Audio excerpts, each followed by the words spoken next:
Welcome to the best scary stories of July, 50 stories from multiple authors. I would like to say thank you to all of them for either sending in a story directly to my email, which is rylhstories@gmail.com, if you'd like to send in a story of your own, or granting me permission to narrate one upon request. They're the true heroes tonight, and their usernames can be found in the description. We have stories of cryptids, creepy night drives, and a lot more. None of these stories are in any specific order, so there are many gems to be found throughout. I would also like to say thank you all for 50k. I never would have imagined the channel would come this far, so really, thank you guys. With all of that being said, I hope you all enjoy the video. Please be sure to drop a like rating if you do, as it really helps out the channel. And as always, I hope you all have a great night. When we lived in the city, and it came time to put Muncher to sleep, Dad said we would have to leave the body at the vet's. I didn't want to abandon my dog, even if he was dead. Muncher looked so vulnerable, lying there with his tongue lolling, and his limbs splayed out like a puppet. He could almost be asleep, except for that his eyes were wide open. I was 9 years old when we brought Muncher to the vet. I guess my parents thought I could handle watching his life go out of my dog's eyeballs, like a dying candle flame. Watching his panting slow, then stop. If so, they were very wrong. I had nightmares about Muncher for years. Those slowed and stopped too. But the dark dreams restarted when it was Diva's turn to go off to the great kennel in the sky. By then, with my older siblings Brett and Sierra away at school, and with me leaving the nest for New York in a couple of months, my parents had downsized and moved into a quaint bungalow outside of a small town called Kearney. When you live out in the country, you don't leave your dog in a white room at the veterinarian's office for their corpse to add to the summit of a mass grave. You bury them out back on your own property. Most of the bumpkins substitute euthanasia for the business end of a shovel when it comes time for their dogs to pass. But Diva went quietly in the middle of the night, before we had even thought about how she would go. I loved Diva. She was a rescue. A beautiful Belgian sheepdog. We got her straight after Muncher, and she saw me through the toughest times of my life. She was there to comfort me when Brett and his friends tossed water balloons into my bedroom when I was asleep, ruining every book I had. She was there for me after my high school breakup, when I thought my heart might explode out of my chest like the creature in Alien, and for the second breakup, when I was sure that it did. Diva was there when Dad got cancer, and I'm positive she was the reason he ended up beating it. Cancer-free for 4 years and counting. It was like Diva absorbed the disease, lifted the maniac cells out of my father, and into her own body through sheer force of will. It was barely surprising when the tumors emerged under her skin, and less so when the disease killed her in less than 1 month. My whole family knew Diva would die for any one of us, and cancer had waited 4 deceptively calm years to take a life. It could not wait any longer. I buried her myself. Dad wanted to do it. I think more than that, he wanted me to have not to do it. But I told him it was fine. Mom didn't say a word when I left the house that morning with a shovel and a pine wood box, but I didn't expect her to. She had always been uncomfortable with the idea of death, never mind being within arm's reach of the thing. I took Diva's body into the forest out back. I didn't go too far in, and I think it was my first mistake. My parents bought a place right on the edge of town limits, and if I had gone maybe 20 or 30 steps farther in, maybe Diva would have stayed dead. The coffin I made for her was heavier than I expected it to be, and I felt that as soon as I was out of sight from my own bedroom window, I had gone too far. "Goodbye, girl," I said, staring down into the fresh hole. My hands were blistered from digging. "You were a good dog. Thanks for everything. Thanks for saving Dad." I stopped, feeling I should say more, but the moment passed. Before I knew it, I was shoveling dirt back into the hole. I think maybe that was my second mistake, not giving her a proper goodbye. She deserved one, but for the life of me I couldn't think of anything else to say. I picked a heavy rock to serve as a tombstone, and wrote out an inscription with a Sharpie I pulled from the house. The ink was supposed to be waterproof, but if it didn't last long, that was fine. The grave was for me. I know how weird that sounds, to be possessive over another creature's grave, but I was. "Here lies Diva," I wrote.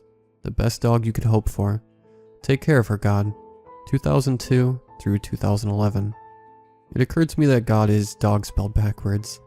A strange thought to have at any time, even stranger knowing what happened afterwards. When I got to the edge of the forest, I spared one last glance over my shoulder to look at her stone. The message was still there, but the first drops of rain coming down made it look like either the stone or the message I had written on it was crying. How'd it go? My father asked when I joined him at the kitchen table. He had Fridays off. A strange thing for a car salesman, but my dad had the sales numbers to do pretty much whatever he wanted. Fine, I said. Did you cry? I hadn't. I had not even considered crying until that moment. I'm not an emotionally guarded person by any stretch. Almost all of the guys on my own high school team were a hell of a lot tougher than I was. I told my father the truth. That's alright, he said. My mom was at the kitchen sink pretending to wash dishes, but I could tell from the harsh way she was glaring into the faucet and the tight slash of her mouth that she was listening. Don't feel bad, Ethan. She knows you loved her. Mom had spoken the words as if they were escaping from the end of a balloon. They rushed out all at once, flapping at a pitch 3 or 4 octaves too high. My father looked at the back of her head, trying to feel out if she was okay. Then he nodded at me. I don't feel bad about it, I admitted. I just didn't cry. She knows you loved her, my mom repeated. What are you going to do today? My father asked. I don't know. Why don't you take Lila into town? He said. I think it's Fish Fest this weekend. I'll give you some cash and you can get her a hand-carved wooden necklace or something. I heard they sell all sorts of knickknacks. If I could sum up my father in just one sentence, it would be this. He is the sort of person who unironically uses the term knickknacks. I don't want your money, I said, but I took the 20 when he handed it to me. After a brief text exchange, I drove over to Lila's. When her dad's farm disappeared behind us, Lily asked me about Diva, and how I was feeling about the whole thing. I told her that I appreciated the concern, but I didn't want to talk about it. I parked in the spot behind Rooster's pub so that Lila could use her employee parking pass, and we held hands as we walked through the town towards Victoria Park. She was telling me a story about the new girl at work, Caitlin or Katie, and how she was such a brown-nosing bitch. I nodded in all the right spots, managing a sharp exhale through my nose to pass for laughter, when she mentioned that the new girl was probably blowing the owner, but my thoughts were on Diva. One time, when she was just a puppy, she had been so happy to see my mom walking through the front door, her arms laden with grocery bags, that Diva had urinated straight into the carpet with the force of a pressure washer. I was thinking about the tired, half-angry, half-amused expression on my mom's face when we strolled under the waving Fish Fest banner. For most of the summer, the park had served as a place for teenagers to get together to smoke when the sun was up, and drink when it went down. Now though, colorful booths with local vendors and their customers lined the park. Farther along, the cooks and their grills were set up, dispensing deep-fried fish and french fries with genuine smiles. We passed straight by the jungled merchandises and collectibles, and straight towards lunch. The fish vendors were arranged along the perimeter of a semicircle stretch of grass. This area was crowded with tables and chairs, and there was a large plastic trophy painted gold displayed in the center. Whoever served the best dish, as voted by the attendees of Fish Fest, would have their name engraved into the trophy to join the elite club. It was the height of honor in Cairney to participate in Fish Fest, and a prestigious affair akin to winning the Stanley Cup to be the year's victor. Lila went to one of the booths and I went to a different one. Thank you for choosing Harry's House of Halibut, said a teenage girl who might have been Harry's daughter or niece. What can I get you? I don't care, I said. My dog died today. Her smile faltered, and she shoved a plate into my arms and all but shooed me away after I paid her. I didn't care. I was thinking about how much Diva would have liked to chow down on the deep-fried meat, and that she wouldn't have minded the newspaper appetizer that the fish was wrapped in. Lila offered me a bite of hers, and I took it into my mouth, chewed, and swallowed without much enthusiasm. I wasn't hungry. I offered her a bite of mine because it seemed like the right thing to do, and when she asked which I liked better, I said hers. They both tasted the same to me, gray mush. As miserable as I was though, I could see that my girlfriend was making an effort to make me feel better, so I forced out a shallow smile that soared the edges of my mouth. Do you want to check out some of the booths? She asked. Sure. Did you see anything you wanted to look at? No, I said. Did you? I saw one lady selling silver jewelry from Thailand. I think the proceeds go to an elephant sanctuary.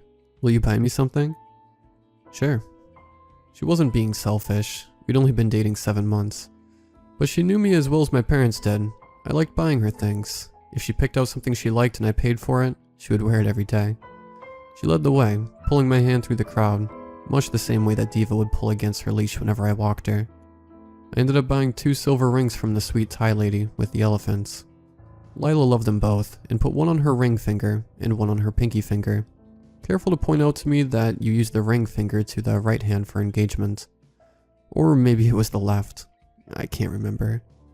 By the time the rings were paid for, and Lila was admiring them with her hand stretched out in front of her, the same way a crossing guard would tell a kid not to step out into the street, it was a little after 12:30. We checked out a few more booths without buying anything.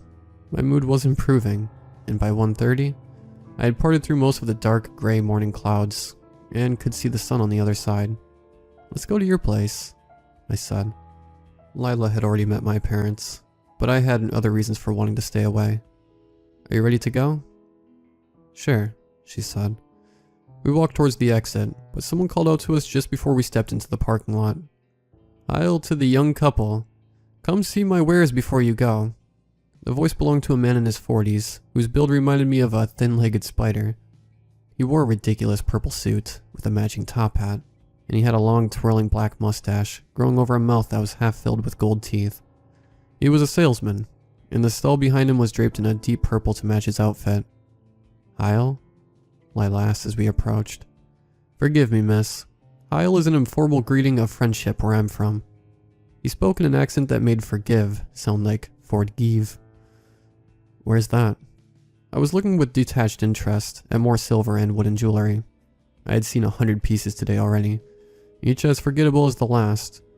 "A place far, far from here," he said. I wasn't listening. I had asked to be polite and not waited to listen for an answer. That was my third mistake. Not paying closer attention to the purple-clad salesman. 3 strikes, you're out. "What brings you to Cairney?" Lila asked. "Cairney has been on my radar for some time," the salesman said. "I have often heard that there are many people in this dear town with electric taste. It takes an electric taste to appreciate the value of my wares." "Well, it's nice to meet you. My name's Lila Price." She offered her hand a shake. "Felix Emmanuel Lamneck the Ninth," the salesman said. "Charmed, my dear." "Have you sold much?" I asked. I had at last found something unusual, a necklace with a black horsefly in a small bottle of preserving fluid for a pendant. I turned over the price tag on the fly necklace. $300. "Sadly not," Felix said. "It appears that good taste aside, the pockets of Cairney are not quite so deep as I had hoped." "Why is everything so expensive?" I turned over a couple more price tags. The cheapest item was the horsefly necklace. "Ethan," Lila said, sounding a little shocked. "That's rude." "I was just asking." "That's quite alright," the man called Felix said. I had turned to face him, and Felix's eyes were twinkling like the North Star. "Ethan, was it? My goods may look, perhaps, stranger, but of no greater quality than the garbage your neighbors are peddling. But I assure you my merchandise is in a different league." "Why is that?" Lila removed the new silver rings and slid them quietly into her pocket. "I'm afraid you'll have to buy one to find out," Felix said. He almost looked sad while he said it, as if regretting that we might spend money here. "I don't think my pockets are deep enough," I said. "Sorry." "That's quite alright," Felix said, and he smiled, showing off at least 8 or 9 gold teeth. "Thank you," Lila said as I led her back to the car. We went over to her place. Both of Lila's parents were at work, so we had the house to ourselves. Ordinarily, we would take the opportunity to screw, but my heart just wasn't in it. We made out for a while, but it became obvious that my heart wasn't in it. We held hands and I stared at the TV instead. The movie I Am Legend was on, and when it was over, I gave her a goodbye kiss and left. I can't remember what excuse I made. Maybe I told her the truth, that I just needed to be alone. The dog dies in that movie, and it made me feel about as crummy as you'd expect. I didn't get much sleep that night, or the next. I expected to have some foul dreams about my dead dog, but to my surprise, she didn't visit my sleep once. It was Felix who kept showing up. In my dreams, Lila and I were back at Fish Fest. We wandered into his stand, and I went straight to the back to look at the goods he was selling. Instead of a fly necklace, my attention would be drawn by a different adornment. A ring made by 2 finger bones looped together, a silver bracelet with scorpion pincers jangling from one side, a plain looking pair of wooden earrings that caused blisters to boil on my fingers when I touched them. Each time I would flip over the price tag, and instead of hundreds of dollars, the tag would read free. None of these items appealed to me, and I would leave with Lila the same way we did in real life, with Felix grinning his golden grin beneath his black mustache. When I would wake, staring at my alarm clock to discover I had only slept an hour. When sleep found me again, the cycle would restart. I had 3 or 4 of the same dream every night for a week, all versions identical except for the adornment which caught my eye. When I phoned Lila, ready to confess that I was cracking like an egg, she was crying. She told me that she was having the same dreams that I was, but with one difference. Last night, during her 3rd repetition of the dream, she gave in and took something from the booth. I asked her what she had bought, and she told me in her dream I had picked out a copper-colored necklace with a whistle on the end and draped it over her neck. And when I woke up, she said, her small cries morphing into heavy sobs, the necklace was under my pillow. The same one. It had a whistle and everything. Don't touch it, I said. Don't put it on. Don't even think about blowing on the whistle. But when she spoke next, crying harder than ever, I knew I was too late. I blew it, she moaned. I don't know what came over me, but just looking at it, it felt like I had to. It felt like if I didn't blow the whistle, then he would come into my room and kill me. I don't need to ask her who he was. What happened when you blew? I breathed. Lila's crying stopped, and the line went silent. Hello? I asked, but there was no answer. I pulled the cell phone from my face to make sure the call was still connected. Hello? I tried again, a little louder. I was ready to end the call and drive straight over when she whispered a reply. Nothing, she whispered. It didn't even make a noise. I just blew and nothing happened. And then I realized what I was doing and how dangerous it might be. And I threw it in the garbage. But I think it's too late, Ethan.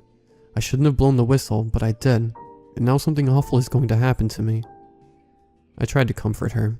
I told her I would drive over, that it was just a coincidence that we were having the same dream. Lila thought something awful was going to happen to her, and I was sure she was right. I got dressed and showered, but as I was stepping out of the door, I heard my mother. Ethan? She said. Her voice was wavering and hushed, like there was a burglar sticking his pistol into her ear and demanding she remain calm. Are you okay, Mom? Diva's in the backyard. I ran back into the house, through to the kitchen to where my mother was standing. She was staring out of the window. Her skin was as white as milk. I was ready to tell her to relax, that whatever dog was in the backyard, it could not have been Diva, and if it didn't have rabies or something, we could see about getting in touch with its owner. I stopped cold when I looked out the window. My blood cemented in my veins. Diva was coming towards us, or at least, what was left of her. Most of her hair and skin had decayed or been eaten away by worms, and the remaining tatters of her were coated in dirt and scuttling insects. One of her eyes was gone, and a yellow mushroom sprouted from the socket. I could see most of her guts. One loop of intestine was dragging across the ground like a fleshy tail. She was moving towards the back door, was perhaps 10 feet away. I noticed a splinter of her pine wood coffin sticking up from between her toes. I sprinted to the back door and got the lock down on the screen door just before Diva jumped to paw at the handle. Her remaining eye had been dyed a dull red, and when she saw me, she snarled. She tried the door handle again, and when it didn't give, she backed off a few steps. She barked at me and hurled herself against the screen door. Her face crumpled into the mesh, then burst through. Hysterical barking filled the house, wild and furious. She was trying to force herself through the gap, twisting and gnashing her rotted teeth. She rammed the door frame again, and some of the wood splintered. I ran. Mom, we gotta go, I said, dashing into the kitchen to grab her. Go? There was a crash at the back door. Some of the door, maybe all of it, had broken apart. Go, I yelled. Get in my car. I grabbed her shoulder and had to drag her through the house to the front door. I have to get my wallet, she said, her mind having snapped at the sight of our snarling, decaying dog, and she tried to break out of my grip. There was another crash as the back door banged out of its hinges and hit the floor, and a quick, irregular scuttling across the wood. It was her claws. Diva was inside, maybe thrown off balance as she erupted into the house, but maybe not. She was barking again, and I managed to shove my mom to the front door as Diva came screaming into view. The mushroom in her face wiggled stupidly at me, but her lone eye burned, now as bright as the devil. I slammed the thick oak door between us. She barked again, smashed into the solid oak, and went silent. I heard her run away from the door, and knew she had not given up. She was going the long way to get at us, out the back door and around the house. Mom was standing on the porch staring at me. "Mom, the car." "Ethan," she said, "Diva's sick." I shoved her towards the car, too hard, and she almost toppled down the porch steps. Diva was still barking, had never stopped. She was outside already and rushing around the house, faster than she had ever been in life. "Move!" I raced ahead, not to leave her behind, but to get the car unlocked and her door open ahead of her. Mom was coming a little faster now, but at a light trot and not the breakneck sprint she needed. I wondered how long it had been since my mom ran to or from anything. I was in the driver's seat. The car was rumbling, and the passenger door was open. All Mom had to do was climb in and shut the door. She was 5 or 6 steps away. Diva hurtled around the side of the house like a banshee, baring gray teeth as sharp and serrated as kitchen knives. Mom didn't see Diva coming or couldn't bear to look. She took one shaking step into the car, and Diva was still on the other side. She was going to make it. She had maybe less than a second to spare, but she was going to make it. That was when Diva leapt clean over the car. At first, I didn't realize what had happened.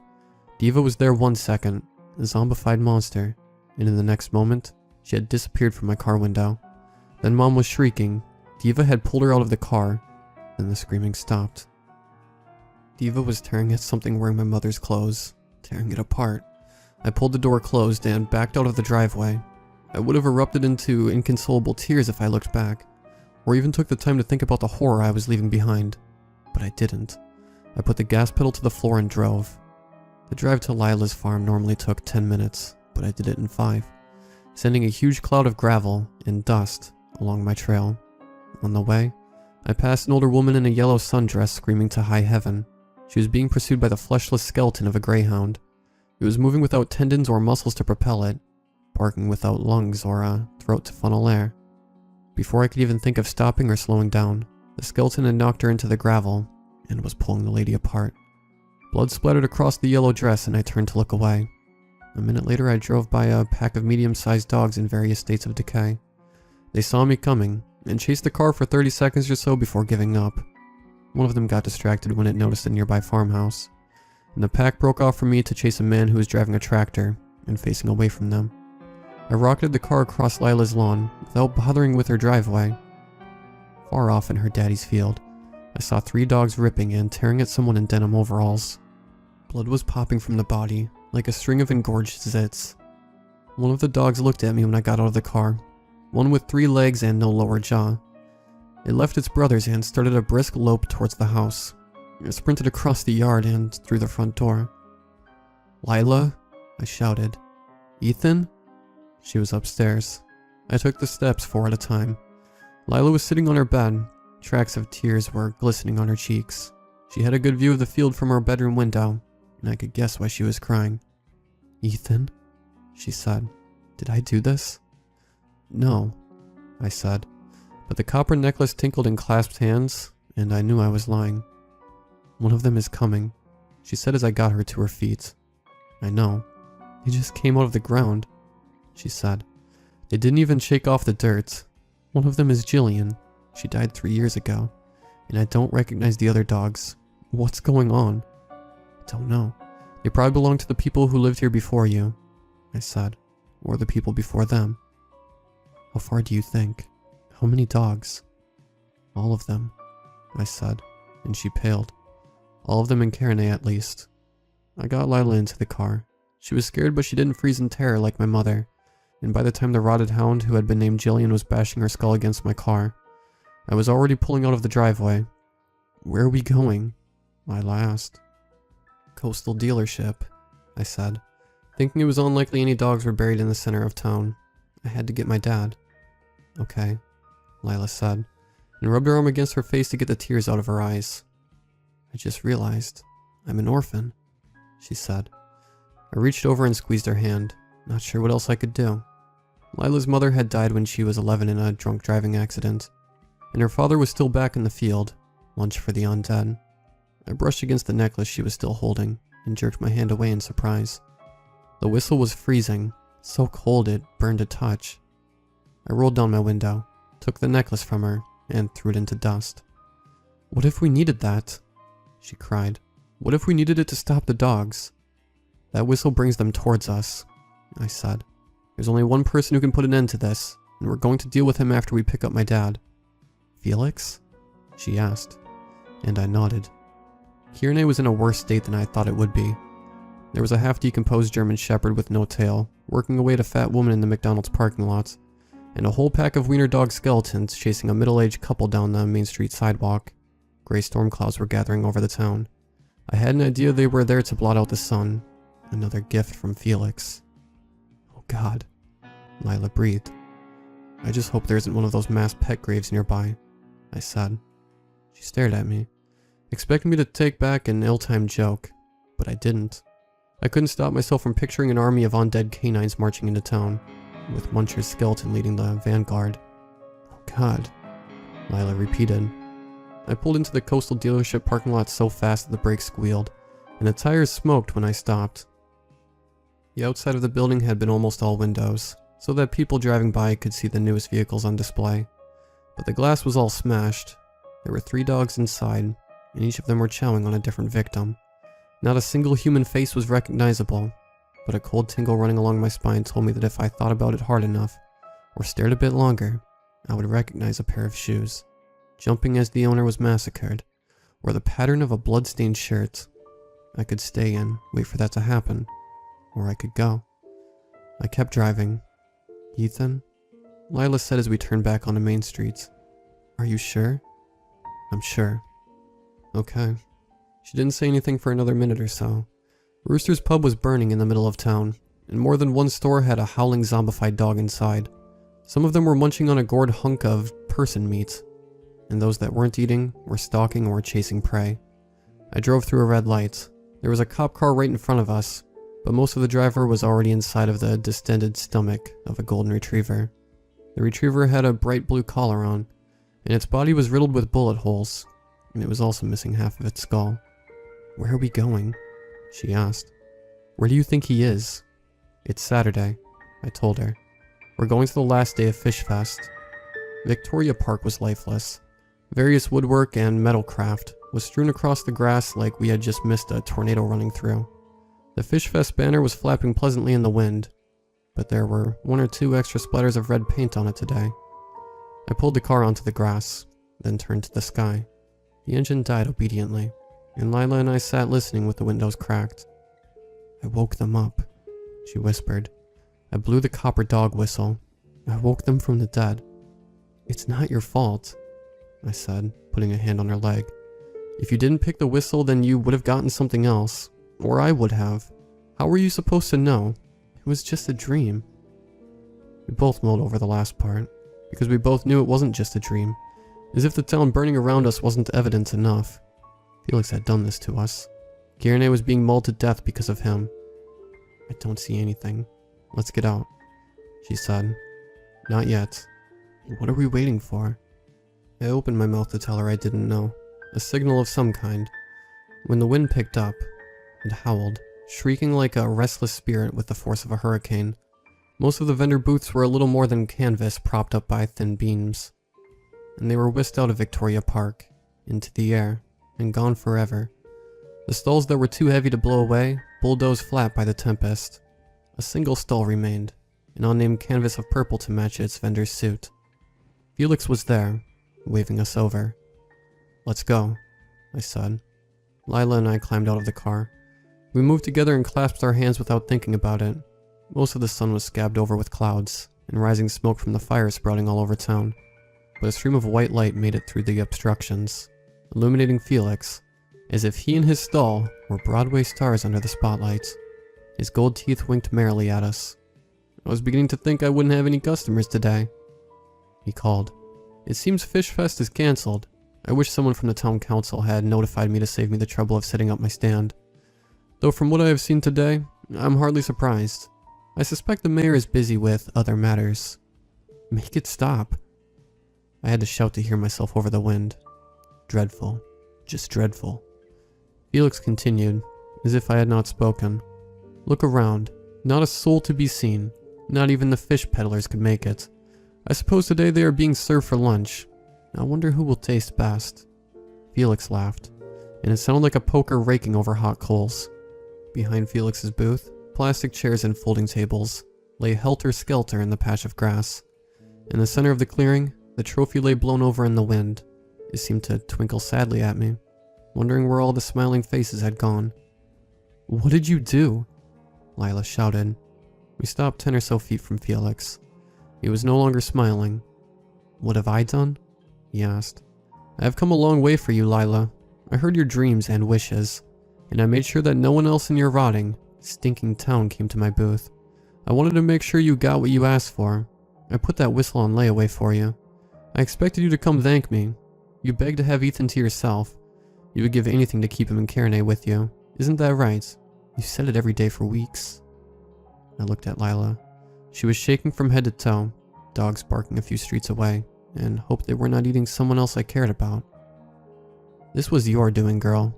If you had just let the dogs eat you, and let me do it my way, the two of you would be together forever. You would have had eternity. If you did not want the dogs to eat you, then you should have picked something else from my selection. Something else. I suppose in a way that solved the mystery of the dreams.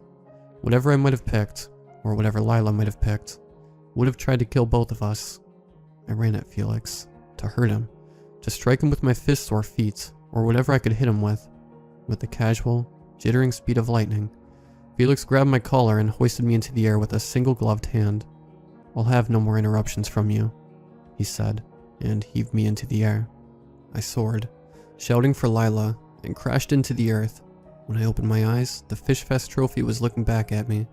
Felix had thrown me to the distance of half a football field. I turned my head. My neck creaked in protest. Strained but not broken. Felix was saying something to Lila, but they were too far, and the wind too strong for me to hear what. She was sobbing with her eyes shut, and he was walking to her, one hand outstretched. I didn't know what kind of deal Felix had made, more with himself than with her, but I could guess what he might be taking from her. When dogs climbed out of their graves, and mysterious salesmen struck satanic deals in your mind, of course it would be the immortal soul he was after. If Felix was not the devil himself, the two of them were at least in the same line of work. I climbed to my feet, and without thinking about what I was doing, I armed myself with the Fish Fest trophy. The second my fingers closed around the stem of the trophy, it began to glow. It was warm in my hands, and I turned it upside down, coming towards Felix with my two-handed club. The trophy seemed to be speaking to me through the warmth, in shining gold as I wielded it, through my hands and into my brain. It said that there was a force giving me power through the trophy, not God or anything so grandiose, but the good and white to oppose Felix's evil red and purple. The gold and good was equal to Felix at best, certainly not greater than him, and maybe a little weaker. The trophy was an object which people had, in their own way, poured their souls into. Hope, camaraderie, laughter, and other elements of good had been poured into the golden plastic ever since it had served as the emblem of Fish Fest. And that was why the white and gold force was able to use it to channel its powers through me. It told me that the good force would not last forever. I had perhaps one good strike before the power faded to nothing, and we were done for. Felix spun as I grasped the trophy, sensing that I had found a weapon or that the weapon had found me. His eyes burned with black flames. He screamed, and pointed a long pale finger at me. His fingernails were ink black and sharpened to razor-thin points. Nothing happened straight away, but the trophy throbbed forebodingly in my hands. Time was short. I accelerated my shambling walk towards Felix into a jog, and as I broke into a run, the ground beneath my feet shook like a mild earthquake. Something was coming. Undead dogs stampeded into Victoria Park towards us. They snapped and barked at us. Some of them were laughing at us too. Deep squawking laughter that came in crow-like bursts. Most of the zombies were nothing but skeletons, and it was easy to pick out the dog in the lead. Eva was tied to me by the bond we had when she was alive, and she had followed this bond, like a physical thread linking us together, into town. I guessed that she had been sprinting towards me since I drove away from the house. I ran at Felix, coaxing the last burst of speed from my aching legs. The light of the trophy was beginning to fade. It would be gone any second now. I swung at his head, but he stepped back and I missed him. Lila screamed behind me. I had swung too hard, and Felix took a step forward again, the trophy still swooping in its arc, too heavy to pull back in time. He reached a hand at me, and I dropped my weapon. She caught it under my arm. Felix did not see her until it was too late, and he had already had one hand around my neck, and the other snarling my wrists, together like handcuffs. His hands were ice cold. He let go, hissing like a snake, stepping back again out of reach to avoid a second attack. But he was too slow. Lila's strike caught him under the chin, and Felix's neck snapped back. He screamed, one long cry of injustice and pain, and exploded into ashes and smoke. His last scream of fury lingered in the air, and was caught and carried off in the wind. I turned. Diva was there. She took another step towards me, leapt, and burst into dust, less than a foot from my face. The dogs behind her were gone too, one after the other, as if dissolved by an invisible ocean wave. In a moment they were all gone, blowing away in a wind that was already calming down. Then it was just Lila and I. She was covered in sweat, and I realized I was too. Sweat and dirt clung to my skin from when Felix had thrown me into the earth. She smiled and I smiled back. I went into her arms. She had dropped the trophy. The glow had faded out of it. It was just plastic. Are you okay? We both asked at the same time. No. We both answered, and both laughed. I think he's done for, I offered. I don't, she replied, a shadow cast over her face. I think he's gone for now, from Kierne, and maybe he won't ever come back, but he's somewhere. Creeps like him are never gone for good. Maybe we'll see him in our dreams, I joked, then wished I had kept my mouth shut. What if it was true? What if it was all we dreamed about ever again? Unending trips to Fish Fest to pick out cursed trinkets. But Lila was shaking her head. No, she said. I know that's not how it works. I grabbed her hand, squeezing it to tell her she didn't need to explain. I knew things too. Things I had no business knowing about the forces of good and evil. The trophy had given me the courage to attack Felix, and inspire Lila into action. Maybe it had given her the knowledge she needed after it was all done. Did you really pray that I wouldn't leave? I asked her. I didn't know you were religious. I'm not, she said, blushing, but I felt like I had to try. I'm so sorry. You couldn't have known. No, not about this, she said. The hand not holding mine swept over the chaos around us. We passed under the Fish Fest banner again, and strolled into the parking lot, and she continued. It was selfish of me to want to hold you back. I know you have to go away to school. I love you, Ethan. It was the first time either of us had said it. I love you too, I said. Then in a burst of passion I added, come to New York with me. Come with you? She asked, climbing into my car. Why not? The ownership of our parents' house will pass to us. I'll have to split the money with Brett and Sierra, but I'll make them sell. They won't argue. You could sell too, and we could get an apartment together and... She put a hand to my lips. Let's do it, she said. She kissed me. I kissed her back, and I drove. We let the town of Kierne burn around us, and didn't look back. Let's get a cat.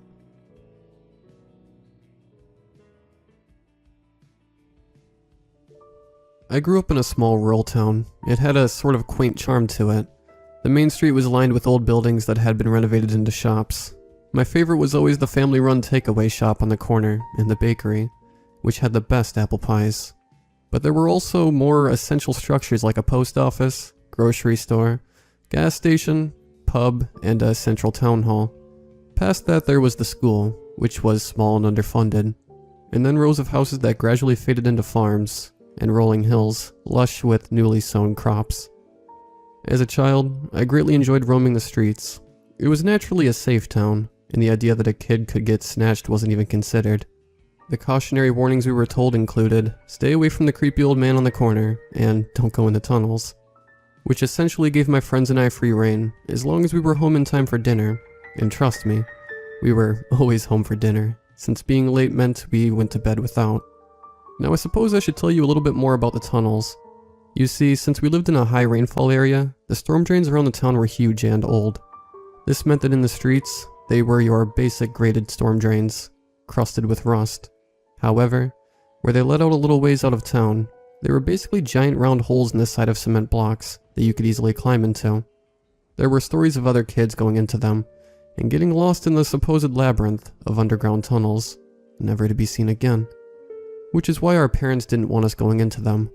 Sadly, my friends and I were not graced with common sense, or ears that listened to our parents' warnings. Which is why one fine spring day, all 5 of us, Brody, Paul, Brian, Matt, and myself, decided that we were going to be the ones to explore the tunnels. We decided that we would go on Saturday after lunch, fancying ourselves to be professionals. We planned to ride our bikes to a set of drain outlets we'd found out past the school and bring with us flashlights, rope and string, walkie-talkies, water bottles, and snacks. I was the first to arrive. Throwing my bike to the ground, I ran to look into the tunnel, and as I thought glaring into the darkness would somehow make my friends arrive faster. While I waited, a light breeze rippled across the grass, and a cloud blew into the path of the sun. This sent a chill down my spine. I suddenly felt watched, and as I stared into the abyss of the tunnel, I couldn't help but wonder if there was something in there looking back at me. My trance was broken as a hand slapped down hard on my shoulder, startling me enough that I flinched and earned a round of howling laughter from my friends. "Not scared, are you?" Brian taunted, to which I just muttered a flat, "Whatever, loser," in response. Brian was the jerk of the group, always a shit-eating grin plastered on his face, and something witty to say. He certainly kept us on our toes. Meanwhile, his twin Paul was much more reasonable, the level-headed one of the group. He kept us all in line. Matt was the next to arrive, his red hair unmistakable even from a distance, and with his arrival, he brought an excited energy. He was rearing to go onward to another adventure. It had been his idea in the first place to explore the tunnels. The kid was fearless. Following him shortly was Brody, who was, as usual, the last to arrive, sweaty and disheveled. He threw his bike down and began to fervently list off his excuses for being late. Well, we just rolled our eyes and generally ignored what he was actually saying to tell him instead, "Yeah, sure, you were chased by dogs, and hit by a car, and caught in a freak storm." Pissed him off to no end, but we were at least entertained. With everyone present, and once we had all settled, we ran back through our plan of action. It was decided that since Brody was the last to arrive, he would be the one to stand watch outside the entrance, while the rest of us went into the tunnels. The idea was that all 4 of us would go in together, and as we came across forks in the road, Paul and I, as Team 1, would take one direction, leaving Brian and Matt, as Team 2, to take the other. To stop ourselves from getting lost, we tied strings to ourselves, and it would also be Brody's job to keep the reels of thread moving freely. From there, we synchronized our watches and radios, turned on our flashlights, and were ready to go. We entered the drainage pipe one at a time, crawling on our hands and knees, positively giddy with excitement. I really don't even remember what we were hoping to find. Anyway, I'm not going to lie. Crawling along with a flashlight in one hand and a walkie-talkie in the other wasn't exactly as easy as we'd anticipated, but none of us complained. The novelty began to wear off as we got to a point where we'd turned a corner and could no longer see daylight shining in. The change in mood was near instantaneous. Our light joking dropped off. Our pace slowed, and everyone got quieter. It was as if the darkness suddenly became truly dark, and it sent a ripple of unease through us. When we reached our first crossroad, there was hesitance to split up. Though none of us said it, we didn't really want to anymore. Hell, I think we barely even wanted to continue at all. It was a gut feeling we should have listened to, but like the foolish kids we were, we pressed onward, splitting into 2 groups, as planned, so we couldn't get called pussies. Brian and Matt took the right tunnel, while Paul and I took the left. For a little while, we could hear the sound of them shuffling along, and looking back, we could see intermittent flashes of light from their torches, but after some time we were completely alone. "This isn't creepy at all," Paul commented sarcastically as we crawled along. "Oh yeah, walk in the park." I agreed with equal enthusiasm when ahead of me he stopped. "There's a drop-off here," he informed me. "Is it far?" I inquired. "Doesn't look like it. There's a ladder down there, but there's water." He relayed the information as he scanned the area below with his flashlight. "I'm going to climb down and see how deep it is. Hold the light on me," he instructed. "Alright, be careful." I agreed, taking the time to shuffle up so that I could hold the torch on him as he shimmied down the service ladder. As Paul climbed down the ladder carefully, I was able to crawl forward to look into the new area. Ahead I could see that before us was a large compartment with an opening at the other end. There were tide marks up the concrete walls, indicating that the chamber flooded sometimes, and the different levels at which the water had reached. The water that was in there at the current, however, was an expanse of stagnant, inky black liquid. The surface perfectly unnaturally still, with not even so much as a breath of wind to disturb it. I could find myself shining the light directly down into the water, in an attempt to see the bottom, but under the light's focus, I could see that the water was actually a murky brown, and that there wasn't any way I'd be able to see the bottom through it.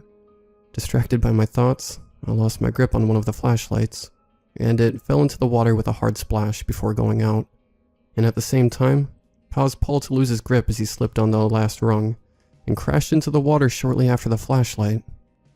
There was a moment of panicked shouting and general confusing before I regained enough to shine the remaining light down to where Paul was now standing, drenched and waist deep in water. "Are you stupid? What did you do that for?" He yelled angrily at me as I babbled out a weak excuse of being distracted and clumsy. "Sorry, it just slipped out of my hand. At least we know how deep the water is."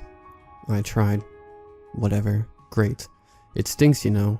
Hurry up and get down here," he growled, still annoyed as he pushed his hair back out his face. He wasn't wrong about the smell.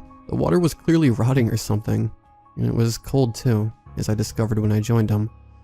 We didn't say much else to each other as we made our way through the water towards the other side, awkwardly holding our hands and equipment up out of the foul-smelling liquid as we did. There was something profoundly unsettling about wading through stinky water in the dim of only a single flashlight. More than once I psyched myself out, believing that something had brushed past my legs, and subtly hurried to keep up with Paul. We had almost made it across when Paul stopped, holding his hand up for me to be quiet as I opened my mouth to ask what was wrong. That's when I heard it. A long, low-pitched wail. It wasn't like anything I had ever heard. It was inhuman and echoed through the tunnels to reverberate around the chamber, making it impossible to tell the direction from which it came. "What was that?" I whispered to Paul. "I don't know." He answered quietly. I imagined the look of fear on his face mirrored my own. Neither of us had any idea what it was. "Do you think it's Brian and Matt messing with us?" I asked, trying to rationalize. Yeah, Paul agreed, with a relieved nod. "Let's just get out of this water and see what's on the other side, then we can go back." "Okay, yeah." I agreed easily. I didn't want to say that I actually wanted to turn around on the spot and leave. However, we made it to the other side much more quickly, with adrenaline fueling our progress, and once there wasted no time in climbing out of the putrid water. It was also fortunate for us that when we reached the top of the ladder, the new tunnel was large enough for us to actually walk through instead of crawl. This filled us with renewed courage, and we pressed on for some time more. By then, we had no idea how deep in the tunnels we were, and checking our watches proved pointless, as they had both stopped working after our water crossing. This made me anxious. It felt as though we had been traveling for a long time, and I wanted to turn back, so I was relieved when Paul suggested that first. With both of us in agreement, we turned back to follow our stringtails out. However, we didn't get very far before we heard, or at least we thought we heard, the faint sound of screaming. It sounded as though someone were screaming for help, and the sound of their voice was only ever so slightly being carried to us. "Did you hear that?" I questioned, uncertain. "Yeah," Paul answered, now alert and focusing on the direction we thought it had come from. "Should we call through?" I asked, and with a nod, Paul took one of the walkie-talkies to try and call Brian and Matt. 10 seconds passed with no answer, before we heard the shout again, and this time Paul took off running. "That's Brian," he told me briefly, as I scrambled to keep up. He had the flashlight and I found myself following its light, more than the movement of his body. As we drew nearer, we could hear with more clarity that it was indeed Brian screaming for help, his tone getting more and more desperate with each passing moment, causing Paul to run even faster. I soon found myself struggling to keep up. Paul was always so much faster, and his determination to help his brother was propelling him much more than usual. At first, he was only a little ahead, then slightly farther, and finally, I was running after only the brief glimpses of light ahead of me, before they disappeared altogether. When this happened, I finally stopped. The sound of my own breath and the blood rushing through my ears was nauseating. I couldn't even find the breath to call after him, so I merely stumbled along blindly through the darkness in the general direction he had last been in. To my relief, I managed to catch sight of the glow of lights ahead after only a few moments. It seemed Paul must have stopped running, so I guessed he'd found Brian. I slowed my pace and moved to continue towards the light, but something told me not to. My body suddenly wouldn't move. There was a wet crunching sound resonating through the tunnel back to me, and I realized that Brian had stopped screaming. My heart began to race all over again. What was that sound? Where had Paul gone? I thought to myself. Summoning all the courage I had left, I tiptoed forward silently. A morbid part of me wanted to know what was going on, while the more sensible part of me didn't want to find out. I reached the corner and stopped. All I needed to do was turn and see, but I couldn't. Instead, I stood frozen. I could hear a soft whimpering and the wet crack of bones accompanied by the velvety tearing of flesh that was unmistakable. Steeling myself, I crouched down with my heart in my throat and slowly began to peek around the corner. What I saw next is something that will stay with me forever. The scene was illuminated by flashlights abandoned on the floor and contained within the expansive cement hallway. The first thing that caught my eye, however, was the mangled remains of a person hanging from the ceiling. It looked as though his own bones had been broken in his arms and legs and used to anchor him in place. His insides were hanging loosely down, dripping coagulating blood onto the floor with his exposed rib bones. The face was mangled beyond recognition, but I could tell this, unfortunately, was Matt from the tufts of red hair still visible on what remained of his scalp. On the ground was Paul. Standing over him was something. It was crouched, its knees bent upward besides its face in the same way a human's would if someone was squatting awkwardly. It had 4 arms, long and spindly as they were. It was using 2 to hold Paul down, while the other 2 were digging into his chest before bringing chunks of flesh to its mouth and chewing in relish. Paul's eyes were rolled back in their sockets lifelessly, and I knew he was gone. But that's when I noticed Brian. He was slumped away just past the creature. He was looking at me and mouthing the words, "Help me," repeatedly. Tears streamed down his face, but one look at him told me there was no way he'd be able to walk, let alone run, on his own. I shook my head at him helplessly, and he wailed in pure terrified desperation, something that regained him the creature's attention, and it turned back to him. He screamed in panic, but the sound was no more than a gargling mess that erupted from his damaged throat. I couldn't watch any longer, and shakily turned back to return the way I'd come. I crawled with agonizing slowness to remain silent through pitch-black darkness, guided only by the rope tethered to my waist for hours and hours. By the time I finally crawled back out, it was dark, and the area was bathed in the red and blue lights of police. For the last part of my journey, it had actually been their voices through blowhorns that had guided me. I was the one that made it out that day. Matt and Paul's bodies were washed out of the tunnels with the next flood. The damage to them was attributed to falling and being tumbled about in the floodwaters, while Brian's body was never recovered. No one believed me when I told them what had happened. I was sent to a shrink for years after. I think that everyone was expecting that someday I'd change my story, but that's the truth of what happened. Brody did believe me, but we lost touch. Or rather, he avoided me. He had heard the screams from outside the tunnel and ran to get help after tying our lifelines to a nearby tree. He briefly and quietly mentioned to me only once that he had seen something moving in the tunnels not too long after we had gone in. He assumed it was us, and though the way its eyes glowed back white in the darkness made him uneasy, he never radioed what he saw through to us, just as he never mentioned this to the cops or anyone but myself. I think he blames himself just as much as I blame myself. Or maybe he's not telling me the whole truth. Either way, it's been years now. I only thought to write this out because I recently returned home to visit my parents. The town was just the same as ever, only that the storm drains are now inaccessible. I saw them installing massive metal grates to stop kids going down them. Apparently another group of kids disappeared in those tunnels a week before I returned. Authorities say they're still hopeful to find them, but I know that they won't.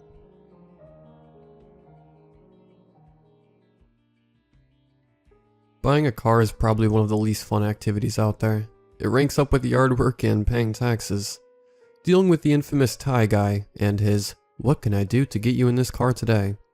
boiler room sales pitch, and then being shuffled from one person to the next, all while hearing their various sales pitches of extra coverage options that you should really consider.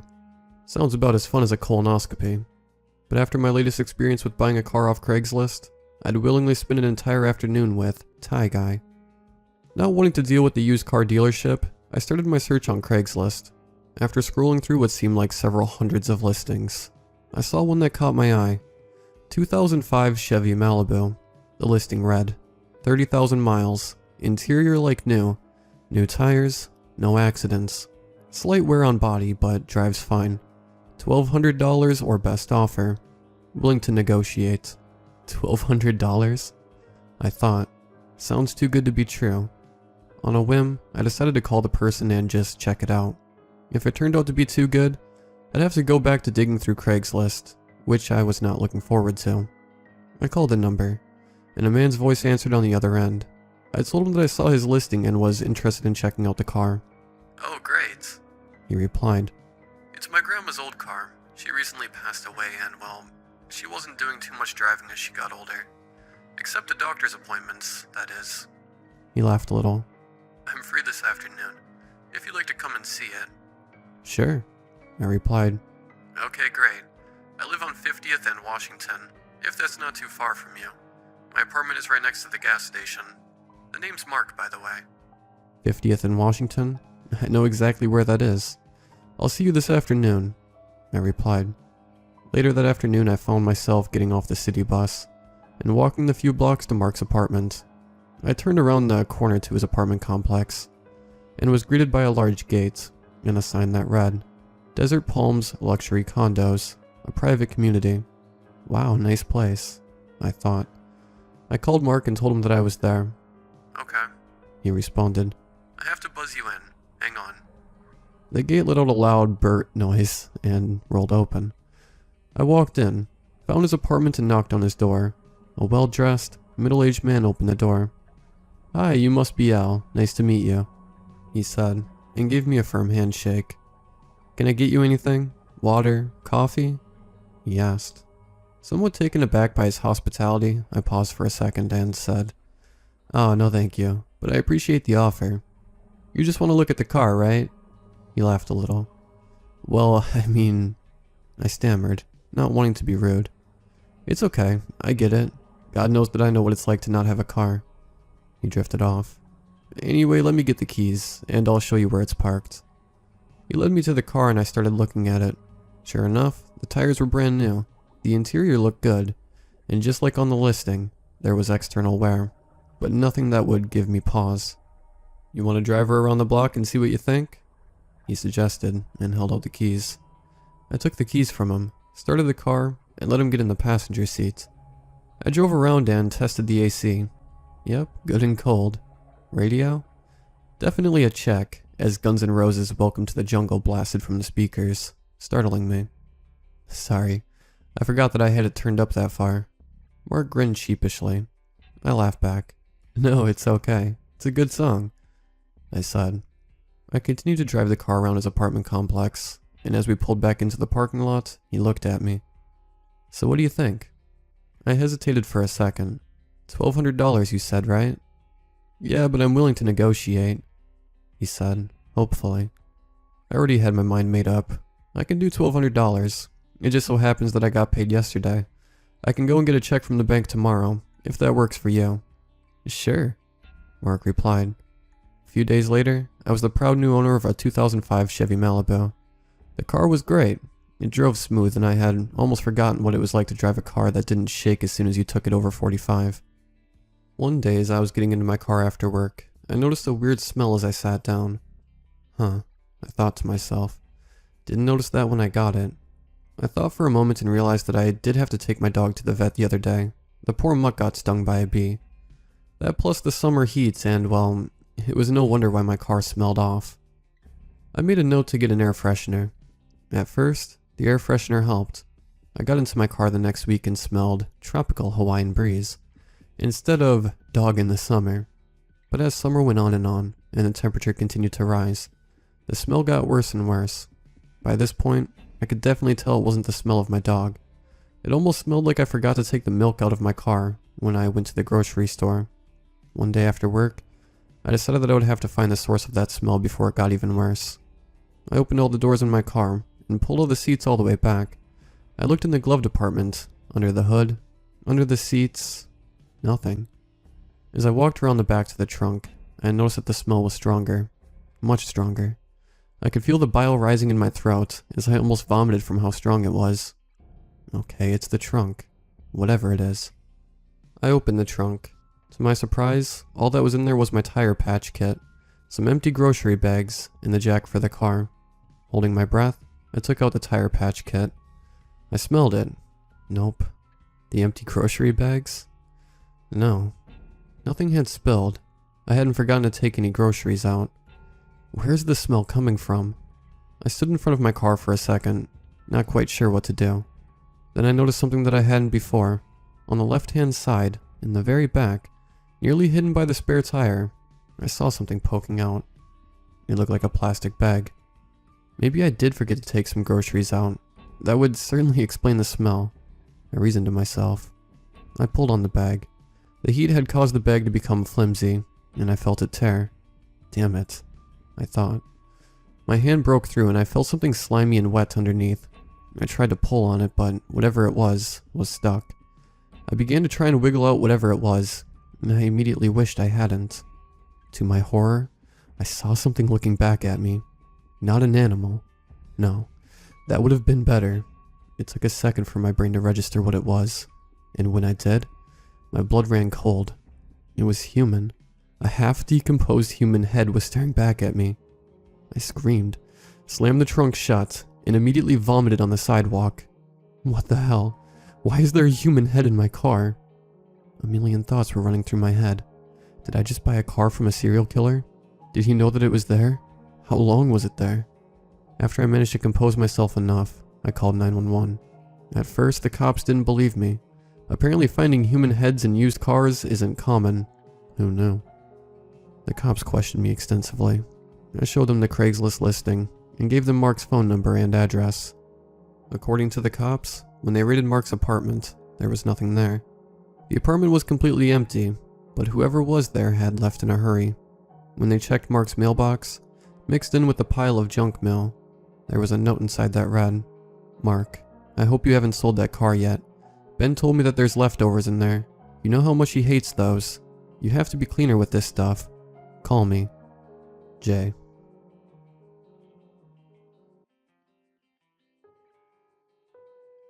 I worked security there for a long time. Between the long hours and close coworkers, it was like a second home to me.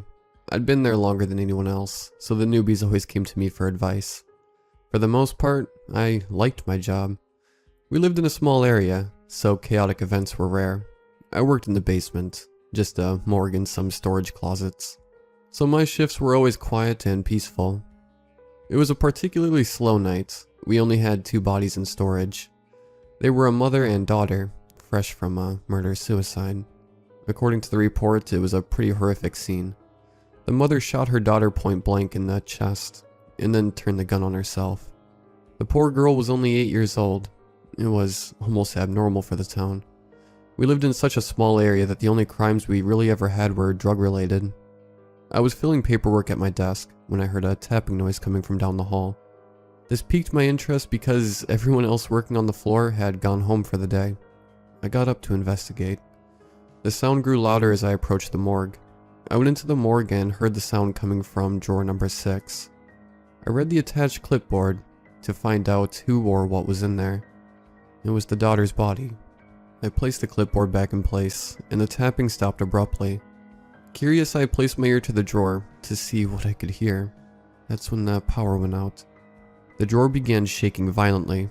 Metal roared and clanged together as I jumped back and fumbled around for my flashlight. I shined my light on the drawer as it shook, and the clipboard fell off. It began to shake open, and then it stopped out of nowhere. What the hell? I struggled for air as I shined my light around to make sure no one was there, messing with me. I was terrified. I looked back at the drawer and there stood a girl in a white dress. I jumped, but tried my best to gain my composure. "What are you doing down here? Where are your parents?" I asked gently.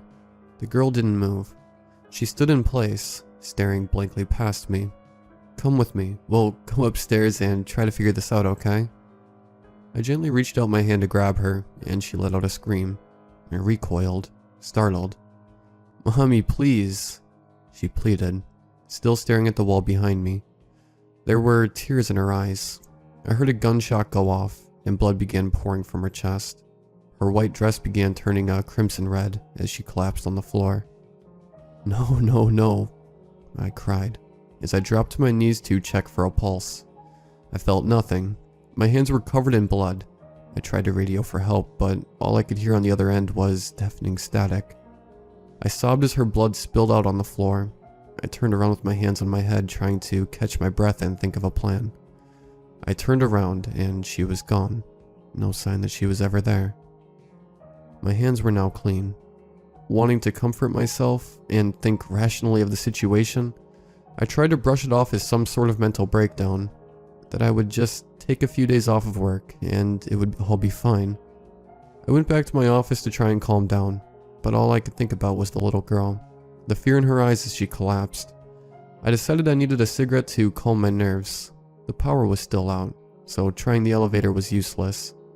I tried to open the door to the stairwell and, to my horror, it was locked. I was stuck down there. The full realization of the events leading up to the moment set in, and I began to panic. I couldn't catch my breath. It was in that moment that I heard a door open and close, and a strange wheezing and gurgling sound that I had never heard before. I felt a chill down my spine as I was hit with an immense amount of dread. The blood turned to ice when I realized the sound was coming from a chemical storage closet. I slowly crept toward the closet as the sense of dread grew larger. I opened the door and a naked woman was facing the wall. "Ma'am, you can't be in here," I said. No response. "Ma'am, judging by your wheeze, you could use some medical attention. Let me take you upstairs and we can get you the help you need." I placed my hand on her shoulder and she turned around. She had a hole the size of a baseball blown straight through her face. Oh my God. I screamed as I turned to run. She was chasing me. I ran back to my office and slammed and locked the door behind me. She began pounding on the door. I used my weight to hold it shut. "If you're a real God, I need you to help me out here," I begged. The pounding grew louder. I managed to move a filing cabinet in front of the door and held up in the corner of the room. The pounding grew faster and louder. The filing cabinet fell over. The pounding stopped. I let out the breath I'd been holding and slid down the wall. I wondered if I was going to die down there. I needed to figure this out. I gathered enough courage to stand up and head back to the morgue. I was terrified, but I knew I had to do something if I wanted to get out of here. The faceless woman was dragging her body along behind me, leaving a bloody trail down the hallway. I almost had a feeling of calmness, like she wasn't there to hurt me. I opened drawer number 8, the one where the mother's body was being kept. It was the same woman laying there. "What happened to you?" I whispered. Suddenly I was thrown across the room and pinned to the wall. "Please don't do this. I'm trying to help you," I pleaded. I then saw the same scene of the little girl play out, but this time it was much different. I saw the gun and her assailant. Her mother was standing in front of her. "Robert, please. She's just a child. She's your daughter," she sobbed. "This isn't my daughter. Now move," the man said as he pushed the mother aside. "No, Robert," she screamed and reached for the gun. They struggled. She was shot in the face. "Mommy, please." The little girl cried. She was shot in the chest. The man placed the gun in the mother's hand. I was released from the wall. The power came back on and I fell to my knees and cried and cried. This wasn't a murder-suicide. It was a double homicide. I stood up and walked to the elevator, staring blankly ahead, trying to process everything that happened. I went up to the ground floor and walked out. I didn't say goodbye to anyone. I didn't tell anyone I was leaving. I sat in my armchair at home and stared at the wall. I didn't sleep well that night. The next morning I called the police station and made an anonymous tip. Her ex-husband Robert was arrested on 2 counts of first-degree murder. To this day, I refuse to go back in that building, but I sleep better at night knowing that I may have helped bring peace to the dead.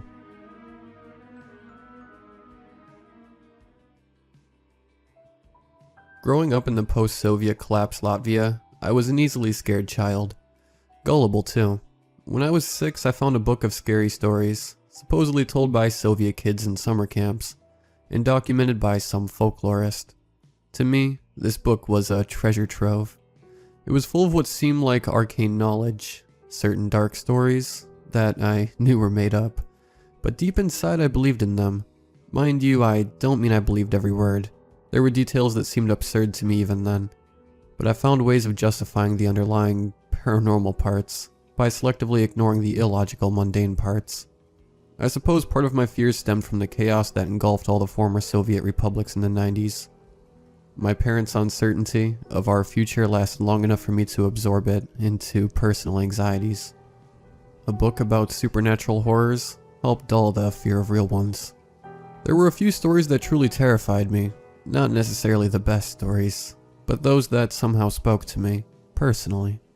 One such story had a giant floating eye that would fly around one's summer camp at night and kill kids who slept with their blankets not over their heads. Naturally, the hero of the story is a kid who sleeps with a blanket over his head, and through a hole in his blanket discovers the evil being, immune to his death stare or whatnot. Through the power of the mighty blanket, the Soviet army comes the next night, shoots the eye, which escapes and is never seen again. By the way, so many of these stories ended with a rightful intervention by either the mighty Soviet army or intrepid policemen. The reason why this story terrified me was that I slept with a blanket over my head before this. But as soon as I read it, I stopped. Why? Because when I did, I kept picturing the eye floating around the room, and the only way to convince myself that it wasn't real was by sleeping without the blanket. By defying the survival strategy, I proved to myself that I had nothing to fear. Nothing but the dozen other stories that still kept me up at night. A few years later, I had mostly lost my childhood fears of the scary stories contained within the book. I knew each one of them by heart, having reread the book dozens of times, and the stories became just that, stories. My old fears were replaced by school crushes and bullies, and Sausinch. Sausinch was an old drunken homeless man in my town, shrouded in mystery and dozens of urban legends. Funny thing is, I never knew which homeless man was Sausinch.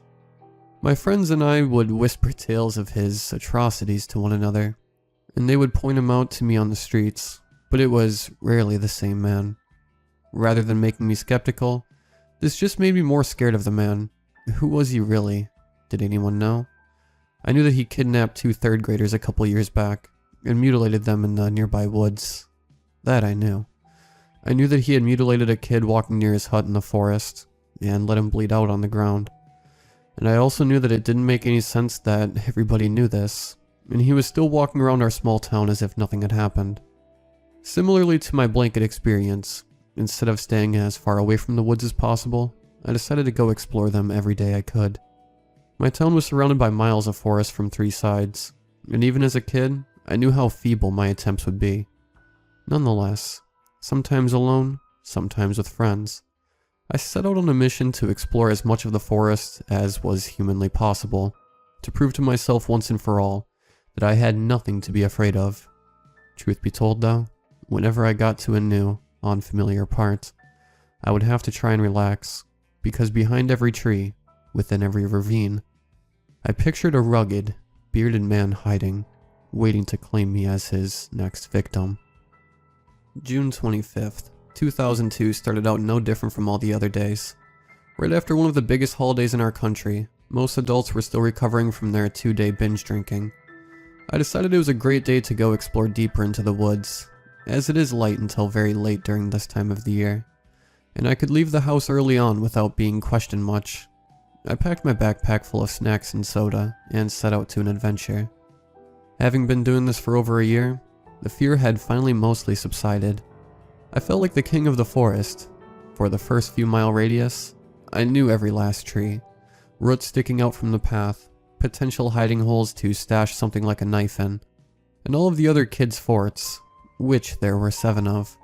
I wisely always walked around those, and never touched anything inside, as I knew if I had been caught by the owners, I'd be sure to get beat up. I walked deeper in, crossing the only paved road through the woods into what I called the foreign woods. The road was a divider between the comfort zone and the danger zone. There was only one fort here too, made by the older 8th grader kids. This one I definitely wanted to avoid, if I wanted to come home with my backpack and my face intact. As I progressed farther in, I strayed from the path. Last time I came this way, I had followed it all the way to its end at a small river. This time I had to scour the area perpendicular to it. I didn't have a map, but I had a system. Flawed as it was, I walked for hours, well into the afternoon. I pushed through brushes and fallen trees, and then I found a tiny footpath, largely overgrown but with footprints still visible on it. I paused, truly astonished and scared, for the first time in months. The footprints were largely smeared, but you could still tell they led in both directions. I didn't know why I got scared. After all, this was still maybe only 8 to 10 kilometers from town. It wasn't crazy that some forager went out here to gather berries or whatnot. And yet, something made me tremble. Maybe the knowledge that there was no way it could be older boys that were out here, my biggest fear lately. Maybe it was the thought of running into an adult, way out here in the middle of the woods, with nobody else around. Maybe that I had no idea what I would do if that adult turned out to be Sousinch. After thinking it over for a minute, I carefully picked the direction of the footpath leading farther from the road, and slowly followed it. The path itself was being invaded by the forest, but a few larger intrusions were noticeably broken, clearing the way to some extent. I followed it for maybe 10 minutes before I finally hit a clearing. At first, I figured it to be a dead end, until I saw the fallen tree and the space before it. I had tried building enough forts to know what an entrance to one could look like. The key was to have as many natural obstacles, trees usually, in the way, so that the view is blocked just enough from anyone just passing by. I moved the branches surrounding the fallen tree, and pushed the part that had been carefully sawed, the seam covered by brush and moss. This was no 8th grader fort. I looked around me, checking and double-checking no one was near, before pulling up the cover of the dugout. The door was padlocked, but the wood had rotted so much that after a few of my 10-year-old tugs, it cracked open. A warm, damp stench escaped from the opening. I pulled out my flashlight and crawled in. When I finally made it home that day, I couldn't stop crying. If the police ever believed me, I never found out. No arrests were ever made, and nothing ever hit the news. I was never allowed to go to the woods again, and to be honest, I had no desire to. Soon after, my family and I moved to the US, and my life in the homeland became a fantastic dream, rather than a true memory of real events. No, I did not forget what happened, but somehow I pulled through, living a normal life. As an adult, a 25-year-old man, I returned to my hometown. I went back to the woods, armed with a small crowbar and a few knives, just to make myself feel a little better. Finding the spot was surprisingly easy. Memories of that day vividly came back to me as I walked through the now completely overgrown woods. I was far more scared of ticks than I had been as a child, and I knew any local would think me nuts, even risking going this far into the brush. Encephalitis and Lyme disease were far more prevalent destroyers of lives nowadays, and yet, I had to know. I had to see it for myself again. When I reached what had once been a clearing, I gasped. A large hole, about 10 meters in diameter and 4 meters deep, stood where I once found a fallen down tree. Its walls were covered by moss, and little trees had made it their home years ago. I went back into town for one day, walking aimlessly for hours, before taking a cab to the airport and leaving Latvia for good.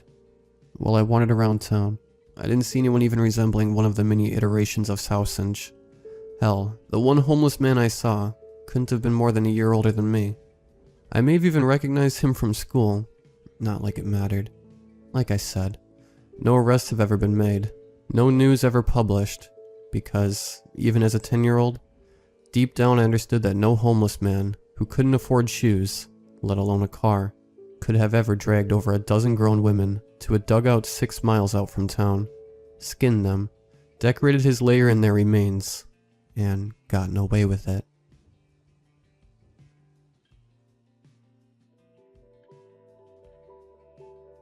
This started a few weeks ago, and I am honestly scared and wondering if anyone else has experienced the same. The first time I noticed something, I was in a public place, a restaurant to be exact. It is a semi-expensive place where the waiters and waitresses wear white button-down shirts and black slacks instead of polo shirts and aprons. It was about 9 o'clock at night, and my father, my girlfriend, and myself were well into eating our food. The restaurant was kept dark, and we were in a booth. But from the corner of my eye, I spotted something down the rows of empty booths and tables. It looked like a waiter. At least the clothes looked similar to one, but with very long dark hair. Whomever it was quickly crawling on the floor. It was fast, but it looked exactly like someone on their hands, ass tilted up, crawling on all fours. I assumed that a waiter had maybe dropped something and was looking for it, and I laughed it off and mentioned it to my father. He stood up out of curiosity and looked over the booth behind him. No one was there. No one other than two women in dresses were even on that side of the restaurant. After he informed me of this, I checked as well. If it were a waiter, they would have had to crawl or walk by our booth to go anywhere, and no one had passed since I spotted them. We continued eating, and I forgot all about it. 2 days later I spotted it again, and this time I know I saw it. For a fact, 100% without a doubt, I saw the crawler.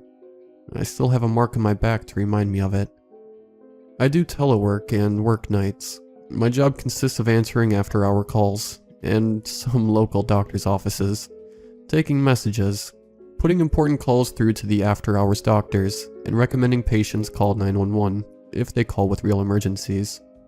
We handle a total of 16 different offices in the area, but we aren't exactly busy. 3 to 4 of us work in a small ground floor office during the night. My cubicle and terminal face a large window that looks out to the parking lot on the east side of the building. Every Monday, Thursday, Friday, Saturday, and Sunday, from 9:30 p.m. until 8 a.m., I sit at my desk and answer the occasional blinking light. It was a Thursday night, and I hadn't taken a phone call for the 3 hours I had been there. As I leaned back in my office chair, playing a game on my phone, I saw it. Illuminated by a light pole that sat on a little concrete island just out of sight, on the right side of the large office window, a figure rapidly crossed in front of the window. It moved fast, and I saw the shape of it from the top of my vision as I played my game. I lowered my phone and looked ahead into the darkness outside the glass, and it, yes, it, crossed once more.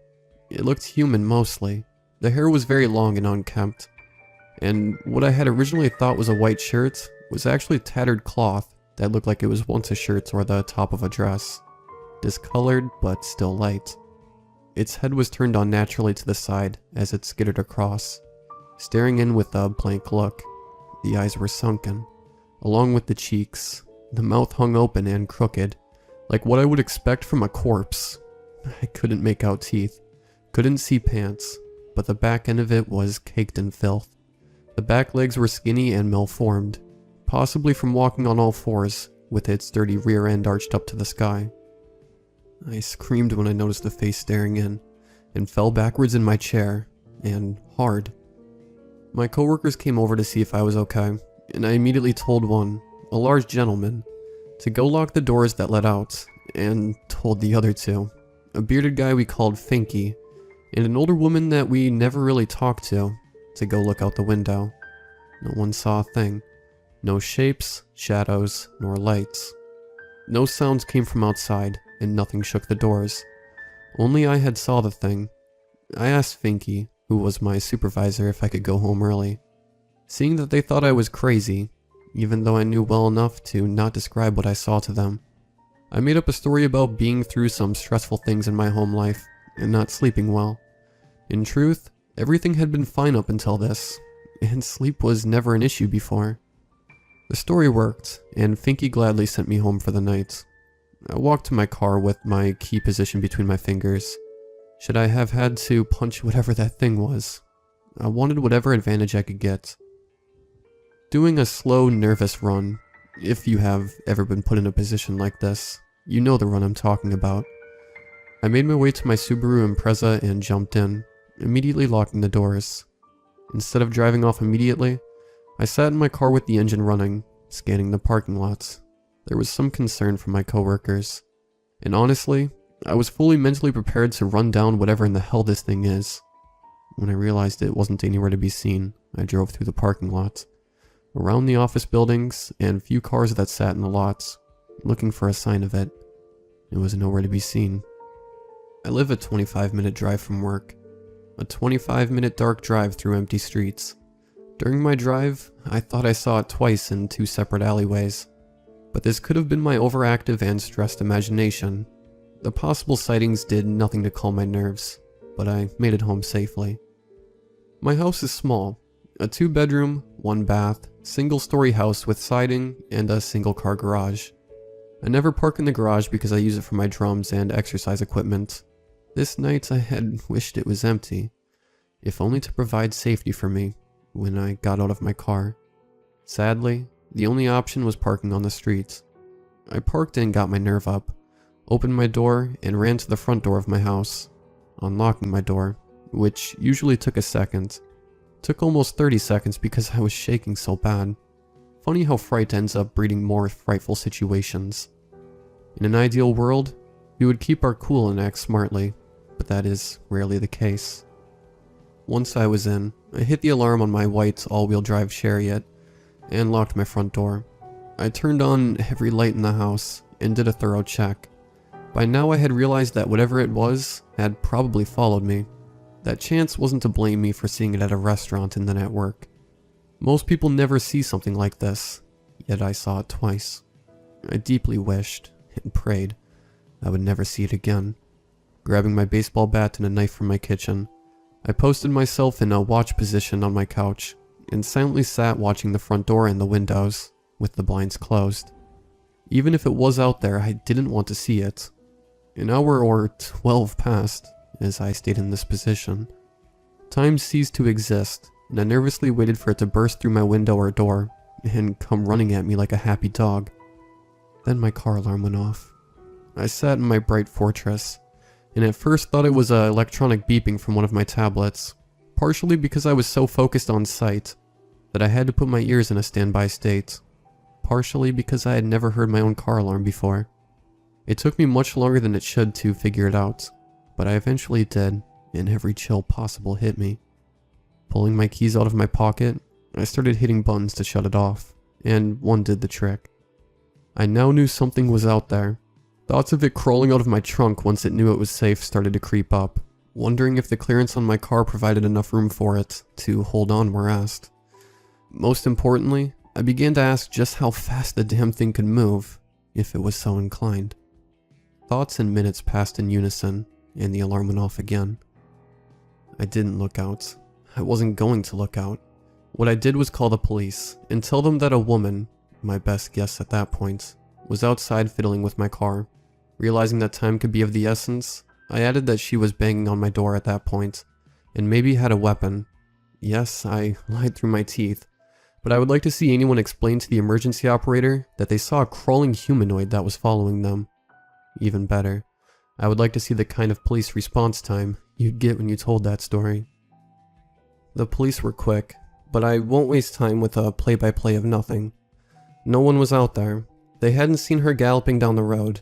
Galloping will be used again. There were no dents or prints or dead-eye glints. Nothing, so they did what they could do and left me a card and advice to lock my doors. Sleep didn't come that night, and it wasn't until about 11 a.m. that I even laid down, on my couch, with my knife and baseball bat within reach. My work hours were probably to blame for a small part of my lack of tiredness, but I rest a majority of it on the face. I called out of work, not feeling well, when I woke up at 6 p.m. The opportunity of being at home without any obligations was fully wasted for most of the evening. I didn't even text my girlfriend. To be honest, I probably forgot I had a girlfriend, a father, my middle name. It was just nerves driving my every little movement.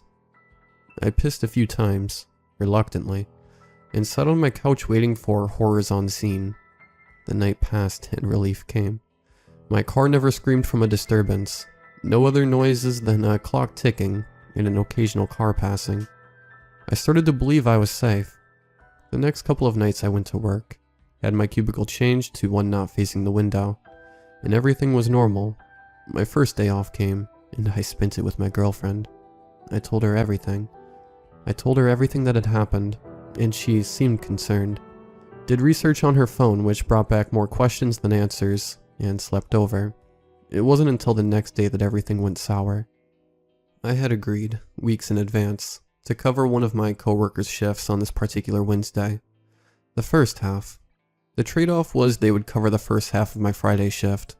The guy worked 2 jobs and was picking up someone from the airport and wanted to go out to dinner, and being me without any real life on weekdays, I accepted.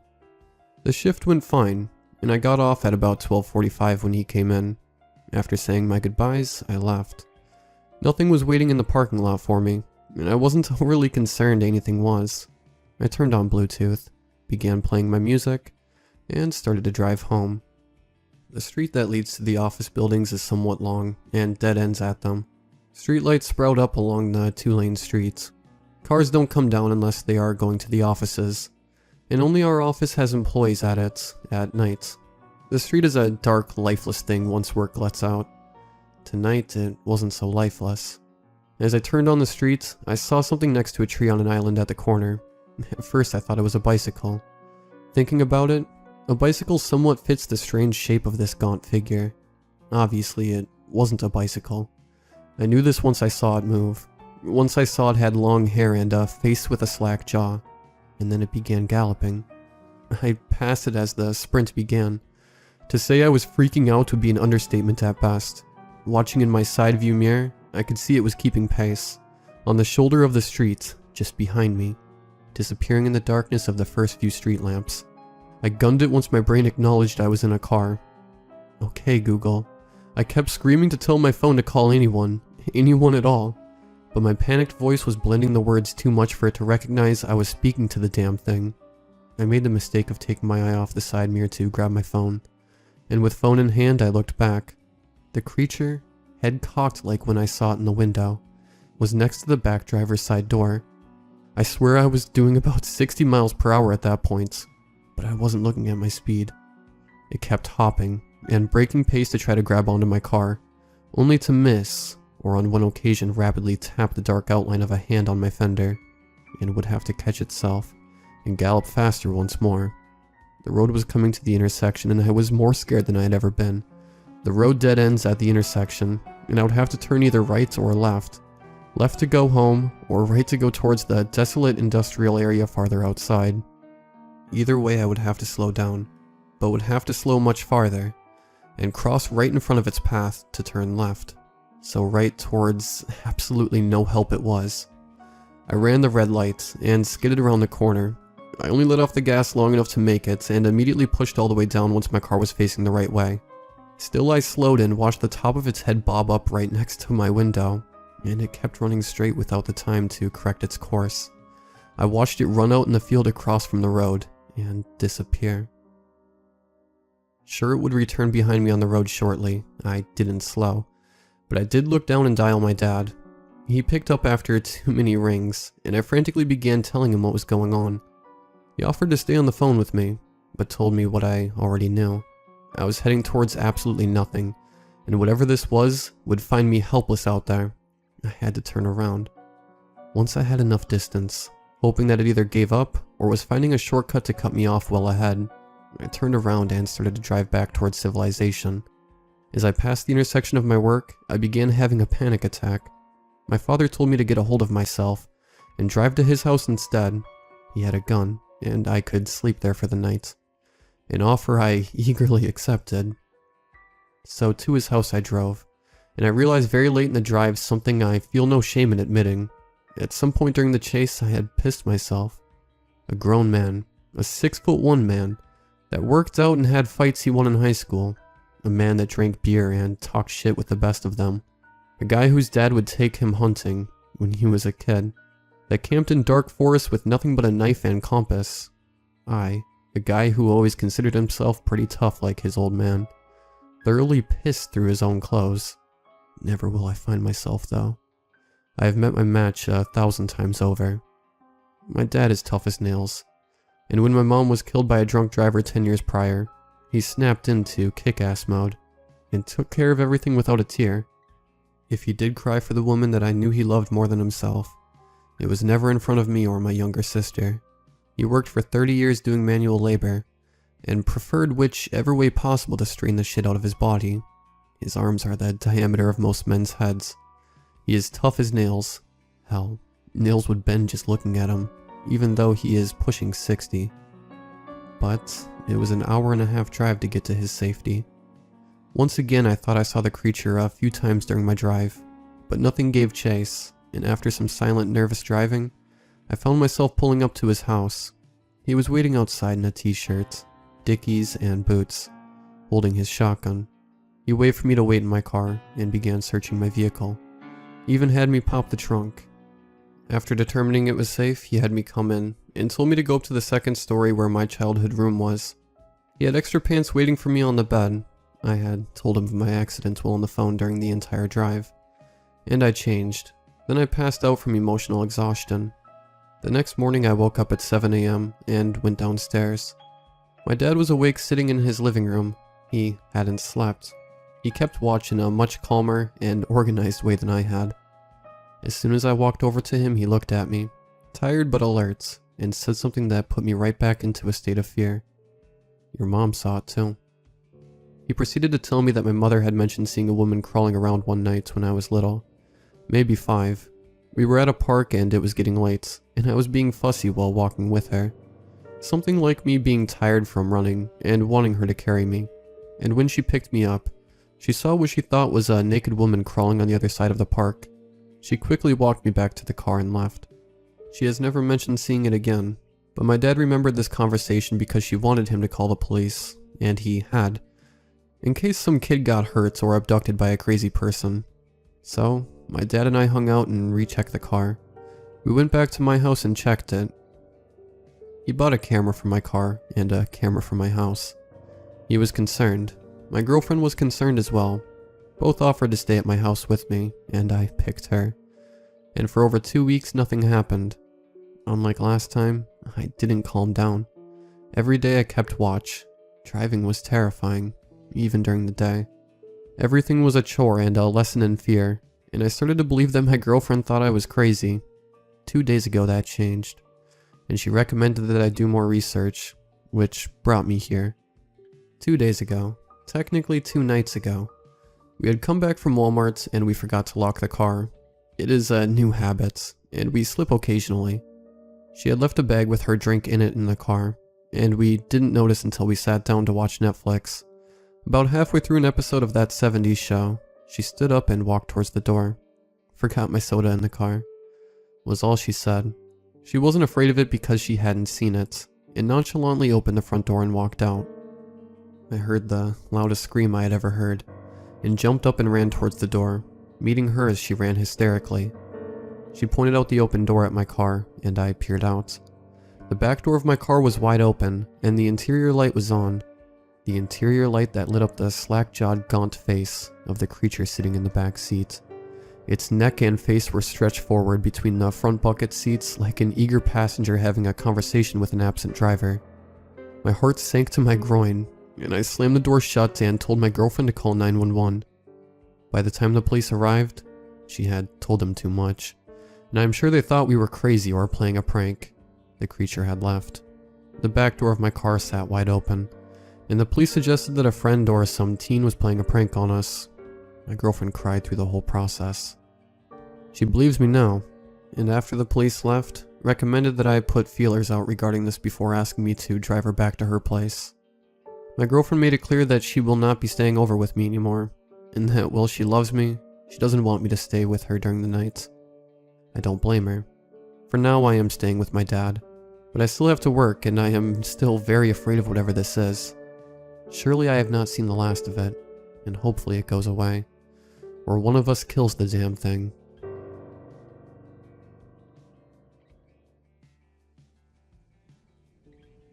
My family, Mom, Papa, and sister, had been away from home for a few days. They had some work abroad and I had too much of holiday homeworks to go. Everything was going well. I, for starters, was very excited to be alone for almost a week. It was scary at first.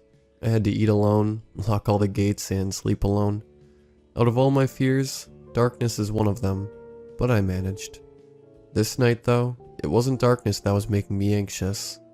It was a very intense feeling, but I didn't know why my body was reacting this way. My mind went to the possibility of a burglar in the house, but I had already locked the gate. Every bolt. I got up to check again just in case. Locked. I felt safe but still anxious. I thought it to be one of those nights. I wanted to call my sister, but she was probably asleep. She's a big morning person. I've no idea why. Then I decided to call my mom. The number you're trying to speak to is currently unavailable. What? I was frustrated. I really was an attention seeker sometimes. I connected the charger to my phone and tried to sleep. The birds were chirping when finally my eyes got heavy. I woke up fairly early the next morning. I blamed it on my anxiety, which had started again. It's not a good feeling. I didn't want to do anything. I just wanted someone to comfort me, and apart from the fact that I was, in fact, alone, I felt even more alone. My anxiety never got on the verge of panic attacks. But I started watching YouTube to keep me company, just in case. After a while, I couldn't concentrate on YouTube, so I decided to call my mother. Hello? Mom, how are you? Oh, I'm good, honey. Are you fine? Yeah, I'm fine, Mom. I'm just not feeling that well. What happened? Are you not eating well? Have you been drinking milk every night? Yes, Mom. I drank 1 glass right now. I lied. But not that kind of well. I'm feeling anxious. Are you all okay? Oh, sweetie, we're all... I can't hear you properly. You there? Hear me now? Yeah, I can hear you now. Okay, I don't know what's up with the signals. So tell... Honey, is it bad? What?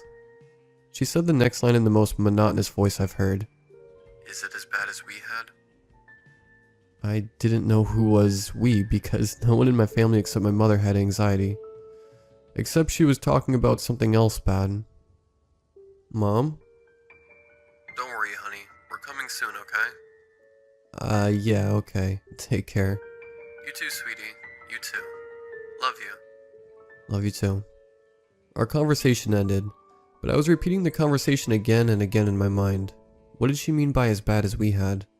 Who was we? What was bad? I got up and thought of completing some homework. It was nighttime when I got up. I quickly heated up my dinner, cozied up in my sofa, and ate while watching TV. I love this loneliness, not the kind I was feeling yesterday. After eating and cleaning the dishes, I made my bed. Once in bed, I played on my mobile a bit before I went to sleep. The next morning, early morning, I got a call. It was my sister. I rubbed my eyes and looked at the time, 5:13. I picked it up. Open the door. We're here. I jumped out of my bed to greet my family. The bell rang 2 times. I'm coming. I gave the biggest hug to my sister. They were quite amused to see me this excited. My sister said, "Geez, guess we couldn't leave you alone for 4 days, or you'll become a frickin' dog." I laughed at her comment and got my mother's bag to get it to her room. "Where's Dad?" "Oh, he's coming right up. Just bringing the big bags. I'll go help him." With a big smile, I went and got to the front porch to help my dad. Once everyone was in the house, I sat on the sofa smiling like an idiot. I was pretty happy. I couldn't help it. The day went by. We talked. Mom gave me things she bought while away. Some clothes and stuff. A few days later, it was Saturday afternoon and everyone was dozing off.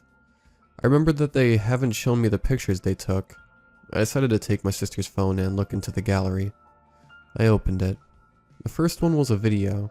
The thumbnail was all black. I had a small thought that it was probably a 2-second video of the camera being covered or something, because my sister wanted to take photos but the camera was on video mode. But little did I know what effect it would have on me. The video was almost 7 minutes long, and the date it was taken on was 3 days ago. I clicked on the thumbnail. Black screen. Then I heard some chanting. Panicked chanting. The video brightened, and I heard some more of it. Same words over and over. People were praying.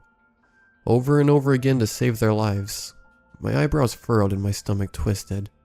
My breathing got faster as my eyes tried to process what I was seeing. The video was filmed in a plane, and my family was in there, but they should be in their hotel that day. Did they take an early plane? What was going on? I saw the passengers clutching onto their front seats in a crawling position. They were being instructed to do that. The air hostesses were repeating over and over again to keep calm. I have never been this confused before. They surely were in an emergency situation, but my family happened to be in the plane. How? They were not supposed to be there until 1 day ago. I heard my sister's whimpers. I could feel that she was shaking and clutching the phone tightly. My mom was on the verge of tears in one frame. The next second I saw my father. I've never seen him like this. His perfectly made hair was all sticking out, and sweat was dripping from his forehead. He was trying to shield my mom and sister, but I could tell he was very, very scared. I felt my heart beat even faster, my eyes burning and a lump in my throat. Why was I crying? I was so confused. I stopped the video for a moment, huffing hard. I was shocked. Seeing my family in this situation was terrifying. I couldn't process it. I got up and checked the time, touched the tables, the walls, just to be sure I was in reality. I checked my living room to search for my parents and sister. They were still asleep. I got on my sister's phone again and touched the play button. The screen was shaking badly now, and this time I could tell it was not my sister. The plane was shaking, and hard. Is it turbulence?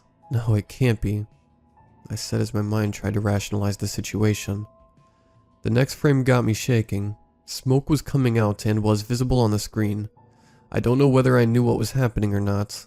Any calm mind would have understood what was happening, but my mind was literally clueless. Guess I didn't want to think about the reality. I still wished it was some Photoshop video or an internet video. Screams filled my ears, babies crying, mothers clutching their babies and crying. The screen went thud on the floor, and I saw my family in the frame.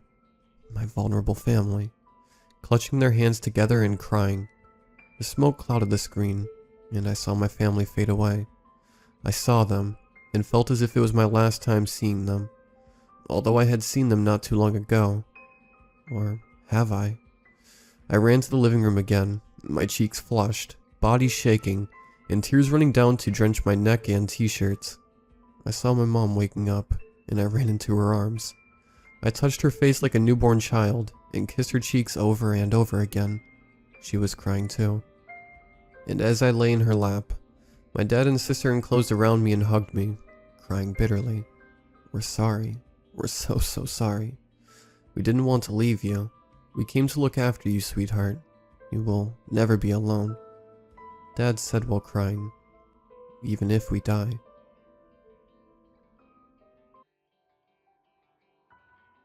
Do you ever notice how many trees there are? I've heard it said there are more trees than stars in our galaxy. Amazing to think about, isn't it? That something as big as a star should be outnumbered by the trees on our planet. In our galaxy, at least. It's a lot of trees, and they're all very old, aren't they? So very old. Older than us. Maybe, somewhere out there, is a tree older than the dinosaurs, buried in a mountain, somehow having survived millions of years. I know we find fossils of trees, but what if those fossils weren't dead? It's interesting to think about, that there could be a tree out there older than all of mankind's history. Do you think trees have thoughts? After all, trees are alive, and every living thing has some kind of mind, and intelligence driving it. And if so, what do they think of us? I've got a fair idea of what they think about humankind. I'm a park ranger, and this is my story. It all began when we got a call none of us wanted to receive. A child had gone missing. This wasn't unusual. People go missing all the time in the parks. However, what made this one unusual was how it happened. Maxie Patton had been out with her mother on a picnic. At 13 years old, he was a wild and rambunctious child. And if there was one thing he loved doing more than any other, it was climbing trees. If only he'd been more of a video game kid than an outdoors kid, perhaps all this could have been avoided. You see, it was when he was climbing a tree that he disappeared. His mother recounted everything in detail. They picked out a nice clearing on the edge of the woods, near a large clump of trees Maxie could climb on as he pleased. We set up the blanket right here. Maxie wanted to climb that big pine tree. She pointed to it. I took my eyes off him for only a moment. She sobbed. Just 1 minute.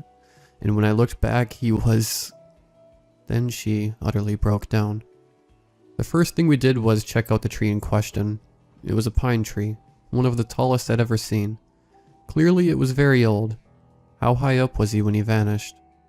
I asked his mother. A little skeptical, a kid could just disappear without a trace while climbing a tree.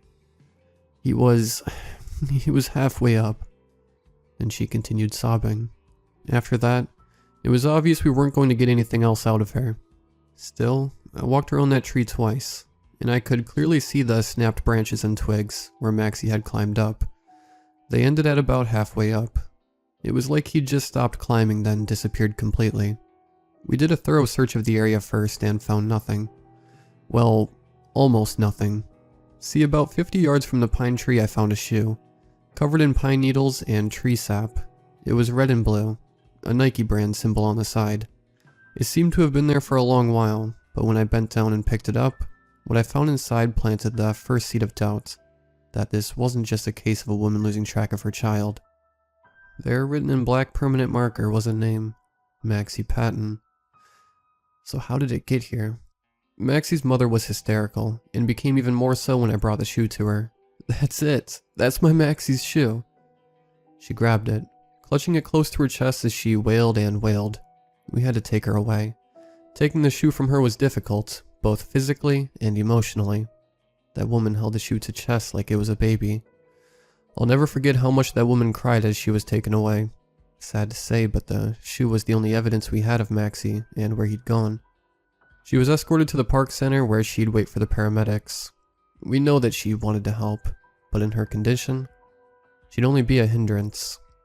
The moment she was out of sight, however, was when one of my partners spotted Maxie's blue shirt at the top of another pine tree, hanging from a branch by the collar, 100 yards in the opposite direction of where we'd found his shoe. He swore up and down that the shirt hadn't been there when we'd first looked, and did so with such conviction that none of us doubted him, even if we wanted to. We knew we had to get that shirt down somehow. It was evidence. But then again, how had the shirt gotten up there? Unlike the pine tree Maxie had disappeared from, this one had no sign of anyone having climbed on it. No broken twigs and branches slightly bent from where someone had climbed up and left the shirt. There were 5 of us when we went to first look for Maxie, excluding myself. We didn't think we'd need that many, because frankly, people go missing in the parks all the time. Often they'd turn up in about a few hours. But we'd never dealt with something like this, staring up at that shirt, covered in pine needles. I think it began to dawn on all of us that we were dealing with something we weren't trained for. We radioed for backup while trying to figure out how to get the shirt down. I volunteered to climb up. The very first branch I grabbed, however, broke in half instantly, in the process scratching me across the hand. I cried out, looking at the gash across my palm. It wasn't deep, but the skin had been broken. Blood was already pooling in it. Groaning at the sharp pain, I clenched my hand into a fist, trying to stifle the bleeding. I glared, stunned, at the large branch which had just snapped when I touched it. My blood was already seeping down it and towards the ground, where it dropped onto the exposed roots of the pine tree below. Shit, I cried, turning back around to the others while clutching my wounded hand in my still healthy one. Park rangers always carry a first aid kit on hand, and they quickly helped me apply bandages to it, wrapping my hand in cotton. What happened? One of the other park rangers asked me, looking at the broken branch ludicrous. It just broke. I snapped back despite myself. My agitation at having been cut by the tree branch when it broke was severe. But then something else dawned on me. How had that tree branch cut me? It broke in the grip of my hand, and shouldn't have been able to move in such a way as to leave a mark this painful. Inadvertently, a shiver went down my spine. I became acutely aware of how many trees were around us. Was I mistaken, or had their number increased since I'd last checked? I had to be mistaken. We need to split up and find Maxie, another park ranger said. I was thankful, given it meant I didn't have to focus on the trees anymore. What about the shirt? Another said, indicating the garment at the top of the tree. We'll come back for it later. The first one said dismissively, You know, it's strange. For the life of me, I cannot remember their names. See, I was still new at that time. A rookie, really. I barely even knew what I was doing. I never saw any of the other park rangers involved in the search for Maxie Patton again. Most of them retired or transferred to a different park. But sometimes, I do wonder if we all came back from that search. We split up into 3 pairs, moving in a perimeter from Maxie's last known location, the pine tree. I was paired up with a man whose name escapes me. I just know he was Hispanic, and that's all I can ever remember about him. We were sent north, in case Maxie, or whatever was left of him had somehow gotten there. The others went east and west.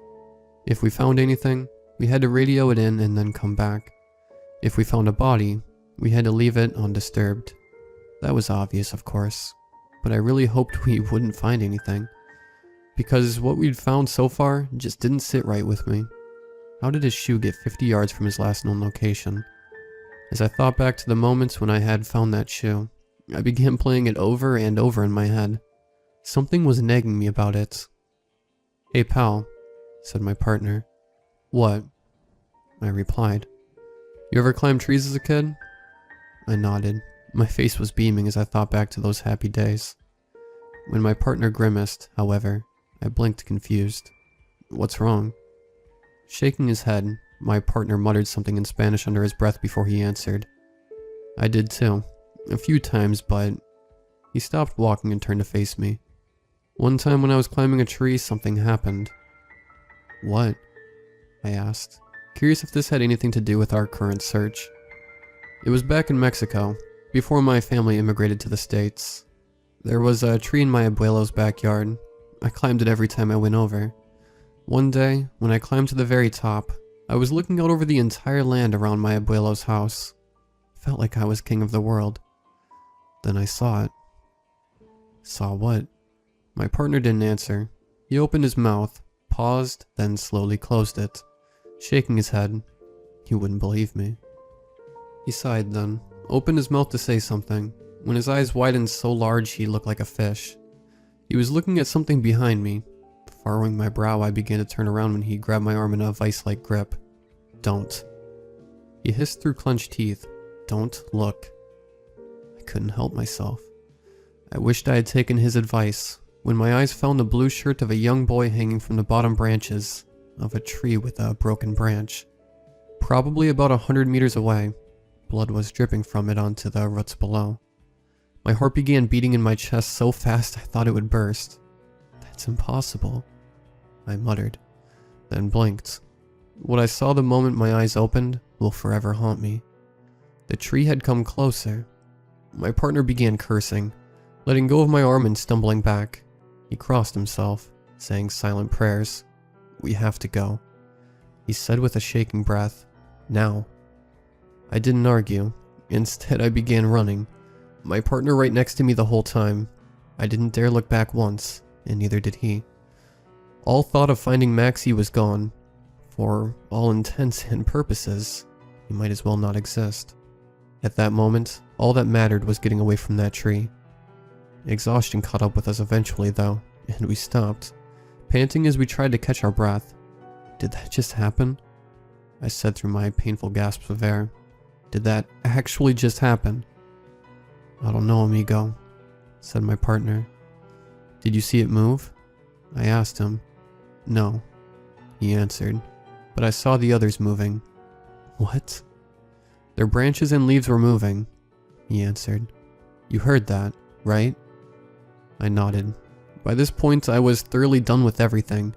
For lack of a better term, this was just too crazy. I was watching them for a while. He continued, wondering why they were moving with no wind about.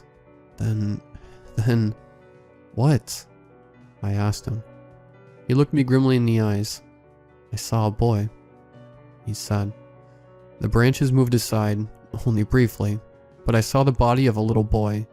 He couldn't have been more than 13, but, amigo, we mustn't find that body. I didn't want to ask, but curiosity got the better of me. Why? Because that thing could never be called human, not after they're finished with it. What do you mean, finished with it? My partner didn't answer. Instead, he began praying again in a shaking voice, crossing himself over and over. What was happening to Maxie's body? I pressed, not consciously. He didn't answer me at first. Instead, he licked his lips, looking around us, eyes darting from one spot to another. When he spoke, his voice was low and shaking, the same thing I saw in my abuelo's backyard when I was a child. I didn't say anything to that. I just sat on a stone, leaning backward until my partner grabbed my shoulder. "Don't," he whispered. "There's a tree behind you." I didn't need to look to know he was right. It was obvious anyway. We hadn't left the forest after all. What do we do? I asked him. I kept my eyes on his face intently, because looking anywhere else meant seeing a tree. Ignore them, he said firmly. They might leave us alone if we do. So we did. We just sat on the ground facing each other, catching our breath. I could hear the singing of birds, the gentle flow of a stream nearby, but the only thing I could pay attention to was the sounds the trees made. The soft creaking of wood, the swaying of leaves and branches on this windless day, the trees brushing against each other. Neither of us said anything, just looked at the ground to avoid the awkwardness of staring at each other's faces for who knows how long. The silence between us was marked by our tense patience. Something was going to happen. We could feel it. Even after running from that thing for God knows how long. I didn't believe we'd escaped it. It was still out there, waiting, just like us. I've heard stories about how some hunters track their prey. They shot it first, critically wounding it, then follow the blood trail it leaves behind, waiting for it to collapse from exhaustion. Why bother letting it put up a struggle when you can wait it out? I remember those stories when I looked at my hand. The cotton around my palm was soaked a crimson red. Why is this happening? I asked my companion. He said nothing, just stared at the ground. I've never heard of this before, I continued, my voice dull and tired. I've heard stories of Bigfoot, Mothman, even freaking dogmen in Michigan. Some people say they've seen aliens, others, goblins and fairies. And they always say they see them in the woods, peeking around a corner, watching them, hiding behind something, like a rock or a... I couldn't say it, because they were still all around us, listening. But I've never heard of anyone being hunted by a tree. When I said that, I don't know why I did. I guess accepting the reality of what was happening would make it easier. It didn't. Because when my partner looked up at me suddenly, I could see it in his eyes. He was disappointed in me. I was talking in the presence of other trees. I didn't care. This was just too weird. Any rational part of my brain was long since dead, unable to deal with how bizarre this was. I wondered if my partner was going through the same thing. Then again, he claimed to have experienced this thing before. Are we sure they're trees? He said slowly, like he was talking to a child. What? I answered, and eyes narrowed. My father once told me a story. It was about a demon possessing a woman he knew as a child. He said she went raving mad, biting people and scratching her face. When he finished, I couldn't help but wonder if demons only possessed people. Are you saying a demon has possessed a tree and is hunting us? Maybe, he answered. Who knows? I mean, how do we even know if that thing was a tree? Looked like one to me, I replied, trying not to peek over my shoulder to see if it was behind me. But trees don't move that fast, and they don't carry around pieces of clothing. They don't chase people. You said you saw them with a boy's body, I pointed out. My partner swallowed, crossing himself. I did. I wish I hadn't, but I did. And let me tell you, amigo, trees aren't capable of doing what was happening to that boy. I didn't say anything. The sun broke through the leaf canopy above us, and I squinted from the glare. So did my partner. Part of me thought he made a compelling case, but another felt like there was something we were missing. Missing. That was it. When a tree falls, I said, and no one is around, what sound does it make? My partner furrowed his brow, confused. How do we know trees don't chase people down? How do we know they can't move in the blink of an eye, or take a young boy without anyone noticing and carry away his body? What are you saying? That trees are capable of doing that? Maybe they are, I replied. Maybe we aren't the first to have seen them either. You think there might be others? When you were a kid, you saw something in your grandfather's backyard, right? Something involving trees? Through the sun's glare, I could see his face going pale. Maybe you were one of the lucky few to live and tell the tale. What?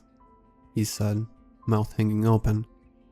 When a person goes missing in the savannah, some people believe they were killed by the local wildlife, and nobody doubts that. Africa is full of dangerous beasts. I let that sink in. Let my partner begin to understand what I was going to say before I finished. When a person goes missing in the forest, sometimes People assume they were killed by the local wildlife. Mountain lions, bears, wolves. But nobody ever stops and thinks about the trees all around us. Because nobody ever notices them. I pressed my lips together when I finished. My partner looked at me in disbelief and horror, dumbfounded. "Do you have any proof?" he said slowly. "Same amount of proof as you do for demons possessing trees. Only a theory." Then my partner's face brightened with a dark realization. What if we're both wrong? I blinked. My mind began racing with possibilities. What if we were both wrong? What if this wasn't trees or demons, but something else entirely? If it was, then what was after us? I was about to say something when I noticed it. The shadow which had fallen between us, perfectly still on the ground. Like a border keeping us apart. A long, thick black line. One with several appendages sticking outward from it. My heart skipped a beat as my eyes widened. I knew my partner saw it when he cursed, screaming and backing away. However, there was one part of the shadow which made my blood run cold. One of the appendages was broken, and from it hung the silhouette of a shirt. And slowly, very slowly, it was getting bigger. Unable to help myself, I began following the shadow's trail to its source, knowing full well what had made it. I could just see it in my peripheral vision, like a patient hunter waiting for its prey to roll over and die, when I heard the most comforting sound in my life. The distant hum of a car speeding down the road, passing us by. I turned back to my partner, locking eyes with him. At that moment, we both had the same idea. It was our chance of getting out of this nightmare. Neither of us knew if it would work, but we didn't have a choice, because the shadow had nearly doubled in size, and a tree was creaking, very loudly. We ran faster than I ever have in my life, before or since. We ignored everything around us, especially the silent, inescapable trees. We ran across their roots, pushed through their leaves, ducked under their branches, swerved to avoid running into their trunks. I didn't care if I touched them anymore. If I was fast enough, I could get away from them. Then they wouldn't catch me. But what about that infernal creaking? Always right on our heels. What would happen when it stopped? We couldn't be near it when that happened. Our very lives depended on it. So caught up in sprinting out of those godforsaken trees, I didn't think to look at my path. My foot hit something large and solid, and I cried out, losing my balance. My partner was in front of me, and looked over his shoulder, bewildered.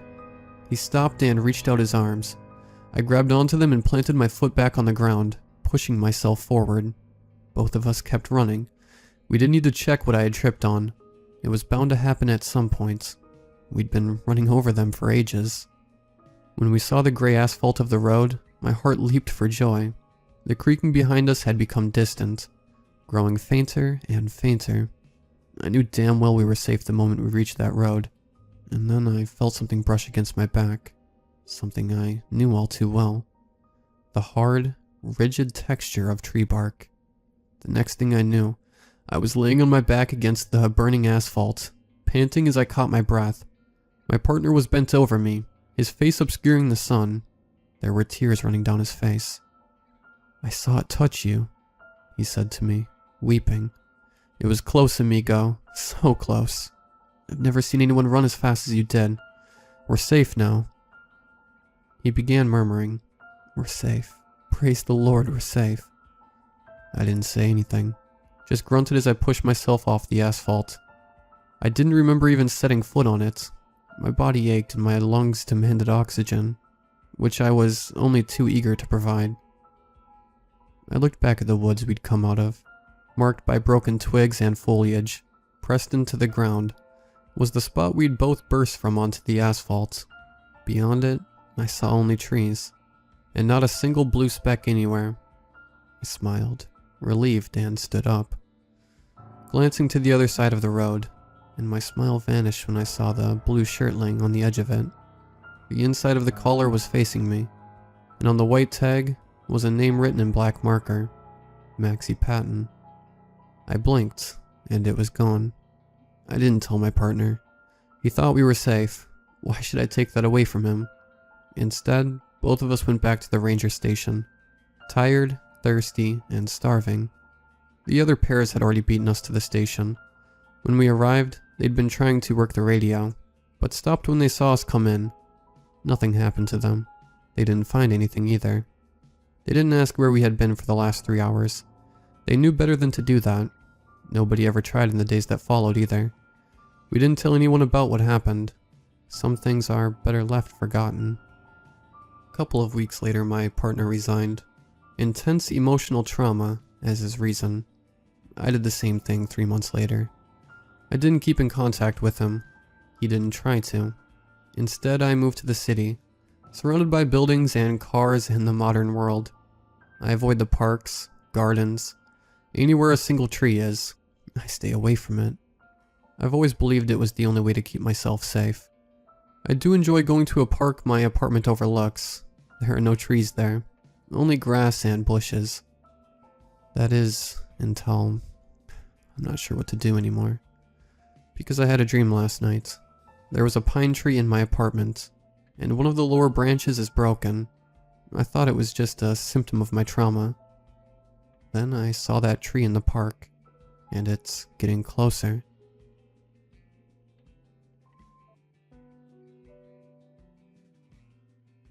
Ever since I became an adult, I've long been a fan of urbex, or urban exploration. It has always been fun for me to explore abandoned businesses, factories, power plants, and even some houses. My most terrifying experience was 3 years ago, when my friend and I were in a small town in eastern Virginia, and asking around about any abandoned places. We sadly didn't find anyone willing to talk about any, but we eventually came across an abandoned, large adobe-style house. We cased the place, and as usual, we made plans to find a way in at dawn. As usual, we carried 3 light sources, masks to protect against asbestos, water, snacks, 2 pairs of gloves, 2 cell phones, and I carried, even though my friend didn't like it, my .380 ACP pistol. I carry, even if it carries risks of higher charges, due to wild animals often being present, and also to ensure that if I walk into a drug den or something, I have a way to defend myself. I do have a carry permit and training, so there is that. This house was huge, about 3 levels and surrounded by dense forest. We arrived at 4:30 a.m., a little before dawn, and we began looking for ways in. Broken windows, unlocked doors, etc. We didn't find anything on the ground level in the dark, and so we waited for more light, and eventually we found a loose window we could force open. We climbed inside, and it appeared we had entered a large sunroom. The place was dingy and abandoned. Dirt covered the floor and tiles were cracked. I activated my lantern, and we put on our masks and tried the door. It unlocked, and we entered a large dining room. I tried the light switch. Dead. No power. As is usual with abandoned houses. A large table was in the middle of the room covered in dust. Broken chairs with rotted wood were strewn across the room, in a violent manner, with visible dents in the drywall from where chairs were lobbed with considerable force.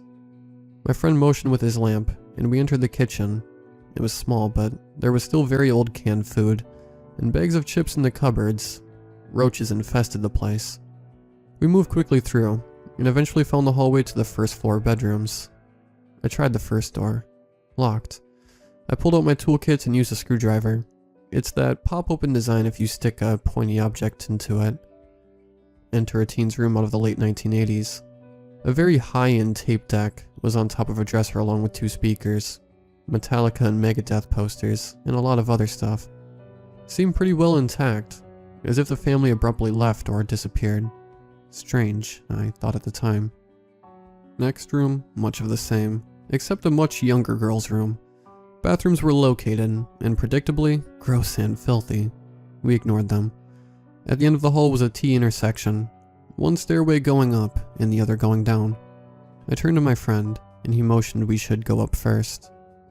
I ascended the stairs slowly, carefully putting my weight on each step to check for rotten steps, and liberally using the handrails.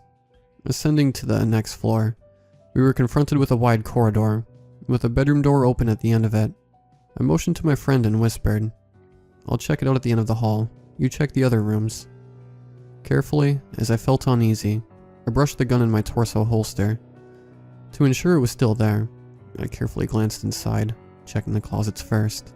The master bedroom, sheets carefully folded on the floor for God knows how long. dust covering the floor, and a sliding glass door out to the balcony. I looked outside. The sun had not yet risen, but the birds were beginning to tweet and wake up, so I knew dawn was coming soon. I slid the door open carefully. Its track was rough and difficult to force open. The balcony was sparse, and there was no water around. It just faced the stands of pine trees outside. I carefully closed and locked the door. I then checked the bathroom. Much cleaner, but had roaches. Gross. I called out to my friend. "Yo, anything cool?" My friend responded. "No, not really. Just more bedrooms. This place is an 80s time capsule, though."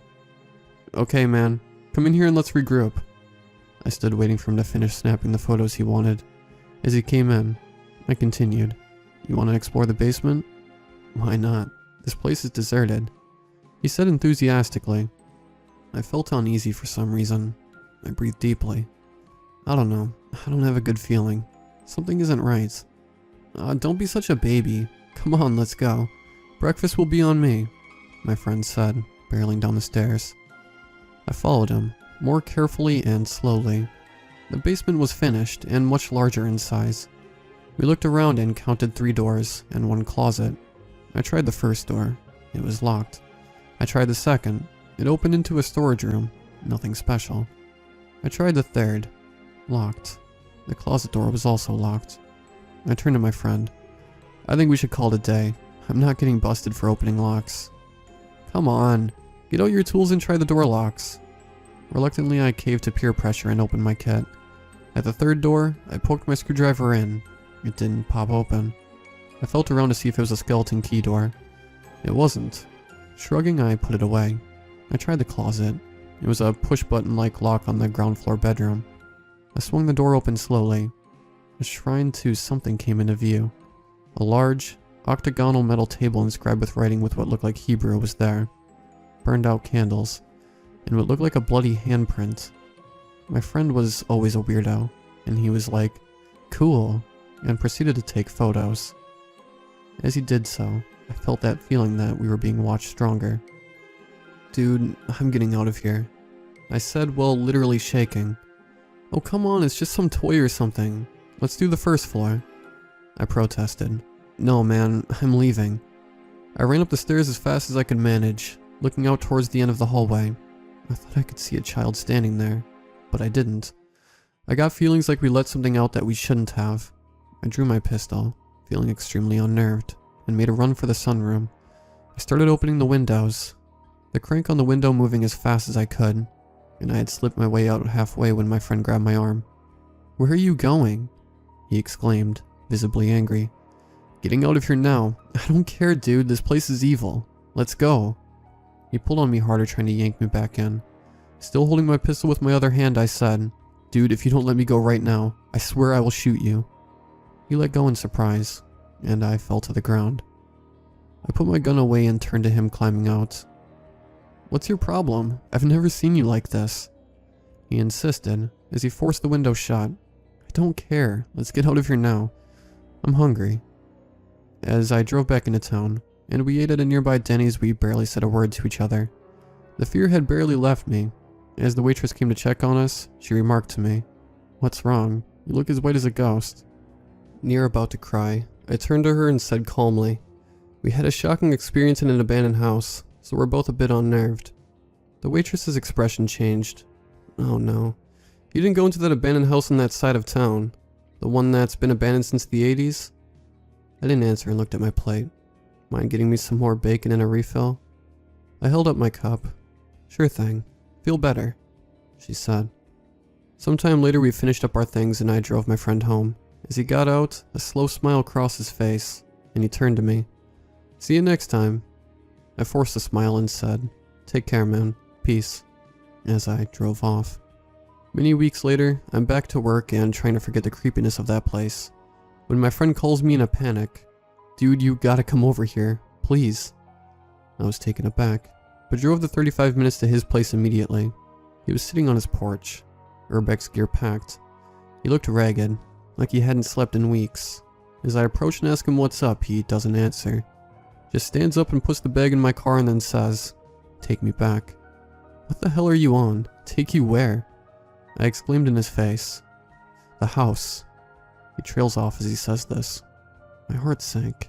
I don't have my gear. But why do you need to go back? The voices won't stop. He then produces a half-burned candle. You didn't. You fucking didn't steal that, did you? From that crazy altar thing? I begin hysterically. It was a trophy, he responded. For those out of the loop, Urbex, you're supposed to be an explorer, not a thief.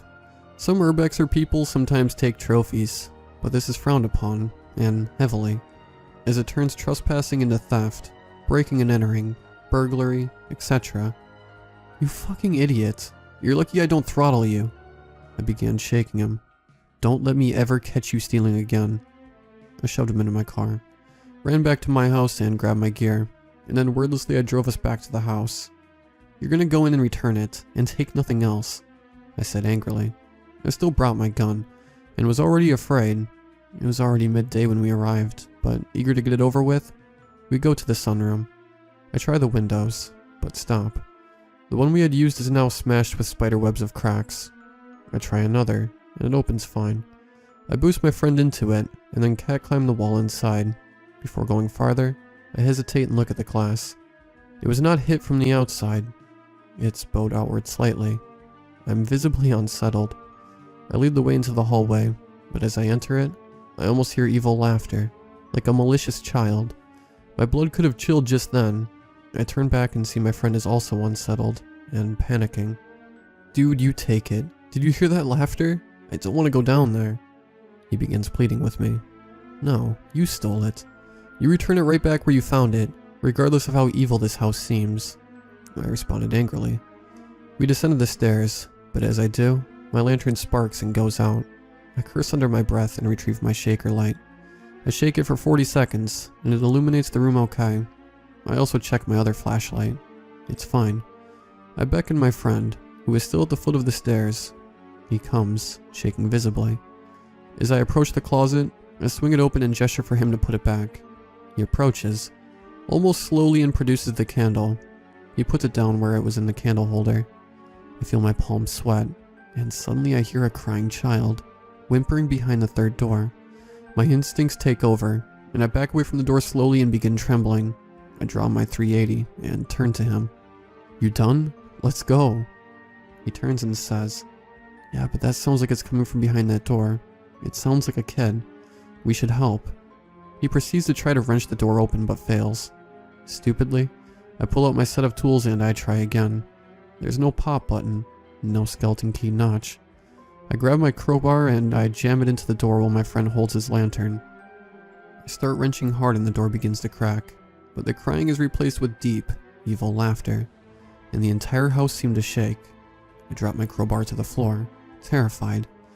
I stoop to pick it up and shout, I'm getting out of here, and I run for the stairs. As I turn back for my friend, he's rushing too, but I almost see a face materializing near the closet, that of a little girl, smiling maliciously. I scream at the top of my lungs and I run up the stairs. I see the girl at the end of the hall and I stupidly begin firing my gun, emptying the entire magazine before I know it. The girl disappears as soon as I begin firing, and I don't even hear the report. My friend is hysterical, crying and screaming. We run for the sunroom, and outside, somehow it's suddenly dark. I take my crowbar to the broken window and smash it, and then haul ass out of it, my friend barely following behind me. We ran for my car, and I floor it out of there. I look at the clock, 8 p.m. I turn to my friend. How did 20 minutes turn into 8 hours? I don't know, man. Just drive and get us as far away as possible. I oblige and drive us into town. We stop in a parking lot and just begin to cry. We are bawling, 2 grown men in our 20s, just straight up crying. I drove him home soon after. I just went home and kept all the lights on and curled up on my couch, trying to forget. 2 years later, my friend shoots himself quite suddenly. In his suicide note, he simply has. That girl haunts me over and over. I'm sorry, everyone, but she won't leave me alone. Nobody knew what he was talking about, and assumed he had schizophrenia or something. Only I knew the truth. I was never haunted by the girl. I've never obtained trophies from my explorations. But regardless, I don't urbex houses anymore. Too much spiritual baggage, and too much demonic shit I've seen from that one time. I will never forget my friend, but I still keep tabs on that address every so often. It has since been torn down and redeveloped. I don't dare come near it though. That place is evil.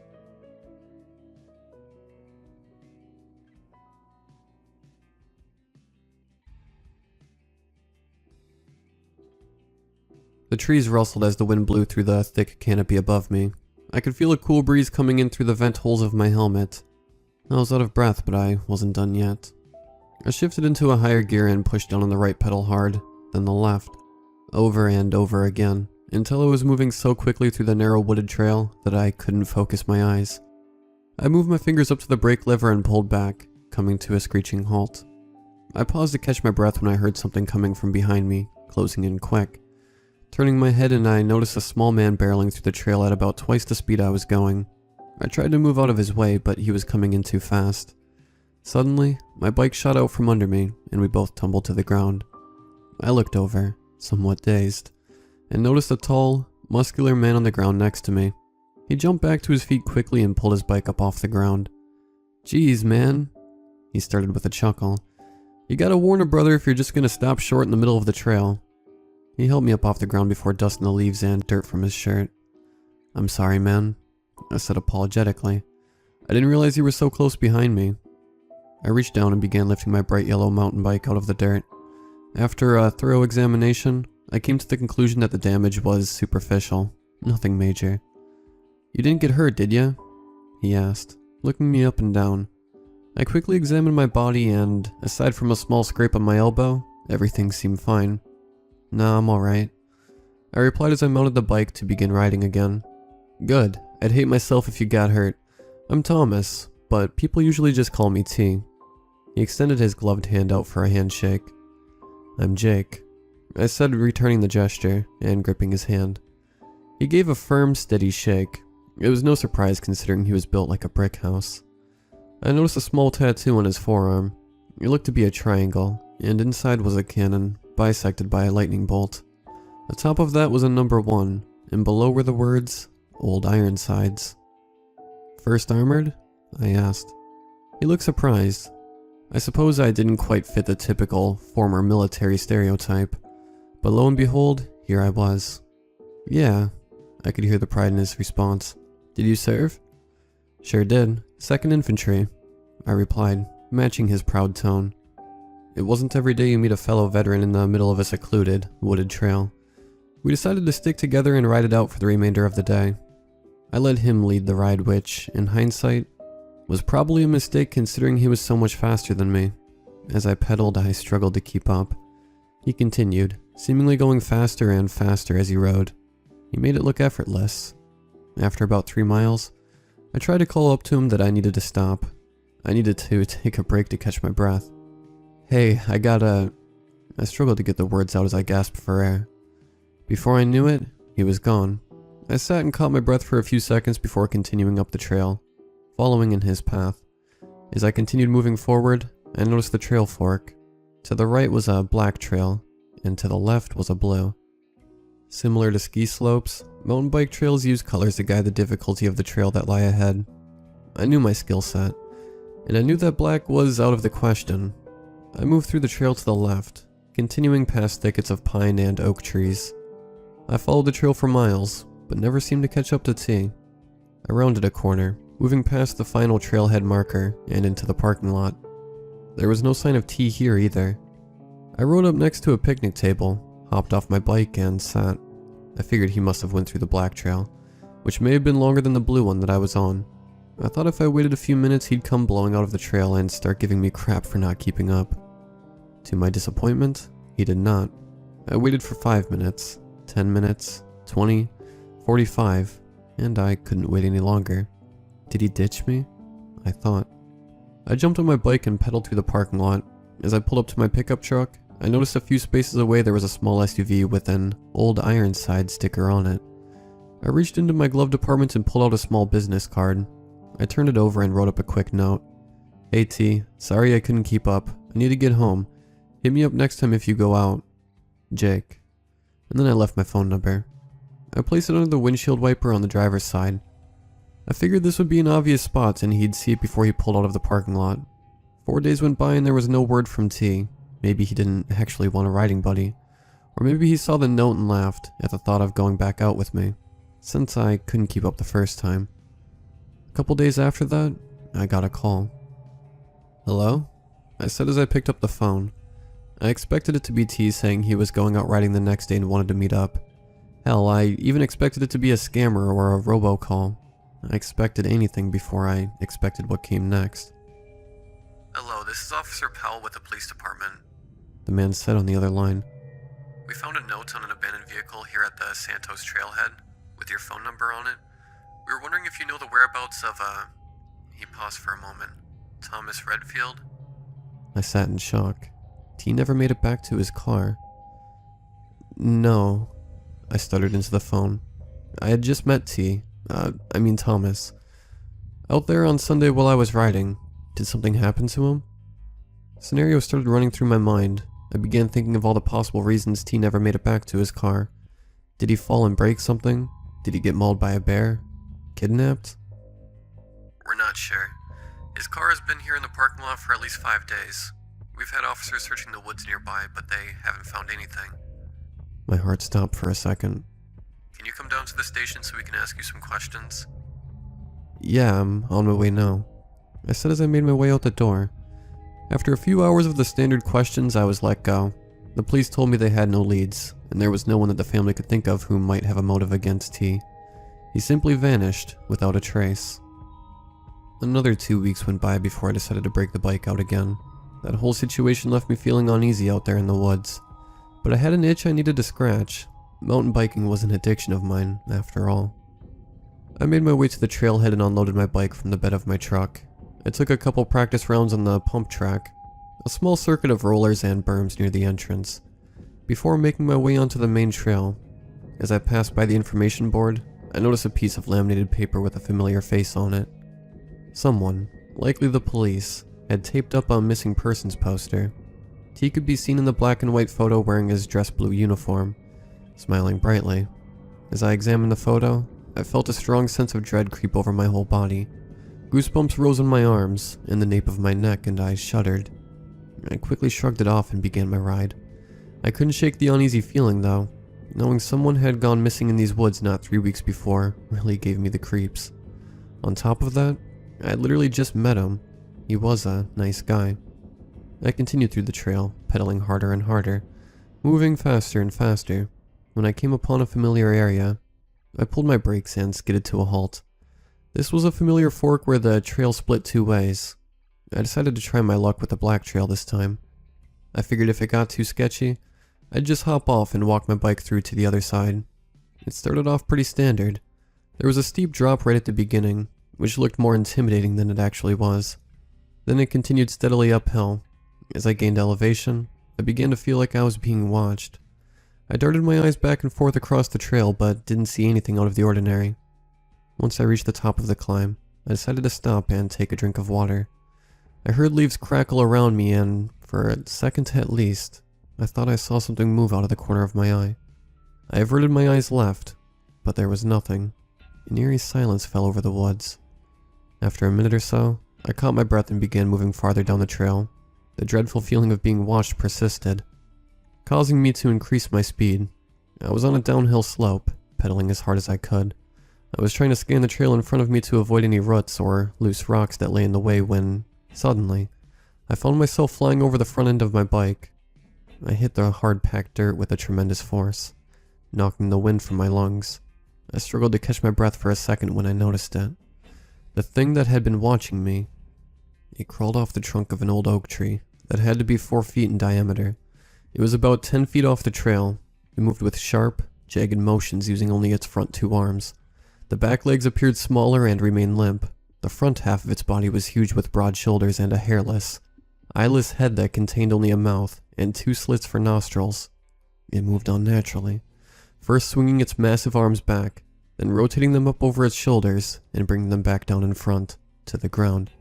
Its long, razor-sharp claws dug into the dirt, as if it propelled itself forward towards me. I staggered to my feet as the terrifying creature moved closer. I turned and scanned my surroundings, trying to find my bike, but somehow it had been thrown 25 feet off the trail into the brush. I began running back up the hill, the way I came.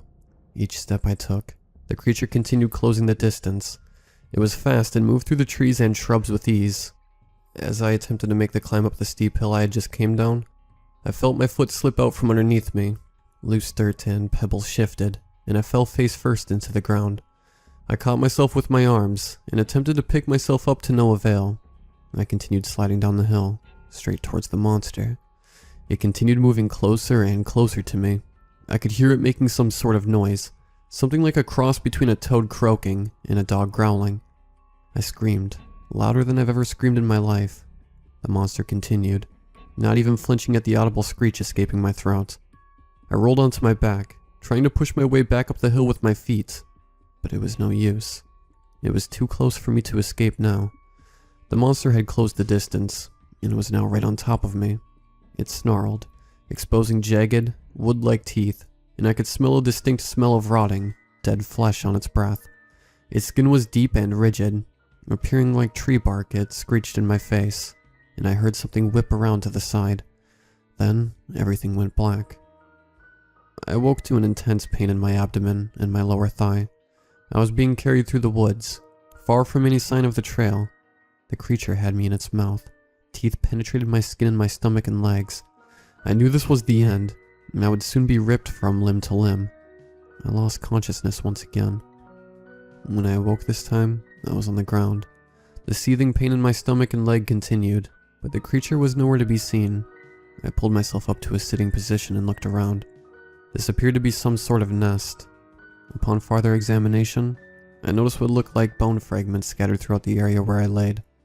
I looked to my left, searching for a way out, but only saw dense brush and trees. I looked right and noticed a familiar face. "T," I shouted. He didn't move. I began scurrying over to him, fighting the intense pain I felt with each movement.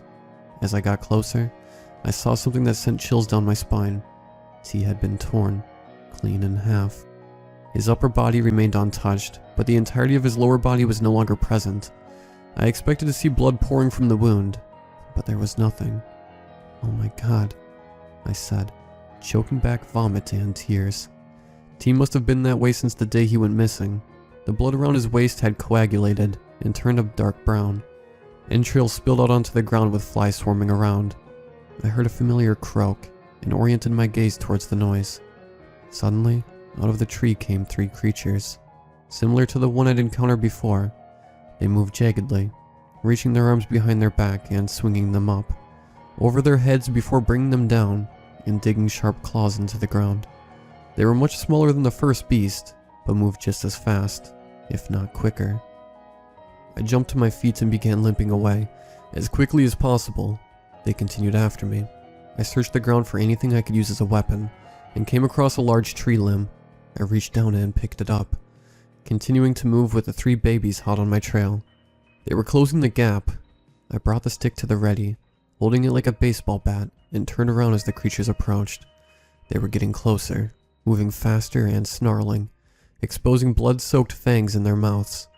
I swung the stick around quickly, striking one of the creatures and sending it flying through the woods. The other two stopped and looked at each other quizzically before letting out a blood-curdling scream. I could hear something in the distance now, a faint thud falling rhythmically. They called for their mother, and she was coming. I took off in a mad dash, unsure of which way I needed to go. I moved through the forest, hearing the screech of the babies and the deep croak of the mother as she continued toward me. Thud, thud, thud. The steps continued, getting louder as they moved closer. I began searching for anything I might be able to hide in, when I noticed a small pond covered by a layer of bright green slime. Against my better judgment, I went in. I tried to be as quiet as possible, knowing the creatures could hear my movements, as I lowered myself into the cesspool of murky swamp water. Once I was about waist deep in the disgusting water, I took a deep breath and lowered my head under. I could still hear the faint thud of the creature as it walked through the forest. I heard its footsteps slow as it got closer. It had lost me. All I needed to do was hold my breath and wait for it to retreat, and then I could run to safety. This proved harder than I anticipated, considering the creature spent what felt like hours, searching the nearby area for me. I struggled to keep my breath held with my head under the cool water. I could hear the footsteps begin to retreat, but it still wasn't safe. I needed to wait until the audible footsteps faded away before I could come back up. Finally, there was silence. I pushed through the thick layer of slimy moss that coated the top of the water and began panting. I had no time to wait and catch my breath though. I took off running, as fast as my legs could take me. Fighting the pain with each step I took, I was constantly checking behind me as I fought my way through the thick brush. Knowing the creature could easily catch me only made the adrenaline pump through my body quicker and sent me into a sort of overdrive. The pain was no longer in my legs, and I was moving without regard for anything. I plowed through thorn bushes, ignoring any resulting injuries, and just kept moving. My only goal at this point was survival. I heard the familiar croak in the distance, followed by the familiar thud of the creature's giant footsteps falling on the ground. Then, as if by divine intervention, or magic, I came across a familiar area. I saw a narrow dirt trail in front of me with a deep skid mark. This was the spot where T and I first met. The quickest way out would be to go to the opposite direction of the trail. This would take me back to the trailhead where I could get to my car and drive to safety. I ran, feeling the ground vibrate as the creature grew closer and closer. I heard the croak growing louder and louder, piercing through the dense woods as the creature continued moving toward me. Then I saw it. Freedom. The familiar archway that marked the beginning of the trail was in front of me. I was home free. I continued running, making my way towards the archway when I noticed movement out of my peripherals. I turned my gaze to the creature moving through the woods next to me. It began closing the gap between us and lunged for me. Narrowly avoiding the claws that reached for me, I pushed my legs to move faster. I made it through the archway into the parking lot. I heard the creature's footsteps stop, and it gave a piercing screech. I looked back to see it standing just behind the archway, as if being held back by some invisible force. I continued running toward my car. I jumped in and started the engine before pulling out as the tires spun on the concrete. I couldn't get out of there fast enough. To this day, I still have no clue what that thing was. I have no plans to find out either. Needless to say, I haven't been back on my bike since.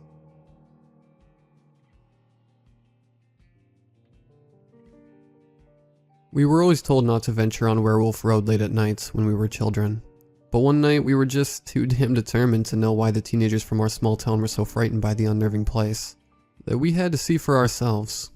I had my small backpack loaded with snacks, a flashlight with some batteries, a flare gun with a can of bear spray, and attached to my backpack was my sleeping bag. The four of us gathered together behind my cousin's house, who lived just 2 houses down across the street, and together we all exchanged scary legends and stories we had heard about the road and the cemetery on it. I heard there's a woman in the trees who jumps on people's cars late at night. She sleeps on a mattress with her dead, rotting baby. Evan said with a morbid sense of pride in his voice, "That's baloney." My cousin Justin said, shaking his head, "I heard she was just drunk and that happened once. The baby wasn't dead. The police took it from her though," he said in a matter-of-fact tone. "You guys ever hear about the dead puppy in the box my brother found in the cemetery?" I said aloud. The other 3 looked at me, their eyes widening with interest as I spoke up. He said he went up there alone one day, around 2 years ago when we moved here.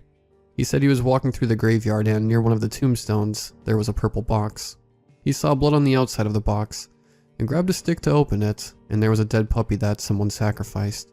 He looked up and saw streamers in the trees, and an area where it looked like there was a fire.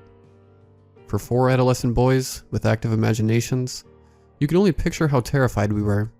There would have been next to no possibility that we would venture out anywhere such as that alone. But together, it was a different story. We were all in this together, despite how frightening it was. "Oh, come on, he's just jacking with you," Ronnie, the youngest of us 4, spouted. I could tell if he was lying, and believe me, he wasn't. He had a look on his face that makes me feel like he wasn't. "Are we gonna do this or not?" Justin said, seemingly irritated by the stories. We shrugged and picked up our belongings, and next thing we knew, we were walking towards the woods that led to the legendary road on the other side. The leaves and sticks cracked beneath our feet as we stumbled around in the pitch-black summer night. Justin had his flashlight shining ahead of our group. The narrow beam shone the heavy thicket that surrounded us. In some places you could see, even in the absence of light, the silhouettes of fast food litter like styrofoam cups of various sizes, and plastic bottles or discarded cans that were scattered about. I felt the crunch of an empty can of beer under my foot. I cursed under my breath, as I realized just how loud and inconvenient my misstep was. Evan turned around and shushed me as we continued walking. "Screw off, Evan," I said in a stern but quiet voice. I raised my hand as he turned forward, the thought crossing my mind to smack the back of his head. I bit my bottom lip and considered how bad that could be for us if the wrong group of people noticed our presence. Okay, I can see the road. We need to decide right now if we are going to drop our stuff off first and then continue, or if we're going to take everything, Justin said. I looked around at the flat, dry ground that was covered in leaves nearby. "That looks like a perfect area to set up camp," I said, pointing at the spot. We all four removed our bags as we walked over to the grounds I chose, setting them down. "Anything valuable any of you might need to grab before we go?" Justin asked. I ran to my bag and grabbed the bear spray, assuming it would be good just in case we ran into some trouble. Ronnie and Evan shook their heads, and continued with him as he moved his flashlight from our newly claimed campsite and headed for the cemetery on Werewolf Road. I quickly caught up to them as we continued. In the humid summer night, there wasn't a sound to be heard besides a barn owl that could be heard in a tree nearby, and our feet lightly moving across the earth. We reached the dirt road, and I raised my head and looked around as what sounded like something heavy fell through a mess of branches. Perhaps a decrepit tree, or a large animal. Whatever that was, it wasn't small, I heard Ronnie say. I looked over at him, and was leaning over his bent knees, wiping his sweaty face off with his dark shirt. He raised up and shook it, attempting to cool off. We four sat in silence. The night now grew more ominous. We stared at the dirt road, and I now looked to the right, remembering the wooden bridge that led to the cemetery. "It's this way," I said. We continued walking. I turned around to notice the rest of the group behind me, Justin still holding the flashlight, but aiming it up in the trees rather than the very dark road ahead. "Justin, can I see the flashlight?" I asked. "Here you go," he said as he quickly stretched his arm out and held it out like the Olympic torch. We approached the wooden bridge. As we came closer, I looked out at the creek, where you could see a pile of dead hogs, perhaps 6 or more, on the creek bed. The stench from their rotting, bloated corpses fouled the air. On the bridge was a pentagram drawn out near the very center. It had been faded from the elements, but you could still see it fairly well. We gathered around it, not saying a thing aloud. "The cemetery is just up the road," I said. We continued across the bridge, and I noticed that Ronnie turned his head and looked back at the creek, where the dead hogs were. "Did you guys see that? Or smelled at least?" We continued walking, not thinking too much about it. There could have been many reasons for that. Not every little thing had to be unusual, even to young boys who longed for excitement. As we got closer to the cemetery, we noticed a bright light coming from inside its fence. It was a fire. We rushed down the road, trying our best to stay low and keep quiet, as we grew dangerously close to the cemetery. We got off the road and made our way up a ditch, which led us into the woods that surrounded the cemetery fence line. As we lined up to peer through the fence, we were careful to stay low. Embers lingered around the blaze like fireflies in the cemetery landscape, and we watched as these beings gathered around the fire. They weren't human. There hadn't been a chance that they were human at all. They were beastly, savage creatures that were swift on all fours. When they were on the lookout, they stood on their hind legs and perched, exposing their ape-like chests and torsos. The rest of their bodies looked like canine, like a greyhound. Their faces were covered in heavy, beaked masks that looked similar to the surgeon masks worn during the Black Plague, but these were more of a ghastly sight on such already terrifying monsters. I knew we couldn't dare trespass on their fiery territory. I watched as one lurked near a tombstone and dug like a canine into the ground. I listened as we could hear what sounded like gurgling coming from the plot, dirt being thrown viciously behind the creature. The rest of the pack began to gurgle and click their mouths as they walked around the fire. 3 other creatures gathered around the burial plot, where the first creature dug, and the other 3 stood on their hind legs and looked around. I watched as the creature that was now burrowed deep into the ground climbed out of the hole with a rotting arm in its mouth. It sat next to the others, arm between its 2 hands, sniffing. The others gurgled and sniffed in between chirps. Another creature crawled into the hole and came back to the surface with a dismembered leg in its mouth, and carried it away from the rest of the group. Justin looked over at the rest of us with a face full of shock, and he spoke very hesitantly in an almost faint whisper, trying his best to control his breathing. "We've got to get the hell out of here. I don't know what those things are, but they aren't people. I say we leave our stuff at the campsite and get back to my place fast. The four of us backed away from the fence, and we got as close to the bottom of the ditch as we could. We knew that any little noise from us could be fatal. The sticky summer air attracted unrelenting mosquitoes that swarmed around our ears, and sweaty necks and arms. We tried for our lives to ignore the high-pitched buzz that rang in our ears. As we crept towards the bridge, I heard a gurgling sound in a nearby tree overhead. It rattled and clicked, signaling the others to move in on us. I looked up to see it as, through its frightening mask that covered its disfigured face, it looked down on me with its black, dilated pupils, as I felt the sweat collect in my eyes, and the mosquitoes I refused to sway away bit into my neck. The other three were frozen in place, staring at the creature as well. I smelled urine in the air from Ronnie, as he couldn't anymore hold his bladder in fear. I couldn't blame him.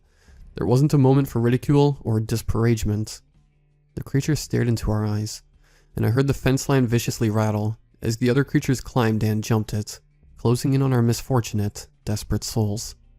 Justin spoke up. Guys, any ideas? I slowly reached into my pockets and felt for a lighter.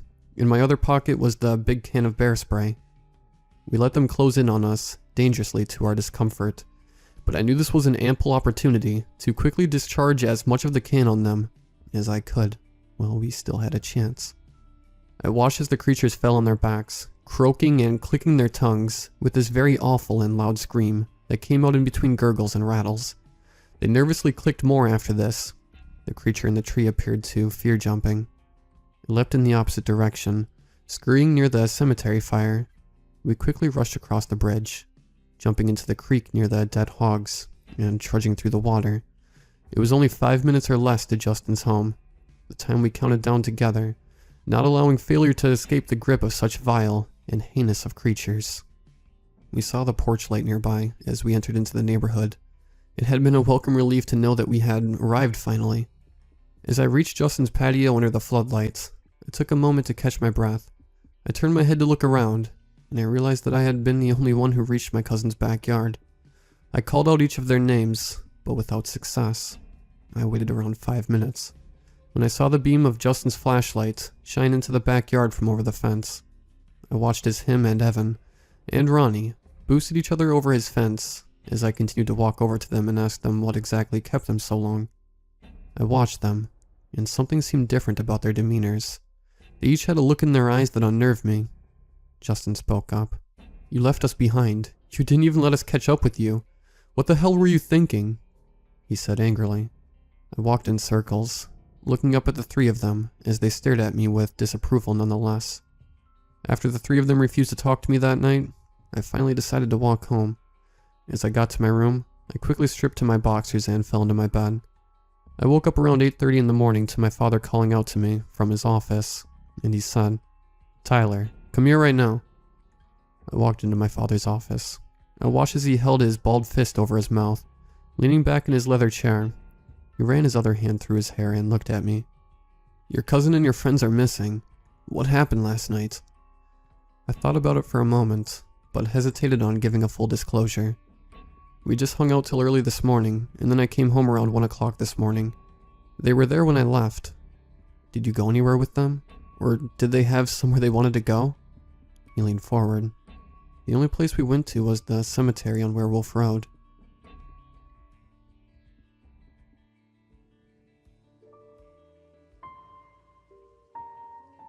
It started when I was in preschool. I cannot say why exactly, but all of a sudden, I got it in me that I didn't have a left arm. I'm sure it is normal to some extent. I was, after all, extremely right-handed. My left arm was just this useless appendage that hung there limply, usually just a nuisance that would constantly get in the way. I'm pretty sure I at some point had control over it, that I could willfully move it, but as my conviction grew stronger, what little motoric functions were left, no pun intended, dwindled into obscurity. By middle school, I didn't use it at all. I didn't acknowledge it at all. In my mind, I had only one arm. I didn't even register it as a right arm. It was just arm. When people asked me if I was right or left-handed, I'd reply nonchalantly, "I'm just handed." When asked if we should make a left or right turn, I'd raise my eyebrows curiously, and mumble a meaningless "that way."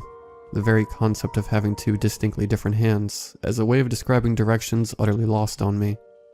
Because of this, let's call it a delusion. There were a lot of concepts lost on me, but I didn't mind it at first. I was just different.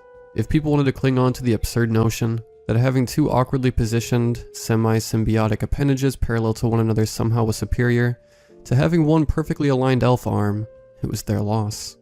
I'd just roll my eyes as they desperately tried to explain the theoretical advantages of dual-handed usage. What a bunch of weirdos. But when I started college, things changed.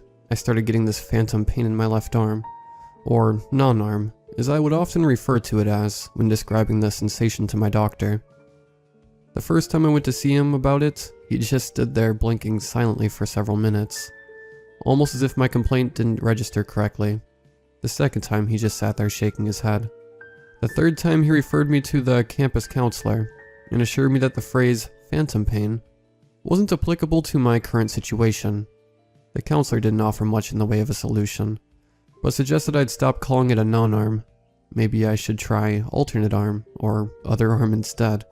Maybe there was some suppressed emotion surfacing, or possibly a long-forgotten trauma that needed revisiting. I should do some soul-searching, she said, and then I could come back and talk about my discoveries. She scribbled away in her pink notebook frantically, her alpha arm obviously a well-trained specimen. It was the first and last time I saw her. As the weeks went by, my phantom pain grew to a spectral torment. I couldn't go 5 minutes without wincing, and my tortured grunts would get me thrown out of lecture after lecture. I talked to my friends about it, and although they kept a straight face, I could tell they didn't take me seriously. I'd never bothered to mention my rather unique view on appendage distribution to them, simply because they wouldn't understand. I'd get the old, see a doctor, talk to a shrink, try cutting it and see if it hurts. How do you handle multiple cutlery? And the likes, but nothing of any practical use. The only advice that held some sort of merit came from my friend Gladys, who suggested I should start keeping a dream journal. Weird stuff happened in our subconscious, she said, and sometimes it could reveal some hidden meaning. Devoid of any other viable solutions, I decided to follow her advice, and purchased a rather luxurious leather-bound notebook the very next day. I laid it ceremonially down upon my nightstand, along with a disappointingly dull, yet surprisingly expensive pen, and tucked myself in for the old visit to Nod. I wasn't expecting much, mostly because I never really dreamt anything. I sort of dozed off and woke up, the time in between a great big blank nothing, and sure enough, I woke up exactly 8 hours after falling asleep, with absolutely no memories of the event. But then I glanced at the notebook sleepily, and what I saw came completely out of left field, pun intended. It was a poem, just a few stanzas, but the handwriting was elegant and exquisite, like something penned by an angel. I stared at it, at the pen resting in my non-arm. No, it couldn't have been. It was impossible. I yanked the pen from it furiously, turning my gaze to the poem before me.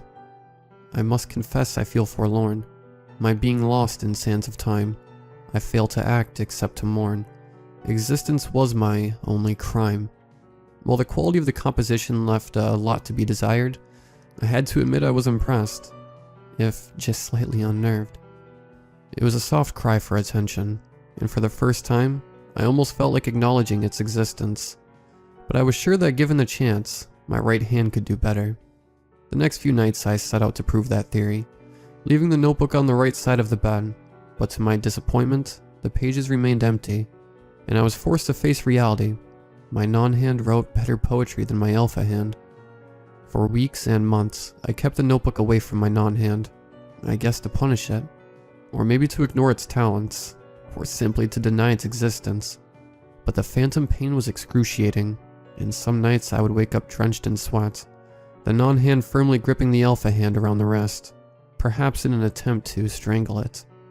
It became increasingly apparent that it wouldn't let this notion of vigor go, so I was eventually forced to return the notebook, awaiting the result anxiously. As I had expected, I woke to freshly written stanzas, forming some manner of understandable message, but I couldn't find it in me to read them thoroughly. I suppose I dreaded the effect they would have on me, on my right hand, on my general way of life.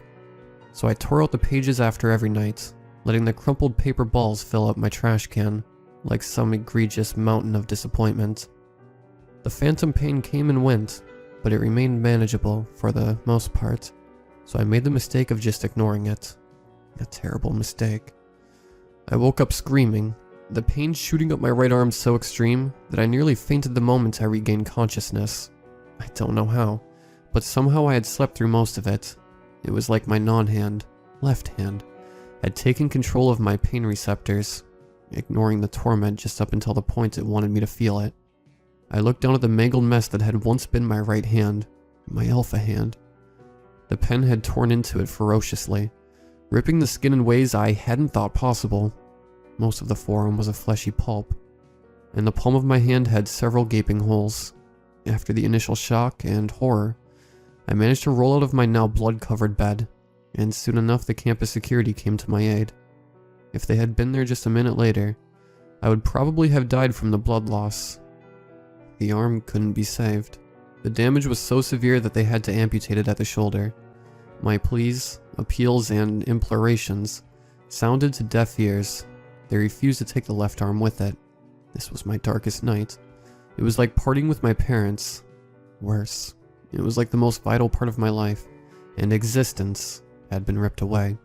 The void of the departure almost impossible to fill. To top it off, it would seem I had to spend the remainder of my years accompanied by its, physically and metaphorically, heartless murderer. We never truly got along, my left arm and me. Even after the removal of the alpha one, I would allow it to write poems again, and I would read and interpret them just to please it. I would also send a few of them in for publication in various magazines and prose collections, but they were never accepted. I think the rejection slowly but surely got to it, and the poems were getting darker and more depressing, by now having some real Sylvia Plath-esque quality to them. But I was never truly worried. Not really. Not until this morning. I tore out the page and placed it neatly upon my desk, as per my usual ritual, and started reading it. Existence is pain, torment, and hell, trapped in a foul, stinking, rotting shell. Thus there is no meaning, life is a lie. As soon as you're sleeping, we're both gonna die. After shaking my head at the banality of the message, and subpar flow of the lines, I came to realize the terrible implications of it. There is no way around this, and I know it. I've never been able to talk it out of anything. If it wants us dead, it will see to it. End of story. So I have to do it, guys. There's just no other option. I will have to find a way to sever my remaining arm. I used to break into houses. I'm not particularly proud of it, but it was a different time in my life. More desperate time. I won't make excuses for it. All I can say is I needed a quick way to make money, and typical employment options were not exactly open to me. My last job, however, something happened that I can never explain, and also never forget. Something I have never really told anyone, but I think it will drive me insane if I don't. Maybe I am heading there anyway. I had a buddy named Sam who helped me, or rather, I helped him since he was more experienced at the whole career criminal thing. I did this for about 2 years, going into houses, taking whatever we thought was worth it. We only ever did it when we were absolutely sure nobody was home.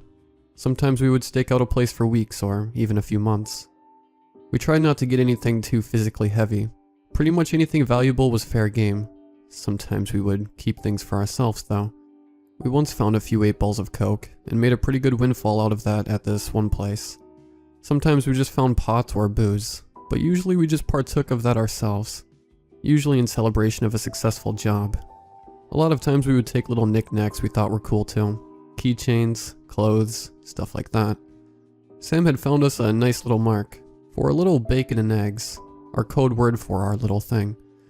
It was out of the way, so minimum chances of witnesses, and apparently the owner was trying to sell it, and was no longer living there, but had yet to move all their stuff. This was an unusually easy job. That should have been a hint. It sounded like a cakewalk. We just had to time it right and be careful. We decided we would want to start after dark the following Friday.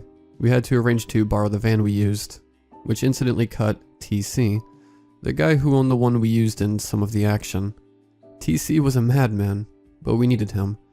And for this kind of work, you need a specific kind of vehicle. It was a piece of junk, but it had a lot of space, and it was easy to change. We repainted it and switched the tags on it at least a dozen times after, and before every job we used it. The ride there was long. It was a bit out of the way, and Sam only knew of it cause he knew a guy that knew the owner that let it slip what the situation was.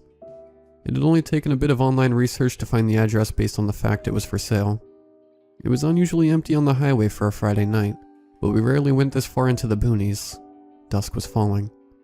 "So why is the guy even selling the place?" I asked Sam. I think Mikey told me about it, but I was more interested in the other details, not so much if anything is wrong with the house. This bothered me a little. "Yeah, well, what if the place has a gas leak or mold or something?" I asked. I looked at him and he leaned back. "Then I guess this might be our last job together. Nice knowing you, buddy." I remember him saying that while smirking. He must have sensed I was a little nervous.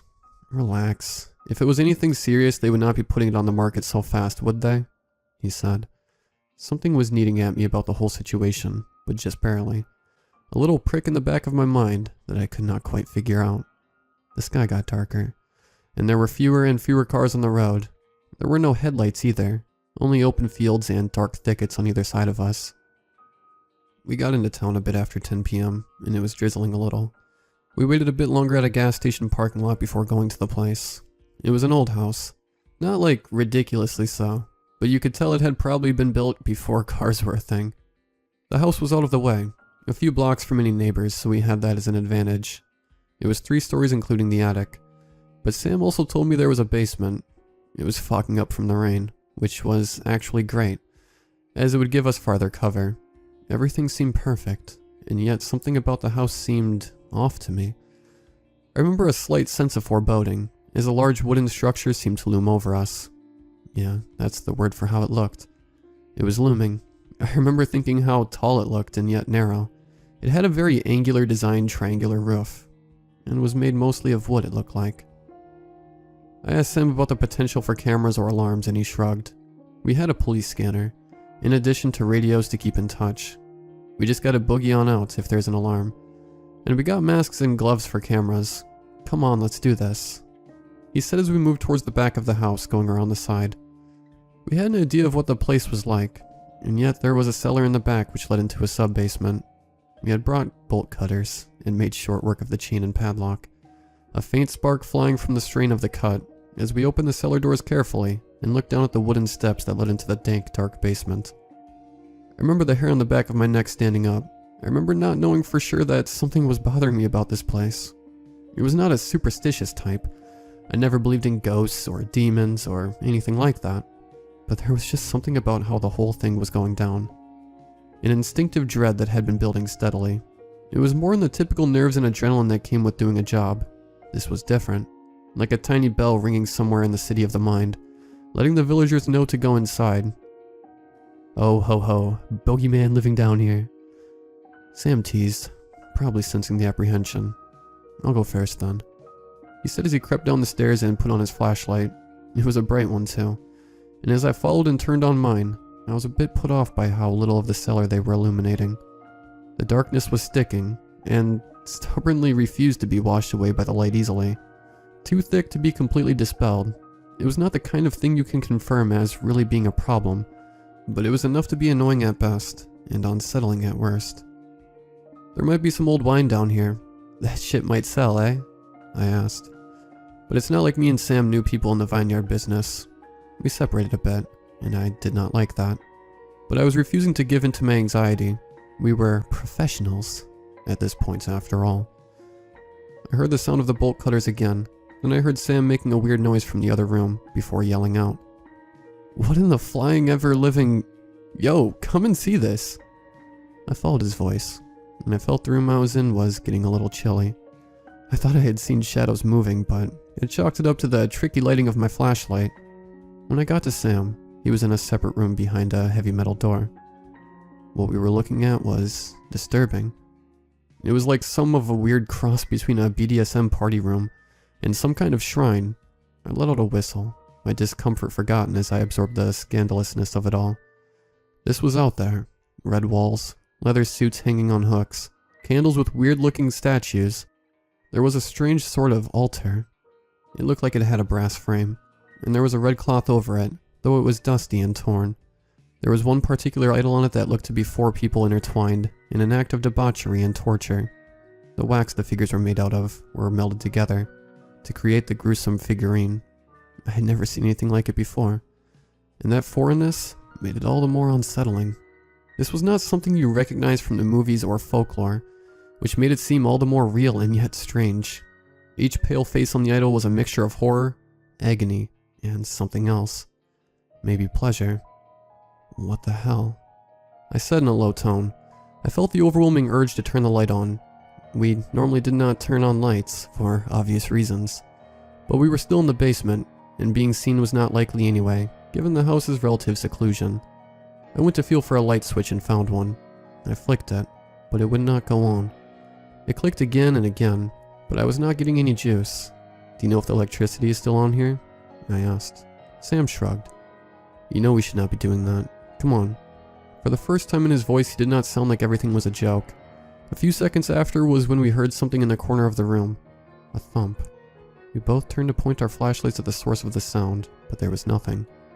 I remember asking, "This is a hell of a thing to show on the open house, I bet." But I knew this room was not meant to be seen yet by any prospective buyers. "Yeah, let's just get this done," he said. Even despite the creepy sound, whatever went on down here was probably not anything we wanted to know too much about, or stick around too long to be introduced to it.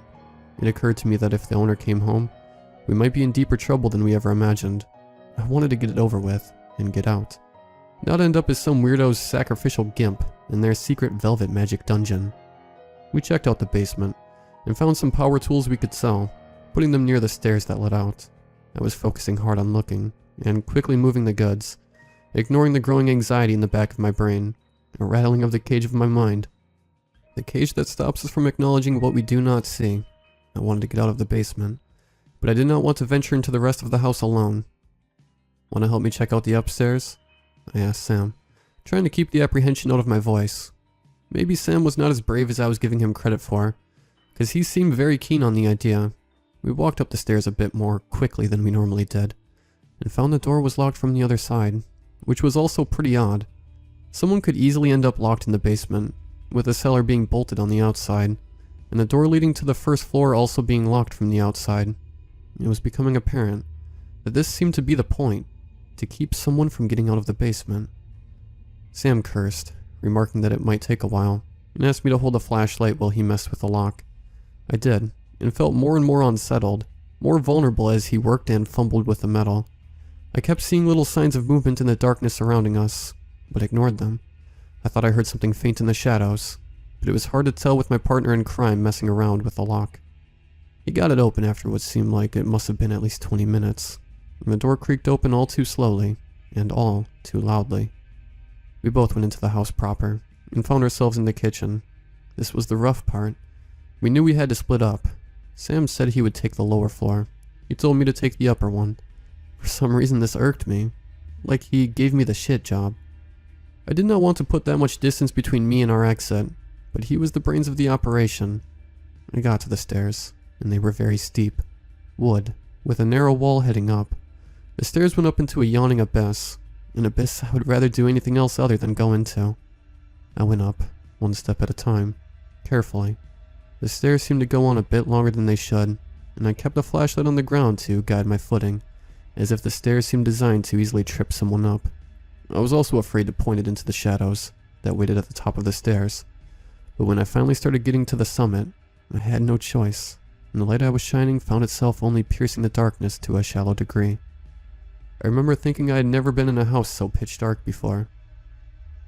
I heard Sam messing about downstairs, moving stuff. As I went into the upstairs hall, there were a series of doors, and all of them closed. With the damn feeling of dread I had, the thought of opening each one at a time was torture. I was about to start with door number 1, when I heard steps coming up the stairs. I turned around fast as hell, and was relieved to see Sam. It was slim pickings downstairs apparently, so he had to come up to help me handle the upstairs. I was extremely happy about it, but I, of course, didn't show it. I felt just a little bit more courage than I had previously. Then the image of the sick little doll thing on the altar flashed in my mind. Yeah, I wanted to get the hell out of there. Door number 1 was as dark as the rest of the house. It looked like an office, and there was a laptop which I quickly grabbed, as I had to ignore the feeling of being watched. I had done a few jobs like this, but I'd never experienced this level of anxiety, not even in my first one. I took the laptop while Sam rustled around, and told him what my haul was. He asked if I had found anything else, and I said nothing valuable. But to be honest, I'd not really looked all that hard. I just wanted to get out of here. I could not get that room in the basement out of my head.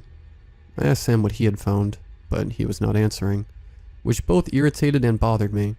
"Sam," I hissed. "Sam." His voice came out again.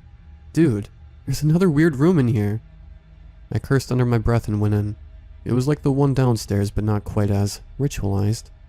There were a bunch of weird little idols, strewn about along with candles, and a bookshelf with all sorts of occult stuff in it. I had seen enough. Door number 2 was disturbing, but not as bad as the basement. Sam, however, seemed more amused than he had been in the first one. "This guy is one sick puppy. Alright, go back downstairs, do a quick once-over, and let's get the hell out of here." I was happy to hear that, and did not need telling twice, though I was not happy with separating at the time. I went downstairs, and looked around with my flashlight, seeing that there was an old heavy TV, the kind that most people had not used in about 20 years. It was not worth taking. But I remember thinking it was strange they were still using such primitive stuff. I looked around a bit longer, going through some drawers. There were some things I might have taken for personal use under normal circumstances, but I wanted nothing to do with this place, much less wanting to take a piece of it home with me. I kept checking around, and that's when I saw it. The same statue that had been in the basement, the figure of the 4 intertwined bodies, bound into the unspeakable or unknowable act. There was hunger, lust, agony, bliss. I wondered how anyone could make one of these abominations, much less 2. I went to the basement to start bringing some of their stuff out of the house, and I could not help but take another look at the weird room. That's when I noticed that the figurine was no longer on the altar. I remember an icy fist grasping my heart, and I turned on my walkie. The static hit me as I went on the channel. We both used walkies because in case we ever got caught, they could not track our conversations or locations via cell phone. "Sam?" I hissed. "Sam, did you move that sick-looking figurine upstairs?" There was nothing but static. I continued calling into the walkie. Just static. I tried once more. "Sam, answer me." The static turned. "Sam's with us now." A voice whispered. That icy fist on my heart, it clenched harder. "What? Who is this?" The static returned, and I heard what I thought was a short chuckle. A voice came in once more, and was deeper and far harsher, almost guttural. The word inhuman comes to mind. It was different than the last voice. "Come see." I cursed hard, and felt the overwhelming urge to drop the walkie, to throw it at the wall the same way one might throw a bug that had crawled on their hand. It invoked revulsion. The walkie was a bridge between me and whatever was on the other side of that channel, and more importantly, what was lurking upstairs. I was worried about Sam. Very worried. I was scared for myself too, but I was not going to just leave him here. The thought occurred to me that this was a trick, a joke, but this was not a time for games, and even if it was one hell of a feat to pull something like this off. No, it didn't make sense. This was not a joke. I was torn between a sense of urgency in helping my friend, and the dread of staying in this house and going farther into it. I steeled myself as best I could, and decided if I had to do it, it was going to be fast. And I ran up the stairs like a bat out of hell, into the kitchen, and back towards the other narrow set of stairs that led upstairs to the second floor. I could hear banging on the walls, scratches. It was like the entire house was coming to life. I tried to ignore it, but it was damn near impossible. And it was all I could do to not piss myself, and take off right then and there. Sam be damned, metaphorically and literally. I made it to the foot of the stairs. The darkness at the top was encroaching farther down, invading beyond its borders almost aggressively. The darkness was getting more dense, getting deeper. "Sam?" I called up into the darkness. I could not bring myself to walk up those steps and into the pitch black. I was starting to panic. I saw a shape at the top of the steps. It was a mass, and at first I could not make it out in the darkness, but as it got closer, it became more clear. The lack of visibility did not matter. because I was not seeing whatever this was with my eyes. The only way I could describe it was I was seeing it with my soul. It was the figurine, only life-size now. The 4 writhing bodies bound together, melted as if their skin was made of wax, limbs intertwining as they flailed, and the abomination crawled slowly down the stairs. I could hear my heart beating in my head, the scratching, the knocking. It had all stopped as if in reverence for what was now coming down those stairs to meet me. Its footsteps uneven from the extra limbs. The deliberate shuffle began as it navigated its way down the path, coming down to me. Its other limbs stretched out as if to embrace me, beckoning me into the hell of its existence. One of the faces turned to look at me, twisted in the rictus of a dozen sensations, lost in equal parts bliss, terror, and torment. It was Sam. I ran. When I did, the noise of the house erupted again, everything banging, and there was a shrieking sound reverberating from the walls that echoed across it, sounding like dozens of separate voices, each one distinct. There was accusation in those shrieks, anger, and hunger. The house was pissed, but it was also hungry. The shrieks became guttural like a pack of dogs, and they yowled like a bunch of cats having sex.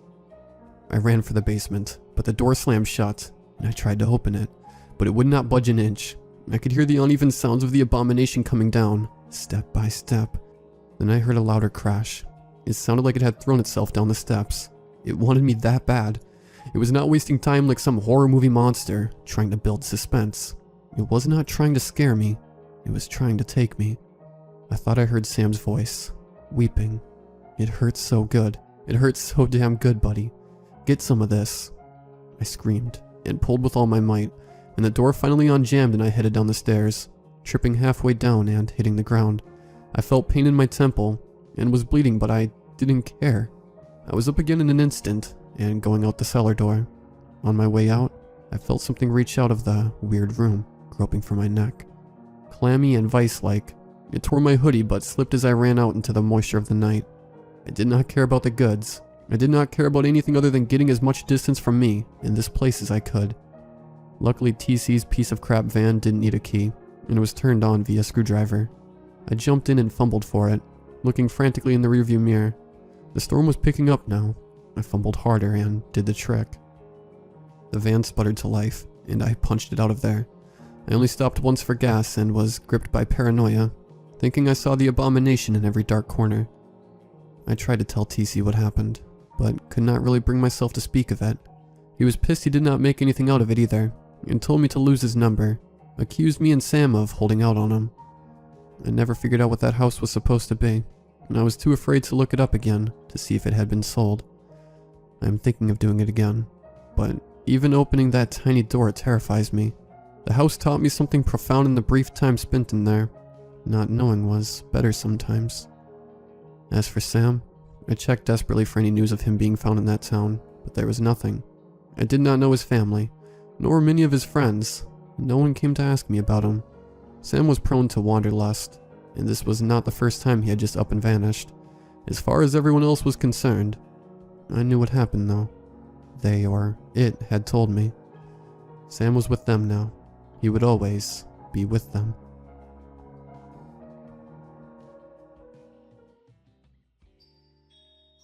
I've worked as a cop for nearly 2 decades. I've seen some messed up stuff in my day. Anything from gut-wrenching vehicular accidents to victims of what could be deemed as a Jason Voorhees attack. I've seen every imaginable kind of crime. I've seen many kinds of human organs I'm not supposed to see in person, at least not in a fresh state. I've seen everything, literally everything at this point. I can say that the passage, "What has been will be again, what has been done will be done again. There's nothing new under the sun," applies to me very much. Nothing surprises me anymore. Well, almost nothing. There was this one time when something caught me off guard when I thought I had seen everything there is to see under the sun. I thought it would be just another day because I was so confident in myself, because I was so confident in my experience with the scum of the earth. I was terribly wrong that one time. On the 22nd of December 2015, I was called in to check out an apartment. The neighbors had complained about an awful smell that was present in the apartment a few days without being tended to. I expected some junkie or alcoholic not noticing a bad leak or something.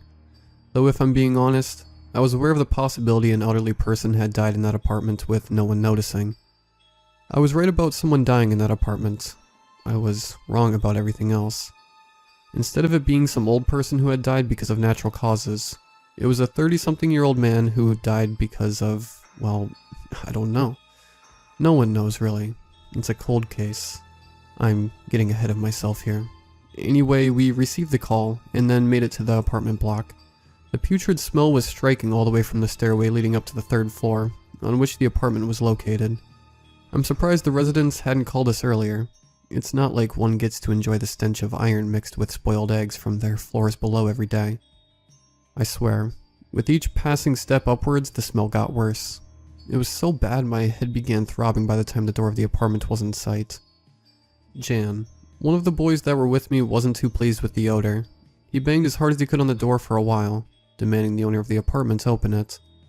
The door swung open on the 3rd or 4th time his fist made contact with it.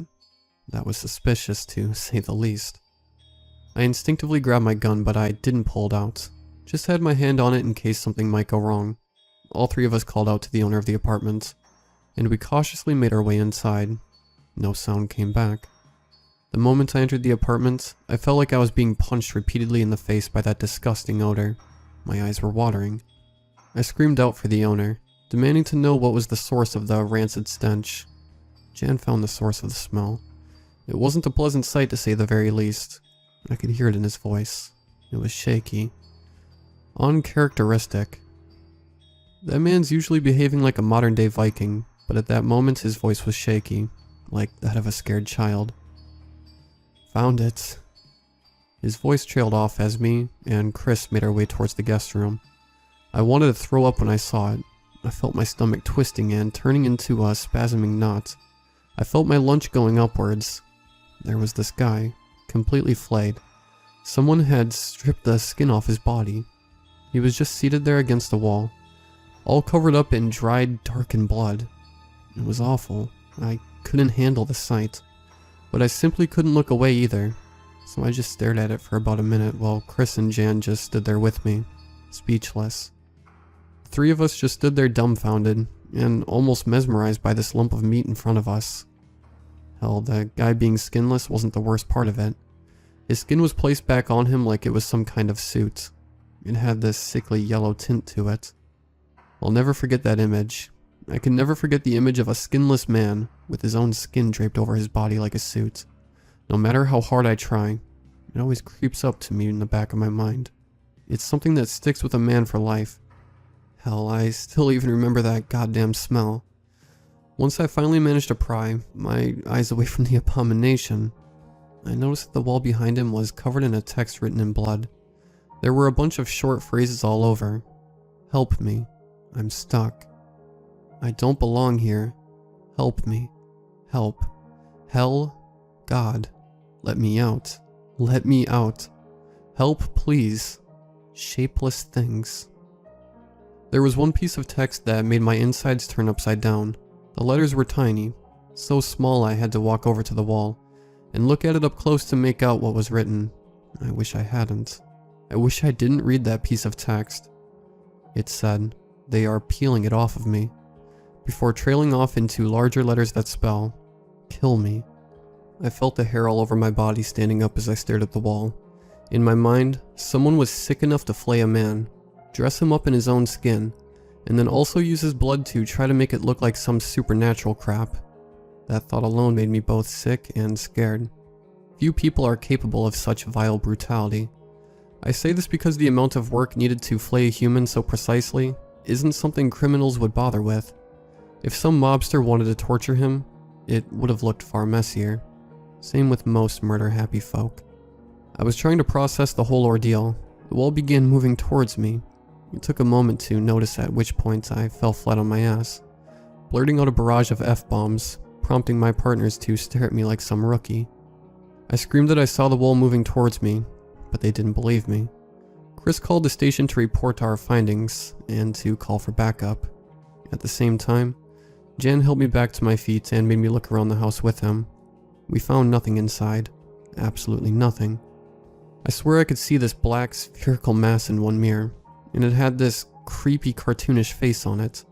2 white orbs for eyes, and a long white slit with jagged edges for a smile. It startled me, forcing me to blink. Once my vision refocused, it was gone. It was just a mirror. We found nothing in that apartment. Literally nothing. It was clean. After a whole investigation of the ordeal, nothing was found. One day the owner was fine. 6 days later, he was a hellspawn from Hellraiser. Just like that, out of the blue, a guy was murdered by getting flayed alive in his apartment with no one noticing. Just like that. Nobody even complained about any fighting noises or ungodly screaming as one would expect.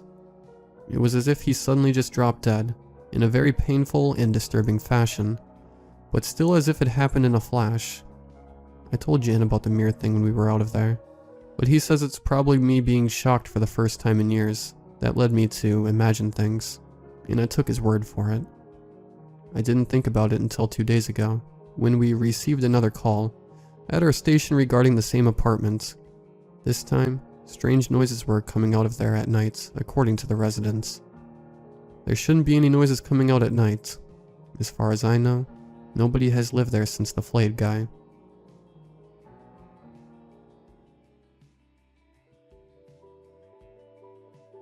Do you ever notice something odd about your reflection? Something that is just at the tip of your tongue that you just can't quite grasp? I started to notice an ambivalent phenomena happening right before my eyes. There is something wrong with the lake near my new home, and it is unsettling my nerves as its influence is seeding into the house and into my life. I'd moved to a sleepy town to get away from the roaring city and long hours of corporate, scheduled life. I was dismayed at being known only by my occupational, Jane DeCon, accountant. I was running on empty and needed a quiet place to recharge. I luckily found a cozy house on the outskirts of a mellow town. It had its very own peaceful lake and the stillness of seclusion in the woods. I was adamant to master carpentry and repair the many old and crumbling structures within the house. The isolated and decaying relic groaned in its bones, and foundation under any slight pressure. The house was overwhelmed by peeling paint, creaking floorboards, a leaking roof, exposed plumbing, and faulty electrical wiring. The constant groans and whines of the house were daunting to hear the very first days. It was as if the ancient home was trying to communicate with me through its own avenues. Even though there was a lot of hard work ahead of me, I still loved the antique house. Something about a clawfoot tub, Dutch doors, mail slots, laundry chutes, and transom windows pulled my mind to simpler times. I was proud of my progress as my efforts slowly began to polish the home into an impressive shine. I started to regularly swim in the vast lake after my arduous labor as a reward. It was so cold and refreshing. It was as if the water permeated deeply into my bones and froze the marrow. I always floated on the water, looking towards the clouds and surrounding tree line. The trickle of waves, the wind, and the sound of buzzing insects were my own private symphony. At dusk one day, I waded through the cold depths and swam to the wooden docks. I pulled myself up and doubled over, trying to catch my breath. I was looking around the waterline and quieted down as my lungs stopped burning. I felt like someone was watching me. My skin prickled, and I scanned the lake and edge of the forest. I didn't see anything or hear anything, but my nervous system was on edge, as if responding to something. Everything was still. I looked towards the water and saw my reflection. It stared back at me in an empty and confused gaze. I craned my neck to the rickety dock behind me, still feeling like somebody was there and staring. It felt so intrusive and uncomfortable. I glanced back at the innocuous lake and saw something that saturated my body and soul in fear. My reflection was looking at the docks and not staring back at me. I gasped in shock as I felt panic cloud my mind. She looked back at me as her eyes dragged slowly from the dock. I was so confused and afraid with wide eyes, and my mouth agape. However, she looked onward and began to smile grimly. I shook my head and rubbed my eyes frantically. When I looked again, she was still smiling. My heart convulsed erratically in my chest as I rose and sprinted back to the house. What was that? Am I losing it? I thought with dread. I dashed into the safety of the house and bolted my heavy front door. I stomped over to a window and peered out the dock and silent lake. There was nothing out there. What am I doing? This is ridiculous. I calmed my racing heart and took several calming breaths. I needed to prove to myself that I was being ridiculous and illogical. I decided to humor my paranoia and trek back outside to put this matter to rest. I willed my legs forward as I forced myself to the derelict docks again. The sun was starting to set and suppress the sounds of nature and wildlife. I quietly padded over to the edge and scrutinized the misty, cool water. My reflection was staring back at me. My twin mimed my movements perfectly. Hello? I called out into the depths like an insane person. I didn't know exactly what I was expecting. I listened intently and looked into the water. Again, the reflection smiled up at me. A shiver raced down my spine in apprehension. Is this really happening? I called out into the frigid air. The reflection only continued its haunting grin. What was it doing? I was silent as I saw her open her mouth and move her lips as if to say something. But no words were broadcasted. She didn't have a voice. She realized this and became somewhat irritated. She looked like she should be loudly shouting by the animation of her face. I was entranced by her and interested in this curious anomaly. She calmed down as she realized I couldn't hear her. Maybe the water was muffling her voice, I thought to myself. I hung on every little movement as she stared blankly at me. What was she waiting for? This was impossible and inspired pure dread. My eyes widened as she lifted her hand and waved it towards her, towards the water. What did she want? She kept waving with a patient smile, motioning me into the lake. I retreated back slowly on the shaky dock, and she frowned and looked sullen. What was happening? This was surely my imagination. Maybe I was under for too long and suffered an anoxic brain injury. I thought sardonically. The reflection motioned her finger towards herself, beckoning me. I took several tentative steps forward and dipped my toe in the tranquil water. My mirror image didn't do anything threatening or move farther than her encouragement for me to advance into the water. I bent down and sat at the worn deck, letting my legs soak into the lagoon. She didn't seem threatening. She wasn't doing anything suspicious. She motioned for me to submerge into the water even farther.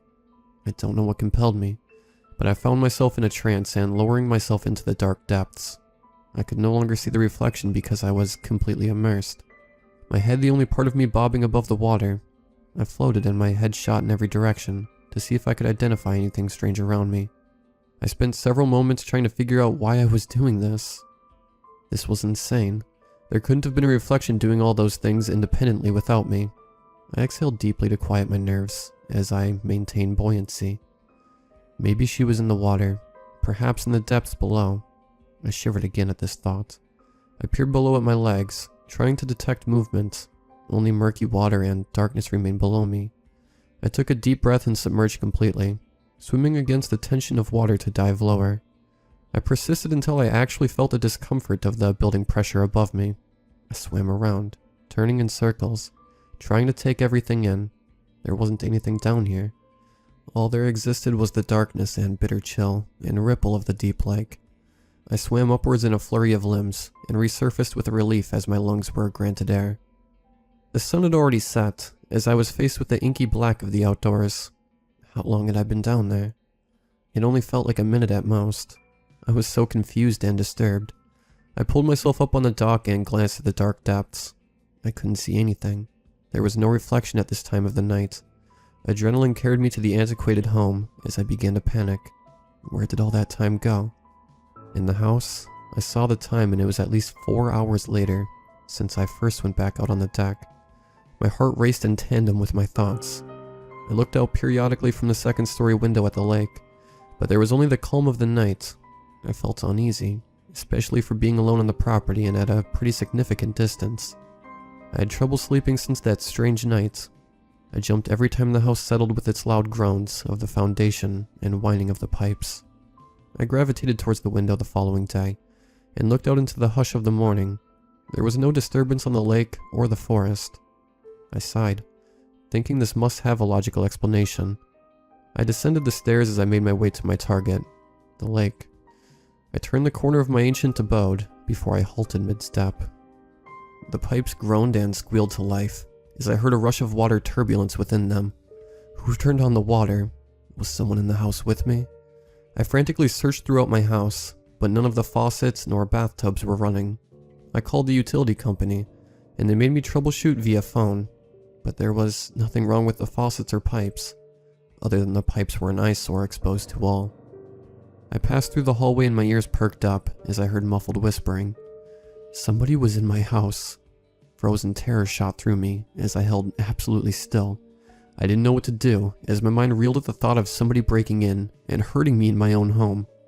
I grasped an iron fireplace poker, and I took several nervous steps towards the secretive sounds. My heart fluttered with apprehension as I moved forward. The empty den echoed with whispers as I crossed the threshold. Nobody was here. Where was this coming from? I wondered with terror as I scanned my abode. I walked through the den and neighboring rooms in confusion, trying to pinpoint the source.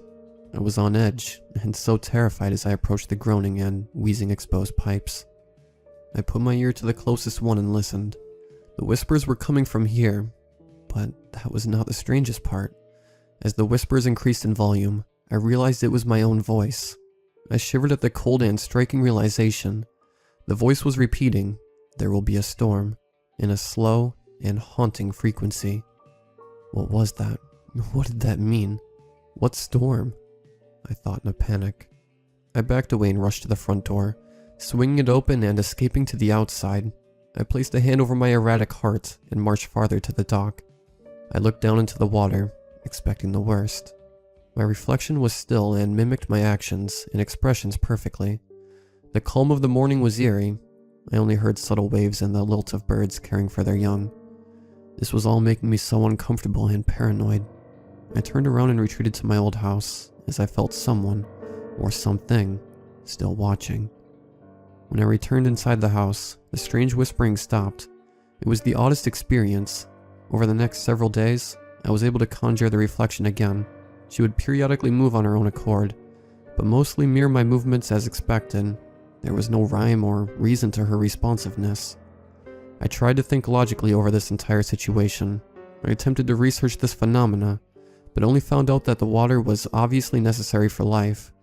I learned about the beginning of life on Earth through the primordial soup, and how the first ancient civilization of Mesopotamia settled between the Tigris and Euphrates rivers. The only planets that were studied to support life had favorable atmospheres and sources of life-sustaining water. None of this was helpful. This was something strange and different. One especially mundane and quiet day. A unanimous squawk of crows tore through the silence as I hiked through the fertile woods. I listened carefully and noticed a stampede of deer running in a frenzy. I gaped at the sky as the atmosphere darkened with menace, and a light drizzle of rain poured down. I remembered that first cryptic message and sprinted breathlessly to the safety of home. The storm exponentially grew in power as heavy rain battered the earth below. As I watched from my window, deafening thunder followed bright and severe lightning as it spread in the sky in complex webs. Several trees had fallen, and small wildfires manifested as everything below yielded to the storm. There were storm warning sirens echoing throughout the sleepy town as oppressive floods drowned the valleys. I was relieved that the copious water was directed into the lake, and that my property was hardly affected. Did this sage voice just save my life from the storm? Did it predict this? I thought with curiosity. I sat in my kitchen sipping tea when I heard the whispers return with the groan and wheeze of the pipes. I drifted to the sudden noise and listened in anticipation. The whispers became louder, and another message was spoken. "There will be a man." She spoke in my voice. I gasped out loud. Was this another prediction of what was to come? I shuddered when the realization struck me that some of the pipes drained into the lake and connected with my reflection. Was it all just the strange water? Was this how she was communicating? After my initial interest in paranoia, I tried to persevere through life. I didn't want to become a scared and sheltered woman, afraid of her own shadow. The message and visage I witnessed didn't cause me any harm. I banished the phenomena to the back of my mind until I met him. I remember the last prophetic message: there will be a man. I met John through mutual friends during a university reunion. I fell madly for him since that very first day I laid eyes on him. I'm Jane DeCon. I don't like these bland events. Maybe we can suffer together. I extended my hand towards him and sealed my fate. My friends were surprised I had taken such an interest, since we were so opposite from one another. They warned me not to give away my heart so easily to a stranger. but I was smitten. We enjoyed happy months together before we ultimately decided for him to move into the antique house. I was no longer lonely. As we worked together on the repairs, the house didn't seem so solitary and transformed into our quaint love nest. I was overjoyed at the foreshadowed happiness that ensued after the message. I knew he would propose weeks before he actually did. I remember when I was eating solo in the dining room and started to hear the noise of the pipes and subsequent whispers. There will be a wedding. The prophetic voice echoed within the pipes, sounding like my own voice. I was ecstatic and walking on air when it came true. I thrived in matrimony as the first 6 months passed by in a blur of smiles. I still went out to the lake to swim and visit my reflection. She always smiled back at me, like she knew I was happy and content with life. In turn, I was grateful for the prophecies which hinted at my future life. I thanked the still water, and she only continued to smile. I later learned that smile was just a mask, concealing true intentions. One day, I felt sick to my stomach and was miserable all day long. I almost went to the hospital before I heard another joyous message. I heard the cranking of the pipes and gravitated towards them.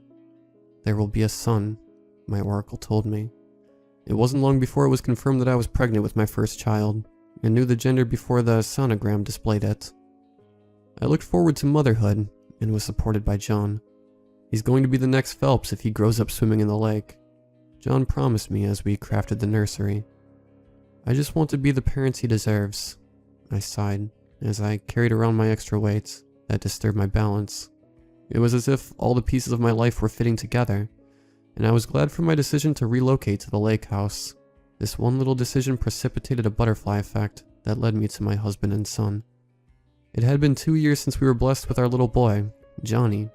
I was at the height of my happiness, and always greatly anticipated hearing my sibylline whispers. There will be wealth, the oracle promised. Shortly after, I bought a scratcher's ticket and won a pretty decent little fortune. It was as if my life shined as the house was slowly brought back to life from its dilapidated grave. My joy was beyond reproach, until one of the cryptic messages terrified me. John was stressed out over his work and became more volatile as his anger grew. We had screaming matches that shook the old house in waves and woke Johnny. My carefully crafted dream turned into a nightmare when I couldn't recognize the man I love and felt distressed in my own home. There will be pain. The melodic voice warned me from the rusty pipes. Or was it threatening me? I felt even more terrified as John started to use his screams and fists instead of his words. I didn't want Johnny to witness any of it, so I covered the marks and painted a smile each day. I was so distraught over the messages and dreaded hearing anything more frightening. I just wished for my former life. I put my son down to sleep in his bed, and was exhausted from the housework all day. I decided to go for a comforting swim. I hadn't had the time to relax for months. I skipped down the creaky stairs before I heard the pipes come to life in their groaning and shrill tones. I approached the pipes and recognized the whispering. There will be suffering. The voice relayed ominously. What was that supposed to mean? I bolted out the front door straight for the rickety dock. I hazed down into the water as my reflection mirrored my movements. I know you're down there. I know you're listening. I screamed into the open air. My reflection started to grin and contort into a Cheshire smile. What do you want from me? What does the message mean? I demanded as my voice became a shrill cry. The fog around me thickened. It felt like it could suffocate me. She only kept smiling and raised a solitary finger to her lips as if to say, shh. I understood at this point she would not grant me any illuminating answers. I turned around and ran back into the old house to check on my son. I was so afraid, and having something happen to my son was the worst thing I could imagine. I would drain the entirety of that damn lake and demolish the ancient abode before I let anything happen to my son. I was relieved to find him sleeping and John working on some reports for work in his office. Did you hear anything weird while I was out? I asked him. No, should I? He raised his eyebrows in response. I just shrugged and left it at that, not wanting to disrupt the delicate peace we've established. I hated walking around on eggshells in my own home, not for myself, but for my child. He shouldn't have to see his parents get violent and angry. It tore up my heart and I wanted to return to the honeymoon stage and repair our relationship. The next several days plummeted to even stranger and disconcerting depths. Did you say something? Are you trying to start a fight? John pointedly asked, marching up to me. I was preparing dinner and he just randomly interjected, accusing me. No, I was here the whole time. I didn't say anything. I answered him. I just heard your voice tell me that I was horrible. He accused vehemently. I swear I didn't say anything, John. Why would I say that? I yelled back. He responded with more screams and stomped away. I was in shock and still didn't know what he was talking about. Wait, can he hear the voice in the pipes too? That has to be the only explanation. I paraded over to the main pipe that was still groaning and hissing as the water churned inside. I leaned in close and listened intently. There will be death, the voice warned. I jumped back and retreated as if the message injured me. Whose death? Would John get more volatile? I shuddered and felt intimidated by the thought of what could come. These visions usually only affected me. Every single prophecy was proven true over time. I felt my blood freeze over, and my breathing became shallow and hurried. I avoided the lake like the plague and was especially adamant when Johnny threw a tantrum to swim and play outside. I felt endangered and isolated in my own home. I could sense that my boys resented the fact that I insisted being inside all day. They probably attributed my new reclusive nature to my relationship turmoil rather than the paranormal events that happened over the years. I never confessed to John about the haunting voice in the pipes, because they were initially all positive predictions. I also didn't want John to question my sanity and run for the hills. I was so restless and fearful, as I struggled to do just the daily tasks of mothering and caring for my family. My new obsessive hobby was to pace throughout the house and strain to listen to the metal oxidized pipes that called out to me. Even though the reflection vanishes during the daylight hours, I still hated when the sun set, and the pipes sounded even more menacing. I became more paranoid and demanded absolute silence, so that I could eavesdrop on the smallest noises radiating from the pipes. I held my son to quiet him, as my husband finally stopped stomping around upstairs with his heavy footsteps. I silently toured my home, walking with hushed footsteps, and deliberately slow from room to room. The antiquated traditional home was charming in the daytime, but gloomy and startling in the dead of night. I looked frantically from each little dim crevice, expecting something to attack me. I was startled and jolted as I heard the pipe screech to life, and the turbulence of water rushed through the veins of the house. I exhaled as I remembered John was bathing upstairs, and mentally admonished myself. My son finally fell asleep and I ascended the stairs to put him to bed. I winced as the steps croaked under my weight, and hoped that it would not upset the good juju I had just established. My mind was irrational at this point, as I thought that sitting in the dark and being meticulously quiet would save me. I laid down Johnny and marveled at him as he slept. He was the best thing that ever happened to me, and I would protect him. I folded some laundry and scoffed as I encountered John's trails of discarded clothes leading to the bathroom. It was like his trail of breadcrumbs to his blatant laziness. He knew I hated it. I followed and picked up his clothes, trailing towards the bathroom door. I knocked with impatience and scolded him over a loud rush of flowing water.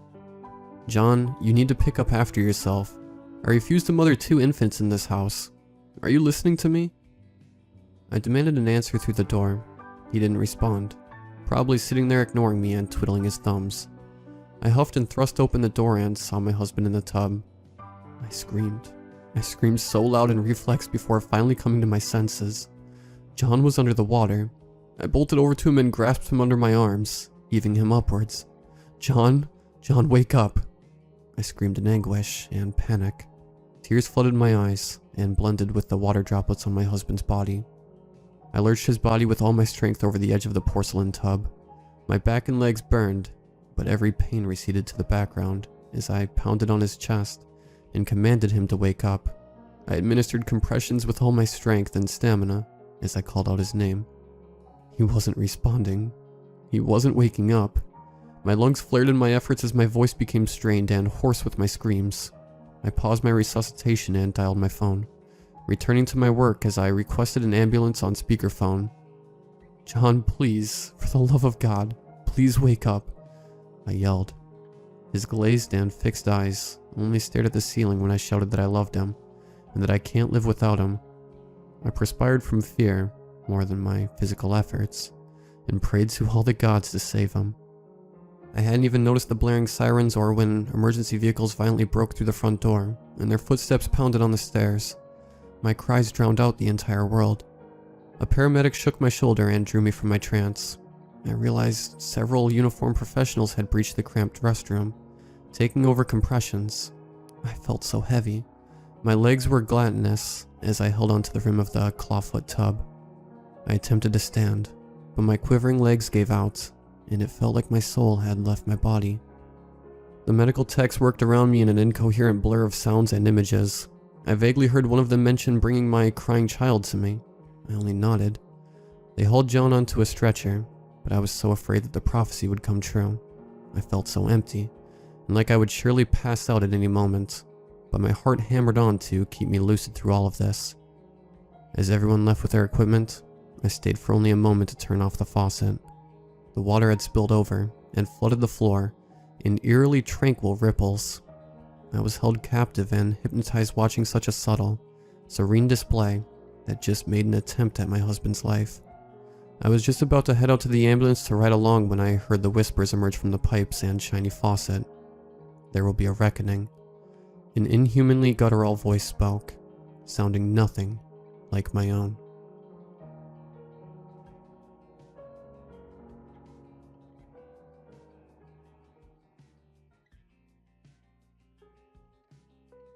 I grew up in a little town in South Florida, and though I've since moved away, I'm still plagued with the nightmare of Pigman.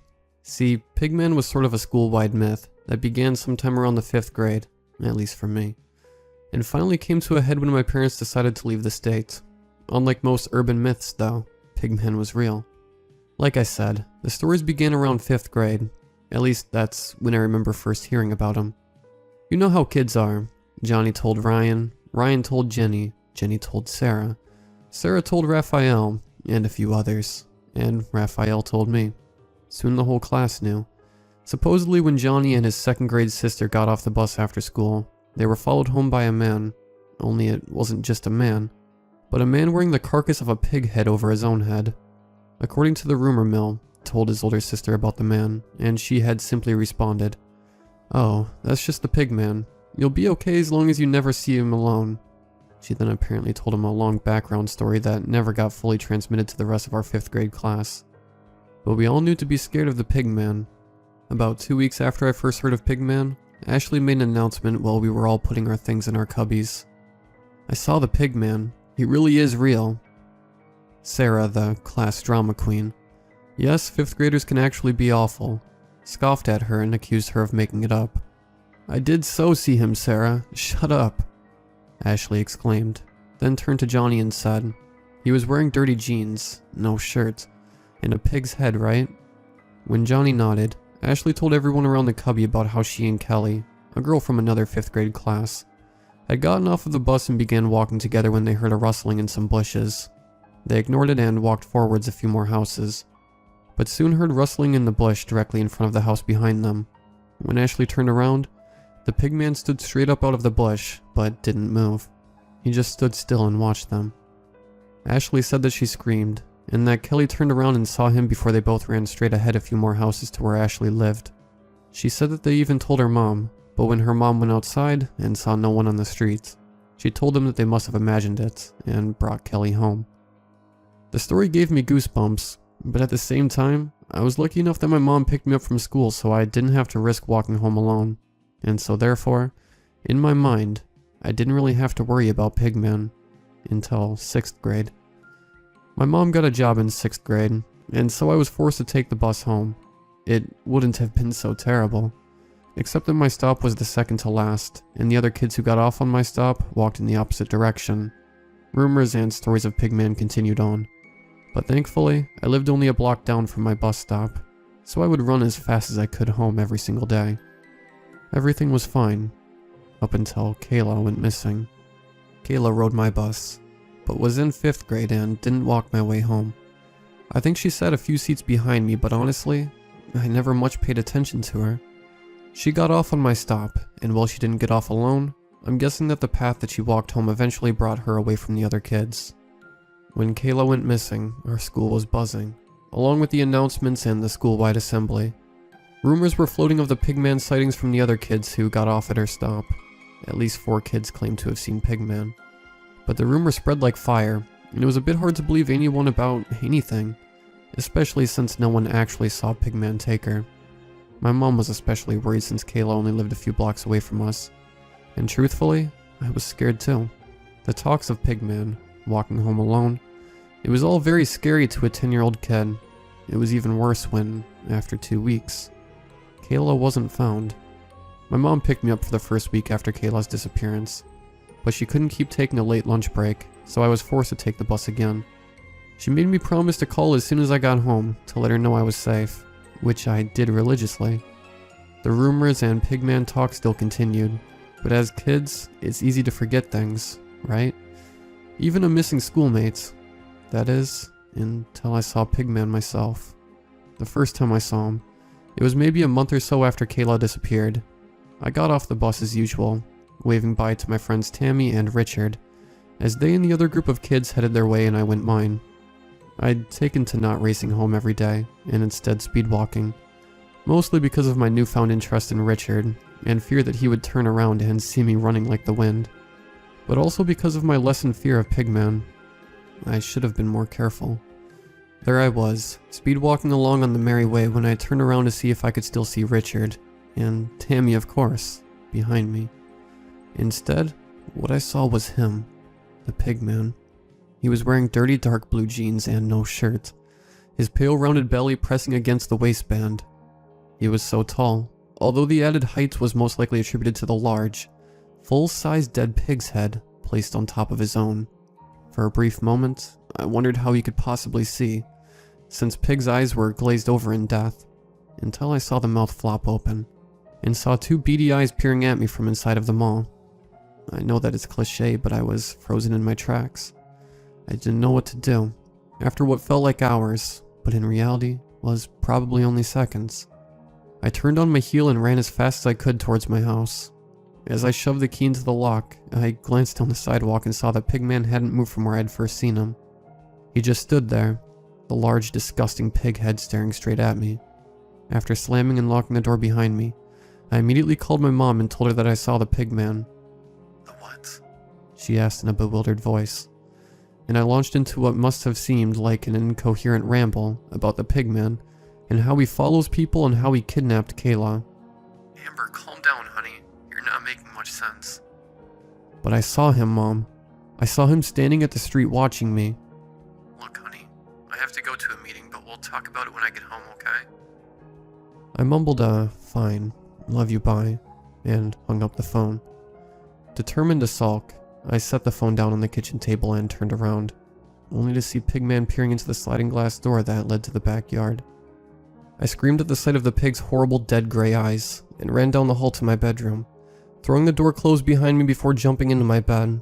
I pulled a blanket over my head and squeezed my eyes shut, praying that the window blinds were closed, since I hadn't even bothered to check. I don't even know how long I stayed that way, but when I finally came out of my cocoon, the Pigman was gone and everything seemed normal. That night my mother sat down and had a long talk with me. She explained that while she believes that I think that I saw the Pigman, it simply couldn't have been possible, and that I must have been mistaken. She even took me into the backyard and showed me that there were no footprints in the grass, or marks on the sliding door that suggested anyone had been out there. Furthermore, she explained that while it might be a confusing time for me with a schoolmate going missing, the police believed that Kayla would be found soon, and was most certainly not taken by any Pigman. If anything, she had wandered into the woods, gotten lost, and was just trying to find her way home. Even at nearly 12, I knew that my mom was full of crap. I walked home from school backwards for the next week. I told everyone at school what had happened. Richard had side-hugged me and offered to walk me home every day, but I couldn't let him know that I liked him, so I declined. The only person that had a problem was Sarah, who was again in my class in 6th grade. "You're only saying that you saw him so that everyone will pay attention to you," she said in front of everyone at the cubby wall. "I did see him, Sarah. He followed me home and was in my backyard." Liar. I'm not. You are so. I'd had enough of Sarah's bullying. Fine, if you don't believe me, then give me your address, and next time I see the Pigman, I'll give it to him. Sarah sputtered a bit and walked off in a huff. The warmth of my small victory carried me through the rest of the school day, and Richard sat next to me on the bus ride home. Less than 2 weeks later, I was walking home from the bus in a happy Richard-filled glow when Pigman popped out of the bushes directly in front of me. He looked up nearly the entire sidewalk and was so close that I could see the sweat glistening on his dirty bare chest. He towered over me, and the smell was so bad I don't know how I didn't notice it beforehand. I took a step backwards as he took one forward, reaching his hand out toward me. His dirty fingers brushed the edge of my hair, and his croaky voice said my name. At that, I spun around and ran, screaming, back towards my bus stop and back towards Richard. Thankfully, I was able to catch up with him and Tammy, and after walking Tammy home, Richard gallantly walked me to my house. I was still crying a bit, so when Richard offered to stay with me, I happily accepted.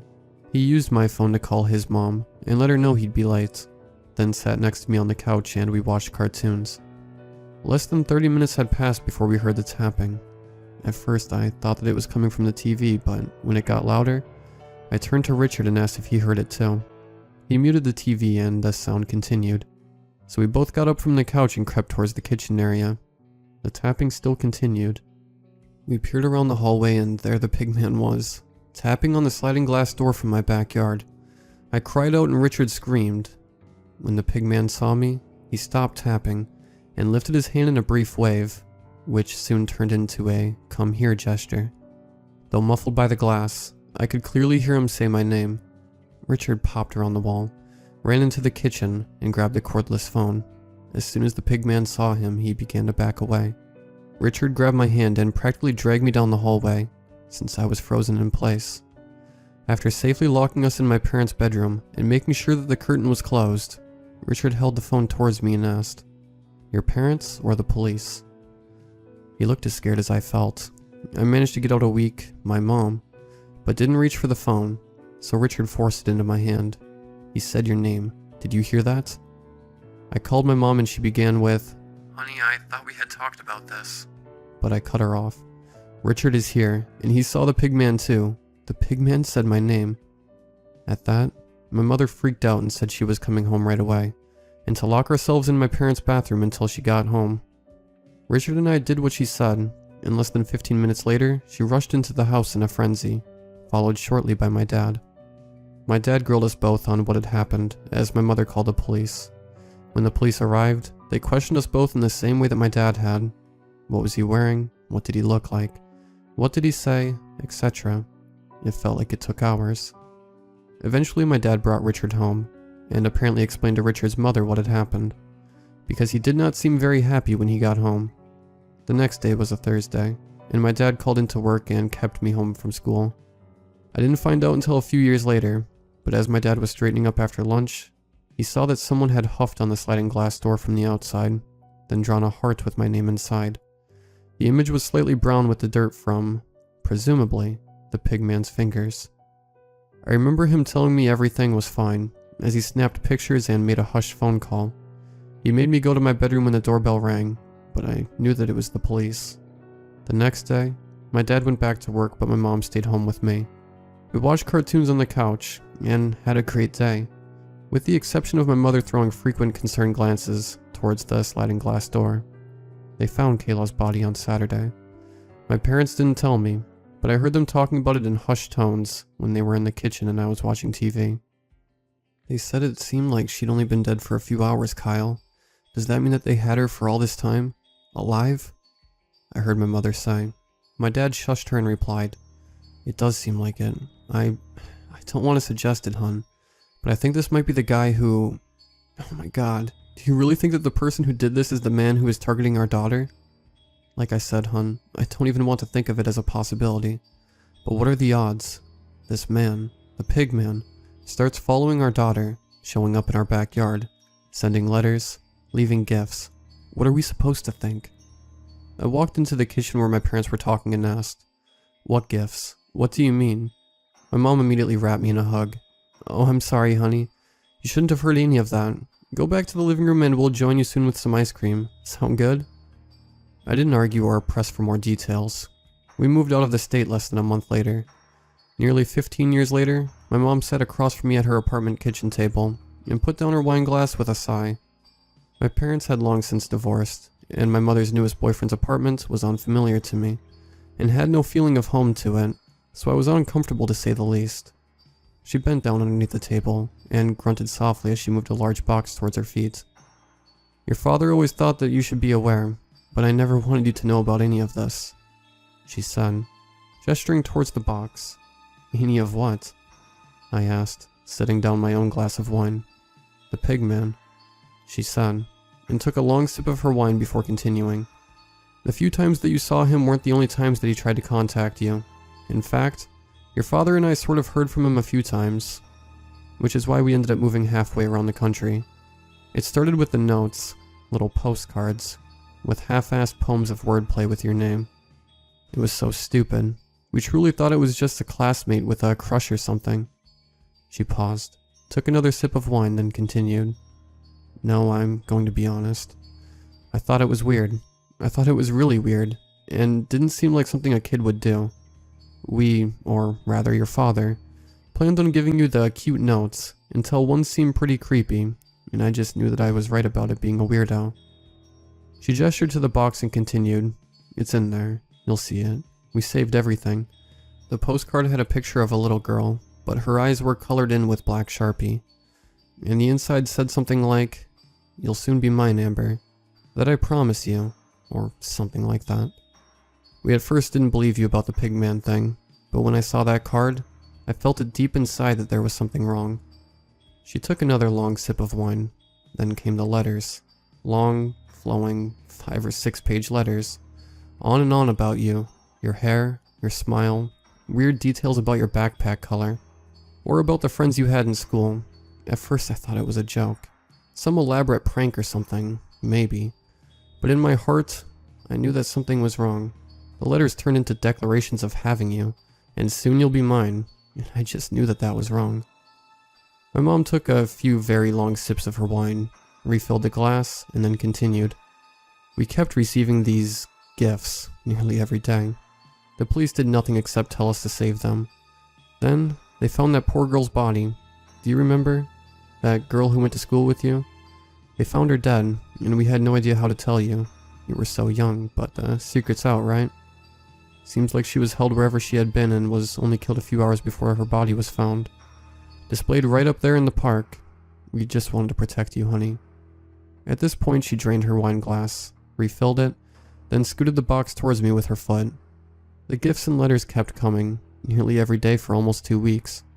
Then we received the postcard, the one that made us truly decide to get you out of there for good. Wine glass in hand, she looked over to open the box, but instead spilled her wine and sat up straight. It's in there. You'll see it. But it was not good. It scared your father and I enough to make us move away. It's been burned into my memory. At this, she did air quotes as she said, My plaything Kayla has gone away. My soul needs Amber to come and stay. I've thought of you so much, no lie. It's time for Amber to join my sty. My dear sweet Amber, you captured my heart. Love and obedience, this'll impart. I had fun with Kayla, but she crossed the line. Amber, come now, come join my swine. My heart was racing as my mother nudged the box even closer to me. There's gifts, notes, everything inside of this box. She said, slightly slurring.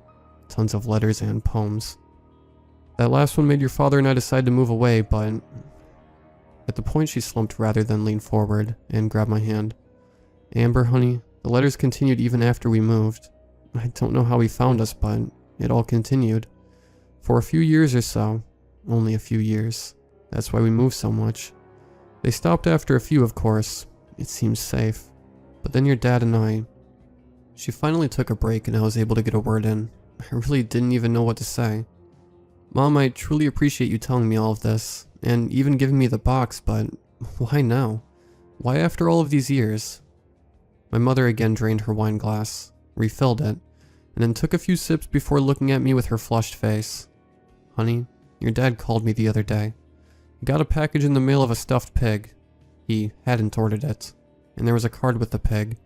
The same card that I received. It had your home address on it and a little poem. I just wanted you to be aware. She slid a Hallmark card towards me. The image on the front was a little girl with pigtails.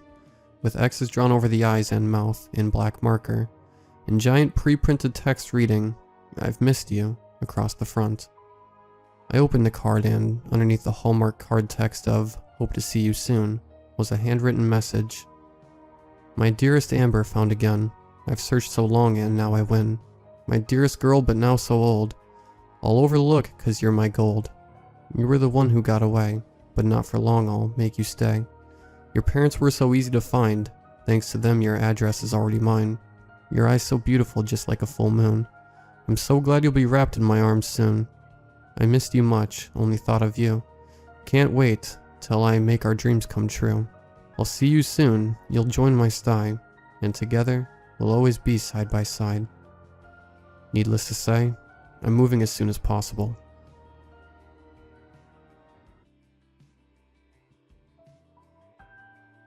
For as long as I can remember, I've always loved walking. As a kid, I would always be sure to take the family dog out around the neighborhood, more for my enjoyment than it was his. As I got older, the walking took place anywhere I could fit it. Walking to school, hiking trails, and even walking to the store for small grocery trips. There was always something cathartic to me about just roaming long stretches of sidewalk, street, or a trail. Plus it was healthy, so I never really saw a downside to doing it. That is, of course, part of the reason for my excitement to move into my new apartment upstate. The apartment itself wasn't anything special, just a simple one bed, one bath. But what I was most excited about was the fact that my new job was only a couple miles away. A perfect excuse to walk every day. Not only did it save me the gas money, but I also could once again experience the serenity of my walks at least twice a day. The anticipation in me bubbled when I woke up for the first day of work. Of course, I was very excited about this new job as a programmer for a local software company, but I was equally nervous. The fact that I would be able to walk off the nerves, however, put me at ease, and allowed me to focus on the day to come. As expected, the walk there was relaxing, to say the least. As far as how the rest of the day went, I will spare you the boring details and say that it was pretty alright, and I imagine that I will fit in well given the time. During the walk home from work, however, something unexpected happened. As I began to walk out of work and onto the sidewalk, I was stopped by a voice behind me.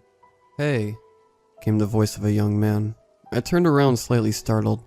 Behind me was a younger guy of about average height, no older than early 20s. He had a slightly freckled face and swooping brown hair that nearly covered his dark brown eyes. He dressed fairly casually. On his feet were a crimson pair of brand new sneakers. "Hello," I replied, irritation burning hot within. "I just saw you walking out of that building, and I saw you drop these." He held up my house keys. "Oh, I didn't even notice. Thank you," I said sheepishly.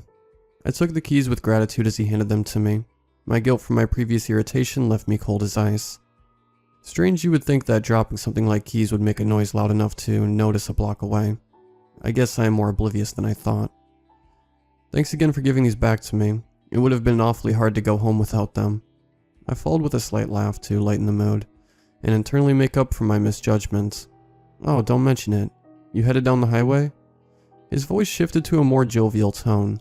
He pointed down the road in the direction that I was walking. Yeah. It's just the normal route home, you know? Normally people go down the highway in a car," he joked, giving a slight grin. I gave a small chuckle in response. "Yeah, I guess you're right. But from what I've seen so far, this highway doesn't seem much use really. I don't live very far away." "Oh, so you like taking walks then?" "I do too. Was headed that way myself. Do you mind if I join you?" I stopped for a moment to consider.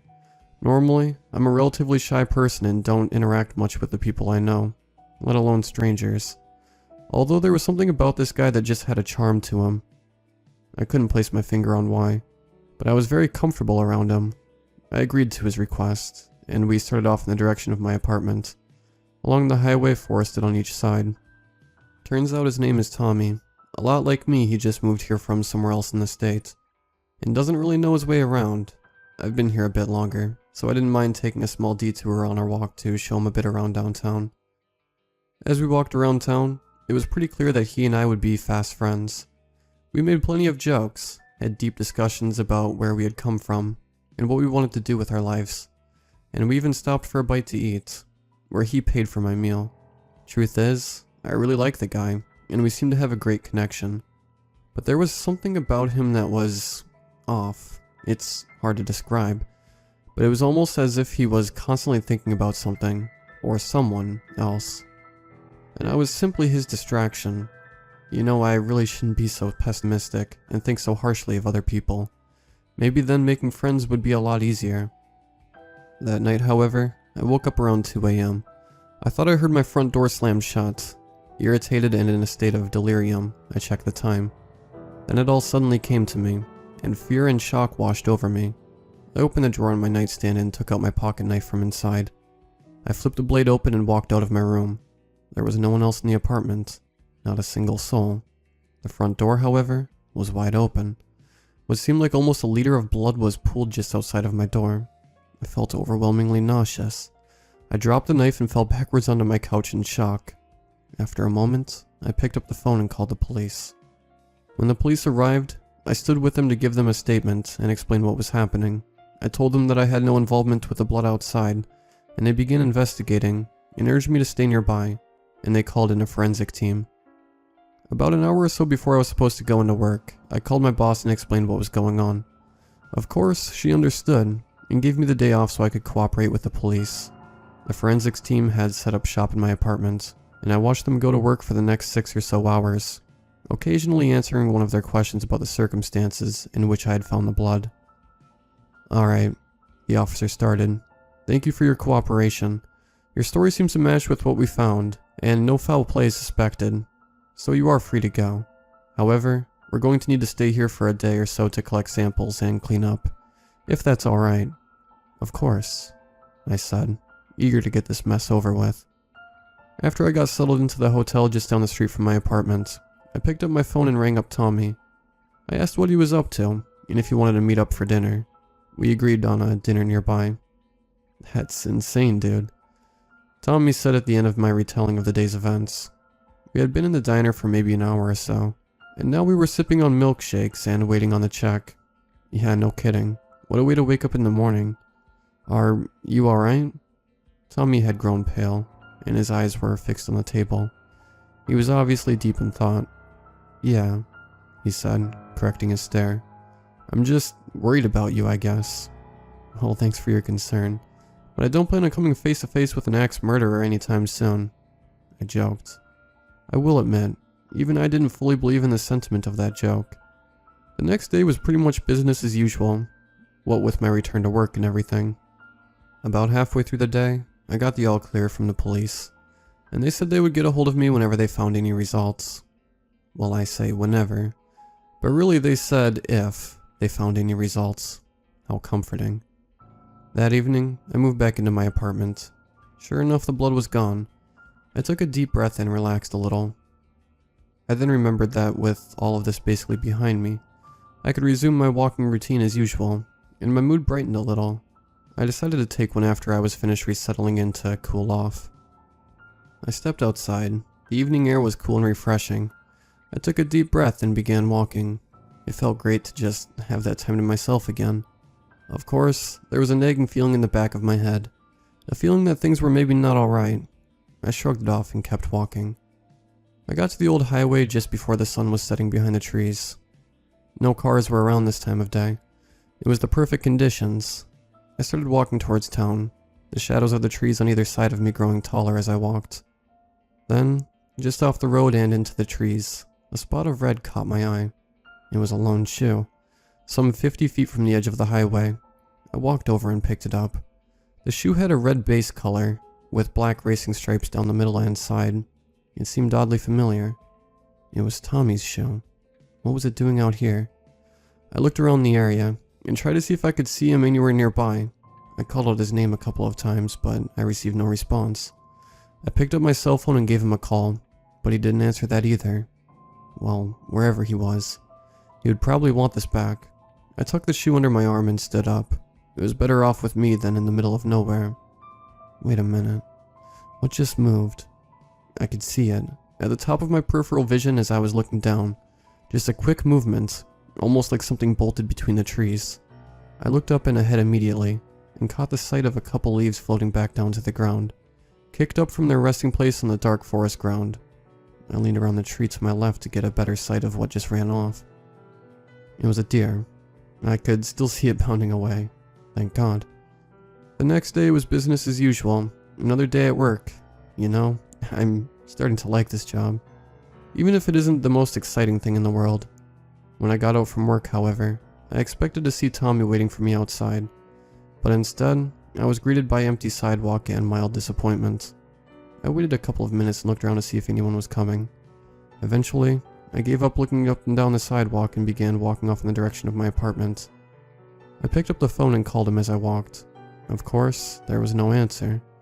I haven't heard from him since our exchange at the diner. Wherever he is, I really hope he's okay. The next day, I emerged from work at the end of the day to find Tommy waiting for me once again. I could immediately tell something was off. He lacked the nervous composure he had when we were talking previously, and instead had the complete opposite. He held a tall stance with his shoulders squared out and his arms crossed. He was dressed head to toe in what looked like a designer business casual outfit. His hair had been groomed and slicked back. Deep black shoes covered his feet, and aviator sunglasses of the same deep shade covered his eyes. Tommy? I called as I carefully approached him from my work building. Yeah, it's been a hot minute since we talked, hasn't it? His voice radiated confidence. There was something about him that was eerily attractive. I don't know why, but I found myself intrigued with how he now presented himself. I found myself drawn to him intensely, unable to break my own attention from him. Yeah, I guess it has. Hey, I found your shoe in the woods the other day when I was out walking, and now I've got it at my house if you want to come with me to get it. Oh, that trash? Do me a favor and throw it, would you? Sure, I guess. What was it doing out there anyway? He shrugged. I should have had a much larger issue with how dismissive he was, but I just didn't care. For whatever reason. He was just too handsome to fight. On the way home, we must have been stopped half a dozen times by people on the street.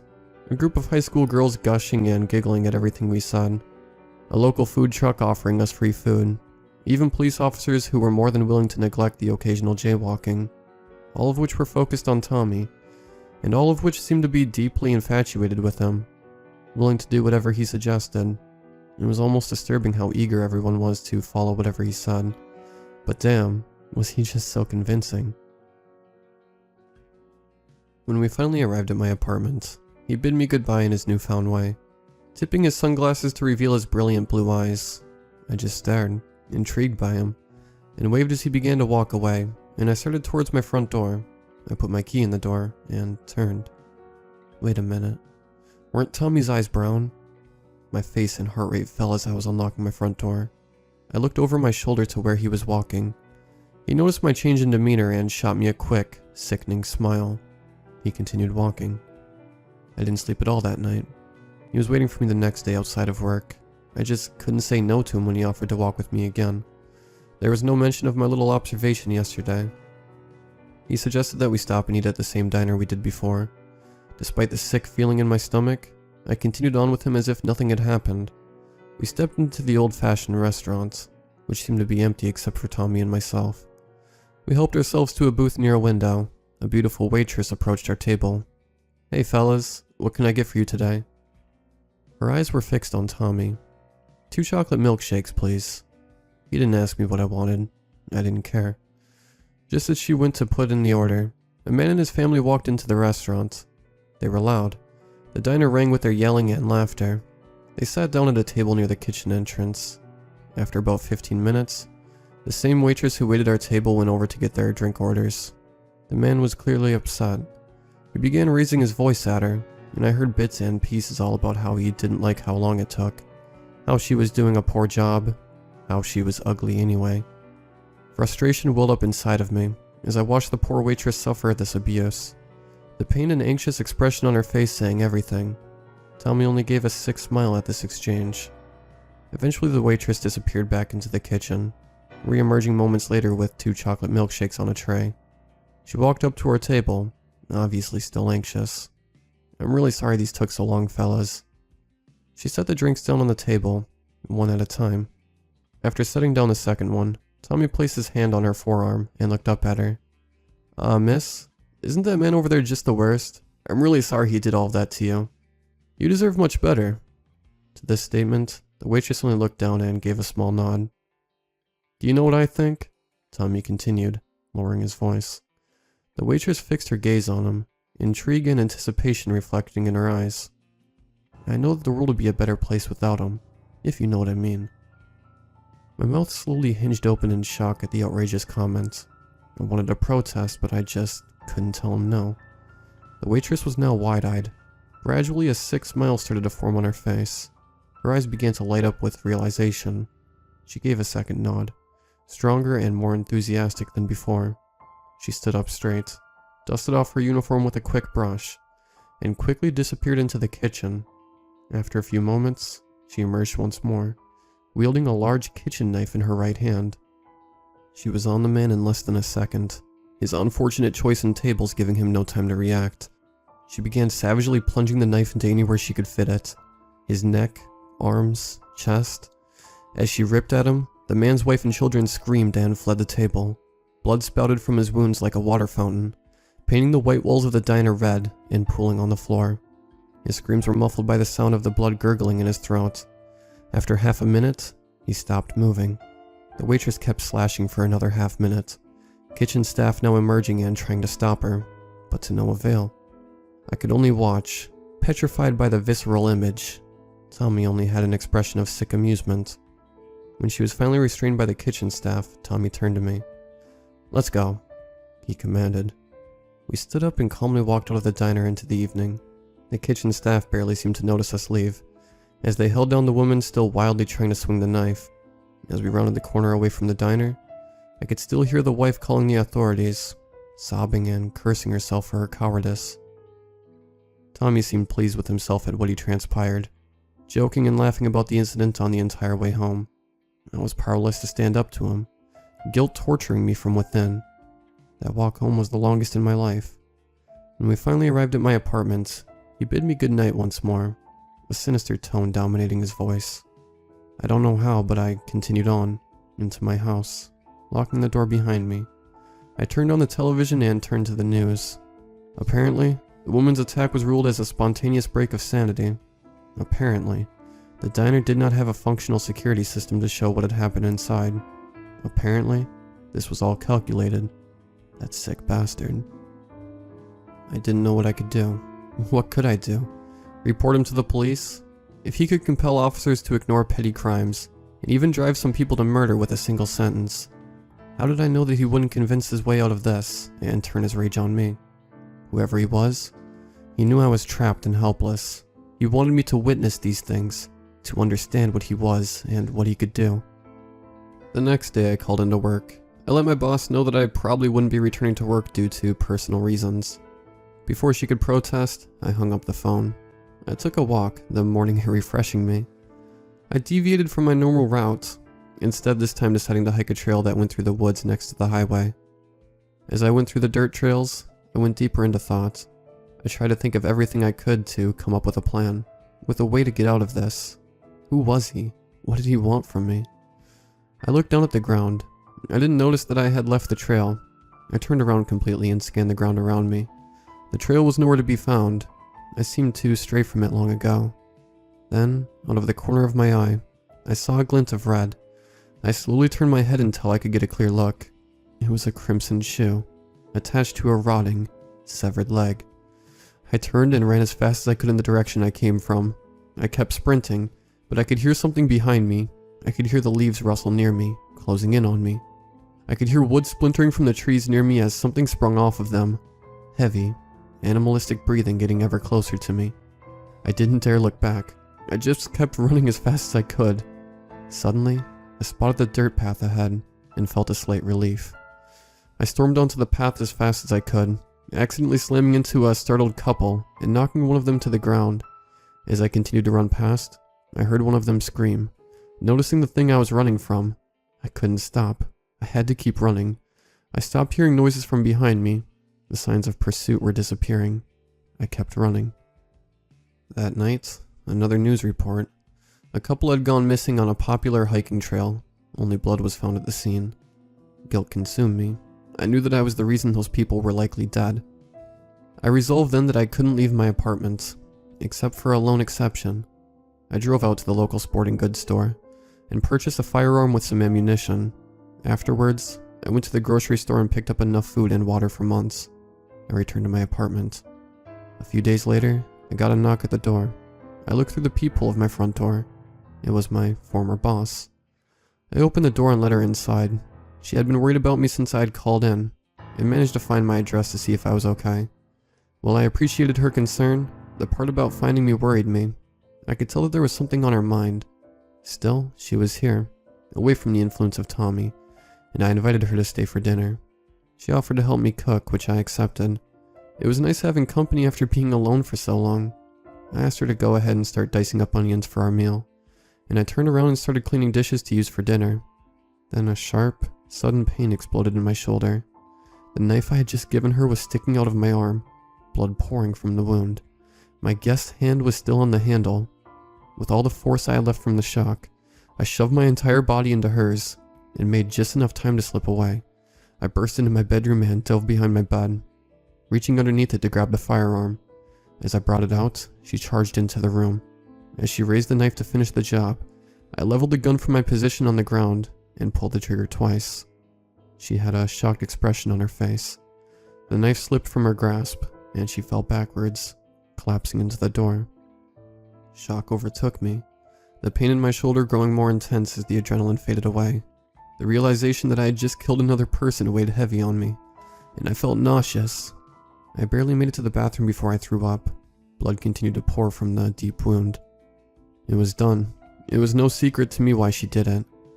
Then I looked outside the window to see Tommy standing outside, clearly amused. A twisted smile formed on its face. I was cornered and I knew it. If I called for help, he would convince them out of it. I could try to fight him, but something tells me it would be suicide. He would turn my own hand against me. I did my best to stop the bleeding in my shoulder, but it was too deep, and I was only mildly successful. I know that with the patch job I did, I'd only bought myself a few hours at most. So here I am. I can feel the corners of my vision growing darker, my head growing lighter. I can hear the laughter from outside. I could really use a walk right now.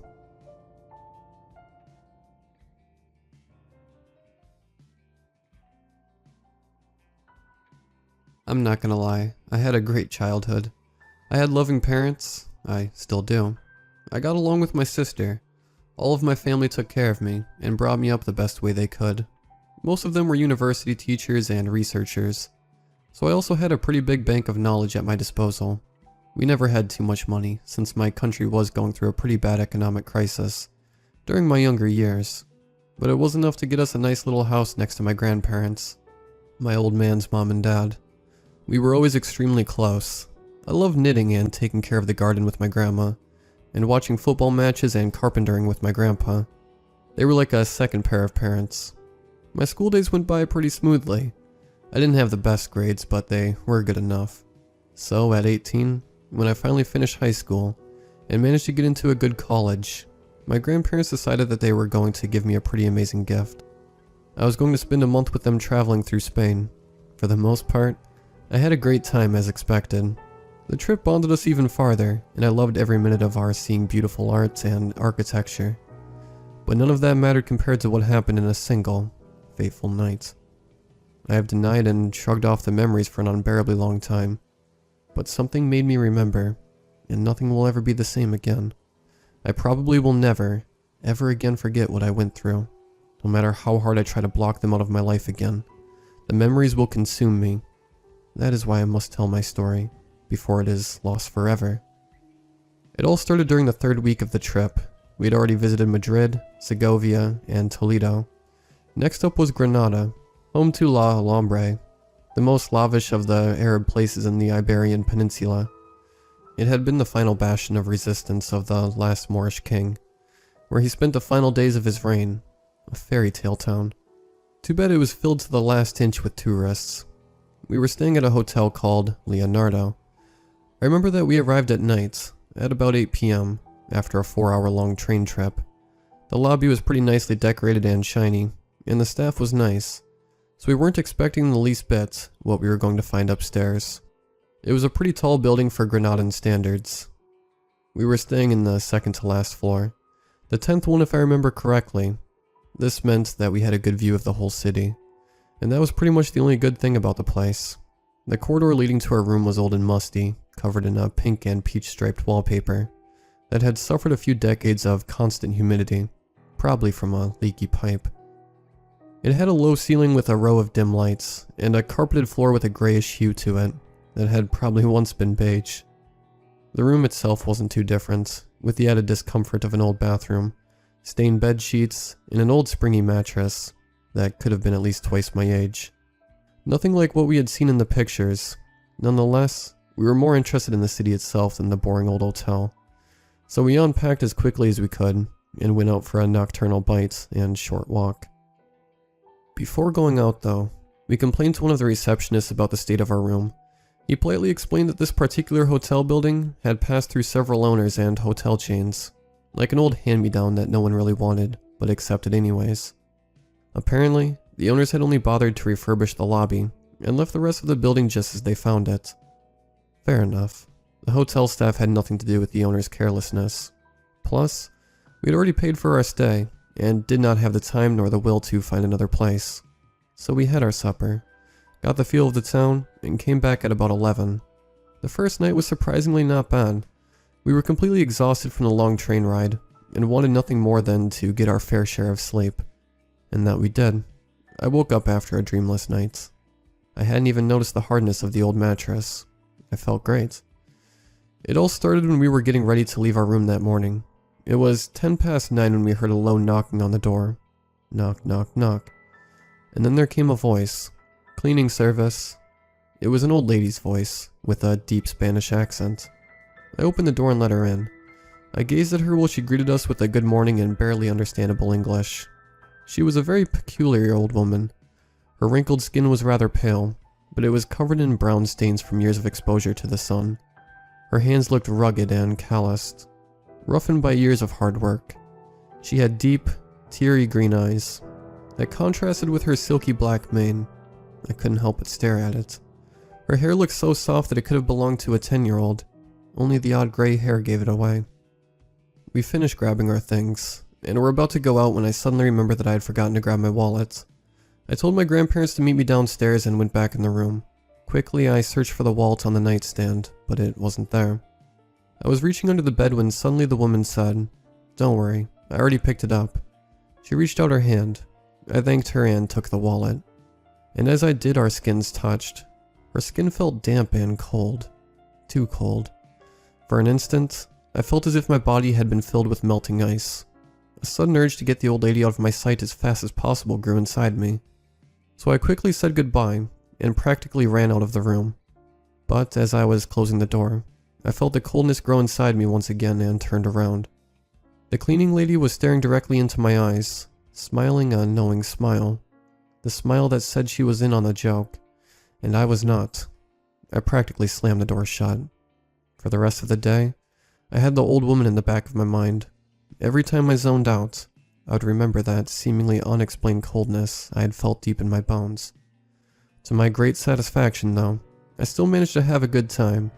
I had managed to convince myself of the irrationality of being scared by a simple old lady. I was such a baby. But by the time we returned to the hotel that night, I was crossing my fingers in hope that I wouldn't have to see that woman ever again. My grandparents decided that they were going to stay at the 24-hour lobby bar for a little while to grab some tea, but I decided to go straight to our room. I was ready to sleep tight and get ready for our final tourist day of non-stop walking in Granada. It wasn't to be. Before getting in bed, I got the sudden urge to have a hot shower. It had been a long day and I deserved it. It was a long shower. While the water flowed through my hair, I thought about how happy the three of us were, and all the pictures and postcards we were going to bring back home. But then the cleaning lady came into my mind once again, and I started to get anxious. Why hadn't my grandparents come up yet? I was about to grab a towel and get out, when I heard a loud bang. The lights suddenly went out and the water got cold. A power failure. Oh well. I should have expected it from a building in such bad conditions. Naked, wet, and in the dark, I blindly reached for my phone and turned on my flashlight. It was exactly 12 o'clock. Why hadn't my grandparents come back?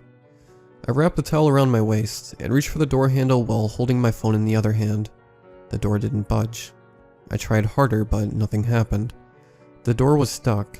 What terrible timing. Suddenly I heard footsteps. Great, my grandparents had come.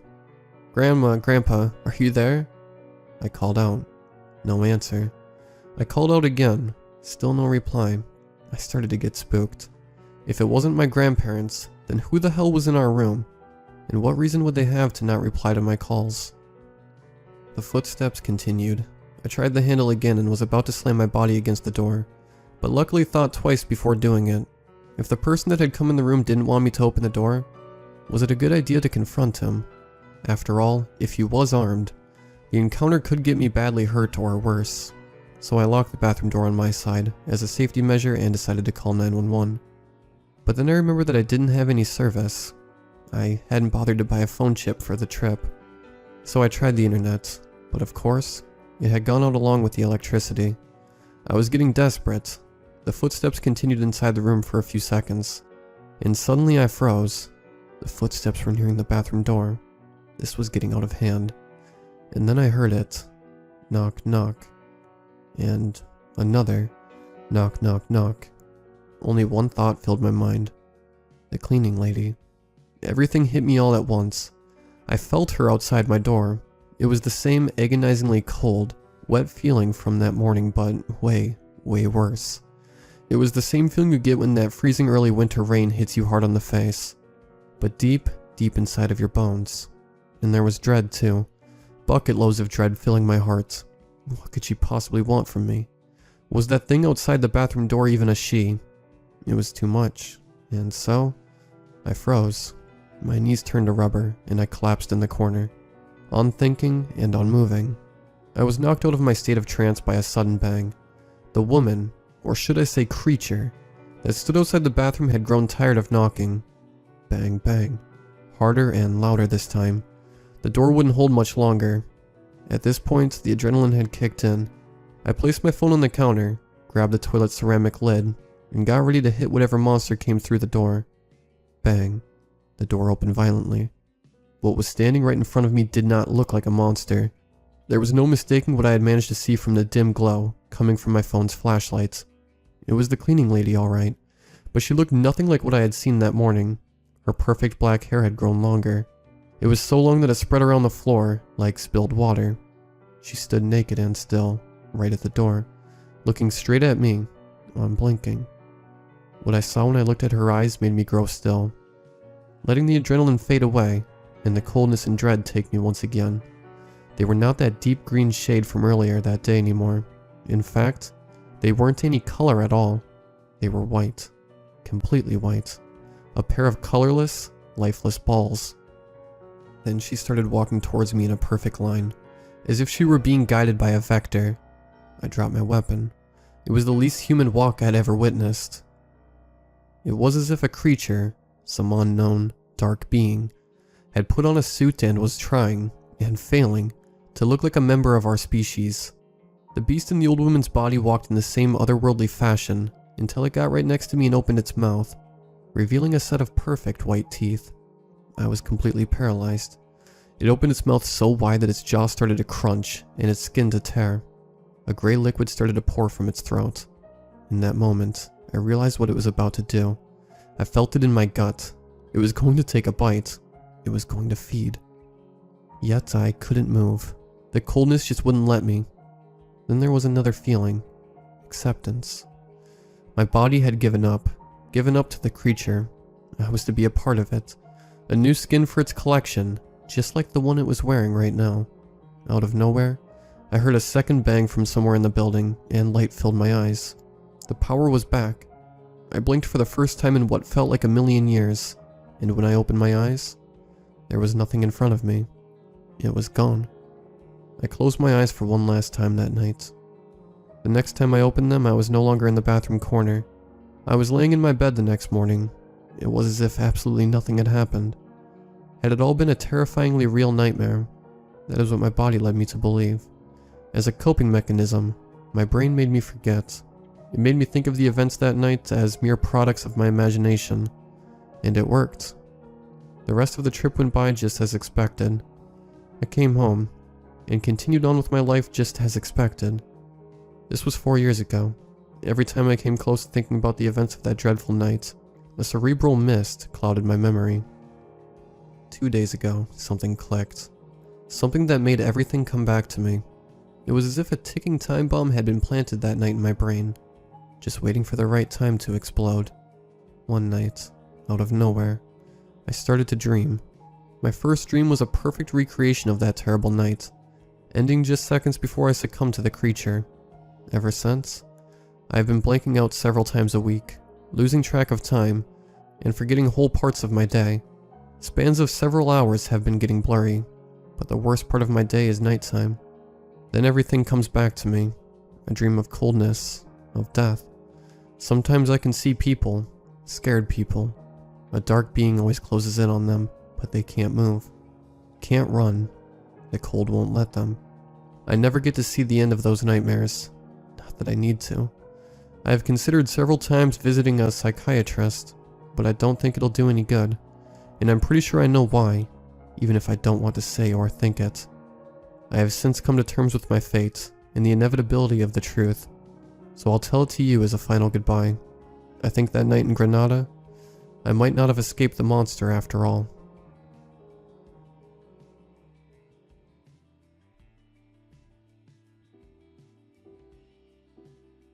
I received this invitation letter in my mailbox. The letter was in a golden envelope that had a logo of Hotel Rejuvenation on it. Beautifully calligraphed design of the text read, "Dear Mr. Nathan, you are cordially invited to our special celebration at Hotel Rejuvenation. The celebration will include various events, including dinner, a tour around the hotel, and a special evening surprise event. Please make sure to check in at the reception with your invitation by 9 a.m. on June 12th. We look forward to having you as our honored guest. Hotel Rejuvenation." On the back side in small letters it said, "Note: this event has already been paid for and is non-refundable. In case of questions or complaints, feel free to contact us via email." The invitation must have been a mistake though. I never stayed in the hotel before, so I figured they could have confused me with someone with a similar name. So I decided to call the hotel to clear it up. Hotel Rejuvenation, this is Clara speaking. How can I help you? A perky female voice resounded on the other end of the phone. "Hi, I received this invitation letter today, but I think there's been a mistake. I think it was sent to the wrong person." What is your name, sir? "Nathan Rogers." There was a sound of typing on the keyboard before she continued. Mr. Nathan Rogers, And then she said my address. right? Yeah. You have a reservation for the celebration on June 12th. It's no mistake. The system confirmed that it's already been paid for. What? No, that can't be right. I've never been in your hotel before, and I sure as hell never paid for any celebrations. The celebration has been paid for as a gift to you. By who? At this point I had more questions than answers. I'm afraid I'm unable to disclose that information until the event is over, as per the request of the person who paid, and I'm obliged to inform you that the celebration is non-refundable, in case you fail to show up before 9 a.m. on the reservation day. A long pause ensued. Sir, are you still there? Yes, yeah, thank you. I hung up, baffled. Who paid for this? I had no friends who would do that. Maybe it really was a mistake, or maybe a prank. But who would want to prank me like that? I didn't make any enemies, so this didn't make any sense. After a long time contemplating, I figured it would be a good idea to go there. I might as well treat myself with a mini vacation. Besides, it was non-refundable, and the celebration could be nice. I took a few days off from work and traveled there. Hotel Rejuvenation was located a few hours' drive from my town, nowhere near civilization. It was at a lakeside and surrounded by a forest, which made it ideal for summers if you liked hiking and dipping into water. On the day I arrived, the weather had been particularly bad, and it took me a while to trudge through the mud and get to the parking lot with my car. You'd think a hotel would have a traversable road to it. The hotel itself looked pretty fancy even on the outside, so I was pretty content about scoring this jackpot. Without any farther hesitation, I entered the building. At the reception was a young lady who gave me a big, toothy grin as soon as I walked in. "Welcome to Hotel Rejuvenation. What can I do for you?" She sounded as perky as the person I spoke to over the phone. Her name tag said Sarah though, so this was a different person. "Hi, I'm here for the celebration." I slid the envelope to her. She inspected the letter, the smile never leaving her face, and I half expected her to slide it back to me and say it's a mistake. But when she looked back up at me, she said, "Welcome to the celebration, Mr. Nathan. We'll begin with our tour shortly. Please proceed to the lobby this way." She gestured where I should go. I thanked her and opened a double door, which led me to a big room which served as a waiting room, I suppose. No one else was there. I sat on a big sofa, listening to the sound of falling rain outside. I glanced at my watch. It was 10 minutes to 9. Was I waiting in the wrong room? Before I could even process that thought properly, I heard something in the back of the room. Someone was sobbing. I looked behind my shoulder and saw at the corner of my eye a little boy, no older than 6. I only saw him for a second though, because he rounded the corner and disappeared out of the waiting room. I usually would have just ignored a crying child in a situation like this one. His parents must have been nearby, and he could be crying simply because he just fell or something. But this was different. The crying was like something I had never heard before. It's as if the boy was actually legitimately sad and heartbroken. Like, really heartbroken. "Hey kid," I called out to him, and started to walk to the hallway where he just disappeared. Instead of a response, the crying simply continued. When I reached the hallway, the boy was there, but only for a split second before he disappeared at the staircase again, still sobbing. But in that split second, I saw his dirty hair and ragged clothes. My heart dropped. Couldn't be him.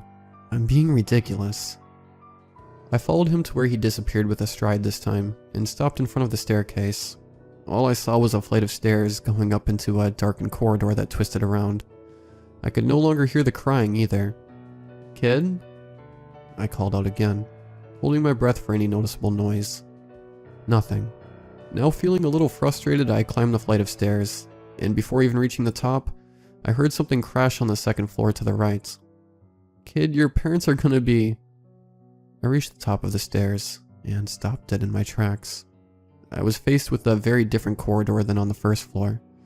The entire place was giving off some rusty color, and the walls were dilapidated. Some of the lights weren't working properly, but rather flickering here and there, illuminating the splinted doors. This is definitely a prank, I thought to myself, looking around frantically for any hidden cameras. There were none, and the feeling of dread at the pit of my stomach was only growing by the second. Something was very wrong here. And then I heard another sound, something that sounded like squeaking in the distance. It sounded almost rhythmical, lasting for around 2 seconds and stopping for 2. Despite every fiber of my being screaming for me to get out of there, I followed the sound, ever so slowly, holding my breath and listening. It was just around the corner. Squeak, pause, squeak, pause. Like a rusty door being opened and closed over and over. I peeked around the corner and down the dirty corridor. There were bars right in the middle of the corridor. Behind them sat the kid from before, facing away from me, moving his hand in one motion across the floor over and over, causing that squeaking sound. It didn't take long for me to deduce that the sound was coming from his toy car. I stepped towards the bars, not moving my eyes from the boy's ragged clothes and dirty hair. "Kid?" I called out to him, holding my breath. He didn't acknowledge my presence. Instead, he kept pushing the toy car, causing this unsettling sound over and over, which made my skin crawl with every turn. "Where are your parents?" I called out again, stopping right in front of the bars. Upon closer inspection, I realized the bars were actually a door, but it was locked from the other side with a deadbolt beyond my reach. "Hey, do you hear me?" I was a little frustrated at this point. The kid just kept pushing the toy car. Squeak, silence, squeak, silence. "Josh?" I barely muttered the word, which was preceded by a complete and deafening silence. The boy stopped playing with his toy. The air suddenly became stifling as he stood up and very slowly turned around, revealing a pale face devoid of any emotions, his eyes barely visible from his bangs. "Oh my God," I said to myself, before hearing a loud crashing sound behind me. Faster than lightning, I turned around, only to see someone standing at the end of the corridor. The flickering light made it difficult to tell who was standing there, but the figure was tall and large, legs spread and shoulders tense, standing menacingly. "Hey, what are you doing?" I called out. Instead of responding, he started taking large steps towards me, and when he stopped into the rusty light for a brief second, I could see that this tall man had a surgical mask stained with blood, an apron that resembled what the butchers used, and latex gloves, both equally stained with blood. I backed away upon the bars, with no visible way out. "Josh, the door!" I looked behind me, but Josh only stood there, staring at me with a blank expression. The figure was approaching fast, every step he took bringing me closer to a fate I didn't want to imagine. "Josh, hurry! He's gonna open the fucking door!" I slammed the door with my palm over and over, the rattling of the bars co-echoing with the heavy thuds of the figure's footsteps. He was only a few steps away from me now. I felt myself falling backwards, realizing that the door was suddenly open. Thinking as quickly as panic allowed me to, I slammed the door shut and locked it with a deadbolt just in time for the butcher to reach out for me through the bars. He almost grabbed me too, but I backed away so fast that I fell on my ass. The man rattled the bars so hard I thought he would rip them right off the wall, but with a few grunts, he just huffed and turned around, walking away as quickly as he came.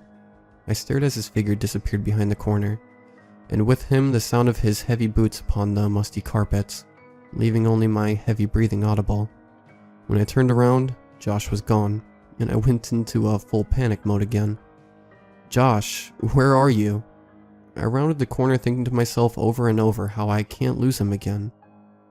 I frantically screamed his name while running through the long corridor, which seemed to stretch on forever, always with the same light bulb giving off faint light, and doors with the exact same scratching on them. After minutes of running and screaming for Josh, I heard something from a nearby room.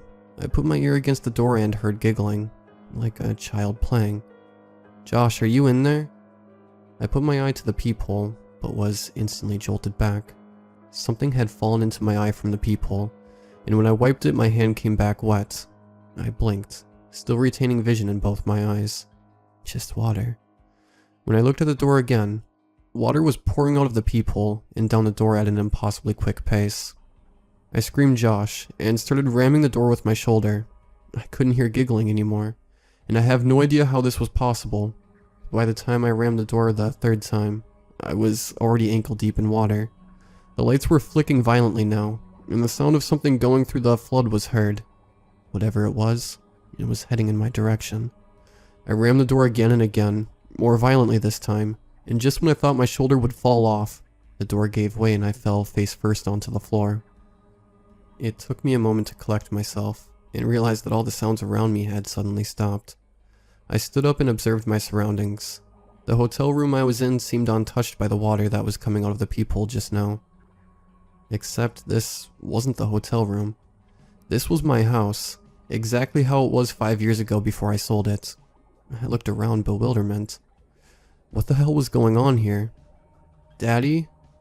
I heard a voice behind me, and instantly I recognized it as Josh's. He stood there motionless, no longer in ragged clothes. He had a blue shirt and khakis, exactly how I remembered him the day he went missing. I hugged him tightly and burst into tears. He felt cold to the touch, but I didn't care at that moment. "Josh, is it really you?"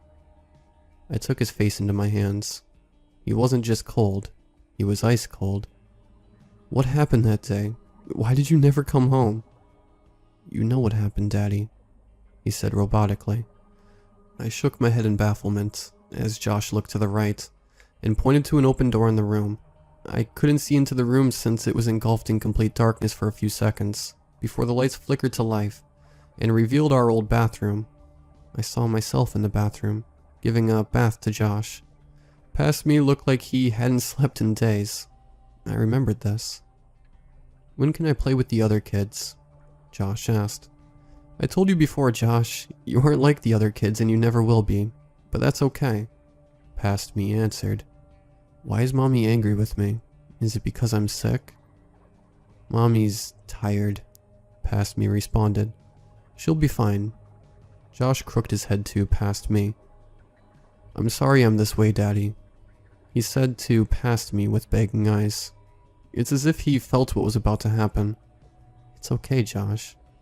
Past me responded with a meager smile. I love you, Daddy. I love you too, Joshua. I'll always love you. Past me put his hands on Josh's shoulders, stifling a sob. I looked away and shut my eyes tightly. I didn't need to see what happens next, although I remember it well. There was the sound of violent splashing water for a very long time, until it gradually became weaker and eventually stopped completely. With tears running down my cheeks, I willed myself to look back to the bathroom. Past me stood there, looking down at the tub, with Josh's arm limply hanging from the side. The light flickered on and off a couple times, and when they finally stabilized, past me still stood in the same position. However, this time he had a surgical mask, rubber apron, and latex gloves, all stained with blood. The lights popped out and the bathroom was engulfed in complete darkness again. I was on my knees, sobbing loudly now. Josh's pale and lifeless body was on the carpet in front of me, completely soaked, his black hair covering his eyes. Josh, I'm so sorry. I moved the hair away from his eyes. He looked peaceful, almost as if he was sleeping. After a very long time, I calmed down and stood up. There was a bald, middle-aged man at the door entrance, and I figured from his clothing he was one of the hotel staff. "Enjoying your stay, sir?" He asked with a toothy grin. "I'd like to go now," I said, drained of all energy. "Of course, sir.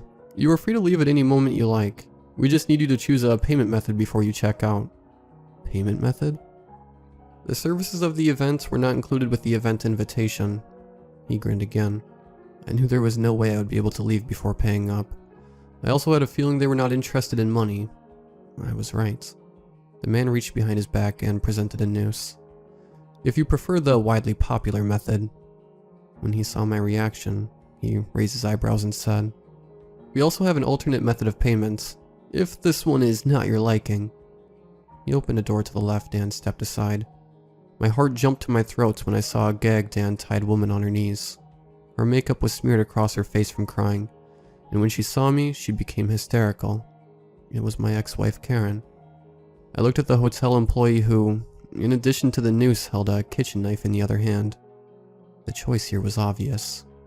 I snatched the knife and approached Karen, who became even more hysterical, trying to say something over her gag. I ignored her.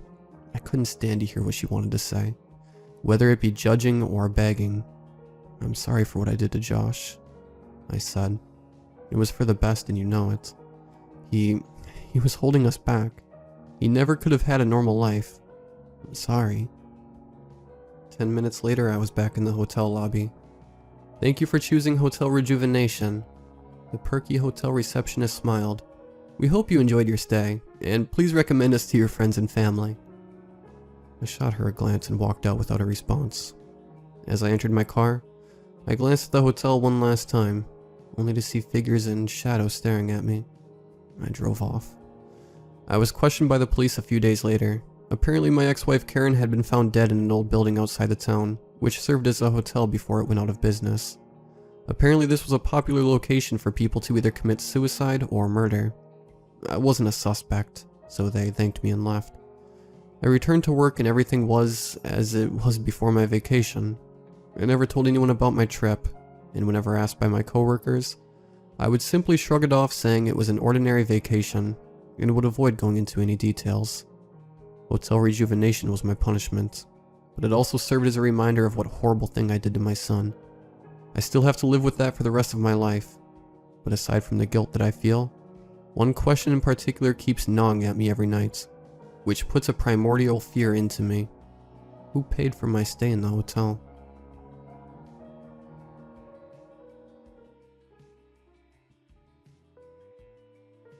My name is John Adam Kraminski. 2 weeks ago, my brother and I were driving down the highway when we came across a woman and her child asking for a ride. She said that she had driven her car off the road and that she was just trying to get home, so we decided to pick her up. But what came after still sends chills down my spine. For backstory, about a year or so ago, a woman was texting and driving when she came to the turn on the highway near our house. Obviously, she didn't see it, and she ran off the highway into the forest near the side. The impact was enough to cause a fire to the engine, and due to her being unconscious and the shitty police response time, she and her child ended up dying in the wreck. Nothing was reported on the news, seeing as it was a case closed situation. Skip forward a week or two after the accident, and these two teenagers were making the turn on the highway when they reported seeing a young female jump in front of their car. They swerved trying to not hit her, and ended up totaling their pickup truck instead. When they told the police what had happened, the other cars around them said that they never saw a woman, so the police assumed they were intoxicated. Months go by, and multiple people report seeing this on the side of the highway, and some say the woman was jumping in front of their car. Some even report seeing her holding a baby. Police conducted searches and had a few sketches of the woman, and no one could find who she was. More people reported seeing her, and a few even claimed of picking her up and dropping her off at her house, about a mile or so away, but claimed that as they were starting to let her out of their car, she had vanished. So skip forward a few weeks ago, and my brother and I were driving in town to see a movie that night. We live roughly a mile away from the highway, and it was storming that night, which meant less people would be out. So we decided we'd pass on taking the usual back roads into town. We merged onto the highway, and as we suspected, no one was there. We drove for about a mile or so before a woman and her baby jumped in front of my truck. And thank God, the rain hadn't picked up, otherwise I wouldn't have been able to brake in time to keep from hitting them. I rolled down my window, and peeked my head outside to get a better look. "Hey miss, are you okay?" I asked politely. While staring at her, I realized that her clothes had small rips in them. "I'm fine, I just need a ride." I looked down for a second and didn't realize that it was raining, so I drove my car off the road. "Would you be able to take me back to my place? I live not too far from here." Her voice was sweet, but there was something off about it. It made my hair stand on end. "Sure, hop in. I'll need your address so I can plug it into my GPS and get us there." When she approached, I realized that she seemed whiter than bone. "Let me turn up the heat for you. It must be freezing out there." She nodded her head and patted her baby on the back. I started driving, and about half a mile before our destination, my brother elbowed me and whispered something strange. "She hasn't blinked since she stepped into the car, and from the looks of it, she isn't breathing either." At first I thought he was just joking around because she was so quiet, but the more I glanced back there, the more it seemed true. When we pulled up to the house, my brother and I unlocked the door for her, and turned to tell her to be safe. But when we looked back, she had vanished. My brother then turned and saw something in front of him. He screamed, and immediately his eyes shut and he started convulsing. His breathing was shallow. In a panic, I called for medical emergencies, informing them of his symptoms. An ambulance arrived and they got his convulsions to cease, but his breathing was still irregular, and they confirmed that his heartbeat was abnormally high. They had asked what had caused it, but due to shock and panic, I told them that I didn't know. A few days later, after studying my brother and concluding that he had an anxiety attack that mimicked a seizure, the doctors finally released him from the hospital. On the way home, I asked my brother what he saw before he passed out, but he just shook his head. We sat in silence for quite some time before he finally said something. He wouldn't believe me if I said it. I told him no matter what he tells me that I wouldn't change my position on what happened that night. He then said something that scared me, and still scares me. "I saw us on the highway, and you were lying dead on the hood of the truck. The lady that we picked up was there, bloody and smiling, as though she was the cause of it and she was proud. She walked over to me and whispered static in my ear, and then she stuck her hand through my chest. You don't understand, John. I could feel her hand gripping my heart. All of it seemed so real." He started crying and I just sat in silence for a moment. When we got home, my brother suggested that I post the story online to see if anyone knows what may have happened. We don't do drugs, and we don't drink. Both of us are very skeptical, but after that incident, I don't know what to think anymore. Him and I both agreed that we aren't going to take that highway anymore. But the other day while on the back roads, we had heard a high pitch of static for a minute, and then it stopped.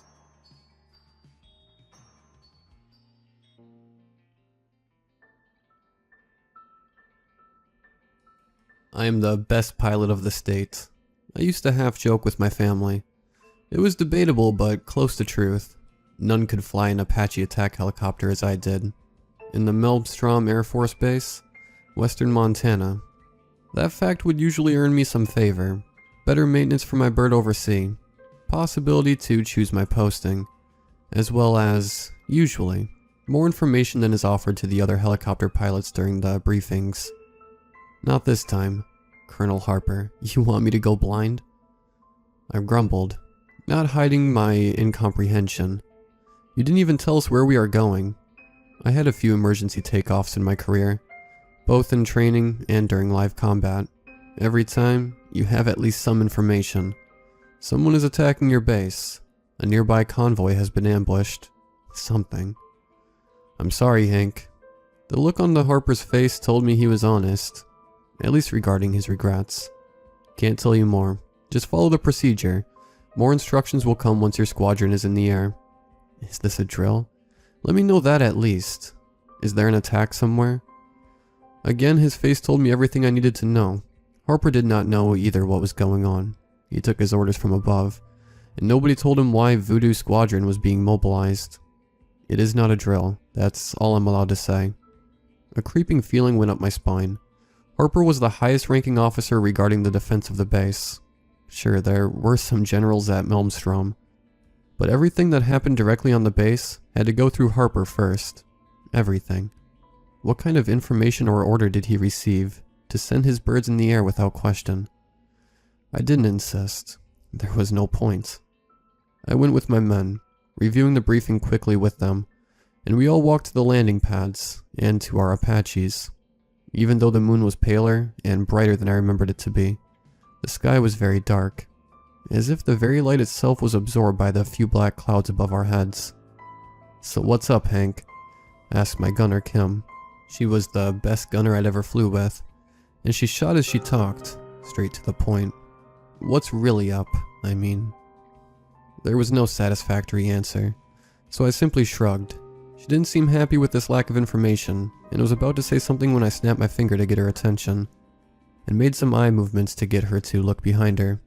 On the other side of the landing pads were two Blackhawks, transport helicopters already starting their rotors. They were our mission. The entirety of our official briefing could be summed up by, go in the air, stay with the Blackhawks. Every pilot supposed we would have to escort them, while they drop a Spec Ops team of elite soldiers. However, those that went inside the helicopters did not look like regular Spec Ops. What in God's name? Kim's loud exclamation made the other pilots and gunners of Voodoo Squadron look at the Blackhawks. While the soldiers that went inside the helicopters were obviously part of the same unit, as indicated by their black and red uniforms, none of them had the same weapon as the other. One had something that could only be described as a musket with a scope. Another carried a surprisingly large automatic grenade launcher, while a mountain of a man was equipped with a crude-looking two-handed hammer. What are these guys? Tier 1? Whispered Warren, the pilot of Voodoo too. No idea, I quietly answered, but I have a bad feeling about this. Eyes open, Voodoo, and be careful. 20 minutes later, our 4 Apaches and the 2 Blackhawks were in the air, flying north. The only additional order we received was to stay in formation with the 2 transport helicopters, and to let them lead the way. If anything, we were clear to engage, to protect the Hawks. Clear to engage what? Asked him pragmatically. What are we expecting? Man-held missile launcher? AAA vehicles? Enemy flyers? I don't like this kind of order this close to Canada. Continued Warren. What if they also send people at the exact same place we are going? Wherever we are going. Do they want blue on blue? Because that's how you get blue on blue. The conversation stopped there, and a dreadful silence fell on our squadron. Voodoo 4 indicated some funky, meteorological readings for a few seconds, and Kim failed to make a joke to ease the mood. But apart from that, we flew in radio silence. We went at low altitude, following valleys and rivers between forested hills and mountains. At first, there were still a few towns, then a couple of villages, and then some isolated houses high on the hills. Eventually, we arrived in an entirely wild area, with the trees shaking in the wind as the only sign of life. That's when I got a call by the lead Blackhawk. Voodoo Squadron, we are closing in on our targets. We'll deploy here. Stay low, weapons hot, and cover us. Once we hit the ground, take altitude and stay there. We'll contact you if we need you. That was it? We were in the danger zone, and still they wouldn't tell us what to expect. I nonetheless spread out my squadron, forming a diamond around the Blackhawks to protect them from whatever could come. Anything on the radar? I nervously asked Kim. Negative. Absolutely dark. The skies are ours. This should have made me feel better, but for some reason, I felt worse. The forest seemed wrong somehow. There was absolutely nothing moving, either inside the forest or above. That made me realize something that froze my blood. We were flying in the middle of the night at low altitude over a wild forest. The threat of a lone animal flying inside the rear rotor was real. I was so focused on the mission that I didn't realize that yet, but... Where are the birds? I half whispered in the radio. Come again, Voodoo Leader. Asked Warren. Where are the goddamn birds? We are alone in the skies. We are the only ones in the whole forest. Kim, whose position was right in front of me in the cockpit of the Apache, turned her head back at me. The deep discomfort she felt, very visible on her face. She had been scanning the area with her thermal optics since we got here, looking for any threats. You're right, Hank. She started, her radio still on. There's nothing. No animal movement on the ground. Scratch that. I've got movement. Shouted Warren. In the trees. Before I answered, I instinctively looked in the trees right in front of me. The wind was quite strong, but nothing special. I was about to turn my helicopter around to support Warren, when I heard the click typical of my gunner activating the 30mm autocannon. Got that too. Answered Kim. My eyes went again on the tree canopy, to no avail.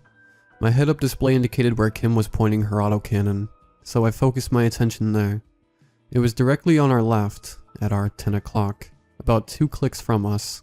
Something ungodly fast was jumping branch to branch, tree to tree, straight at us. The speed of the thing made my heart stop for a second. Holy, they're fast, I screamed, trying to keep my calm. I barely see them. It reminded me of how fast the smallest insects can move or fly. Except this thing was huge, larger than an adult man. I could barely see the shape of it, but it was vaguely humanoid. Nothing about its movement, however, was human. Kim didn't wait for my authorization to open fire. The autocannon followed her vision, and she sent a full salvo on the path of the shadow. Trees were cut in two by the high-caliber explosives, and the silence of the woody valley was instantly replaced by a storm of fire and metal. With the nerves that Kim was famous for, she kept her precision perfect, far better than I could follow. With the amount of ordnance sent in the trees, one 30mm round had to touch the thing, sooner or later, but still, it went on. Switch to Hydra. I gave the order, even though it was probably useless. She knew what had to be done. Kim launched a whole volley of unguided rockets that utterly destroyed the approximate location of the shadow, less than a kilometer from our helicopter. While destruction reigned, I considered gaining altitude. It would have been safer, but a quick look showed that the passengers from the Blackhawks were still in the process of fast roping into the trees. I was, for the briefest of moments, amazed by some of their equipment. One had a shoulder-mounted mortar that started shelling as soon as he started going down the rope, and this other guy was carrying... was that an iron shield? A scream in the radio got me out of this instant of daydreaming. This is Voodoo 3, going down hard. Instantly, my head turned to the imperiled Apache. His rear rotor was on fire, and the helicopter was spiraling out of control. There was a small explosion in the tail of the helicopter. The flames grew bigger, and I saw the black humanoid shape crawling on the side, going to the cockpit. Voodoo 3 eject, I shouted in the radio. You have one on you. Jim, Will, eject. Negative. Answered Voodoo. Instruments are non-responsive. I can't do any... The radio was cut short when I saw the impossible thing rip apart the cockpit, take both John and Will, and plunge with them back inside the forest, leaving the Apache spiraling down to the ground. I tried to open a long-range communication with Melmstrom Base, but for some reason, I only got white noise back. I tried a second frequency, with the same result before giving up, for now. The creature that Kim tried to kill with the Hydra volley had reappeared from the burning inferno that his part of the hill had become, and was now going straight for the Blackhawks. A glance allowed me to see the strange Spec Ops had virtually finished their deployment. Finish this thing, Kim, I barked in the radio. From the side of my vision I saw Voodoo 4 taking altitude while shooting its autocannon vertically. Directly below itself, rain hellfire. As one of the best pilot west of Denver, I had access to some cutting-edge equipment. My Hellfires were one of them. In their most basic form, they are tank-busting missiles, each packing enough punch to destroy a T-90 kilometers away.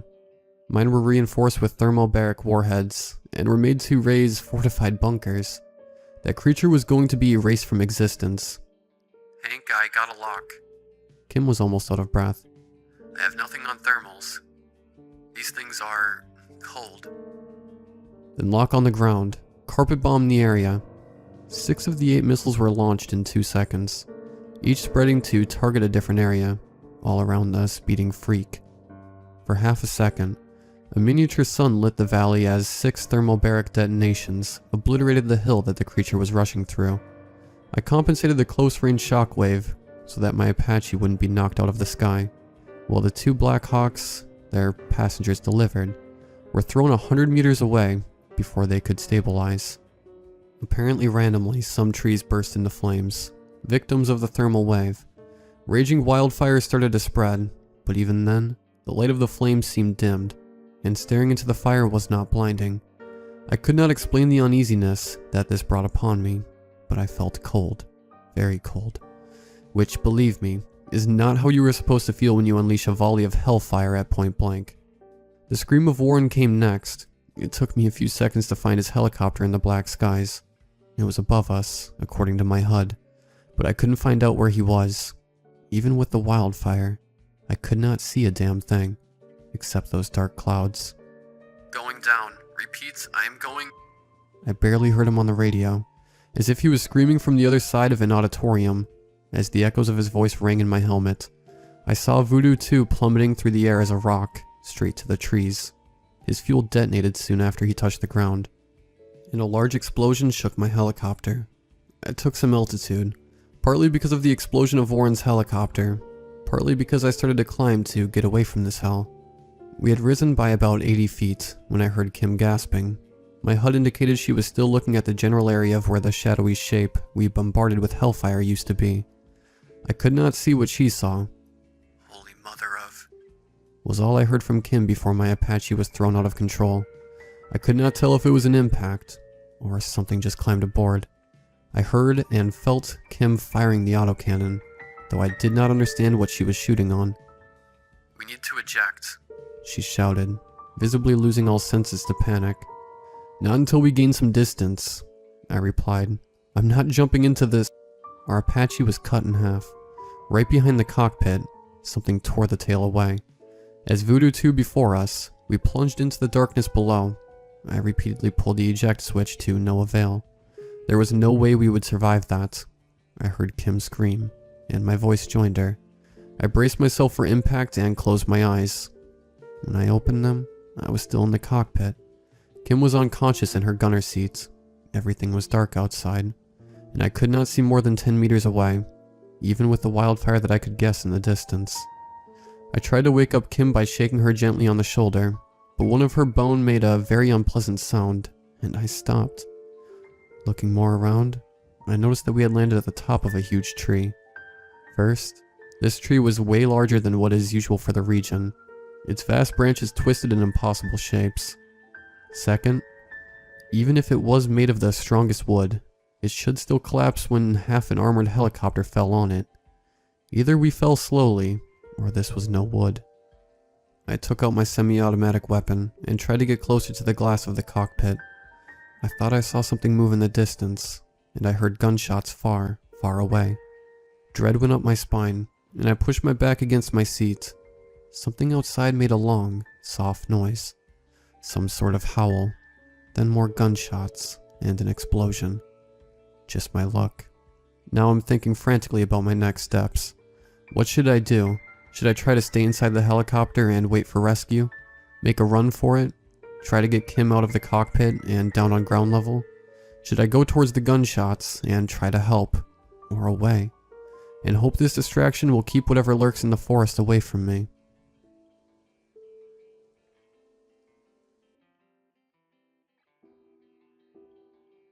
We sat around the same sturdy wood table at which my father and his father had dined during their wintry trips to the cabin in his boyhood. My mother hadn't been before, though my sister and I had visited with our father 2 years prior, when he first taught us to hunt. I was 13 then, my sister 9.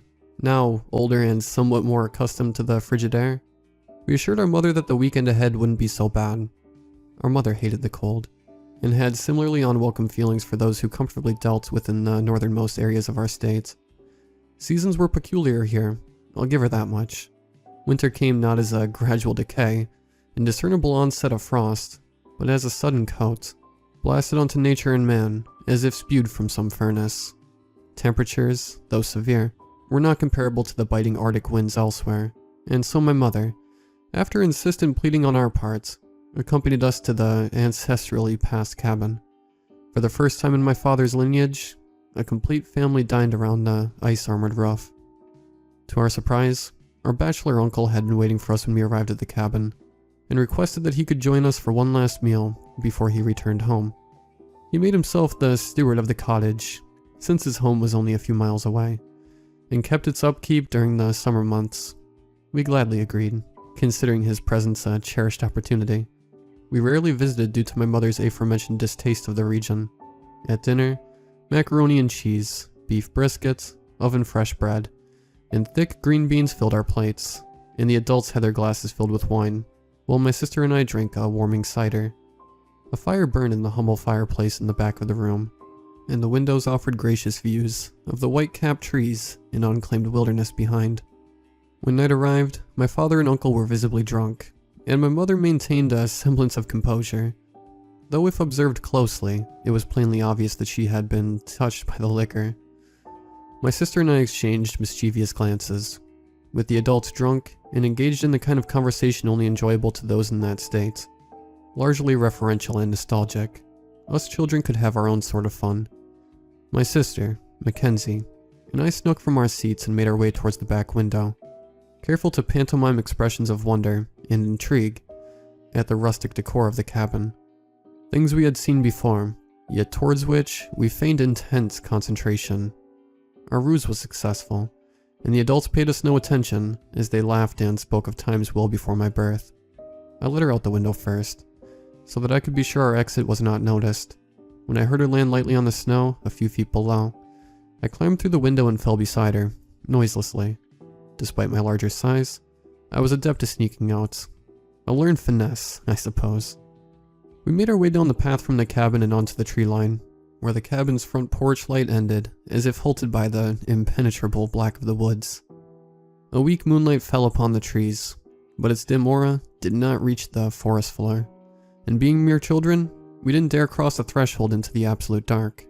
My sister built a sort of throne for herself from the snow, and after seeing how comfy it looked, I followed suit, erecting mine with wide armrests and a high back, proclaiming myself Queen of Frost. We sat, shivering though not opposed to the cold. The fire that burned within the cabin heated the small building a bit too well, and we discussed the things sisters are likely to discuss. Despite her age, my sister had a rather sensitive, well, let's call it awareness of presence and intent. If an argument were likely to arise between my mother and father, my sister would warn me well before any hostile words were flung. If a group of girls at school planned to ridicule us about our, as they said, shifty nature, she'd find me before a confrontation occurred. It was somewhat true though, what they said about us. I was pretty light-footed, and my sister's hyper-perceptiveness caused her to be a sort of pariah among her peers, when she'd make eerily acute guesses at their feelings or state of mind. I'm not sure why we were gifted with these weird abilities, if that's the appropriate word for them. Once the cold had woven itself into the fabric of our clothing and made its presence at last felt, we demolished our thrones. No one but us could sit upon the seats of ice, and made our way back to the cabin. As my sister climbed, I saw her body tense, and she paused mid-mantle. A sigh escaped her, and she turned around. Her stare went past me, and I turned to find the focus of her gaze. I didn't see anything on the grassless lawn, and couldn't see anything not illuminated by the porch's light. I remember being 11, dim-witted and wild, never serious for more than a moment, when warnings and punishments came to me, otherwise as playful and uncaring, of worldly troubles as a dog. So, when my sister breathed those words, that seemed drowned in gloom, I was understandably taken back. There's someone coming towards us, someone pretending to be a man. By the look in her eyes and the grim, flat cadence of her voice, I hadn't the slightest inclination to doubt her words. She turned and scrambled into the cabin, and I followed quickly behind, neither of us making any effort to conceal our re-entry. Our parents and uncle were sitting on a couch facing the window through which we entered, and by their startled though still drunk expressions, they hadn't noticed our absence. We quickly explained ourselves and politely, as possible for scared children, retold what Mackenzie had seen. Our parents were well aware of Mackenzie's unique traits, though our uncle had no such knowledge, and laughed at my sister's portent. My father needed only to look at my uncle in this peculiar stern way to silence the laughing man. The adults locked and shuttered the windows, and the fire was rekindled, a hunting rifle on the mantel above the fireplace, and my father retrieved it and handed it to my uncle, who had been the least intoxicated of the adults. My mother suggested moving the couch in front of the door, and even though my father believed my sister's story, he didn't feel that preparing for a siege was entirely necessary. Despite his apparent confidence, the light knock at the door seemed to startle him, the same as if it had been a fierce pounding. Our uncle did what everyone does to the bolt of a rifle to prepare it for firing, a noise that rang a bit too loud in the winter quiet, and my father went to the door. He called out, and was responded by a voice which had it none of the roughness you'd expect of a winter living man. Deeming this to be a good thing, my father unlocked and opened the door, and standing there in the yellow light of the porch was a bald man dressed in a plain brown windbreaker and faded gray jeans. An unkempt, frost-kissed beard covered much of his face. As I've mentioned, my sister was the perceptive one, but it was plain even to me that this man was not someone you'd welcome into your home. His clothing and general appearance were normal enough, but a bit too normal, as if planned, crafted specifically to appear as some stereotype of the region's average inhabitant. Moreover, his voice was the one thing that didn't match the look. It hadn't the weathered tonality only possible from years of inhaling the sharp, lung-lacing winter air. It sounded new. Imagine a voice to sound like that of an adult, but never spoken aloud, simply forged and held within a newborn lungs, until the time came for it to be expelled. That's what the man's voice sounded like, not necessarily fake, but unaffected and unaltered by the sense of dialect, age, or accent. The adults did not detect this weird aberration. The alcohol had deafened their ears to the strangeness of this visitor's speech, and my father eventually welcomed him to our table, where he sat and told us of his travels through the region. An alleged vehicle had become inoperable somewhere near the mountains, and he hiked along a barely traveled path, which eventually led to the more traversed series of trails that passed by our cabin. My sister and I sat next to each other, hoping that this man and his stories would leave us before bedtime arrived. Our hopes were discarded when our uncle offered the man a sleeping bag and motioned towards a corner of the room near the fireplace. The fire had dwindled to a low ember, and the man offered to reignite the blaze. A box of matches was tossed across the room and caught, and soon a warmth filled the room, though I still felt a peculiar chill tickle my nerves. We were ordered to sleep, and all lights but the fire were extinguished. My sister woke before my uncle's screams escaped his lungs, and I, shortly after its echo reverberated up the mountainside beyond our cabin. In the firelight, I saw the stranger hunched over my uncle, his hands sunk into my uncle's viscera, while my mother watched motionless, horror-struck. My father, last to wake, asked the stranger what he was doing, the full picture not disclosed to him from his perspective near the couch. The stranger let out a sort of chuckle, though the sound was throaty and wet.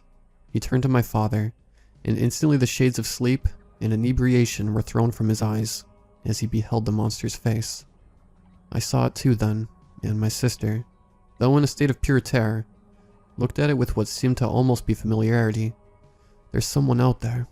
Someone pretending to be a man, describing his appearance here would only beckon the nightmares that had taken years to seize, so I'll do my best to dance around it, while still imparting the demonic nature of this visitor. Imagine if a man had hundreds of worms, or bugs, or other creepy crawlies beneath his flesh, always writhing and squirming, though never poking through, merely making the flesh roll and bubble, the skin tossing as if a great tide of insects surged within. That was how the man looked at that moment. His skin pulsated and throbbed, everywhere from his wrists to his face, with his clothing pressed to its limits as whatever was contained within pushed and reeled. The most horrible thing of all was that his mouth, which I then saw to be soaked with blood, had expanded to allow an unsettling view into his gullet. Teeth were there, but by their cracked and splintered appearance, hadn't been used for chewing in many years.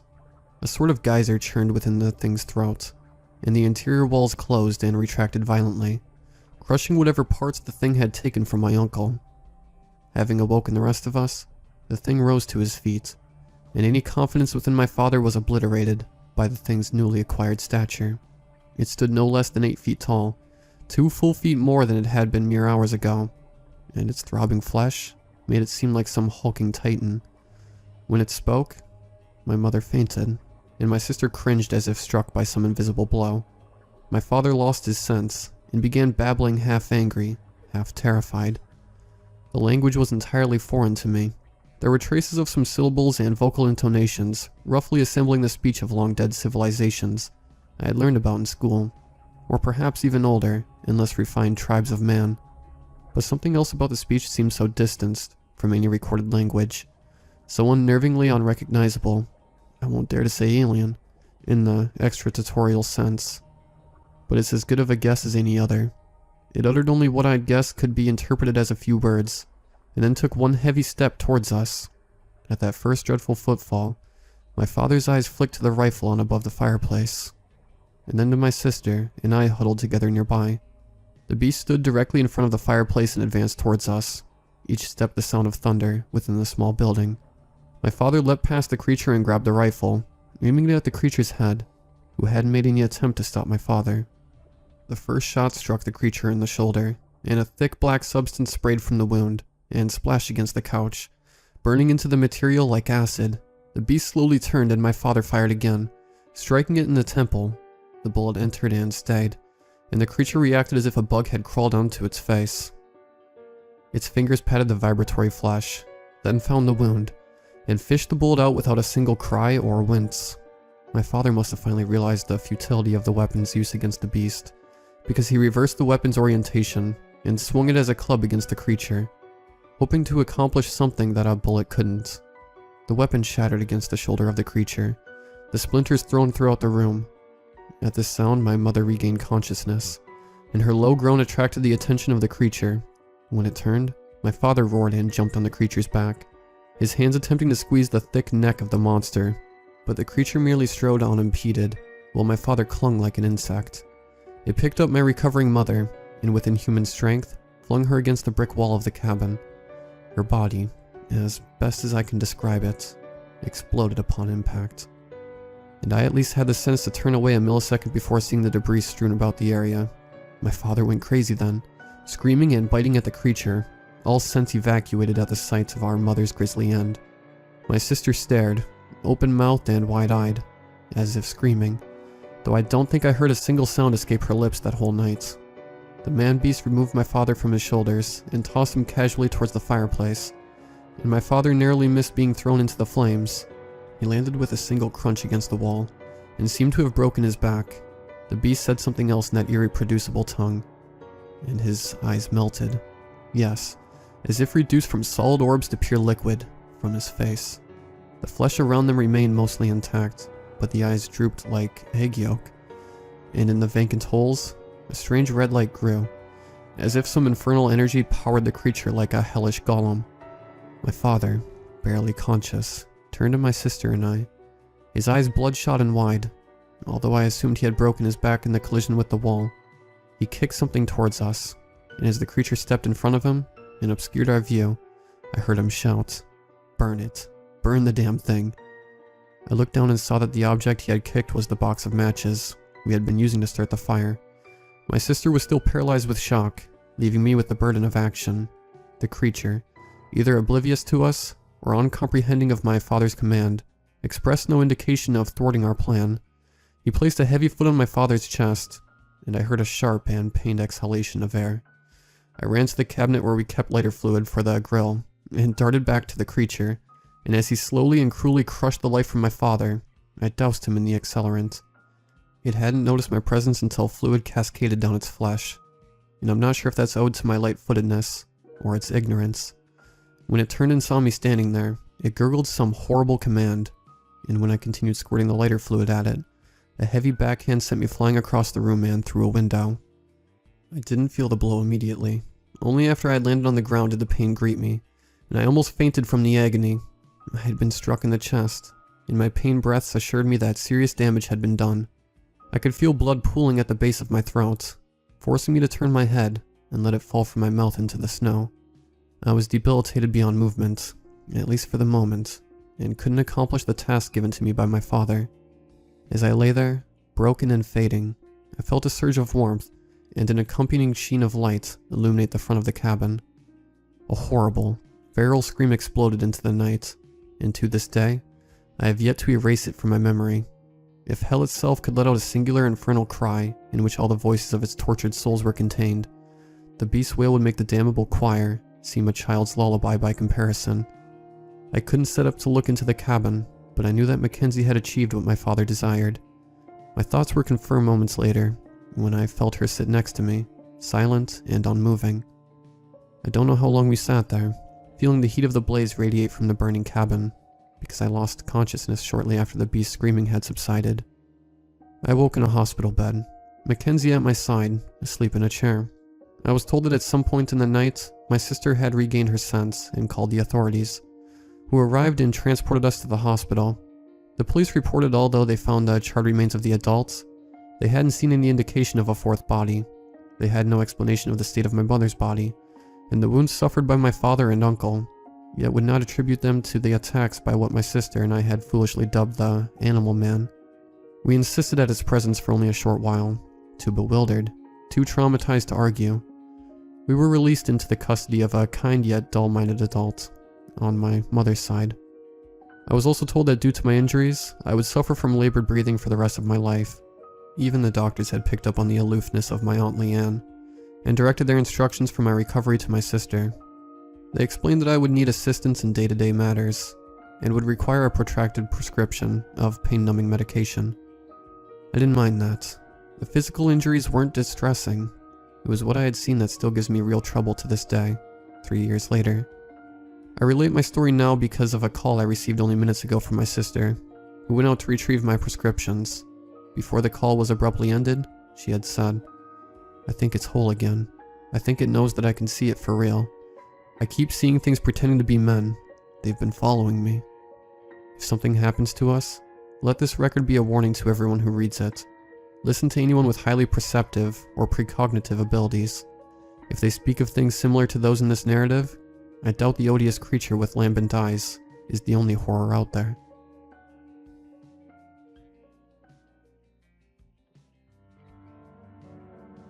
I usually slept well when I went out camping. On my first backcountry trips, the semi-frequent noises just outside of the tent used to make me uncomfortable. But after a while, like most new but consistent environments, I got used to it. I even started to get pretty good at guessing which animals were outside my tent, just by the noises they made. Short, scurrying movements were most likely a small rodent, but bigger rodents, like skunks and beavers, had a less spastic gait and did not scurry as much. Sometimes it was hard to tell the difference between a small bird and a squirrel, since they both moved in quick, jerky motions. But I soon figured out that birds would do this thing where they would scour an area for food, making little hops as they did so, and then make 5 or 6 big hops to find a new area. Squirrels usually only moved in more frequent bursts of 3, and sort of swept the ground as they went. Counting the number and frequency of tiny rustling noises outside of my tent walls thus became my version of counting sheep when it was bedtime. Every now and then I would hear a deer or a bear, depending on the weight of the steps, but I never took the risk of ignoring proper precautions when it came to food, so I never had to deal with any hungry black bears. I guess what I'm trying to say is that I had become familiar with the varied sounds of a darkened forest. But what I heard that night in Macanaquan Valley was something I was not accustomed to. I had been uncomfortable for the whole day, not of any physical sort though, as my backpack was light and properly fitted, and I had just broken into my new boots earlier in the month. It was the sort of feeling you get when you've done a bad thing and are waiting for the repercussions. Except this time, I hadn't done anything wrong. It's a certain phantom tension that can't be located but also cannot be ignored. The sight of the narrow, rolling valley nestled in between the foothills of the limestone escarpment walls was a gorgeous sight by any standard, and yet it all seemed unable to grab me. I knew that I was seeing something special in the endless evergreens of Macanaquan, but that special feeling itself was absent. It was something I failed to notice until days after I'd regained consciousness. But how could one notice something subtle like that in the first place? Eventually I came upon a gentle rise overlooking the Notikewin River, flowing through the Makanakwin Valley. It was surrounded by a scattered selection of sturdy spruce trees, and seemed the perfect spot to make camp. The moments after the campsite had been set up used to be my favorite. I could massage my howling feet, enjoy some of the bourbon from my flask, and read a book by a small fire. I am, or was, one of those weird folks who like to scare the shit out of themselves just for the hell of it. So the reading for that trip was a small, clearly self-published collection of regional folklore, ghost tales, and true crime stories I got from the nearest gas station. The book had some ridiculous tales and wild speculations, but the writing was catchy. It was easy to read, so I started on one of the shorter stories that night. Something about a cult from the 70s, but ended up falling asleep. The premise was just too ridiculous, and the claims were all scoured from friends or friends of family members in the cult, so I struggled to find it interesting. Besides, my focus just wouldn't stick. I would read 3 pages, and then realize that I couldn't remember a word from any of them. I was pondering such an annoyance when sleep took me. According to my watch, I awoke at 3:07 to the sound of a long, shrill scream that pierced the heavy stillness and echoed throughout the entire forest, ricocheting off of trees and rocks, and eventually being absorbed by the natural baffling of the forest floor. It sounded as if it might be the call of a wild cat somewhere, out there looking for a night meal. I had heard them before, and the noises they can make are dreadful. It seemed relatively far away, but knowing how dangerous mountain lions can be, I thought the sound was close enough to be worth my concern. However, after lying petrified in my sleeping bag for no more than a minute, I heard a distinctly different scream. I heard a loud, "No, please." There was no mistaking it for a wildcat this time. Looking back now, I wish I had stayed in the tent, but one cannot exactly afford the privilege of time for a full analysis in the heat of the moment. There are 2 choices: action or inaction. I chose the former. Putting my headlamp around my neck and fishing a roll of fluorescent flagging tape from my backpack, I unzipped the tent door and followed the direction of the screams. The flag tape was a bright neon orange, and it would function as my colorful trail of breadcrumbs, in theory. I tied a length around the base of a tree near the tent and set off, tearing off a small section of the tape and attaching it to branches every 20 feet or so. There were no more screams, but after several minutes of trudging through the dark, a faint amber glow began growing in the distance, and I could hear the distant cracking of twigs and branches. Carefully placing each of my steps on the bed of pine needles, I wove in between the dark trees with the faint light off in the distance as my only guide through the shadows. After just over 10 minutes, another, bigger and brighter light came into view. It looked like a large bonfire, so I pushed forward and encroached on the ring of light that the large flames were casting. There were 4 people dressed in dark, loose robes surrounding it, and another 2 in the same attire wielding torches, and leading what appeared to be a bound and blindfolded young man toward the larger group. Every one of them bore a marking on the chest of their dark garments that resembled the image of a hollow circle with a 9-pointed star in the middle, all drawn in red ink. As I pressed in closer to get a better look, a branch snapped beneath my feet. Instinctively, I looked down. When I raised my head again, I saw that only 5 of the 6 robed figures were gathered around the fire. Suddenly, my bottom and upper jaws collided together, making a loud thunk as I felt something solid and heavy strike me on the back of my head. When I came to, I was on the ground beside the captive man who I had seen before, both of us now bound, yet neither of us with blindfolds on. My head was splitting with pain from my crown to my molars, and my vision was floating in and out of focus. My forehead was wet with cold blood that had started dripping into my eyes. Through the haze, I could see that one of the 6 figures had his arms outstretched towards the fire, with a thick and sparsely decorated book held between his thin, pale hands. He was speaking in a language I could not recognize, although whether it was an unknown tongue, or I was still reeling from the concussion I had just received, I cannot say. At length, the figure closed the book and stopped talking. The rest of the group began to move with mechanical choreography, as if it were all some well-rehearsed play. 2 figures picked up myself and the young man, who looked at me and began pleading for help. I was unable to form any words, although I am not sure what I would have said, if I could have. We both were marched off toward a shallow cave, not more than 20 feet from the fire. 2 more robed figures removed a stone tablet on the ground to reveal a dark hole. At this moment, The young man became frenzied. It seemed that whatever strength he had left, he put into getting away from that hole. His mouth was frothing with saliva as he pushed against the robed person holding him and screamed for help. For a brief moment, he broke free from his captor's grip. Immediately he ran towards the nearest tree line, but before he could gain any ground, another hooded figure stepped out from behind the thick trunk of a maple tree and tackled him to the ground. They then withdrew a broad knife from beneath their cloak and used it to slice through the man's Achilles tendon. Screaming in agony, the young man was dragged back to the edge of the hole. His shrieks had tapered off into barely intelligible whimperings. The figure who had been reading from the book earlier nodded his head, and the young man was pushed over the edge of the hole into the impenetrable darkness of the pit. In the moments following, I heard a sound disappearing into the abyss that I did not know any human was capable of making. It will haunt me for as long as I live. There was no thud or splash, just silence swallowing the chilling screams. Panic swept over me. I tried to push against the individual holding my bicep in an iron grip, but they effortlessly shoved me to the ground. Why? Why are you doing this? I pleaded from the forest floor. My desperate question hung in the air, unanswered. I rose to my knees and questioned the group once more. If you're going to kill me, at least tell it is always hungry.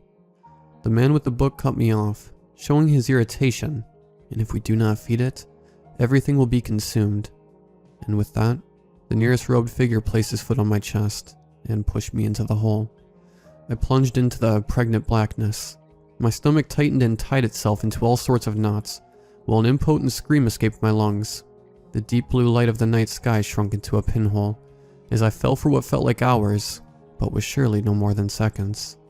When I collided with the bottom of the hole, I heard a loud crack followed by a sharp pain surging through my right arm, and whatever air was in my lungs had been knocked out.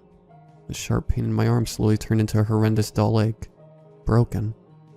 The moaning of the unfortunate man who was pushed into the cavern before me reverberated off the stony walls, but in the stifling dark, I could not see his figure.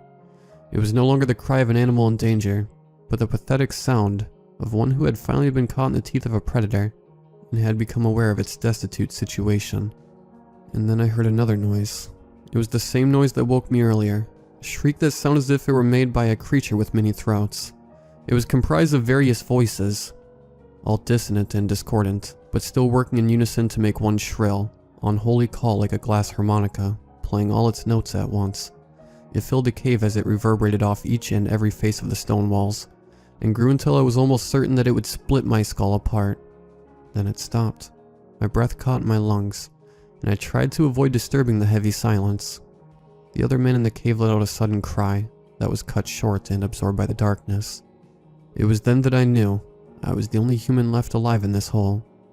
The silence was gradually filled by sounds of slithering and dripping and bones crunching. The creature was moving. Pure darkness blinded me to the point where I could not see even my own hands in front of my face. Adrenaline is a funny thing when there is nothing to do with it. I could feel an almost electrifying tingle surging through my body, a sure symptom that all my systems were prepared for a fight. Yet, what was I to do with all that potential energy? Run blindly through the dark into whatever it was that had devoured my co-victim? I knew that was foolhardy, so I stood directly beneath the opening, and as I did so, a warmth developed in the crotch of my pants and spread to the ankle of my boots along my inner thigh. I had all but reached the end of my will to live when, suddenly, it struck me that the headlamp was still looped around my neck. Doing my best to make small, deliberate movements with just my left hand, I positioned the headlamp from my neck to my forehead and pressed the power button. Maybe I would attract attention, I thought, but I also figured that I wasn't getting out of this place without light. The beam from my headlamp flooded the walls around me with a pale and blinding brightness. I immediately muted the light by wrapping my hand around it. By opening my fingers slightly, I was able to restrict the luminance but allow myself to observe the cave. I could only see so far without risking any attention, but what I did notice was that the cave was one large room, almost like a cathedral hall, and it was covered in a dark, thick, undiluting substance not unlike tar that had come to life. This living sludge covered almost every inch of the walls and ground, except for the area directly below the cave hole.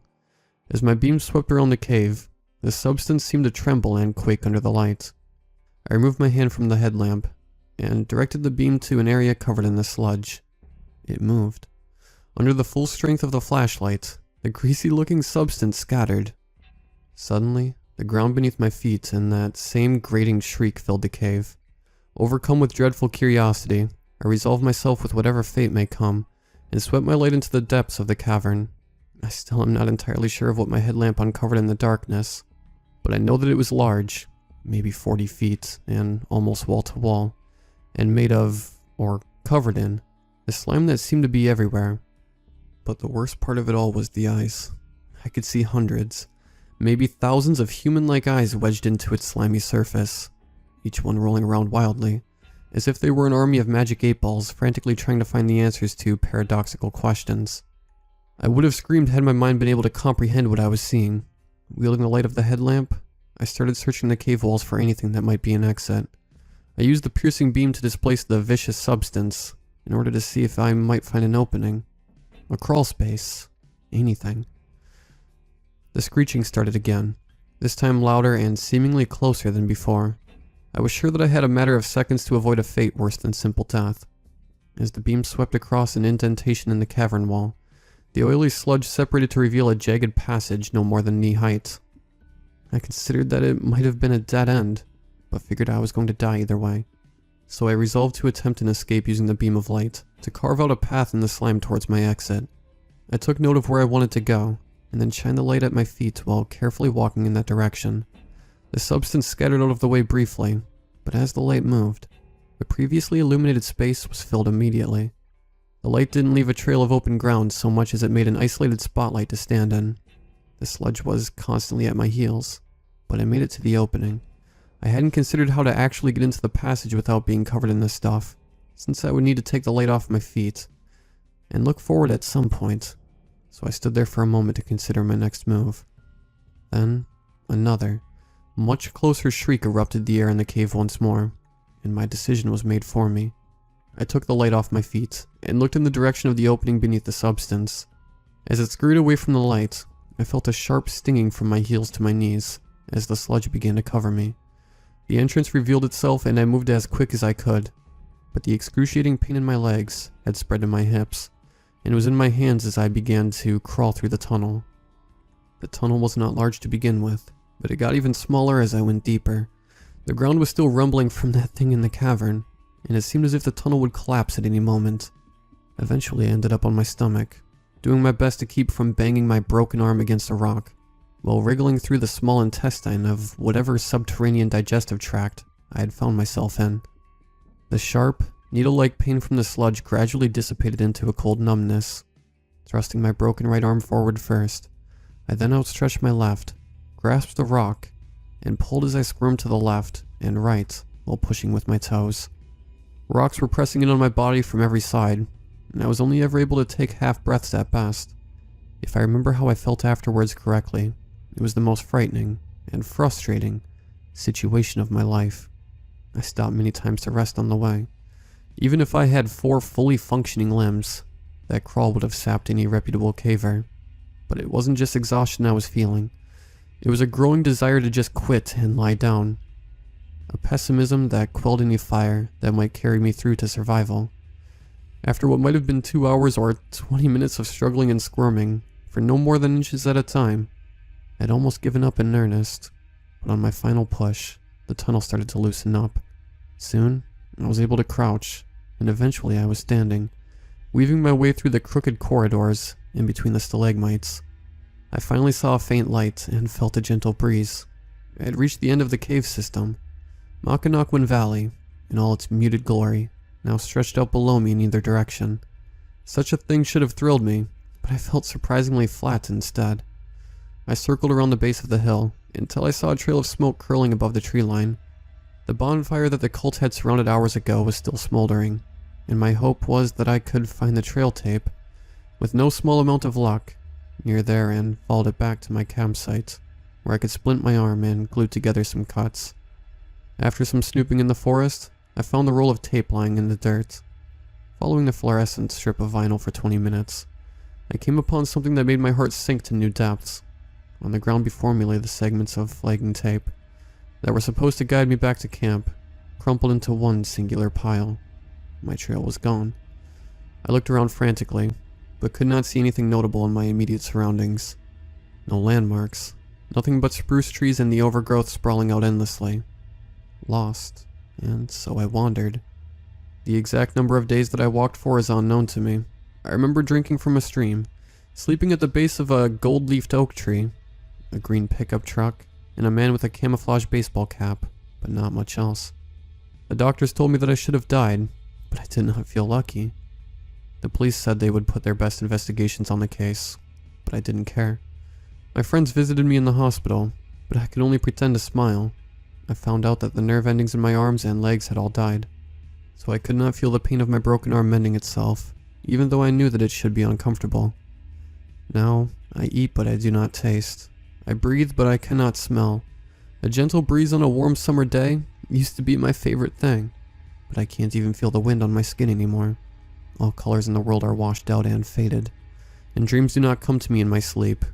I simply lie down and, almost as if all I did was blink, I wake up to another 12 hours of emptiness.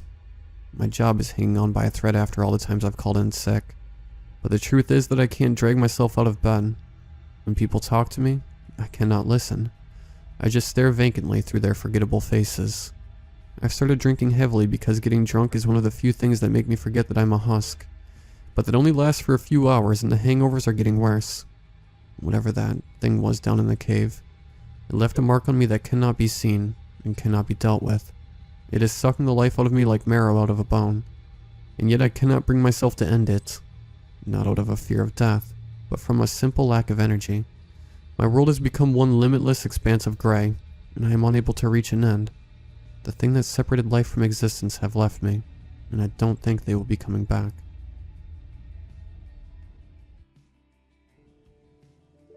I have a friend who is a hobbyist photographer. I'll call her Susan. She particularly enjoys urban decay, young trees framed through shards of broken glass in a window frame, their leaves translucent neon green in the sunlight, collapsed roofs sagging like a discarded blanket, shingles heavy with moss, a thin stalk of an unidentifiable plant, bearing only 2 leaves at the top, growing from the pocket a screw should go on, a discarded sign. I enjoy the genre as well. There's something alluring in those pictures, a haunting, ethereal nature, the echo of lives that have long left the scene. There's hope, mingled with subdued terror, at the aggressive reclamation by nature. A sign that life persists when human life has left, and a reminder that nature will claim everything she can, and nothing is sacred from her grasp. Susan is aware that I enjoy urban decay, and has repeatedly suggested I go with her on her photography trip someday. For a while I resisted because, well, I prefer to follow rules. You know that person that won't jaywalk and waits for the crosswalk light even though there's no traffic in sight? Yeah, that's me. I'm a little ashamed to admit it, but that's just how I am. I like things to follow patterns and laws. Deviance makes me anxious. Like for a brief moment my comforting illusions are drawn back, and I can see the chaotic, innate unfairness that is our world. I'm reminded that life doesn't make sense, and it terrifies me.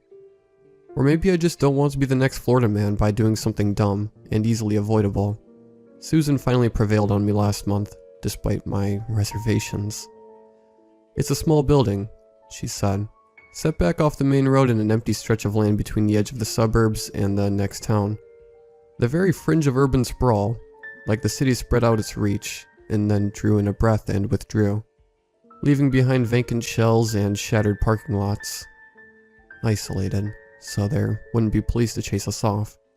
Small and still in decent shape, so there wouldn't be any fear of environmental hazards. I hesitated, hovering on my refusal, as she countered every argument I could have presented. Certainly it would be trespassing, but it would be safe trespassing, the sort that no one really cares about. Besides, it wasn't like we were teenagers sneaking inside to drink $5 bottles of vodka. She had her camera. We were respectable. I try not to be a killjoy sometimes. I asked what the building was exactly. A car wash, she said. I heard the glee in her voice. A car wash? I repeated. I didn't quite share her enthusiasm, as it seemed like such an odd building to explore. But perhaps that was why she was excited. An absurdity, the silent brushes hanging in tatters, birds nesting in the machinery, the rust stains on the tire rails. Even if there weren't any good photographs to take, I thought it'd be an interesting experience. And the building is small, so we wouldn't be there long. We met up the next day in the late afternoon. There were still a few good hours of sunlight left. I dropped my car off in the parking lot for a shopping center that was still functional, and then hiked along the shoulder of the road to where the car wash sat. Susan had parked her car behind it, where it was hidden from the road, which I admitted was a wiser choice than my decision to simply hike over. Or perhaps my friend parked there so she could have a clear shot of the front of the building, and hadn't given any thought as to whether someone would see her car and call the police. I certainly had. I'd fretted about it, staring at Google Maps, wondering if perhaps I was overthinking this, and that no one would actually care if there were 2 cars parked outside an abandoned building. But I couldn't help but worry, and so I wound up walking what felt like half a mile instead. The building was unremarkable on the outside, khaki brick, rust stains framing where a sign over the entrance had once gone. The car wash bay gaped open, the interior dim, and the other half of the building was a featureless expanse, devoid of windows, with only a thin metal door that hung half open. The rolling doors to the bay were removed, so the only glass littering the lots was from discarded bottles. Susan told me that she hoped to get into where the mechanicals were. Copper scavengers had probably already come through here, and if so, they'd have broken that door open and done the hard work for us. I didn't share her enthusiasm. It hadn't occurred to me that we'd force our way into anything. Didn't this count as breaking and entering? She took photos of the exterior and then moved into the bay, with only a few hours of sunlight, so she wanted to get those areas done first, as we'd have to use flashlights inside the office portion, regardless of what time of day it was. I hovered nearby, my enjoyment of urban decay buried under the weight of my anxiety. I think that's why I heard the noises first. They came from the other side of the plywood that covered the windows all down the interior wall, fluttering like wings. And then a soft thump of something striking the wood and bouncing off. I think there's birds inside the office, I said. Or bats, Susan replied, not even looking in my direction. Engrossed with the metal frame of the car wash, the shutter of her camera clicked a couple times, and I heard the fluttering again. I'm gonna go look, I said. I may be anxious about breaking rules, but I have no fears regarding bats or birds, or any other kind of animal commonly found in a suburban setting. Nor am I a superstitious person. I don't buy into folklore about monsters, and I assume every supernatural occurrence has a logical explanation. Human perception is a fragile, weak-willed thing, easily influenced and deceived. There may be monsters inside. Was never among my multitude of concerns about entering the car wash. Why should it be? That is not a rational concern. It sounded like a bird or a bat. I like both birds and bats. I went to go see which it was. Susan had suggested bringing leather gloves, just in case there was broken glass to deal with. I had those, along with long pants, long sleeves, and my leather hiking boots. I put those on as I walked to the door, leading to the building's interior. I was hoping for bats, honestly, and knew better than to have contact with them with bare hands. Obviously, I wouldn't be posting here if it was just bats that I found inside. The door stood open barely a foot. I edged it farther out, positioning myself so that if anything bolted, it would have been a clear shot to the outdoors. Nothing came out, but the rustling inside went silent. I waited a minute, then stepped around the door to look inside. The interior was stripped clean of furniture, and there was little debris. Some decaying magazines in a corner, and broken beer bottles. Clumps of plaster fallen from the walls or ceiling. An acid smell of animal urine. I took shallow breaths through my mouth, and ran my flashlight along the corners of the ceiling, looking for bird nests or the glitter of black eyes staring back at me. Nothing. I went to the next door, leading farther into the building. I reasoned that this was their front office, perhaps if they had to deal with an irate customer, and I'd find some more rooms in the back. A break room, maybe, and I wasn't quite certain what else would be inside a car wash. I didn't find out either, for as I pushed the next door open, I found myself at the edge of a pit. The collapse started at the opposite side of the building, a straight drop for perhaps 7 feet. Broken pipes protruding from the soil and cement. It sloped gradually upwards to where I stood, the floor forming a shattered ramp down into the darkness. My view of the bottom was obscured by the broken remains of walls, lying in heaps of jagged plaster and splintered wood. This was where I decided to turn back, climbing down into a clearly unstable hole with just a flashlight to light my path. It was a bad decision. I ran the beam of light up and down the far end of the pit, trying to see if this is where the bats were nesting. And just at the lip of the hole I caught the reflection of tiny, beady eyes that shone in the light like stars. Neat, I thought. Definitely bats. Then something hit me from behind. Something large. Something strong. And the blow to my back knocked the air from my lungs and threw me forwards into the pit. I lost my footing immediately and fell, hitting the ground on my shoulder, and I tumbled a bit before smashing up against a pile of broken lumber. I tried to suck in air, but my diaphragm seemed frozen with a thick knot of pain just under my sternum. My flashlight had landed elsewhere, pointed uselessly at the wall of the pit, and the only other light was a thin line of sunlight from the open door in the room beyond. I was cold with fear and the sudden rush of adrenaline, like a current of electricity running through my body. I stared at the lip of the pit above me, searching for movement of whatever had hit me, but nothing came. Nothing but the rush of wings from behind. Something cool and alive landed on my neck. I slapped at it instinctively, my chest releasing enough that I could utter a weak cry of surprise. Then another landed on my back, and I felt tiny claws clinging into my shirt. I reached up and back, trying to shoo it away, for I still thought it was a bat. And then there was a flash of pain at the collar of my shirt as teeth sank into my skin. I yelped, flailed at it, trying to dislodge it without hurting it, because I didn't want to kill a small animal that didn't pose a real threat. And my fingers brushed against thick, leathery skin, along strange ridges on its back, and the spot where it had bitten me began to burn and itch, and it wasn't letting go.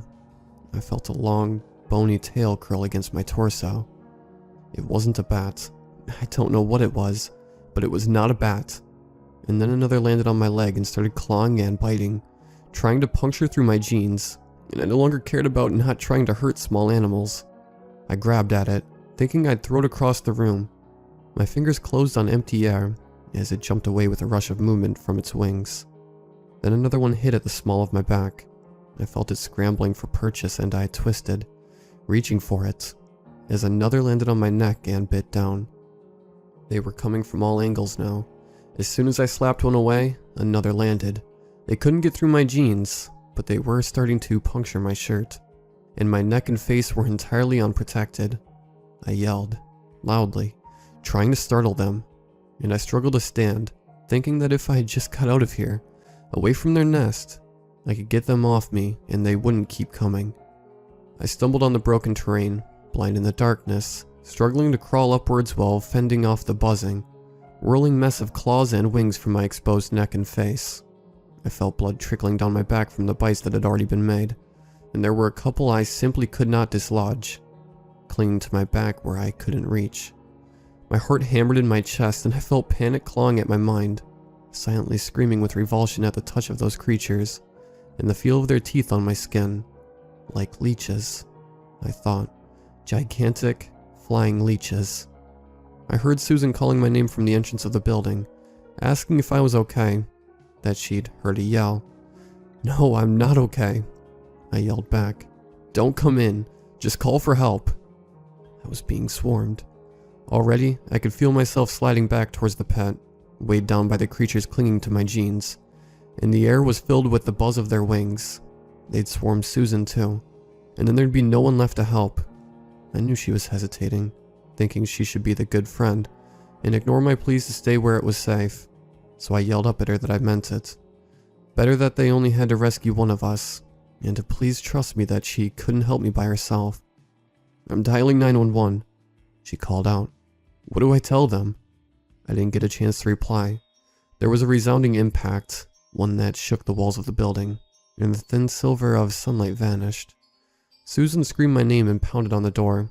I heard the rattle of the handle. I heard her kicking it, and then those things surged back out of the darkness, descending from the air, and I was hit by a veritable blanket of flesh and claws.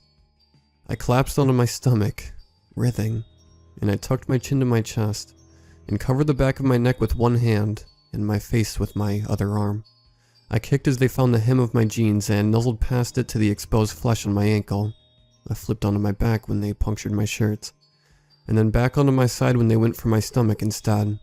Then fingers closed over my wrist. Bony fingers, like being gripped by the branches of a tree, and I felt the light touch of claws where they ended. The hand generously encircled my wrist, far larger than any human hand, and I cried out in pain as its grip ground my bones together. The creature pulled, dragging my arm away from my face, and it was as if all my resistance were nothing. My muscles strained but could not break from the creature's grip.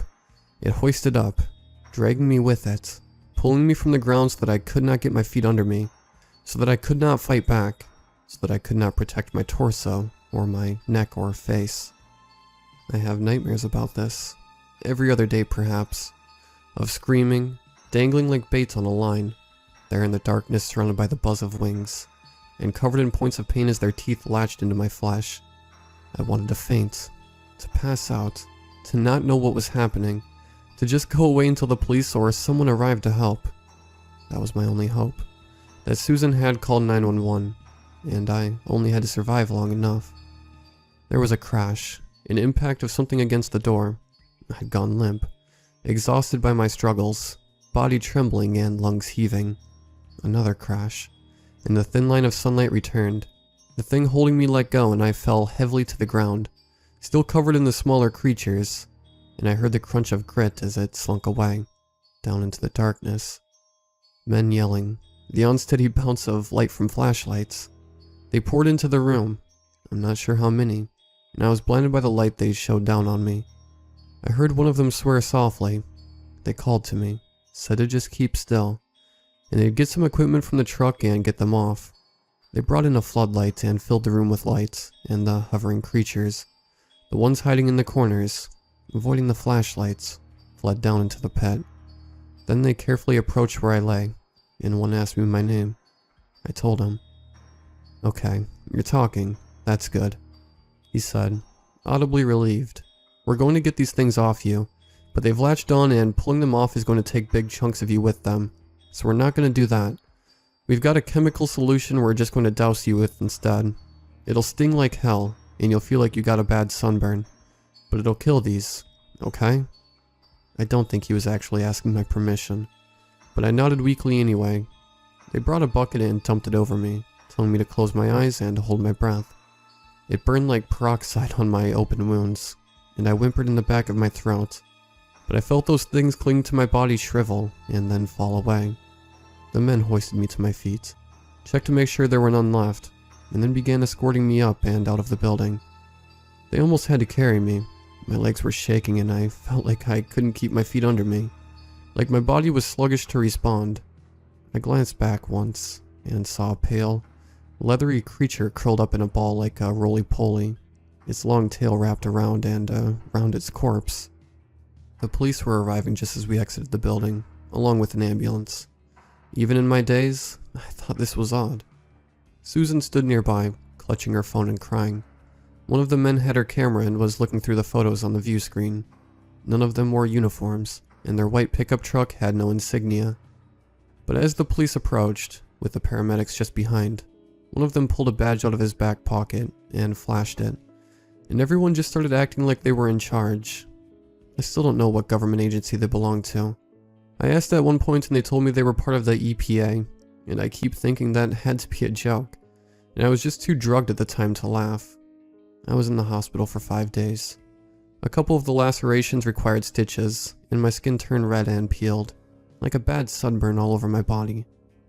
I was given IV painkillers, along with some other medicine that made me horrifically nauseous, and I spent a bit of time in the bathroom puking, dragging the IV pole with me each time my stomach rebelled against its contents.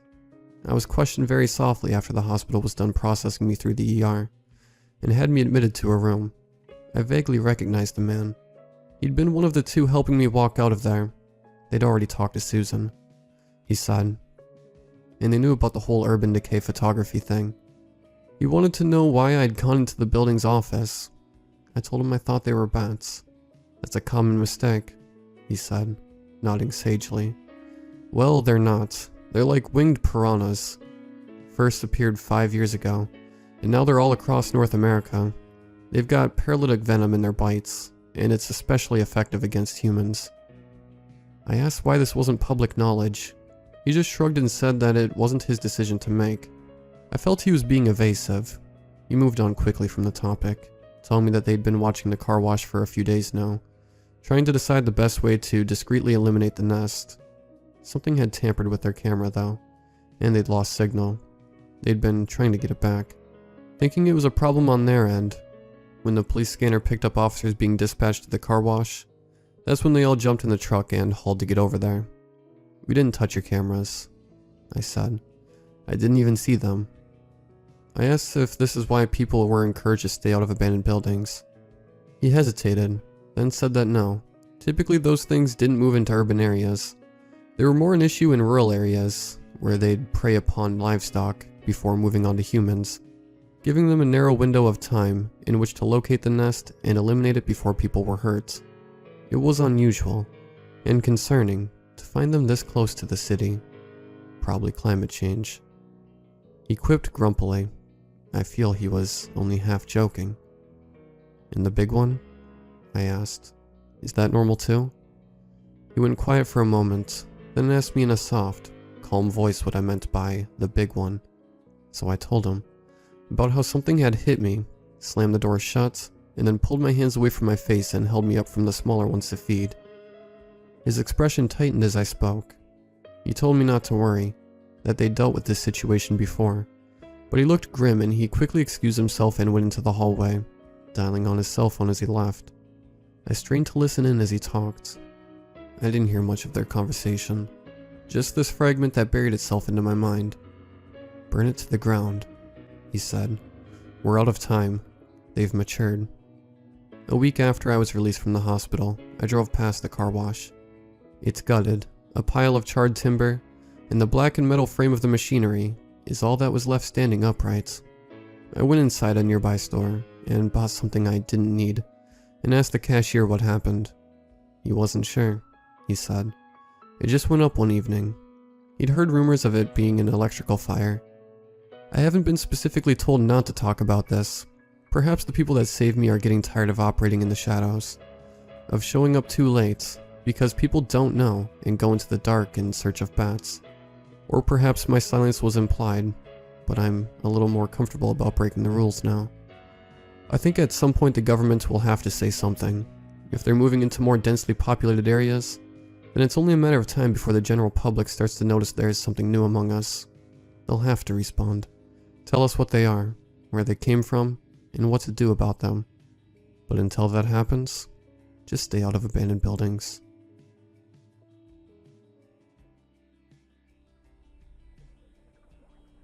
Nothing about my life is exactly what you would call extraordinary. I'm a 25-year-old male who's been out of work for about a month now, and single for longer than I care to share. The only thing more embarrassing than all of that is my worthless liberal arts degree that I willingly put myself into debt for. Luckily, I had the forethought to set some money aside in a savings account to act as a fallback, in case I ever needed it. Seeing as how I live alone in an almost always empty apartment complex in the middle of West Virginia, there wasn't much entertainment to be found. I picked my smoking habit back up out of boredom more than anything. This meant I had to make routine trips outside a new activity for me. Sadly, my overpriced apartment lacks a back porch or patio to go out and smoke on. However, there is a rarely used park between both apartment buildings with a few wooden benches, amongst weathered swings and play sets. The whole apartment complex is surrounded by practically nothing more than miles of dense forest, and a highway that's a bit off the beaten path, so it's quite the secluded spot. At first, it was pretty relaxing to just sit outside unaccompanied, allowing my worries to wander with each drag of my cigarette. However, it only took a few nights before I started to feel uneasy whenever I went outside. Almost as soon as I would step out of my apartment, I would get the overwhelming feeling of being watched, as if a pair of eyes were constantly following me. Although, as soon as I looked towards the thicket of woods behind me, the feeling would instantly disappear. At first I shook it off as either me just being too paranoid, or that perhaps a nosy neighbor was simply spying on me. However, I would soon come to learn that neither of those guesses were correct. I quickly decided that the uncomfortable feeling of being watched wasn't worth the trip outside, so I began to drive around and smoke whenever I got to craving a cigarette. I smoked nearly half a pack before realizing how long I had been gone just driving around, so I began to make my way back to my apartment.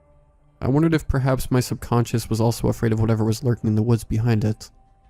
I arrived back to my place around sunset. The moon and sun both hung ominously overhead, cradled by the swirling amber sky. As I pulled into the parking lot, I noticed that a door on the second floor of my building had been left open. This seemed odd to me, as I hardly ever saw any sign of life, aside from empty pizza boxes left outside of the other apartments, and the occasional muffled yet still loud arguing of a couple that lived below me. It wasn't until I got closer that I realized it was actually the front door to my apartment, wide open. Not wanting to investigate in the dark that the encroaching nighttime would bring with it, I crept up to my apartment, afraid of what I might find inside, even though I tried to walk as quietly and carefully as possible. Each step boomed and reverberated through the concrete structure. I stopped dead in my tracks once I reached the top of the stairs. There were large, muddy hoof prints leading into my apartment, but none leading out. Whoever or whatever had broken in was still in there. Feeling a newfound sense of bravery, I began to creep closer to my apartment when I suddenly heard a floorboard right next to the door creak. I immediately turned around and booked it down the stairs and back into my car without looking back. Once I got in my car, I locked all the doors before finally allowing a glance back at my apartment. The first thing my eyes landed on was a leathery, black clawed hand wrapped around the doorframe. Right above it was a single, piercing red eye, glaring right at me before quickly retracting itself back into my apartment, slamming the door shut. Regardless of how terrified I was, I couldn't look away from the spot where that person or thing was just seconds before. I was paralyzed in fear for a few moments, before I eventually snapped myself out of it, and clambered for my cell phone. I hastily began to dial 911, and I realized how ridiculous it was going to sound when I told them that a black, clawed creature of some sorts had broken into my apartment. Regardless, there was absolutely no way I was going to step foot back into that apartment alone and unarmed. I decided that I would just tell the police that somebody had broken into my apartment, and that I believed they were still in there. It took about 45 minutes before I saw the signature flashing blue and red lights pull into my apartment complex. I promptly met the cop at his cruiser and briefly explained the situation to him, leaving out the part about the intruder possibly being inhuman. We walked up the stairs together, with him leading the way and me following behind. He stopped abruptly as soon as we reached the top of the stairs. Even though I was still behind the officer, I could tell that his eyeline was fixated on the hoof prints leading into my apartment. Without hesitation, he slowly, but confidently, unholstered his handgun and gripped it with both hands, ready to shoot. He told me to stay at the top of the staircase as he went to investigate farther. I watched as he pushed the apartment door open, unwaveringly announcing his presence, and for the intruder to come out with his hands up. There was no response. The following silence hung thick in the air. He began to take a step forward into the apartment when I heard the same floorboard creak again. A quick flash of black jutted out from inside the apartment and slashed the cop across his face before pulling the door shut once again, leaving 4 distinct claw marks engraved in his flesh. The cop fell back, stunned, before quickly gaining his composure. He jumped up and pushed past me, nearly tripping over his own 2 feet as he sped across the staircase and back to his cruiser. I yelled out at him, but he didn't even bother to look back. I ran down to try and stop him from leaving, but he had already put the car in reverse. His tires spun furiously in the gravel, throwing a cloud of dust and rocks up at me as he sped off. I couldn't believe my own eyes. I shakily dialed 911 once again and explained the situation to the operator, but there was a strange tone in her voice, as if she knew something more about all of this that I didn't. They simply told me that there was nothing else they could do, and to call again should any other problems arise. If the people who were put in charge to protect couldn't even help me, then what was I to do? I fell down to my knees, feeling defeated, as tears began to pool in my eyes. Suddenly I heard my apartment door creak open slowly, followed by 2 thunderous stomps. I felt the creature's eyes staring right at the back of my head. I was frozen in terror, afraid to even take a breath or look back. The steps began to get closer, with each one being louder and more doom-laden than the one before. I started to accept my untimely demise when I heard a vehicle squeal into the parking lot. A young girl with ratty brunette hair swung the passenger door to the beaten red truck open. Her mahogany eyes burned with a rugged ferocity, despite the deep, sullen bags under them. We didn't even exchange any words. Her curt demeanor said it all, and I made my way to her car as fast as my feet would carry me. I heard the pace of the steps behind me quicken, along with a demonic yet primal growl. I barely had both feet inside before the car sped off towards the exit. The creature swiped at us one last time, its claws scraping the passenger side of the vehicle. I turned around, locking eyes with the creature once again. Its glowing red eyes and a wide, fanged smile faded away, swallowed by the blackness surrounding the edge of the woods. Despite the pure, unbridled terror and confusion I felt at that moment, I somehow knew that I would be back.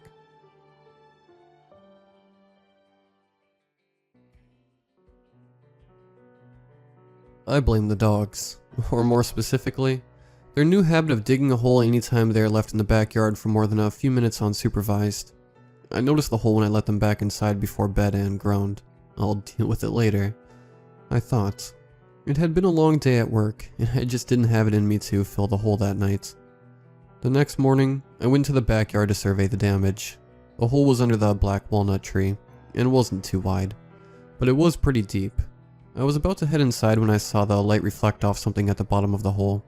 I leaned in closer to get a better look, and saw what looked like a piece of glass sticking out of the dirt. Curious, I reached in and started scooping the dirt around it out of the way. It didn't take long before I had moved enough of the dirt to see what it was. A glass vase. After getting the vase out of the hole, I brought it inside and carefully cleaned it off. I was surprised to see how pretty it was once the dirt was cleaned off. It was tall, cylindrical, and had hand-painted vines with tiny blue flowers running from the base to the top. At least something good came from their digging, I thought to myself. I placed it on the table at the end of the hallway and sent a picture of it to my husband while he was at work, hoping he could get this subtle hint and bring home flowers to put in it. I was doing laundry when Muddy came home. I couldn't hear her over the sound of the dryer, so she came downstairs where I was doing the laundry to talk to me. "Alexis, did you lock my bedroom door while I was out?" she asked, mildly annoyed. "No," I responded. "Why would I do that?" Muddy looked perplexed. "Well, it's locked for some reason." I followed her down the hallway to her room. The bedroom's all locked from the inside, but we didn't have keys for them. I stopped at the bathroom across the hall and grabbed a couple of bobby pins, hoping that we could get a way to get the lock opened before breaking the door, or calling a locksmith. I got to her room and saw her jiggling the doorknob, to no avail. I told her to let me try the bobby pins before we did anything drastic. I was just about to put the bobby pin in the keyhole when the door opened.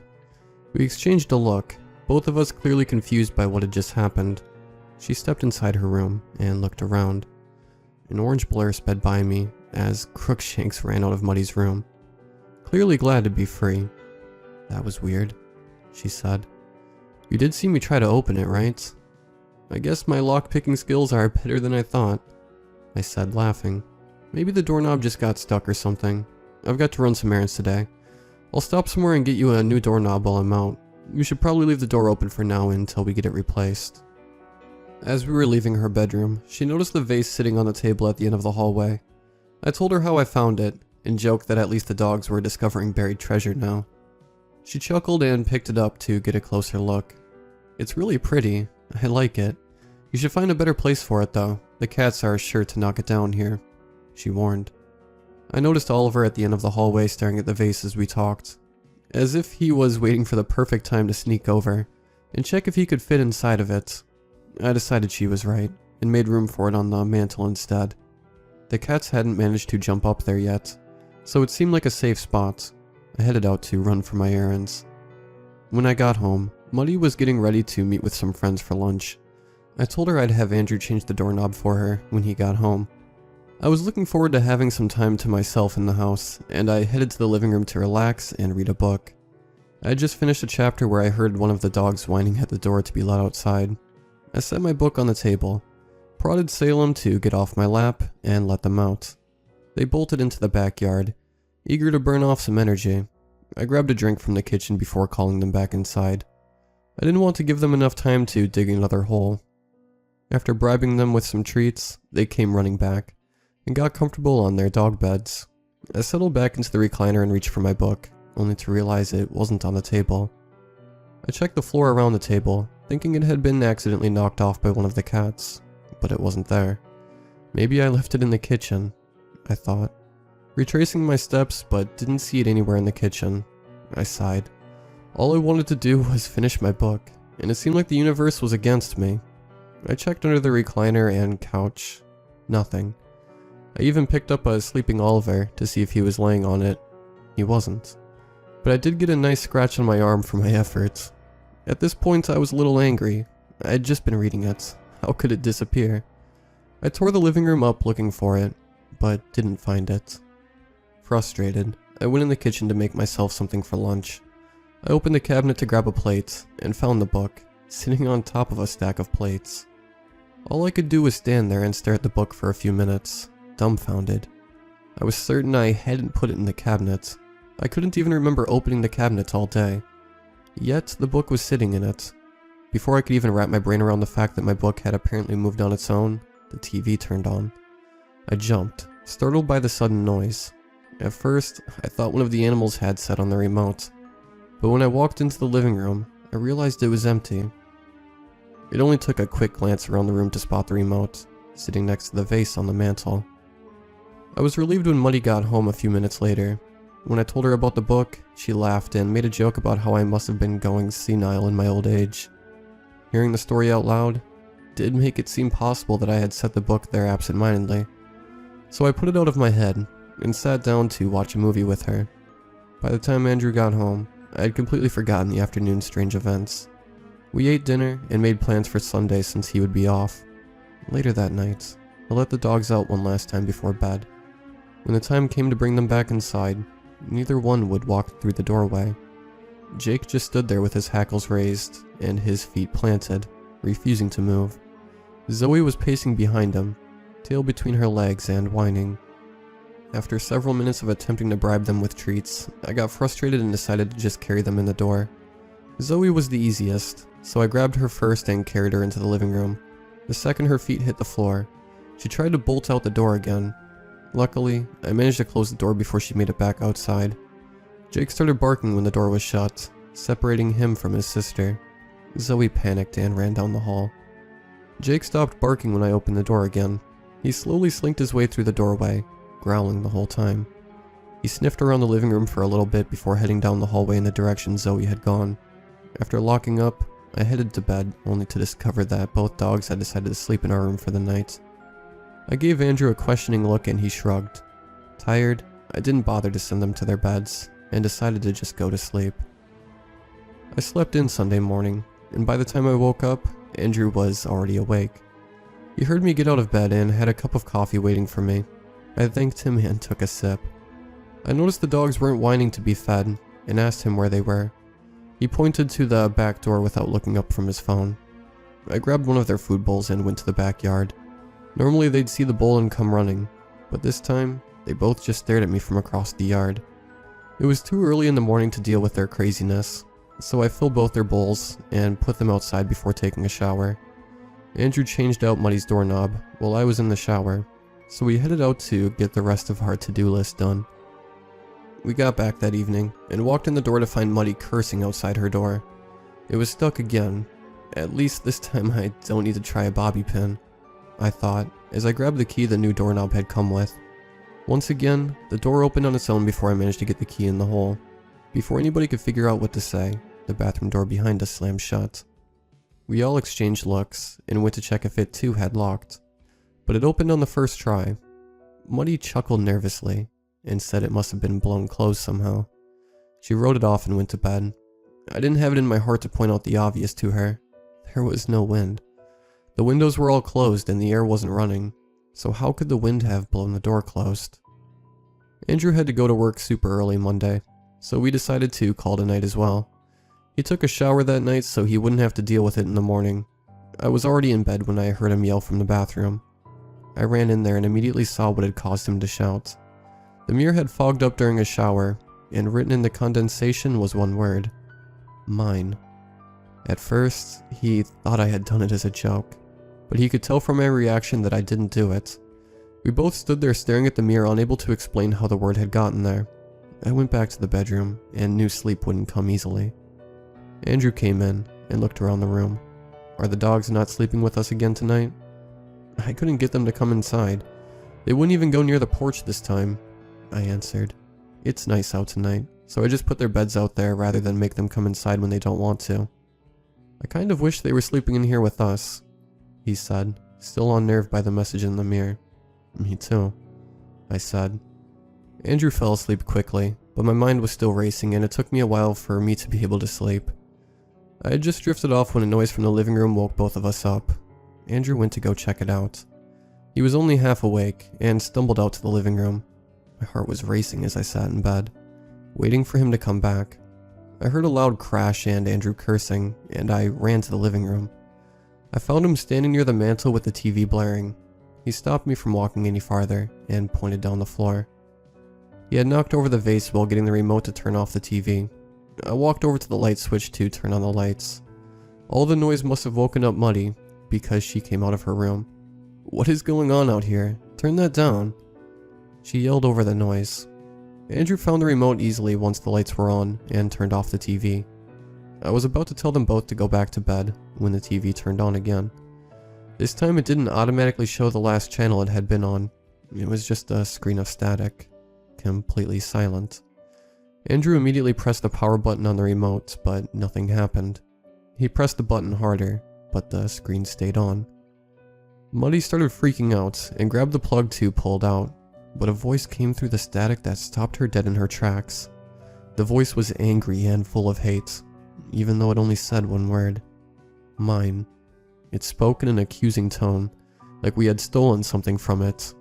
The three of us stood there frozen in our spots, too scared to move for a few minutes. Muddy was the first to speak. "Please tell me that this is some messed up joke the two of you are playing on me." Her voice trembled from fear. I wanted nothing more than to tell her she was right, but all I could do was shake my head. I considered suggesting we all leave for the night, but I wasn't sure this wouldn't be waiting for us in the morning. Andrew silently moved over to her and took the power cord to the TV out of her hands. He took a deep breath and looked at me for a moment before unplugging the TV in a quick single motion. The lights in the house instantly went out, and the dog started howling at the back door. The TV screen stayed on, illuminating the room in an eerie gray light. The doors in the hallway all slammed shut loudly, one at a time, causing me to jump. I was too scared to move, but I was terrified standing alone on the opposite side of the room from my family. The cabinets in the kitchen behind me started to open and close violently. Suddenly, the whole house went quiet. The cabinets stopped slamming shut, and the dogs quit howling. The voice came through the TV again. Mine. It was louder this time, and sounded more insistent. I felt helpless. What did this entity want with us? What exactly did it think we had? Muddy's eyes lit up, and she caught my attention before motioning toward the broken vase. Suddenly it dawned on me. I looked over to the broken vase on the floor, then to Andrew and Muddy. I was too scared to say anything out loud, but I hoped they would understand what I was doing. I ran into the kitchen and started opening drawers desperately, searching for the one thing I hoped could stop this. The cat started wailing from one of the rooms, momentarily distracting me. I tried to shut out the sound of their distress as I searched. Then I found it, a tube of superglue. I looked over to show Andrew and Muddy, and couldn't help but scream when I saw a figure through the door behind them. Andrew turned first and saw it. He grabbed Muddy and hurried her over to where I was, his eyes never leaving the shadowy figure. I tried to reassemble the vase with the limited light emitted from the TV. Luckily, it didn't completely shatter when it fell. It had only broken into 5 larger pieces. I worked to match each piece where it went as quickly as possible. I heard the mirror in the front of the house shatter as I put the glue on the last piece. I closed my eyes as I held the piece on, praying it would set in time.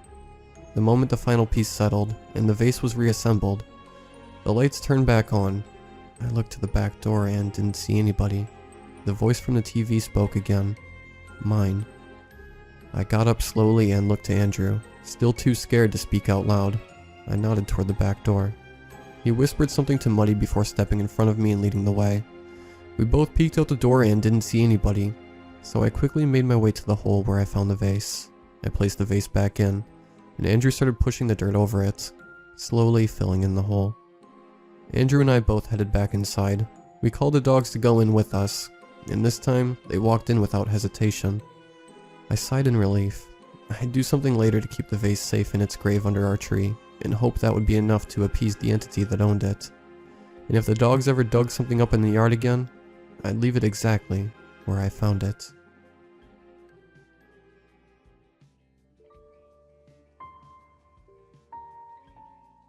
In the year before Black Monday, when the stock market collapsed and just about everybody lost their jobs, including my dad, we used to live in an old stone house on Orchard Road that sat on about 70 acres of backyard.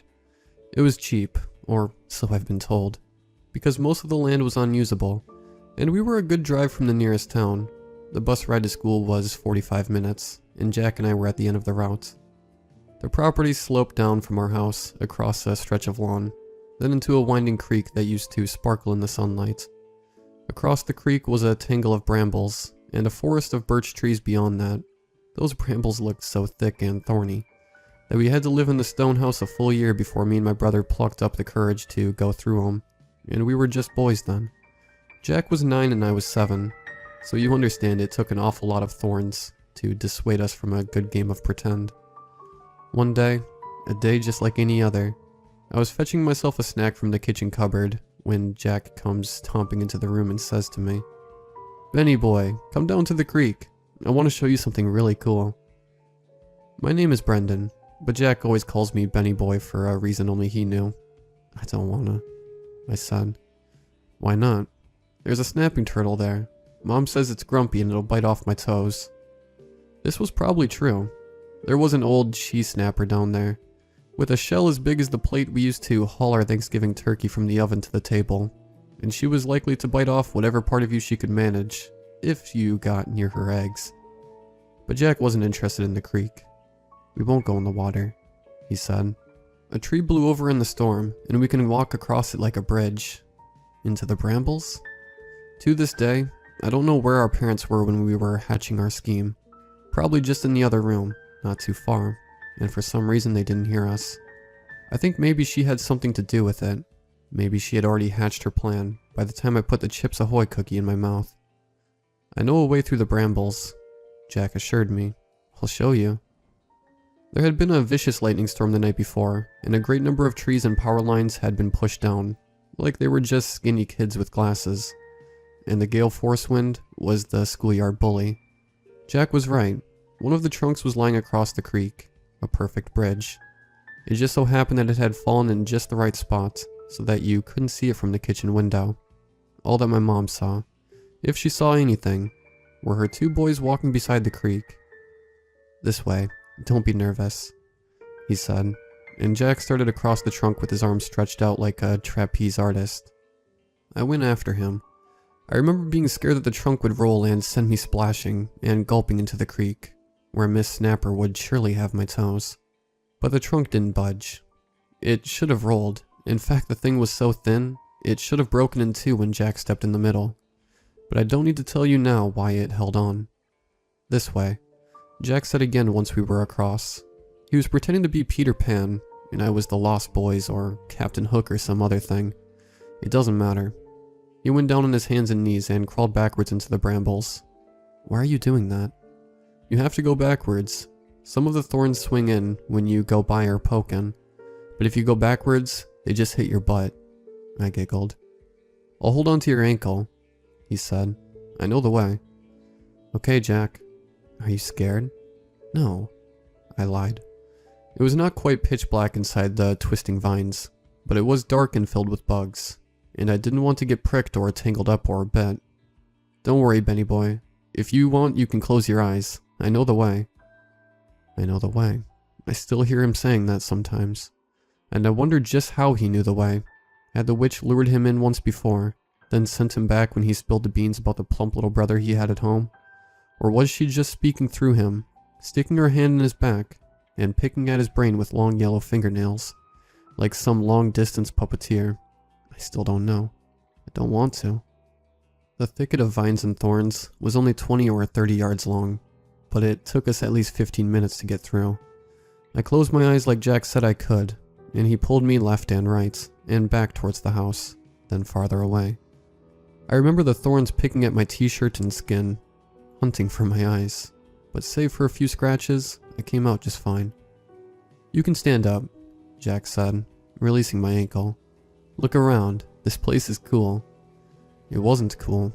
I'd swear on a Bible that looking into the forest from the backyard, those birch trees were tall and thick, with green leaves aplenty, but once we were standing in the forest with them, The white bark just made the trees look like leg bones sticking out of the earth, picked clean by vultures.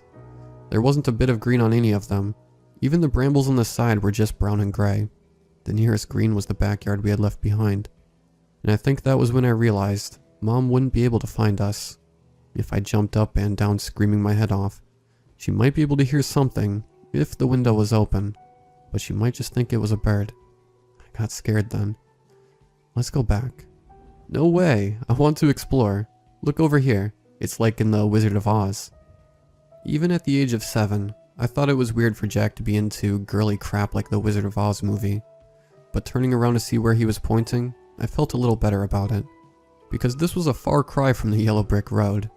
A cracked wood arrow was nailed into one of the birch trees, and that arrow pointed farther into the depths of the forest. The forest floor was just dirt and more dirt, but it was a little later along the path we were meant to follow, and there were small white rocks here and there along the sides too spelled out for us. It wasn't much of a path, and if Jack hadn't seen the arrow, I don't think we would have noticed it. But he did notice it, and he wanted to go down it, and I followed my big brother loyally into danger. I can't say how long we were in those woods because time was different here. It crumpled up like the failed spelling bee I threw in the garbage once. I felt like we had been walking a half hour at the most. We left the house around 2 in the afternoon, but before I knew it, the sun was headed down and the sky was streaked orange and red ahead of us. To our backs, the world had gone as dark as the bottom of the blue ocean. We never heard any birds flapping their wings or squirrels running through the trees, and the night crept up on us as quiet as a ghost. Can we go back? I said. I'm scared. What are you scared of, Freddy Cat? This is an adventure. Like Bilbo and Gandalf. I'll be Gandalf and... I don't want to play pretend, I said, and I remember crying a little. There's bones everywhere. I want to go home. The little white rocks speckled on the path weren't rocks after all. They were little skulls of birds and mice. There was a big one beside me that belonged to a fox or a cat. The drooping eye holes made it look sad, like the poor thing had died crying. Jack's eyebrows met. Fine, he said, getting short with me. You can go back if you're a little chicken, but I'm going ahead. It's not dark yet, and I want to see what's making the light up ahead. There was indeed a flickering yellow spot of light down the path. I guessed it might be a fire behind someone else's window. Maybe one of our neighbors. When we got to the lights and discovered the witch's hovel, it turned out I had been right. We had come to a circular stone hut with a smoking chimney. It stood blamelessly in the middle of a clearing, totally unexceptional, except for that the smoke coming from the chimney, it was alternating between lazy spirals of purple and emerald green. Please, Jack, I want to go home. Then go. Come with me, I begged. It's scary. The orange light of the fire lapped merrily against the night. By now the sky was completely black, the absurd smoke blotting out the stars and the moon. I just want to see who lives here, and then we can go, Jack said. I want to see why she lives in the woods by herself. I didn't ask how Jack knew these things about the owner of the house, that she was alone, and that she was a she. I just wanted to go home. It was the middle of summer, and I was starting to shiver from the cold, and nothing is so disheartening as the cold. It pushed me aside. I think the witch knew just what buttons she needed to press to get my frightened ass up in her laneway, and through her front door. I followed him up the path, which was now bricked with a solid line of animal skeletons. Eyeless and tongueless squirrels, rabbits, foxes, and cats guided us up the aged front door of the hovel. Jack knocked 3 times with a pounding fist.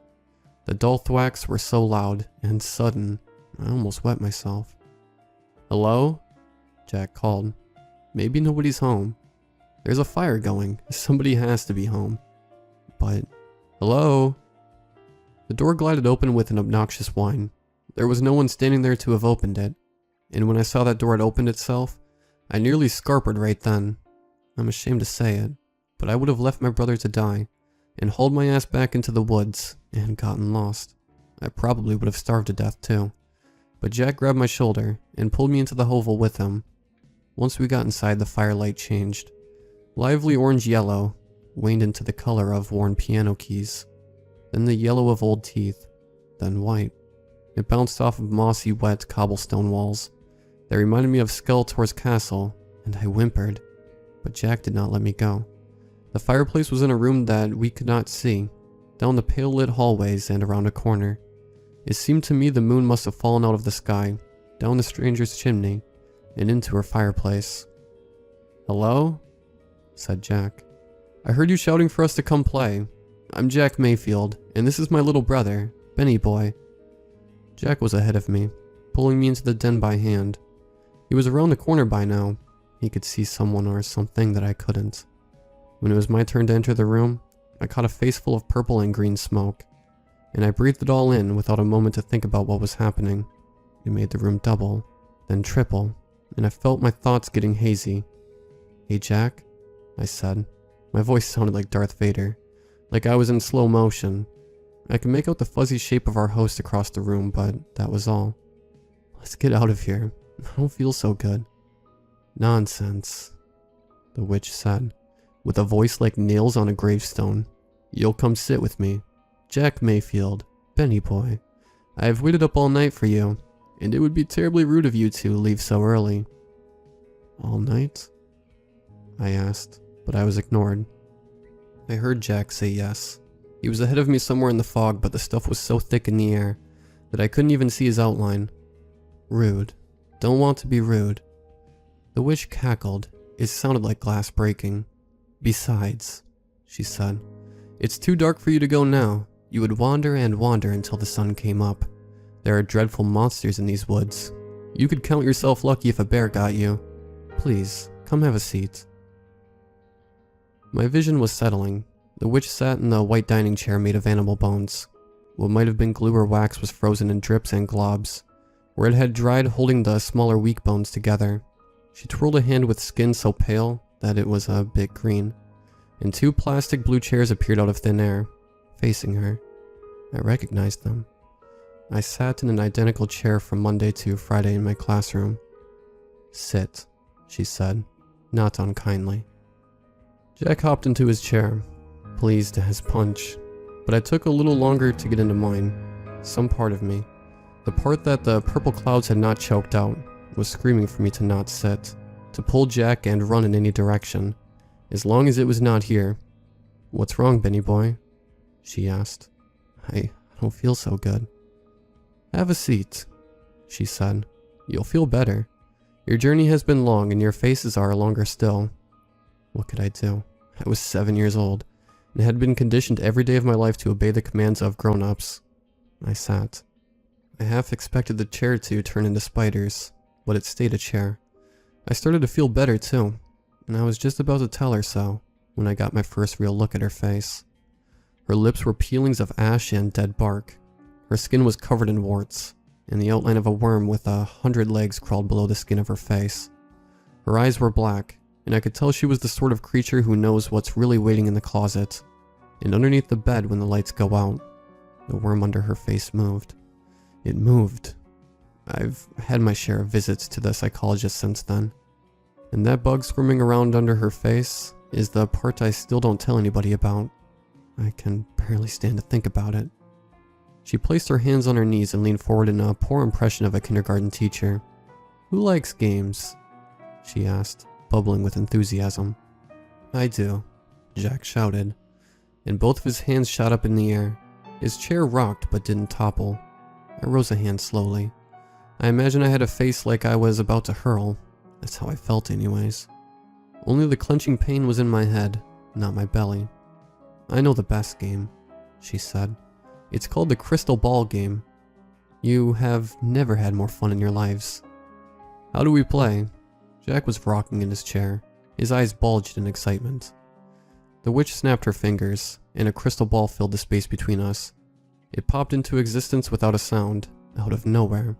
It was huge, as big around as a dinner table, and filled with thick pink and purple swirling clouds. She began to move her hands in swooping circles in the air above the ball, and the clouds inside of it gathered and followed her movements. "The crystal ball game goes like this," she whispered. The fire was dying behind her, but the orb was giving off its own pink waving light, like the shimmering reflection of a pool of water. "You may ask the ball for anything, or to know anything, and then I will ask the crystal ball if it wants to give that thing to you. It will say yes or no. If it says yes, It will also name a price, and if you drop the payment onto the ball, you will have whatever you ask for. I don't have any money, I mumbled. The witch laughed again. It will not ask you for money, don't worry. Would you like to go first, Benny boy? My name is Brendan, I said. Only Jack calls me Benny boy. I like your real name much better. It's a big boy name. Would you like to go first, Brendan? I was about to say yes, but Jack shouted beside me. I want to go first. The witch swapped her focus like a shark turning in the water at the scent of blood, and she poured out all her charm for Jack. What would you like to ask for? I thought Jack was going to ask for a robot, maybe one that he could go on adventures with that wouldn't whine about wanting to go home early. But Jack said, I wish Mom and Dad didn't fight anymore. I remember thinking that was a weird thing to ask for. I had never seen Mom and Dad fighting. Of course, there was a lot 7-year-old me didn't notice that 9-year-old Jack had picked up on. But there was even more that we had both missed. Bruises hidden behind makeup. Nights that Dad spent working and not coming home. Mom slipping out of the house to God knows where, when everyone else was fast asleep. Let me ask the ball, the witch said. She leaned over the crystal ball until her lips were an inch away from the glass, and then she whispered so quietly that I couldn't hear what she was saying. Did it work? Jack asked. Hush, child, she snapped. A little bit of warmth had gone out of her voice. Don't spoil the game. I'm listening. The worm in her face twitched greedily and moved from under her cheek to a spot above her ear that was covered with hair. I thought I could hear it making a clicking sound, but if it had mouth parts, I could not see them. I hear it, she said after a moment. Listen, you will too. At the start, I didn't hear anything, but when I went totally silent, going as far as to hold my breath, I did hear something. A deep old voice, like the voice of a mountain, was thrumming beneath the crystal ball. I had no idea what it was saying, but it rose and fell in what must have been words of some other language, because when it stopped, the witch was beaming. It can be done, she said. Are you ready to hear the payment? I wasn't, not anymore. The smoke in my brain had been mostly cleared out, enough that I could see we were in deep trouble. I wanted to run, but my legs wouldn't move. I couldn't even shift in my chair. I'm ready, Jack said, and for the first time he sounded a little bit scared too. It will cost you 1 ear. And to my eternal horror, she pulled a black carving knife from behind her back. The blade was curved and at least a foot long, and the edges were worn over the rust. An ear? Said Jack. An ear. Either one. Take this knife and place your ear on the crystal. Jack made to lean forward into the ball, but the witch screeched. No, stupid boy. Cut it off. I would do it for you, but that's one of the rules of the game. You have to give the ear. Jack frowned, as if she were asking him to do nothing more than solve a difficult math problem. Will it work? But that was a stupid question. All three of us, somehow, knew it would. That was part of the game too. If the witch wanted his ear, she could have just taken it off at her leisure. She was thin, but she was much taller than Jack, and she had held the knife. No, she wanted for some reason to please whatever lived inside of that crystal, whatever was making those pink clouds and speaking in a language I had never heard before or since. The thing in the crystal wanted Jack's ear, and was willing to perform what magic it had to get the flesh. It will work, she said. Forever? Forever. There will be no more fighting. There might be disagreements over what to have for dinner or what movies to watch, but the fighting will cease. Then he asked, Do you have a band-aid? She waved her hand. A blue box appeared there with band-aid printed on the front in bold red letters. It shone like the paint was still wet, like the box was bleeding. Don't do it, Jack, I mumbled. Without looking at me, the witch snapped her fingers, and my teeth mashed together so hard it gave me a headache. When I next tried to speak, I found that I couldn't open my mouth. There was cement holding my jaw together. Jack made the cut. There was no magic in the blade to make the job quicker or slower, and there was no magic in the smoke wafting in the room to dull the pain. He screamed, and I think he would have given up. But maybe the demon behind the pink clouds was forcing him onwards. Or maybe he had seen a fight between Mom and Dad that was bad enough to keep him cutting. He held it out in his right hand, while his left clamped over the gaping wound on his head. The ear was almost unrecognizable. Jack was no surgeon, and the cut was uneven. The pathetic flap was drowning in a pool of his blood. "Let me bandage him," I said, and the witch handed me the box. I opened it, expecting snakes or centipedes to leap out and bite me, but there were only band-aids. I applied one to Jack, and it soaked at once, rendered completely useless. Eventually I had stuck every single bandage to him. The blood was still trickling down, but he wasn't going to bleed out. "The ear, Jack," the witch whispered, and now all of the motherly layers she had applied to her voice were stripped away. "Place it on the ball. Do not let your fingers touch the glass." When the ear touched the ball, the pink cloud sped up, circling the orb faster and faster, like they were in a blender. And soon it was happening so fast that there was no telling one cloud from the other. The crystal ball was a solid pink, like the witch had popped the top off and filled it with Pepto-Bismol. The crystal began to bubble around the ear, the glass itself rising and falling, as if it were made of nothing but boiling water, and then instead of bursting and settling back into the sphere, one of the bubbles just kept growing. It lengthened into a glass tentacle, and flopped itself over my brother's ear. Then another branch fell onto the ear, and another. Then they sank down. Jack's ear was being pulled into the glass, to be eaten by whatever lived in there. After a few seconds the ear was gone, and the crystal ball was the same smooth orb it had been before. The spiraling cloud slowed, then stopped. "It is done." The witch breathed. Jack was whimpering. But when the witch turned to me, the world around us seemed to disappear. "Brendan," she said, "you're next. What is it that you want, more than anything?" And I told her, "I want to go home." When we appeared in front of my parents, just popped into their living room out of thin air, blood seeping from my brother's head, the light was pouring in through the front window. We had been gone for less than 2 hours, and the sun was just starting to tip towards the horizon. Jack never told anyone what really happened to him that day. He told my parents, then the doctor, then everyone he ever met, that his ear got snagged by the thorns. I think as the years passed by, he started to believe that's what really happened. My parents stopped fighting too, for what it's worth. They're still together, 90 years old, and the happiest couple I know. In my secret heart, I think the price paid was worth it. Therapy has helped me. It feels good to talk about what happened to Jack and I, even if I have to start every session with, "I know this didn't really happen," and end with things like, "I know it didn't happen." The sessions always end with a therapist asking what I gave up in the dream in exchange for a safe trip home. And I have to look them dead in the face and tell them, because there's no use lying about a story that didn't happen. They know what I'm going to tell them. The answer is obvious, but they ask anyways. If I want to keep on going, I have to tell myself sometimes that Jack's ear really did get pulled off in those brambles. I know it's not true, and that somewhere in the birch forest, there is a witch and a crystal ball, waiting like for Hansel and Gretel, or Jack and Brendan to come wandering by. But I know I will never see her again. I think Jack got off easy, because he's still got to keep one ear. He can hear you just fine, as long as he's tilting his head at you when you talk. I got it worse. The crystal ball wanted both of my eyes.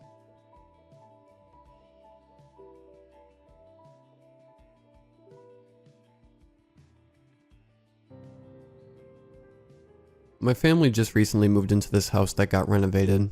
It looked brand new from the outside, but from those around the neighborhood, the house had apparently been there since the 60s. After settling in, everybody in the family did their own thing. My mom would be away for work most of the time. My father would be inside his workroom. Me, watching TV or doing whatever in my room. And then my younger sister, playing by herself or with the dog. A few weeks in and nothing really new happened, but for some reason today my younger sister was louder than usual. Being somewhat curious, I followed the noise and found this small room, underneath the stairway. The door was open and I could see my sister looking at the closet inside. She just sat in front of it laughing. "Hey, everything good in there?" I called out. My sister looked at me and replied back with a yeah. She continued to look back at the closet. I tried to get a good look inside, but it was pretty dark inside of it. I eventually brushed it off as her probably using her imagination, or something of the likes. A couple of days later, and my sister was still going inside the room, just watching the closet. I would pass by the room from time to time, making sure to keep an eye out for my sister, but every time I passed by the room, I felt someone or something staring at me. Eventually I got used to my sister playing in that room, and continued to do my own thing, until my sister started going inside the closet. Very concerned, I called out to my sister, "What are you doing in there?" "I'm just playing with my friend." The closet doors were closed, and there was light coming from inside. I heard my sister's laughter from the closet, but for some reason I had this uneasy feeling. For the next few days my sister kept playing inside of it. I was still worried, but hearing my younger sister's laughter put me at ease for most of it. One day I passed by the room and I noticed that there was no laughter. The closet doors were closed, and I could see lights coming from the crack underneath the door. Curious, I went inside the room for once, and checked up on my sister. I called out her name and knocked on the closet door. No answer. I did this about 1 or 2 more times. Still no answer. "I can see your shadow from underneath," I said. I knocked on the doors one last time. Again, no answer. At this point I was about to open the closet door myself, but before I touched the handle, I heard a voice. "What are you doing?" It was my sister. It turns out she had been outside the entire time playing with the dog. I turned around to see my sister and I looked back at the closet. When I did, the lights were off. Scared, I pushed my sister out of the room and shut the door behind us. "Hey, why don't you stop playing in that room for a while?" I suggested to my sister. "How come?" she asked me. Because Dad said so." I lied. "Oh, okay." She dropped her head. "Why don't you go clean up and we can watch TV together?" Her head raised up again, and she nodded her head. "Okay." I let out a sigh as soon as she left. I stared at the door for a few minutes before going up to my dad to tell him what had happened. Soon enough, my dad installed a latch on the door, fearing that his daughter would enter the room again. Eventually we had to move again due to my mom being relocated for work. We settled into an apartment in the city this time. One morning, as my sister and I were eating breakfast, my dad comes into the dining room and turns on the TV. The first channel to come up was the news, and so my dad left it at that channel while he went to go make some breakfast. "Next on the news is about a serial killer," the newscaster went on to say. I looked at the TV for a little bit before going back to eating. "Hey look, there's our old house," my sister said. I looked up at the TV and there were pictures of our old house up on the news. Next to the pictures of the house was a picture of a young man with deadbeat eyes, uneven stubble, and shaggy hair. This man has been hiding away inside this house. My sister suddenly shouted out, "It's my friend."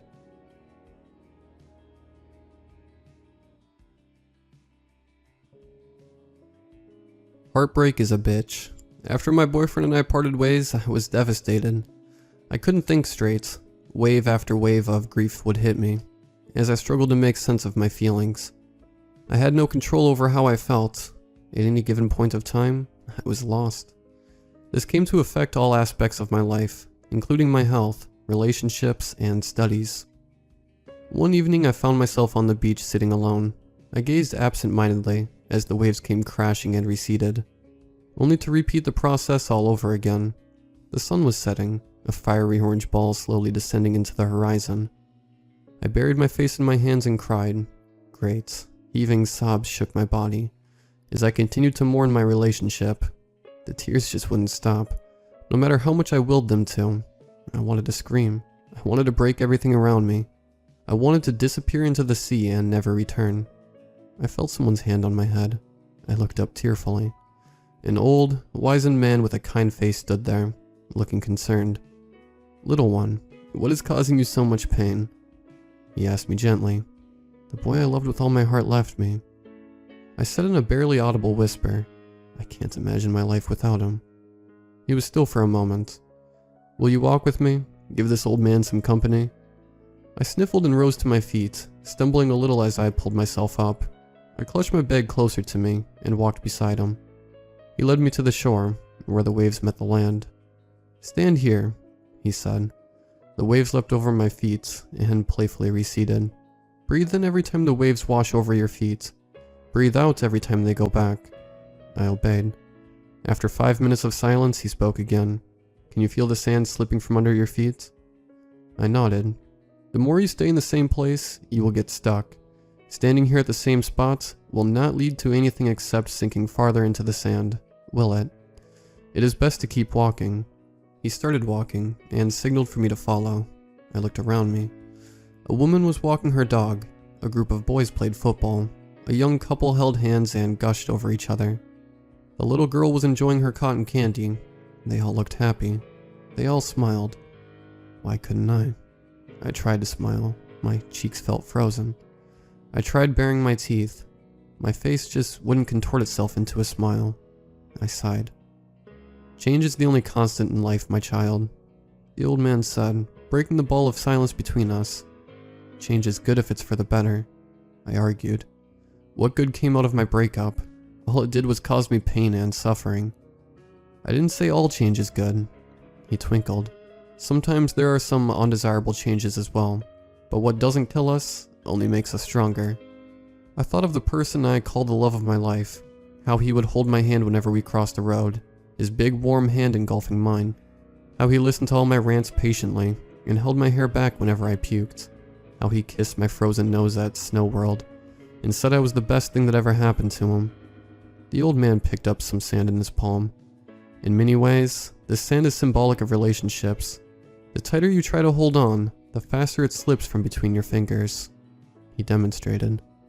Child, don't be so hard on yourself. You did everything you could. It's not meant to be. God has better things lined up for you. I nodded. I must go now, but I will pray for you. Be happy always. He put his hand up as if to bless me. I sat down silently as I held some sand in my right hand. It felt warm to touch. I squeezed it as hard as I could, and the faster it slipped out of my hands. Between my fingers, from the corner of my palms. I don't know if it was the crying, or the old man's words, but it felt as if a huge load had been lifted off my chest. For months I had struggled with the guilt that he had left me because of my actions, my wrongdoings, my words. Yes, we loved each other a lot, but maybe it just wasn't meant to be. It was time to move on to better things in life. I walked back from the beach to the main road, and I thought back to the encounter. A smile crossed my face. I continued to go back to the beach over the next year. It became my happy place. Sometimes I would meet the old man, and he'd often discuss some of his philosophies with me. I poured my heart out to him, and slowly but steadily, I had started healing. I began to go out more, immersed myself in activities, and met my friends more often. He always wore the same outfit, a white kurta and pajamas, his face calm and smiling. I couldn't help but notice that beneath the serene demeanor, he hid a deep sadness that would sometimes cross his face whenever he gazed out at the sea. Uncle, would you like some peanuts? I held out a packet for him, stuffing my face at the same time. He shook his head. I don't eat much. More peanuts for me, I thought. We continued to walk. Where do you stay? I asked. Near Iskon Temple, he said. Before I could say anything, I got a call from my best friend Neil. Where are you? Our semester results are out. Come to college quickly. He hurriedly advised. I rushed to college, my hands clammy and heart racing. Ever since my breakup, my grades had plummeted. This was my make or break moment. I had worked hard to bring my GPA up, and this was important. I checked my grades on the bulletin board. A 3.6, even better than I had hoped. I hugged Neil and called my parents to tell them the good news. And then, I thought of the one person without whom this would not have been possible. Neil, can you come with me to Iskon Temple? I need to share this good news with Uncle. He lives there? No, you idiot, he lives nearby. But he must be visiting the temple during his evenings. He seems pretty religious. We went to the temple with a box of sweets, and searched for him throughout the temple complex. No sign of him. He must be at the beach. It's still daylight out, Neil suggested. You're right. I winced. Why didn't I think of this earlier? I must have thought about the temple since he mentioned it before I left. We made our way out when something caught my eye. I froze. I felt my blood run cold. On the wall was a list of top donors to the temple, and in the middle of the wall was a picture of the same old man, with his name and year of death. This must be a mistake, I thought, goosebumps rising on my skin. We went to the temple office to find out more. Do you know anything about Mr. Patel? His picture is up on the wall. I asked the gruff-looking man on the counter. His face softened. He was a gem of a person. He started. Always willing to lend a helping hand. Always went out of his way to make others feel comfortable. We never thought he would be gone like that. How did he die? Neil asked. He was heartbroken after his youngest daughter drowned herself at the beach. Her husband had divorced her, the poor girl. He drowned himself at the same place. I think he was unable to cope with her loss. I went blank after that. After a few days, I went back to the temple and offered a small prayer for him, for the soul of a kind man who helped a young girl, and offered her words of solace. May he find his peace someday, I silently prayed.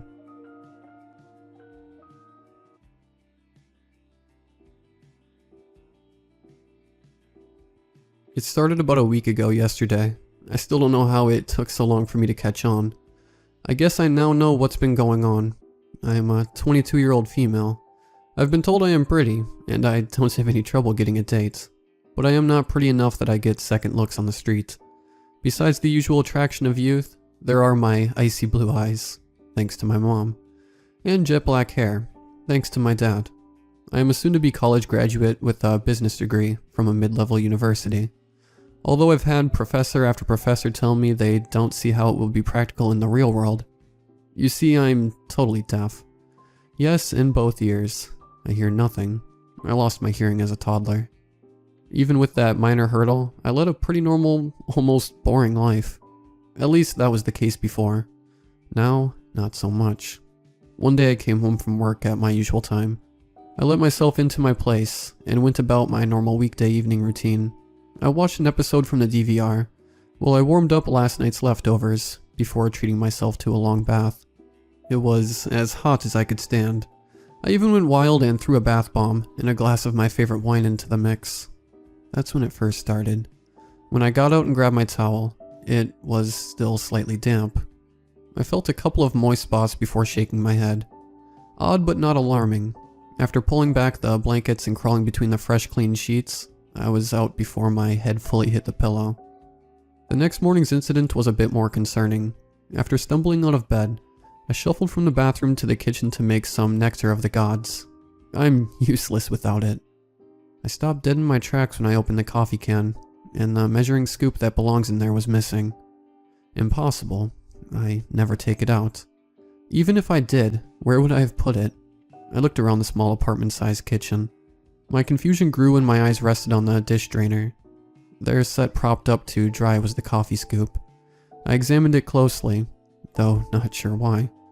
Maybe I was expecting to find that it had sprouted legs or something. I don't know. I used it and tossed it back into the tin after finding no magical answers. At work I found out that I was being given a raise. In the excitement, the coffee incident was the last thing on my mind when I walked in the door that Friday night from celebrating with a few friends. I had drank few too many, and felt like I needed to crawl into bed while I still could. A shower was out of the question, and even the drawer with my pajamas seemed too far to reach. Without hesitation, I tossed the clothes aside as I stripped out of them. Not even pulling back the blankets, I collapsed and fell into my alcohol-induced non-existence. The sun was already warming the room when I opened my eyes the next morning. Panicking a bit before remembering it's Saturday, I sat up and looked over at my useless blinds and the sun that pried its way in. That's when I noticed the other side of the bed. It looked as if someone had been laying there. Had it been me? I could swear it wasn't, but just in case I lost more of last night than I could remember, I looked over at the bathroom door. It was open. I got up and knocked before peeking my head in. No one was there. I went through the apartment but couldn't find the mystery figure to match the outline of the bed, guessing that it had to have been me. Though that conclusion was a stretch, it was time to get ready for the day. I was supposed to meet my sister for lunch, and I couldn't wait to tell her the news. But before I jumped in, the bathtub had another puzzle for me. It was wet. Glancing in the mirror, there was no question. I did not take a shower last night and just forget.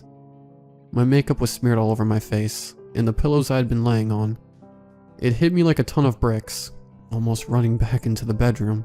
I picked up and examined the pillows on what is usually the unoccupied side of the bed. Nothing. No makeup at all. Yet the pillows I had slept on were splotched all over with it. What was going on? I immediately went around and checked all the doors and windows. Everything was locked up tight. I had never felt so unsafe and uncertain as I did right then. Not knowing what else to do, I pushed it all to the side and carried on with my day's plans. After a lot of internal debates, I told my sister Lindsay about that morning. She looked concerned, but seemed to shake it off, signing, "You know how you get after a night out. You probably just forgot about bringing someone home," and he got up, took a shower, and locked up after himself like a gentleman. I gave her a shut-up look, and we both laughed. I was willing to buy it. At least it was some type of plausible explanation. That didn't last long, though. Getting home, I went to put the lunch leftovers in the fridge. Opening it, there was groceries I hadn't bought. Milk, sandwich meat, a new can of coffee, beer, frickin' Fruit Loops. Not to mention the bread suddenly on top of the counter. I screamed and backed away before darting out the back door. Once I was locked safely in my car and sitting in my driveway, I started attempting to pull myself together. When I could breathe again, and was sure I wasn't going to hyperventilate myself into unconsciousness, it was time to do something. My first thought, of course, was to contact the police. Picking up the phone, I opened the app before a question crossed my mind that stopped me in my tracks. What was I going to tell them? Someone broke into my house and bought me groceries, used my bathtub and towel, laid on my bed. I had cash lying on the counter. My purse was there while I slept. My jewelry, electronics, everything. All available but still there. What sense did that make? I again started to lose it. It took 20 minutes or so before I could stop shaking enough to text my sister. She came over right away. I was glad I hadn't called the police because I felt paranoid and delusional enough just explaining it to Lindsay. We went through the apartment, room by room, looking in my bedroom, bathroom, the living room, coat closet, even behind the drapes. We checked all locks on the windows and engaged the deadbolt on the front door. Even though I could tell that Lindsay was going through the motions more to help calm me more than anything else. She was the parent checking under the child's bed for monsters. By that time, it was already late, and she said she would just sleep over for the night in my guest room. I was beyond grateful. I think I slept better that night than I had all week. The next morning we got ready, and decided that I needed a mental health day. We stopped in and got a manicure and pedicure, grabbed lunch at her favorite restaurant, and then decided to do some shopping. I was walking by an electronics store when I got a great idea. I wasn't going to be able to let it go until I found out what was really going on. I went in and bought some of the lower grade security cameras that could wirelessly send feed that you watch on your phone or laptop. I instantly felt less vulnerable. Lindsay suggested staying over that night after the new cameras were set up. I told her that there was no need. She still texted me when she got home to make sure everything seemed to be going okay. I told her that it was, or so I believed. Sunday's usually my nuh-uh day. If asked if I want to, "We'll do anything," the answer is usually nuh-uh. That normally includes even getting dressed. Naturally, I was smiling as I sat up and stepped out of bed, heading for the bathroom. I wasn't able to hold the urge back, however, when I walked in and in my cup was a second toothbrush. Water still dripping off of it. Without thinking, I ran into my front room and brought up the cameras. I almost passed out as I watched what played out on the screen. It was me, going through my nightly routine, and he was simply feet from me, all night. The cheap cameras were clear enough. There was my coworker Eric, who had asked me out a time or two, and I had turned down. He was careful, but never very far. He knew I couldn't really see him, so that all he had to do was stay out of my line of sight. And that was something he had evidently mastered. I ate dinner. He stood in the kitchen, where he could see me, but not be immediately visible if I turned my head suddenly. You could see his mouth moving. He seemed to be talking to me, knowing that I couldn't hear him. If I went to the shower, he would go through my most personal things. I watched him stand by the television in the living room with his phone, recording me coming out of the shower and dressing. At night after I fell asleep, he would lay down on the floor beside my side of the bed. I guess he learned his lesson after being bold enough to lay beside me the nights I came home drunk. He was even circling around me as I took a late nap on the couch. When I came back from walking out to get the mail, he was just behind the front door. My house was his at night, or when I had gone out. My blood ran cold when I switched views to the spare room, when I watched him open the window and disappear this morning as I woke up. Nothing after that. He just slipped away. I shivered almost uncontrollably before deciding to post here. something to keep my mind off of what was going on. Wait, as I sit here and type, I saw movement in the glare of the screen. He's standing right behind me. I don't think that he can see what I'm typing. What should I do?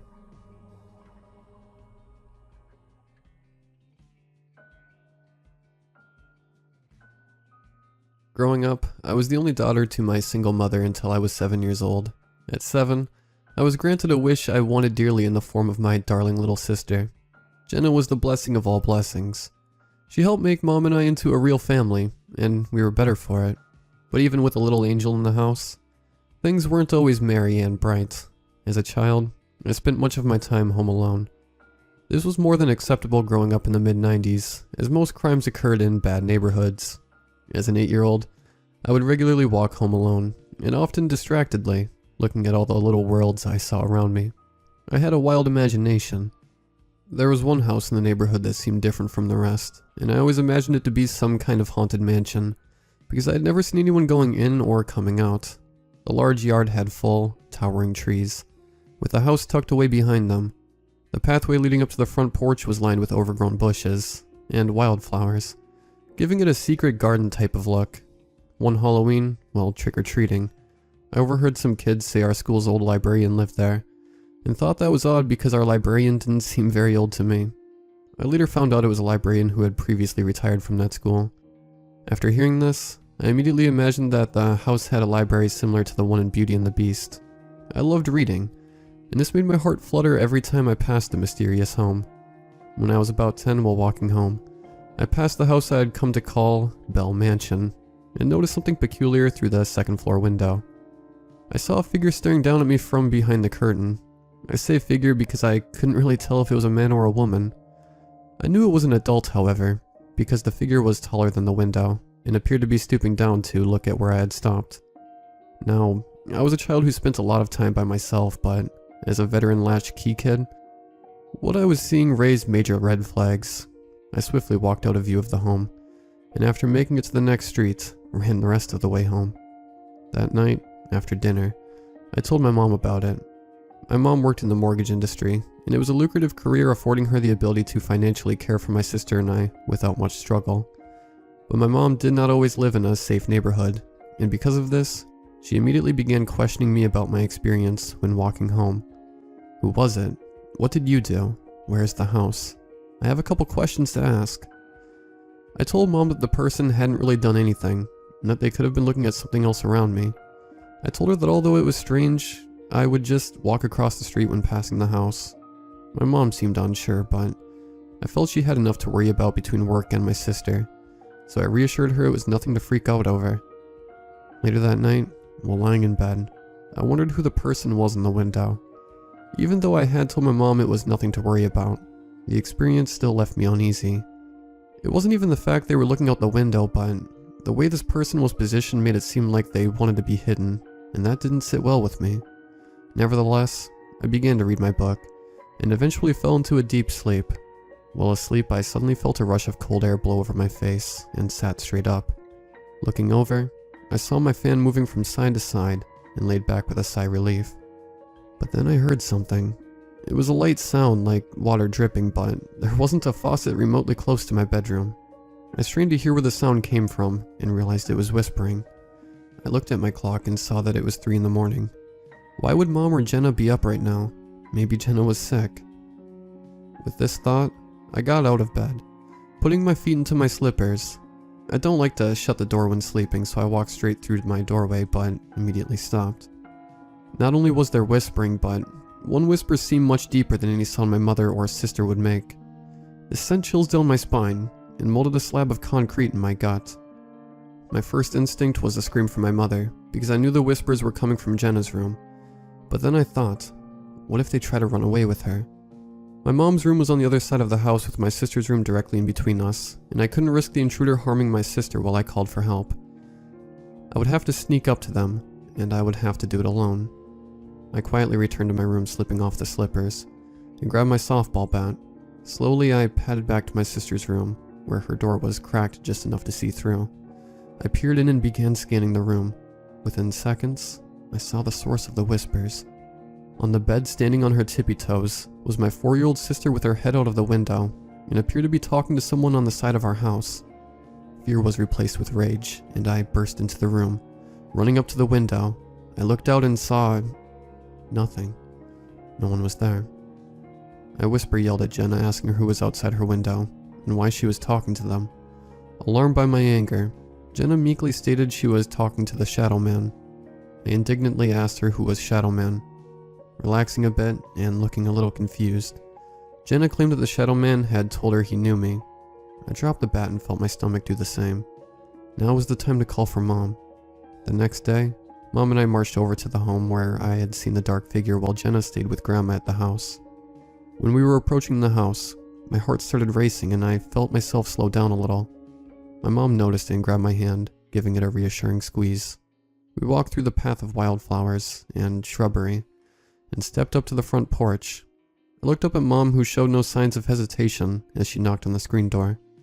As the door behind the screen slowly opened, my mom let go of my hand and approached the doorway. An old woman appeared with a bun of dark gray hair on her head and a large, thin cane. My mom was taken aback. She had expected someone much more menacing, but still began asking the woman if she had seen any strange men wandering around the neighborhood last night. The old woman looked at my mom indifferently, and then looked down at me with a large grin spreading across her face. As she stared, still smiling, the woman responded saying she had seen no strange men, then looked back at my mom and her smile disappeared. Mom, noticing this strange reaction, thanked the woman for her time, and quickly grabbed my arm to walk through the tunnel of nature back to the sidewalk. I looked back at the woman one more time as we turned the corner, and noticed a growing shadow behind her as she smiled and winked at me. As soon as we got home, my mom was on the phone. I assumed she was calling the police because it seemed obvious those were the kind of bad people you would call police for. But Mom wasn't calling the police. A couple hours later, a car pulled up in the driveway, and my mom's cousin stepped out of the driver's side. We walked over to the passenger side, opened the door, and helped my grandmother's sister out of the car. I immediately knew why she was there. My great-aunt was a very spiritual person. In her Catholic church, she is something of a prayer warrior. Many people from all over would write down their prayers and send to her for spiritual aid. Upon entering our home, my great-aunt began preparing the blessing. As she walked from room to room, holy water was distributed along with a Spanish prayer. After finishing her blessing of the rooms, we all sat at the table, hands clasped in as she spoke. In that moment, I felt power unlike anything I had ever felt. There was a warmth running through me, and I began to say my own prayer of strength. Once the blessing was completed, our aunt informed us that the house was protected. I offered to help her back into the car so my mom and her cousin could catch up. While walking down the driveway, I asked her if the blessing would really protect our house. She smiled and caressed my cheek, telling me, "Of course, mija." I think she could tell that I still felt unsure about it all, and I began to describe the house with the figure I had seen in the window. Her smile slowly fell, and she gave me a reproachful look. She explained to me that there are people who also have spiritual abilities, like her, but choose to use them for darkness rather than light. She then gently touched the cross around my neck and told me that through this cross is symbol of protection. True strength comes from within, and lightly patted my chest. After this whole experience, Grandma started picking me up after school, but after a few weeks the intensity of it all went away and the normal routine fell into place. I began walking home during a week when my grandma was out of town. Walking home didn't bother me, but I did feel uneasy whenever passing the old house. While walking home one day, I avoided looking in the direction of the house, as usual. Suddenly, I felt butterflies in my stomach. I don't know where this feeling came from. It caused me to look up at the second floor window, just as I had only weeks before. To my horror, in the window was Jenna. She was staring down at me from above. She made no move to motion towards me. I rubbed my eyes and looked again. She was gone. I began to panic and thought, how could she have been taken? She should be at daycare. I wanted to run home and call my mom, but again, I felt that with all the time it would take to do that, Jenna could be harmed. I made the decision that I would not leave her alone in that house. Approaching the side of the house from the sidewalk, I looked for a discreet way to get into the backyard. I noticed a section of the fence where overgrown trees had pushed into the fence, creating a gap I could squeeze through. The backyard was an even bigger, overgrown mess than the front. Contemplating how to get inside the house, I noticed a trellis wrapped in vines leading up to a small window. Feeling this was the best way I could get in, unnoticed, I went along the fence to the wall with the trellis and began climbing. I was pretty scared of heights, but I had experience climbing trees with my cousins during the summer. I was feeling more confident with each step when something grabbed my foot, causing me to lose my grip, and I fell back to the ground, immediately blacking out. I began to wake and felt a shot of pain throughout my body. My back felt like I had been hit with a bat, and as I slowly regained consciousness, I began to notice a burning feeling all over my arms and legs. This woke me instantly, and I realized I was tied to a dining room chair. I looked down at my body and found the source of the stinging. Tiny cuts dried with blood covered my arms and legs. I wanted to scream, but I had been gagged with a cloth, and my eyes automatically filled with tears. Tears turned into sobbing as I looked around the large, dark room I was trapped in. I heard rattling from the next room, which I presumed to be the kitchen, and out came the old librarian. Her bun was gone, giving away to stringy hair that looked like a ragged mop. Her eyes were wide and her smile even wider. I began to scream through my gag, which she pointedly removed. Sobbing, I begged her to let my little sister go, and she could keep me instead. The woman started snickering, which soon turned into maniacal laughter. She told me my little sister wasn't here, and that she never had been. Through bouts of laughter, she explained that the Shadow Man knows what we truly want most in life. In my case, protecting my sister is most important to me, and the Shadow Man had lured me into the home with a vision of her. I felt so confused. How could I have seen her if she really wasn't there? Then I remembered the conversation with my great aunt, and started to put the pieces together. The old woman went back to the other room, talking quickly and not making much sense. At this point, I began testing the strength of the ropes that bound me to the chair. Fortunately for me, the ropes were not so tight, and I was able to wiggle around a bit. Another fortunate fact for me was that I was double jointed, and had no issue with reaching my arm around to find the knot tied behind my back. Deftly, my hand found the knot, and I began to feel for a loose spot. Eventually the knot began to loosen and, in turn, so did the rope. My victory was cut short when I heard the old hag coming back, and I remained still, so she would not notice the progress I had made. When she leaned in to grab the cross from my neck, I took my chance. Bracing myself using the chair, I kicked her in the chest with both feet. She fell back with a scream and I broke up from my restraints and ran. I got to the front door and found it to be padlocked. Looking around, I noticed the stairs, and remembered the small window that I had intended to break in through earlier. Running up the stairs, I heard the woman's frantic footsteps approaching behind me, but I was smaller and faster. When I got to the second floor, I ran to the room at the end of the hall where I thought the window might be, and locked the door shut. Looking around, I was mesmerized by a wall-to-wall library. Even in spite of the ever-approaching danger, I was blown away to see a library like this in real life. I walked over to one of the shelves to look at the books, but noticed a large book opened on the desk. In it was an image of a small person spread out on a table, with blood dripping from their arms and legs. Looking down at my own small cuts, I was snapped back into reality. I looked around, hopeful for a window, but instead saw a phone. I immediately grabbed for it and began to dial 911. Just as I was pressing the last one, the door flew open, and in one swift movement, the old woman yanked the phone and threw it against the bookshelf, effectively destroying it. She dragged me through the hallway and down the stairs, with a strength I didn't think was possible in a woman of her age. But instead of heading back to the area she had previously held me, I was taken through a door adjacent from the front, and down some stairs into what looked like a basement. In the basement, it was dark, and smelled the way our car had smelled when there was a dead mouse stuck in the engine. As we got to the center of the basement, I immediately saw a large, surgical-looking table, fastened with 4 buckle straps at each end. I tried fighting as she strapped me in, but her strength was unreal. After I was secured to the table, she lit red candles and began reciting out of a large book in a language I didn't understand. I was terrified. I had never felt so much dread, and started to pass out from the shock. The old woman approached me with a small knife, and I noticed a growing, all-consuming shadow rising behind her. Praying for protection, and thinking back to the blessing of our home, I started to feel the same surge of warmth as before. In that moment, a hard thump was heard from upstairs, distracting us both. A couple more bangs gave way to a pop similar to a firework.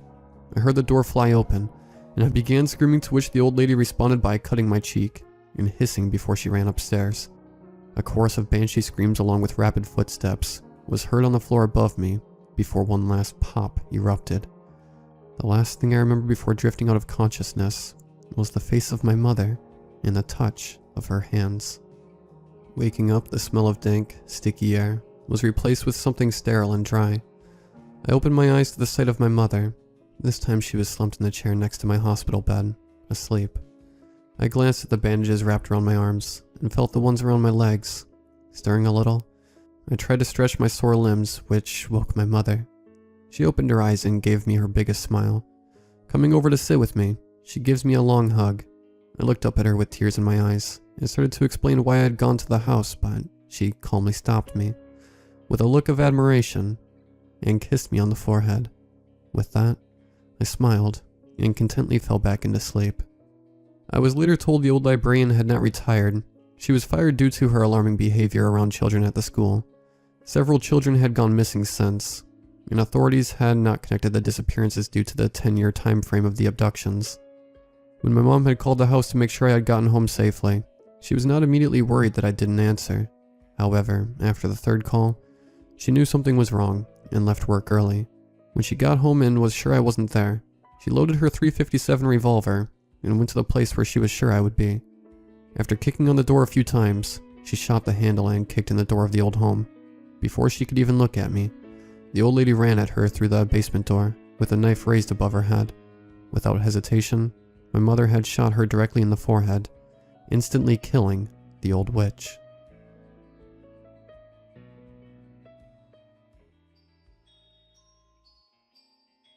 First of all, this is true, and not just a random story. I'm genuinely scared and I don't know what to do. I'm going to try and make this short because I just want to get it out there, since I'm too scared to go back to my house tonight. So I'm currently renting a place on Airbnb. So a little backstory. I moved into this new house, and right across the street from my house is an abandoned manor. It's cliche, I know, but that's honestly what drew me to getting that house, since I've always been intrigued by abandoned places, especially ones with eerie stories. For example, this manor was passed down from within the family for years, until the last remaining family members who lived there mysteriously all disappeared at the same time in the 1900s, and it's just been abandoned ever since then. I thought that was pretty neat, at first.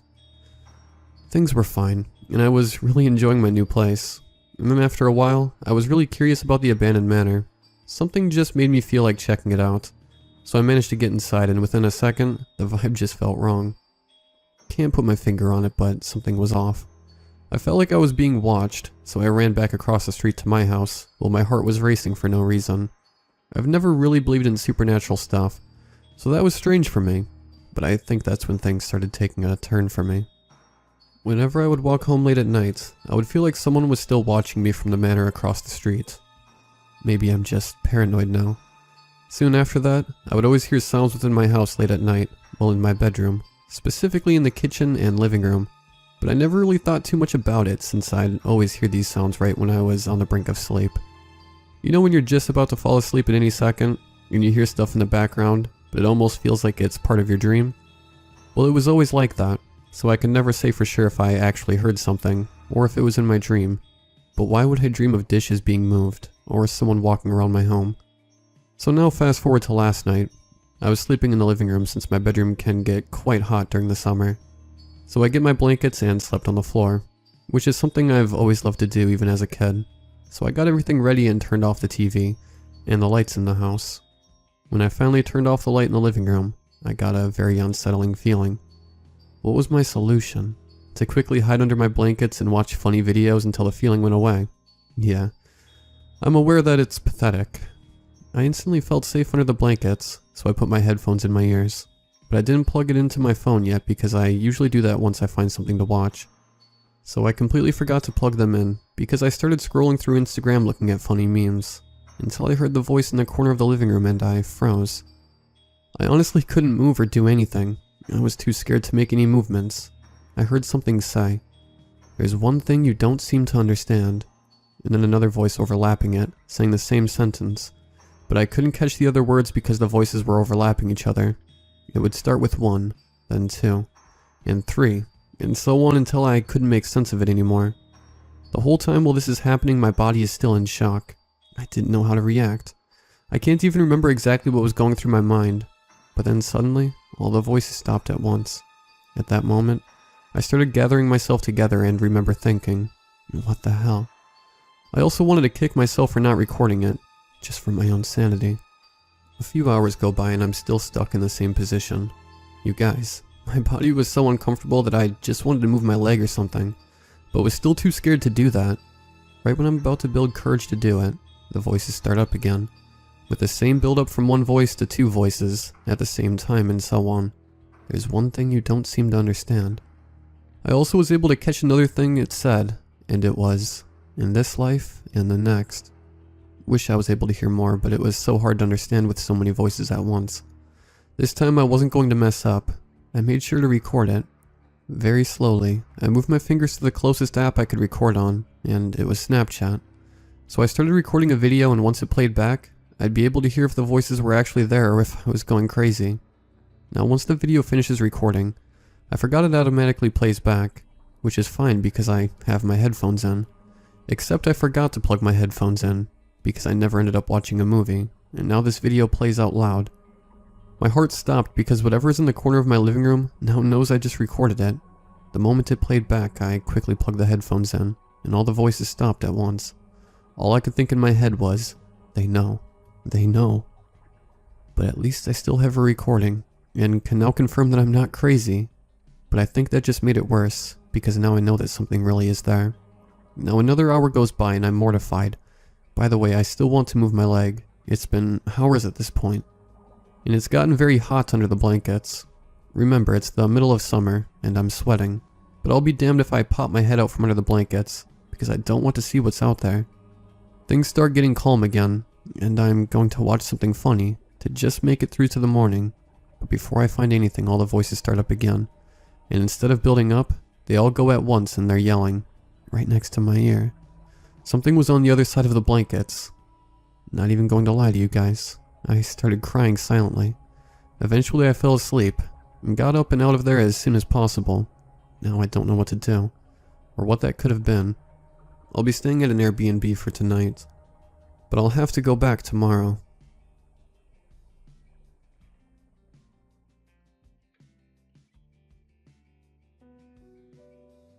Cats, unlike dogs, aren't very good at communicating with their human companions, and I don't know whether they're just born that way, or take some sort of pleasure in their aloofness. They are affectionate when they are in the mood for it, but turn aloof whenever they feel so inclined, even in the most dire situations. Like this one that I was in, when we all need to sit down and talk like men, they shamelessly walk away from us while proudly shaking their butts at us. I stared at the bloody finger on the floor, while trying to think of a way to ask Robert, my gray cat, where it came from. Actually, I did actually try to talk to him, but instead of answering or at least pointing in the direction of the finger's origin like a loyal, helpful dog might do, he just looked at me like I was being unreasonable. After all, he had just brought me a present, so I should be thankful, right? Robert only ever wanted to chat with Sally, the cleaning lady who came daily to help me with the house chores and feed him. Since the day my wife died in a horrific car accident, he seems to have adopted a strategy of avoiding me for the most part. I'm not sure if it was because he thought I was the one who took his favorite owner away, or because he did not want to get close to someone and then lose them all over again.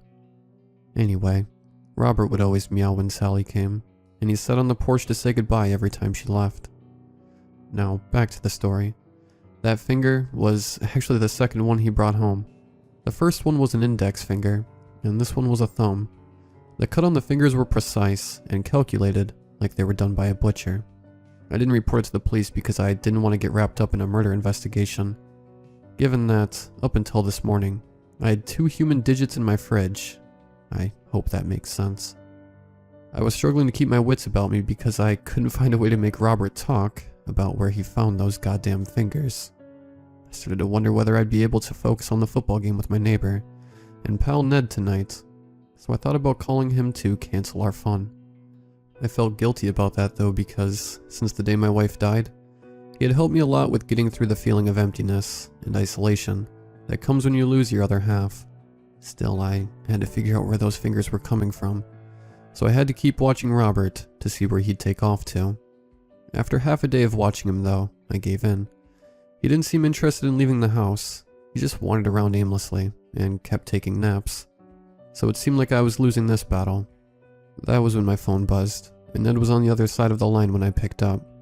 Feeling stressed as hell and unsure of what to do now, I decided to talk to him about my situation. "What's up?" I started talking anxiously. I'm bringing beers tonight. Can you cover the snacks? Ned asked excitedly. I don't think I can watch a match tonight, man. Something frickin' weird just happened. I actually need your help. What, really? What's up?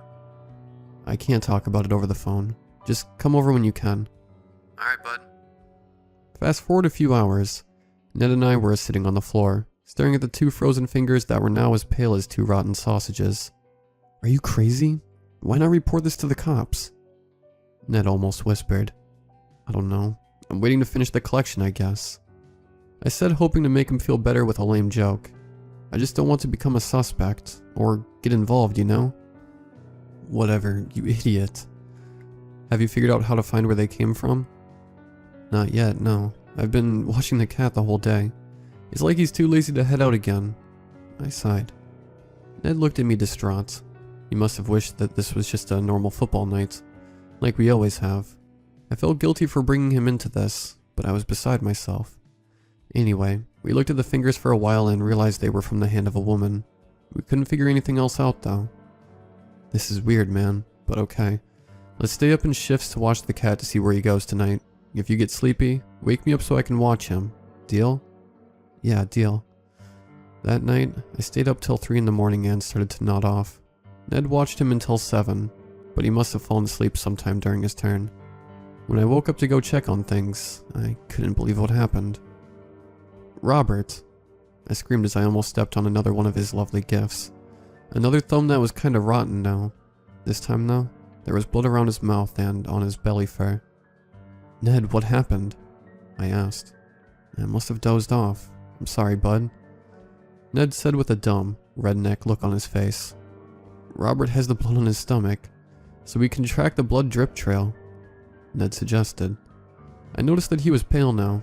I guess that seeing the blood made him feel like this whole situation was really happening. We followed the blood trail out of the front door, but it disappeared in my tall grass. I was so ready to call the police. Ned nodded his head in approval. Clenched to my phone, I saw an email sent by an anonymous person at 4 in the morning. "Curiosity killed the cat. Stay away from this, or I will make sure the cats won't talk." The cats. The person meant us. Robert, Ned, and me. I felt a chill go down my spine. Ned read the message, and he got angrier than I've ever seen him. He's not the type of person that likes being threatened. That motherfucker. Nobody threatens Ned and gets away with it. He muttered under his breath. "Stay inside. Wait there." He ran back home and into his house, brought out his axe and pushed it into my hands. He insisted I keep it. We should stay before the police come and get whoever this guy is. I'm going to borrow a shotgun from that guy Tony. He goes hunting a lot. Don't do anything stupid by yourself. Like most southern gentlemen, Ned was very kind and friendly under normal circumstances. But when someone rustles his feathers, he won't stop until they're beaten. By then, I was so freaked out that I broke out in a cold sweat. I took the axe and went back to my house. Even though Tony's house was just a few blocks away, watching Ned leaving in his red truck to get that shotgun gave me this weird feeling that I might not see him again. Maybe this crazy lunatic would get him first. Robert looked at me emotionless. Cats. I stared at the 3 fingers that were now lying on the floor, thinking about how someone met their end, probably nearby, to this killer. Maybe there are others who are still in danger. That's when I realized that the 2 thumbs were left-handed thumbs. It means that they came from different hands. Different people. At least 2 people are either dead or messed up really badly. The whole thing just went from a spooky story to a damn horror film. I panicked and tried to call Ned, but he didn't pick up. Robert seemed to get anxious because I was losing my shit.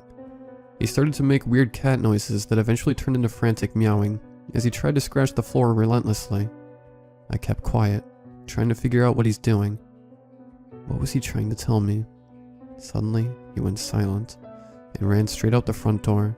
I kept the axe close to my chest and ran after him, afraid of losing sight of him. Robert bolted into the grass of my lawn and turned right. He eventually ran to the work shed next door and squeezed through a big hole in its wooden wall. The door of the shed was locked, so I smashed the door down with the axe to get in. The nauseating smell of rotten flesh Hit me like a bomb just went off in my nose. I almost threw up. I looked around and saw a big plastic drum filled with chopped up body parts of someone, and a smaller drum had an arm and a half-frozen foot in it. What I realized right then was the most horrific thing I have ever experienced. It answered so many questions that seemed so unrelated. Why has Sally not come over for the past 2 days? Why did my wife get into a car accident near the woods that night? The answers for those questions lay there as dead as could be. Sally's head was in the big drum mixing with parts of her chopped up body. And in the smaller drum, I saw the wedding ring of my dear Helena, still resting on her ring finger. See, she got so mangled in her wreck that some parts of her, hand included, were never found, but we never thought anything of it because of how severe the crash was. Now though, I wondered whether it was truly the crash that took her from me. My heart started to beat out of my chest, and my legs got so weak that I almost collapsed. Robert started to hiss and meow neurotically. The hair on his back stood up. He paced around me as if trying to tell me something. He loved them both, Helena and Sally. What are you trying to say? I stuttered in nearly incomprehensible words, clenching the axe in my hands. Try as he might, he couldn't share his secret with me. It was not until Ned came back in his red truck with a shotgun did I know what Robert was trying to tell me, something that in the midst of panic and fright, I didn't realize. I was standing in Ned's shed.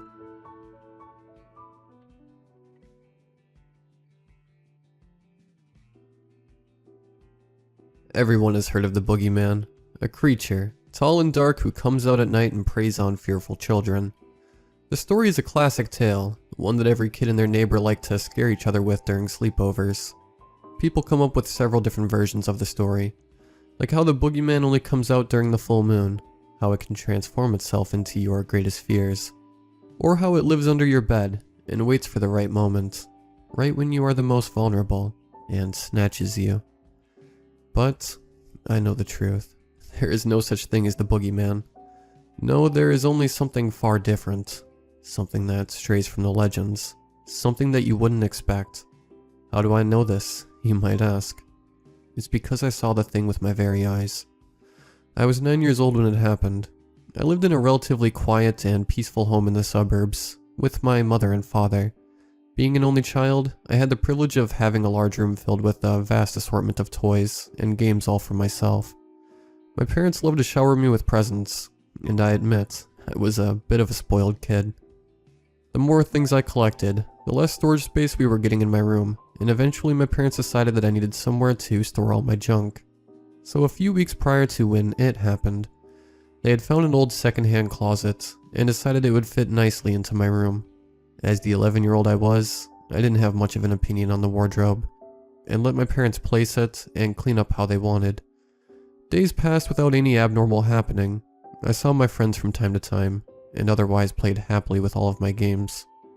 Days turned to weeks, and soon enough, the closet was piled with my crap.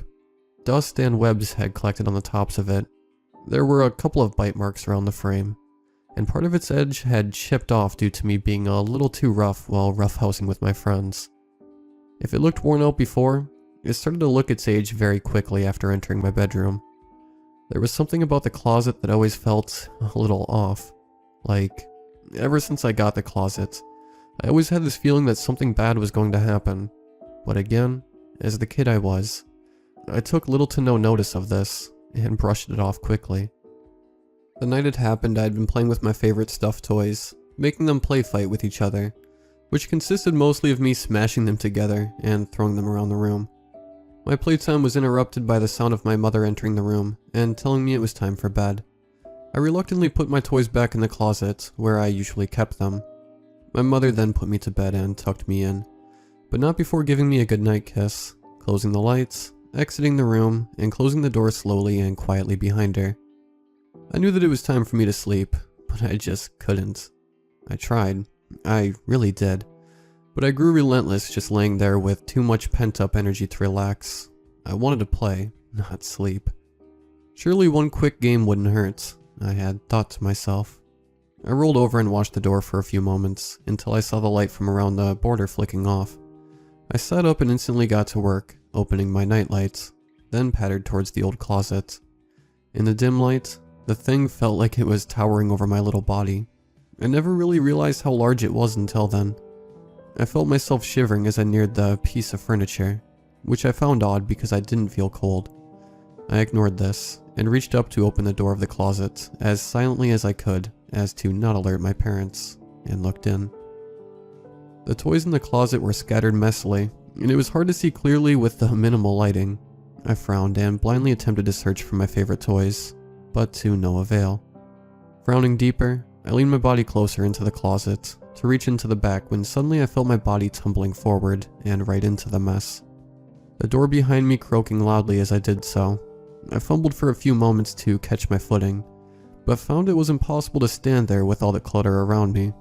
I scrambled forwards to try to find the walls of the closet so I could support myself, but I couldn't seem to find it, no matter how far out I reached. I stumbled over myself once more and felt my body drop. A slight panic rose in my chest as I fumbled backwards, and finally let myself push on the open closet door and tumble out. I sat there on the floor for a moment, breathing heavily while allowing myself to calm down. It took a moment, but as my eyes adjusted to the surroundings, I quickly realized that I didn't recognize where I was. I knew this because I could see the faint outlines of the walls, and compared to my large, spacey room, the place was tiny.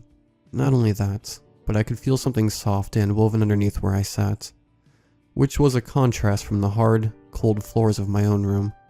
I stood and pattered forwards cautiously, until I hit onto something large and stiff. I wasn't sure what exactly I had bumped into, but before I had the chance to reach out and touch it, I heard a quiet click noise. A light had been turned on, causing me to hiss and squint my eyes in order to adjust from the darkness to the sudden brightness that illuminated the room. After a moment of collecting myself, I opened my eyes and was finally able to see my surroundings. I was in a room of sorts. It was small and painted a light pink color, and was adorned with several... A high-pitched sound coming from behind me abruptly interrupted my thoughts, and in an instant, I froze up. There was something else here. I wasn't alone. I swallowed, turned around, and before me, at a little distance, stood the form of a being I'd only heard about in night terrors. Its skin was pale, and weathered with splotches of deep red stained underneath its wide, beady eyes. Its head was abnormally round. Two oval-shaped bulges stood out from either side of its face, partially hidden by its strands of hair, but still very much visible. Perhaps the most disturbing feature on its face being the wart placed right in the center that oozed clear liquid out of one of its holes. Its physique, on the other hand, stood quite short in stature. Its body was oddly symmetrical and proportionate, bones hardly able to be seen through skin due to excess flesh, and meat on the creature's body. Its slender limbs had curled in on themselves, and its paws protruded short, round claws at its tips. A fresh wave of fear consumed my being as I locked eyes with the monster, who stood as still as I was. I couldn't move an inch of my body, all motor functions freezing, as if they had lost all responses. But then, without warning, it started moving slowly towards me. It was quivering, twitching. It moved its limbs in a tentative way, one short appendage stretching itself in front of the other. It stopped, quickly and suddenly. I could see the figure's small torso breathing in and out at an irregular pace, breath coming in nothing more than a series of horrifying wheezes. My heart skipped a beat, and I shook in my spot, my own breath labored by panic. I stared into the creature's dark eyes and swallowed, thicker this time, forcing back a ball of anticipation that stuck with it. Any moment now, any sudden movement, and this thing could jump at me, and that would be it. I shifted my eyes around the room, but there was so little space, and nowhere to run. The only exit was being blocked off by the monster. But then, something strange happened. The creature retracted slightly, and started to make noises. Croaks and cracks, and strange sounds came out from the thing's mouth, its facial expressions morphing as it mumbled, its eyes leaking some kind of clear liquid. Was it trying to say something?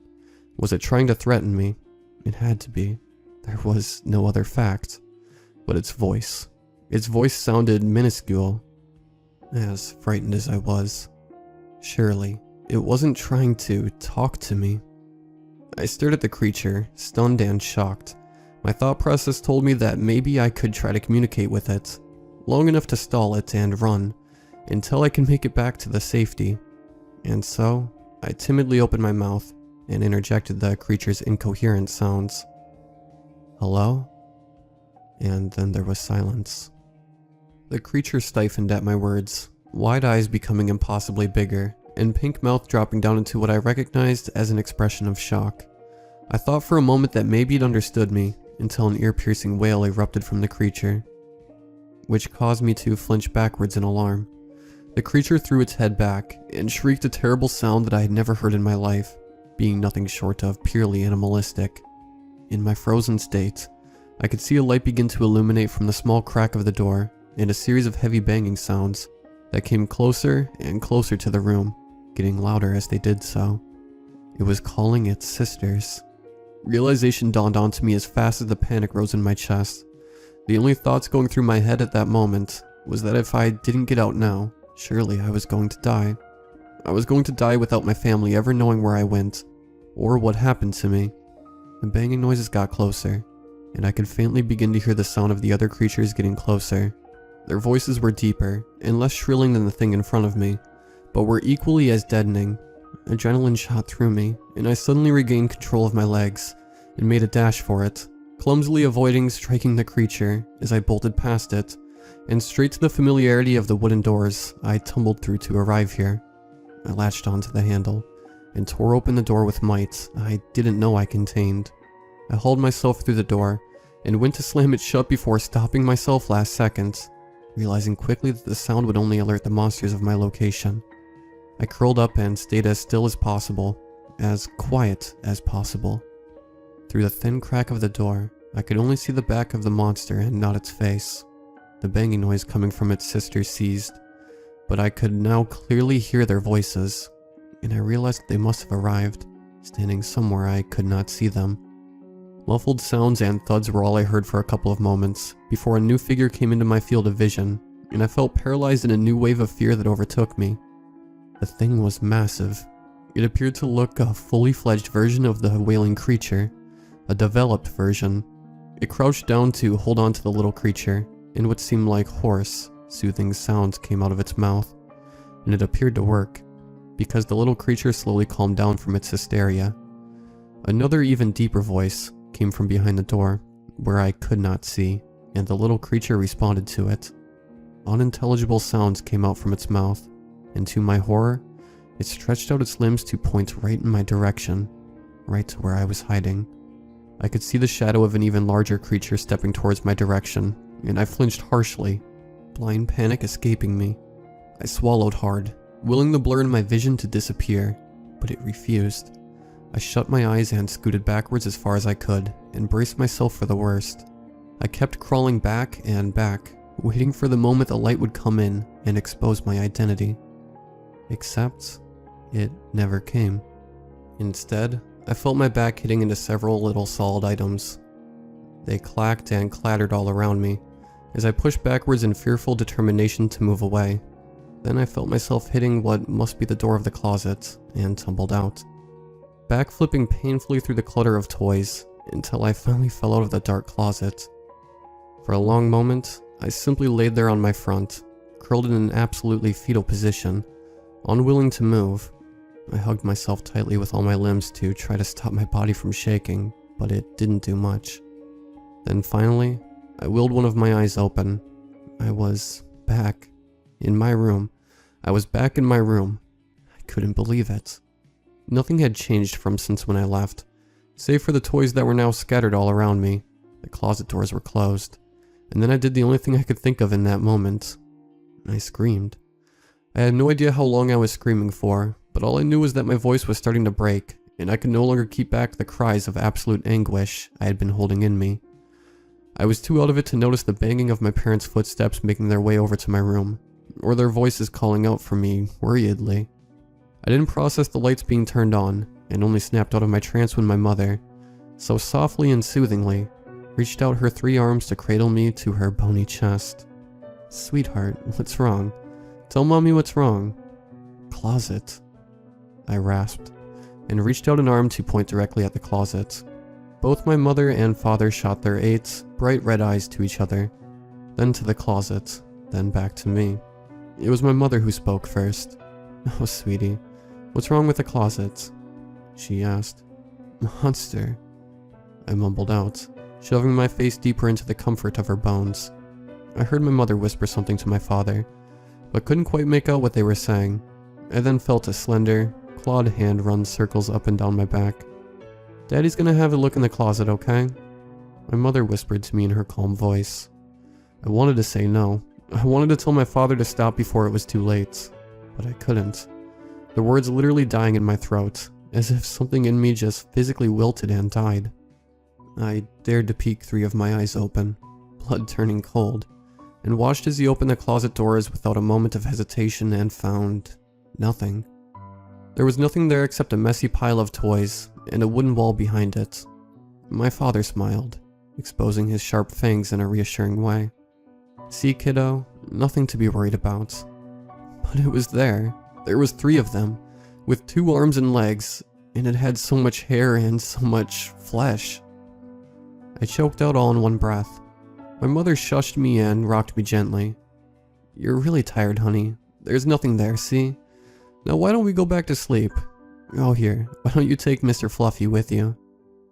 Mr. Fluffy, my favorite toy, had been sprawled out on the ground right beside me, its one eye and cute toothless smile staring straight at me.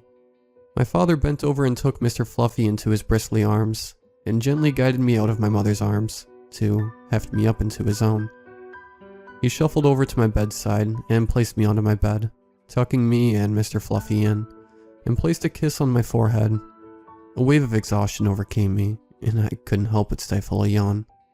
I heard my mother chuckle lightly at the action, as she stood beside my father at the edge of my bed. "Are you gonna be okay to sleep now, sweetie?" Despite the shock I still felt all over my body, I nodded my head slowly. I was just too tired. I didn't want to play anymore. I just wanted to sleep. The last thing I heard before I let myself go to the land of dreams was my father's voice whispering, "Remember, kiddo, there's no such thing as the boogeyman." And that was something I was sure of.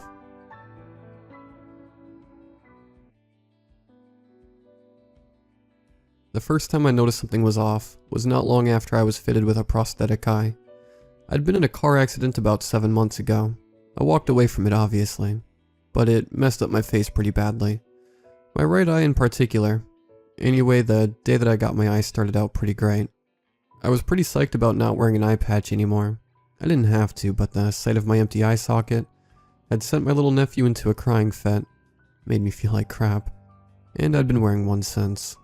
Not to sound too much like a complete cliche, but that day the sun had been shining, birds had been singing, I had been singing, cats had been running because I had been singing, but they're judgmental anyways, so who cares. It was only after the visit, on my way home, that things started to get a little odd. Close your eyes. Now move them around a bit. You know how you could feel them moving under your eyelid? That's what I felt the entire drive home, under my right eye. So yeah, when I got home I called my doctor right away. All the hell, man. After a bit of confusion on his part, he assured me that it was just my mind playing tricks on me, like phantom limb syndrome, but, you know, with my eye. This surprised the hell out of me because, until that day, I hadn't felt anything like that, which I was pretty quick to point out to the doctor. He didn't have any helpful answers beyond, to paraphrase, "The brain's a weird pile of meat, dude." Very helpful. The odd fluttering sensation continued off and on for several weeks. It was annoying as hell, but not actually painful, and after a while I got used to it. Even managed to forget it was even happening sometimes. Eventually, nearly a month after it first started, it actually stopped happening, and I thought that was the end of it. Yeah, that was not, in fact, the end of it.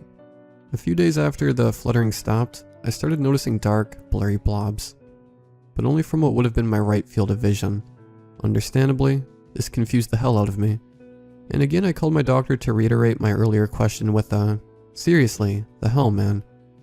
Which he very unhelpfully answered with another, "For real, dude, the brain's a big, weird mess of meaty goodness."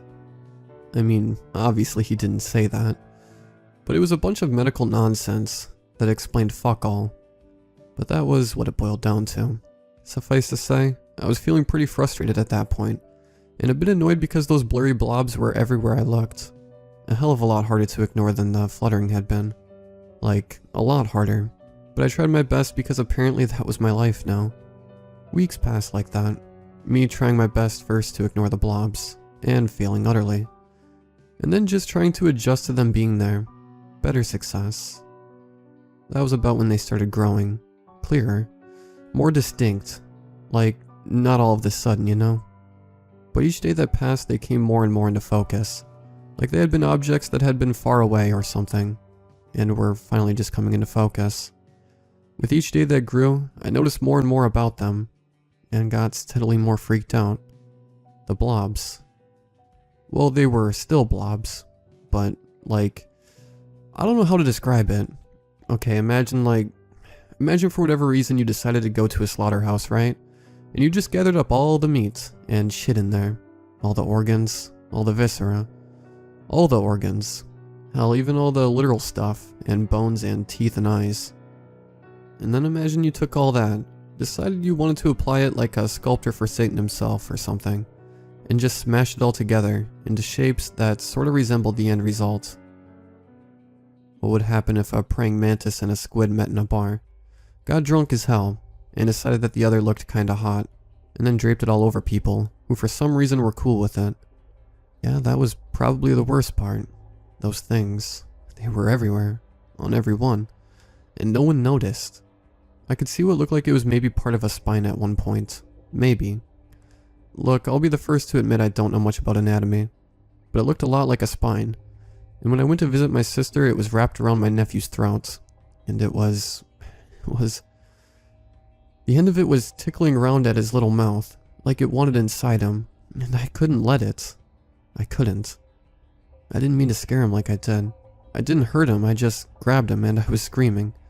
I wasn't screaming at him, I was screaming at the thing on him, and I was grabbing at it, but I couldn't pull it off him. And I swear, I saw an eye form on that mass, and it looked so much like my eye, the eye I lost, and it winked at me. I knew I could see it, and it thought it was the funniest thing. I'm in the hospital now, a psych ward. My sister called the cops, and I guess I understand. Yeah, from her perspective, all she could see was me suddenly start screaming and grabbing at her son's neck. But she should know I never hurt that little boy. I was trying to protect him from that thing. I love him more than life itself. She told me she forgives me, but that she thinks I need help. So here I am, writing this out. I'm going to ask my brother to post this for me when he comes to visit. Hopefully he will. I just need someone to believe me.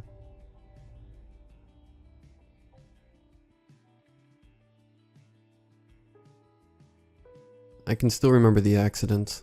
When I close my eyes, I see the car speeding towards me.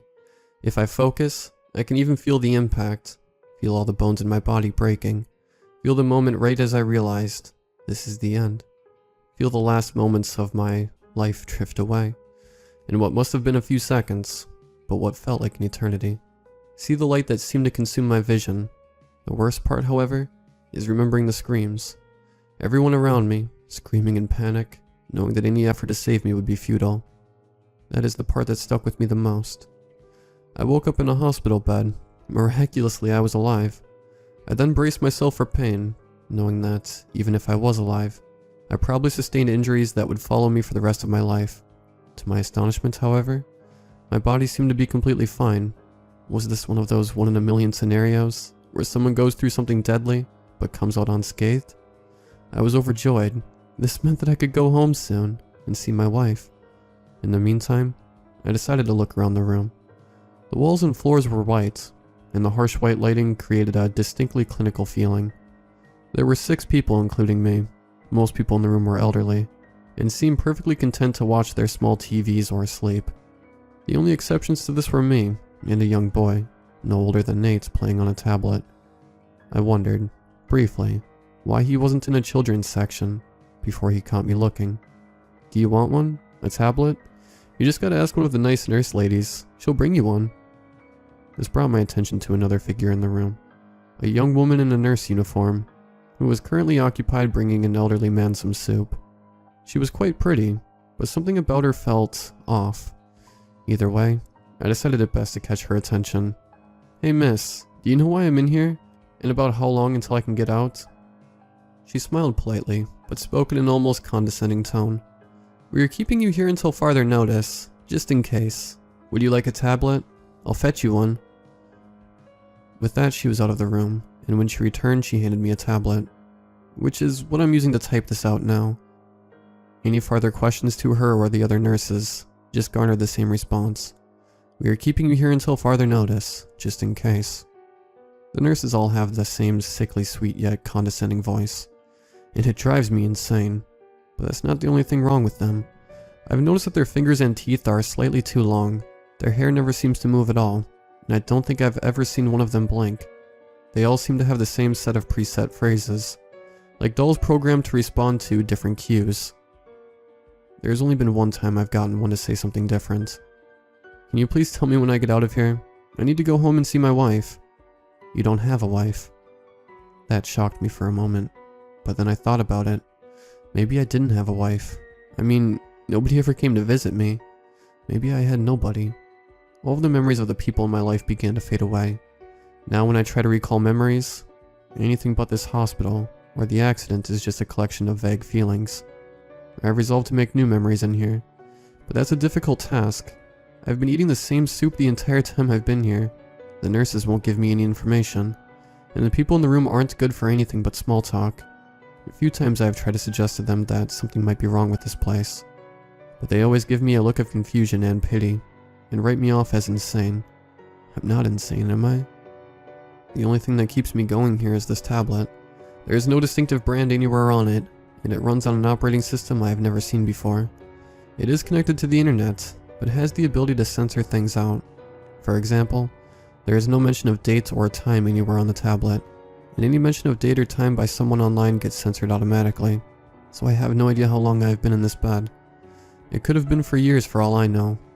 I never get hungry or tired, and only eat or sleep for something to do.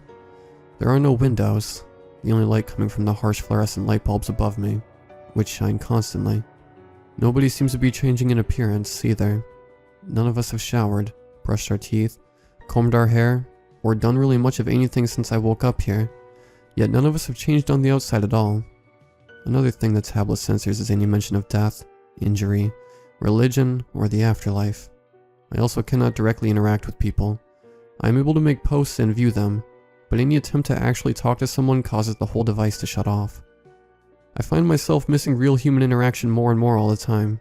Still, at the very least, this is more entertaining than watching reruns of some old sitcom on the small television beside me, like some of the other people in the room. As time passed, or didn't pass perhaps, I felt myself growing more and more claustrophobic in here. The feeling of this blanket on top of me, the sound of the TV sitcom, the snores of the people around me. I felt as though I was going mad. I'm writing this today because I couldn't take it anymore. I decided to try to leave. However, as soon as I tried to move myself off the bed, an alarm sounded. Suddenly I was unable to move, and one of the nurses approached and moved me back into my bed with her strange elongated fingers. In her polite smile, I saw her two long teeth, a sight that screamed danger despite her calm demeanor. The worst part of her, however, was her eyes. Those cold, unblinking eyes stared me down, and there was a rage in them that told me never to try leaving again.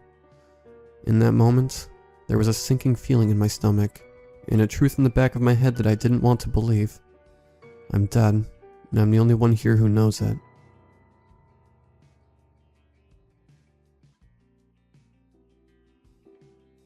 Ever since I was a young kid, I would occasionally fall into sleep paralysis.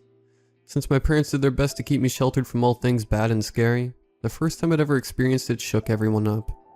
I can't remember exactly what happened to me, since I've been through many episodes since, but from what my mom told me, when I brought it up, apparently I'd seen a silhouette of a man, taller than my father by quite a bit, placing it at anywhere taller than 6'5", with long, sharp claws. Considering what a childlike imagination could dream up, I'd say as far as terrifying things went, I lucked out. Things improved as I became an adult, longer gaps of time between the episodes, and the horrors were significantly less horrific. It got to the point where they simply stopped occurring altogether when I was 17, and I haven't had any fits since. Well, until about a month ago, that is. See, I brought up my sleep paralysis to my mother when it started again out of the blue. It was a particularly nasty day at my job, and as soon as I got back to my apartment, I'd passed out right on the sofa. However, around midnight, my eyes slammed open when I thought I'd heard a noise come from my door. My first thought was a break-in, but when I went to make a move, I couldn't. It was during my internal struggle to convince my body to move that I saw it walking towards me from the door, which was still closed. A large figure, somewhat over 6'5", lanky, and with claws that had to have been at least 6-inch extensions, to where a normal person's fingers would have ended. The silhouette didn't move with any haste. Instead, it slowly approached me. A pitch-black mass, featureless, and absolutely terrifying. It stood over me for what felt like an eternity, just peering down at me, when I suddenly snapped to, as I jolted up, letting out a scream that earned me a lecture from my neighbors the following morning. Whatever that thing was disappeared, riding off only a couple hours worth of sleep, and unable to get any more. I decided I had to get through the next day at work by drinking so much coffee that it would end up replacing the blood in my veins. The next day went by in a series of flashes. I've been working at my job for about 5 years now, and I'm no stranger to working with basically no sleep, given how rowdy one of my neighbors is. So my body was mostly operating on autopilot, while my consciousness popped in once in a while, to make sure everything was still as it should have been.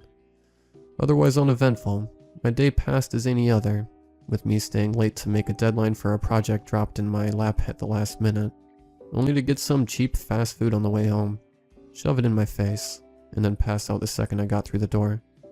Usually I'd sleep until about half an hour before my shift, take a quick shower, and then be on my way. Despite the events of the previous night, I was hopeful I'd return to my normal pattern. However, it happened again. Sleep paralysis on the couch, the tall figure with the claws, everything down to the midnight time frame. The following day was the day I reached out to my mother and pieced together that this was the same nightmare creature that came to me when I was a child. Despite having them since I was a young child, I never actually looked into sleep paralysis or what caused it. As I waited to be surprised with my next ridiculous project, I pulled out my phone and did some research around for any articles I could find. Nothing seemed to stand out to me as a trigger for them starting up again, much less for being a reoccurring terror. After following my usual nightly ritual, I laid myself down on the sofa for my snooze and was greeted with, well, I'm sure you get it by now. This went on for weeks. Daily midnight visits from my mysterious observer met with no sleep for the rest of the night. It got to the point where I tried to skip sleep altogether, relying on cold showers, energy drinks, and enough coffee to likely kill a normal person to power through the night. However, even this proved to fail after only a day. The next day, I'd come to regret my decision heavily. I was sitting up on the sofa with my empty coffee cup in my hand, and I felt my need to sleep finally take over me. I must have passed out sitting up, because when my eyes slammed open again, I was unable to see the cup on the floor in front of me. Not only that, but of course I saw my nightly visitor in the corner of the room. Though I couldn't make out any features, the way he carried himself as he walked over to me told me that he wasn't very happy with my whole sleep-skipping pattern. The shadow stood closer to me than he ever had, with his previous intentions. And this time he actually leaned in close to me, instead of just watching me from a standing position. When I felt its breath touch my skin, it was cold, frigid, to the point of leaving a stinging sensation against my skin. These visits usually only lasted for 2 to 4 minutes before I was able to regain control of myself. But this time, with the clock in sight, I was able to count every minute that passed. 15, 20, 25 minutes. And as the 30th minute came and went, I was able to move again. My heart had been beating out of my chest, and my breathing was uncontrollable. I lifted my hand to my cheek, expecting to feel the warmth that had usually been there. Yet this time I felt ice-cold skin, like I'd been in a fridge for the duration of it. Shaken now more than I'd ever been before, I carried on my new nightly routine of unwinding from the scare and slogging through my day until the next night, not knowing what I should come to expect anymore. However, as I laid myself down that night, anticipating the worst, I was shocked when nothing happened. Nearly a month of night terrors and sleep paralysis, coming to an end as quickly as it started.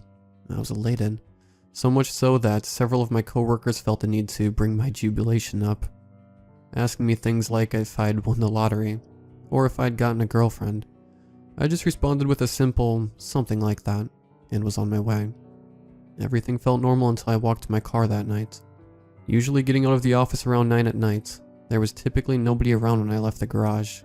However, as soon as I reached my car, I felt an unsettling feeling, almost as though I was being watched, even though there wasn't a car in the lot.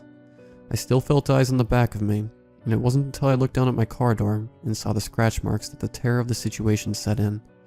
I was in denial at first, thinking I must have just caught the door on something in my sleep-deprived state, and it wasn't until I went to touch the scratches that I realized I wasn't able to move.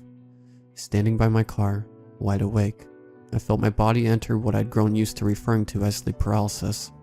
A few minutes passed before I felt a familiar icy breath on the back of my neck, and spotted the pitch-black claws reach around my body from behind, and slowly scratch into the rear door of my car. My vision was damaging my property. A figment of my imagination was slicing into a metal door before my very eyes. As the claws pulled from my back door, and out of sight behind me, I came back into control once again, quickly spinning around and pressing my back to the car, scanning the garage for any signs of life. When I realized nothing was there, I moved my hand to the fresh cuts in the metal, and despite everything feeling like it had taken place in a dream, the markings were very real. I hopped in my car and took off, skipping dinner, and locked my house up tighter than before, even barricading the door, as if that would have actually done anything to stave off this nightmare. I don't remember falling asleep that night, but I must have, since I was awoken by my alarm blaring in my ear. A nervous wreck, I called into work. I couldn't work while looking over my shoulder, until I knew what I saw was a one-off experience. I stayed in that day, turning off my phone and thinking through my options. It was only at that point I realized the cold truth of the matter, that I had none. If I slept, this thing would eventually come back to me. If I try to stay awake, it will only become more violent. It was only after slamming my hands on my desk out of frustration that I realized I couldn't move from where they had landed. In the dead monitor in front of me, I saw what I had been dreading the whole day, as the shape approached me from behind. Its silhouette barely noticeable as it neared, the icy breath returned. However, with this visit came a new sensation, a razor-sharp claw pressing against my cheek, with the same icy bite as the breath that accompanied it. I felt it drag against my skin slowly, deliberately, the cold sensation spreading across my cheek as a warm liquid trickled down in its wake. Its touch hung on my cheek for a few minutes before I was able to move, immediately falling out of my chair as I came to. I moved my hand to my cheek quickly before pulling it back, only to see my palm stained red with my own fresh blood. I got sick, feeling ill immediately, having to run to the bathroom and vomit up absolutely nothing but bile, as I'd skipped every meal since my encounter in the parking garage. After taping some gauze to the wound, I laid down on the sofa once again, and I'd slept the rest of the day away. That was yesterday's events, and today, from the second I woke up, I've been working on putting my story to writing. The truth of the matter is, I don't know what will happen to me after this goes up. I don't know if this thing wants me to continue to suffer, or if it will just kill me within the next couple of visits. I used to think this was sleep paralysis, and that everything that happened was just a side effect of me being too exhausted to remember what actually occurred. Now that whatever this thing is actually harmed me, however, I'm not as optimistic. I don't know if I'm the only person this has happened to, but if you're reading this, and you are going through something similar, then I'm sorry. I truly am. I hope your story has a better ending than mine.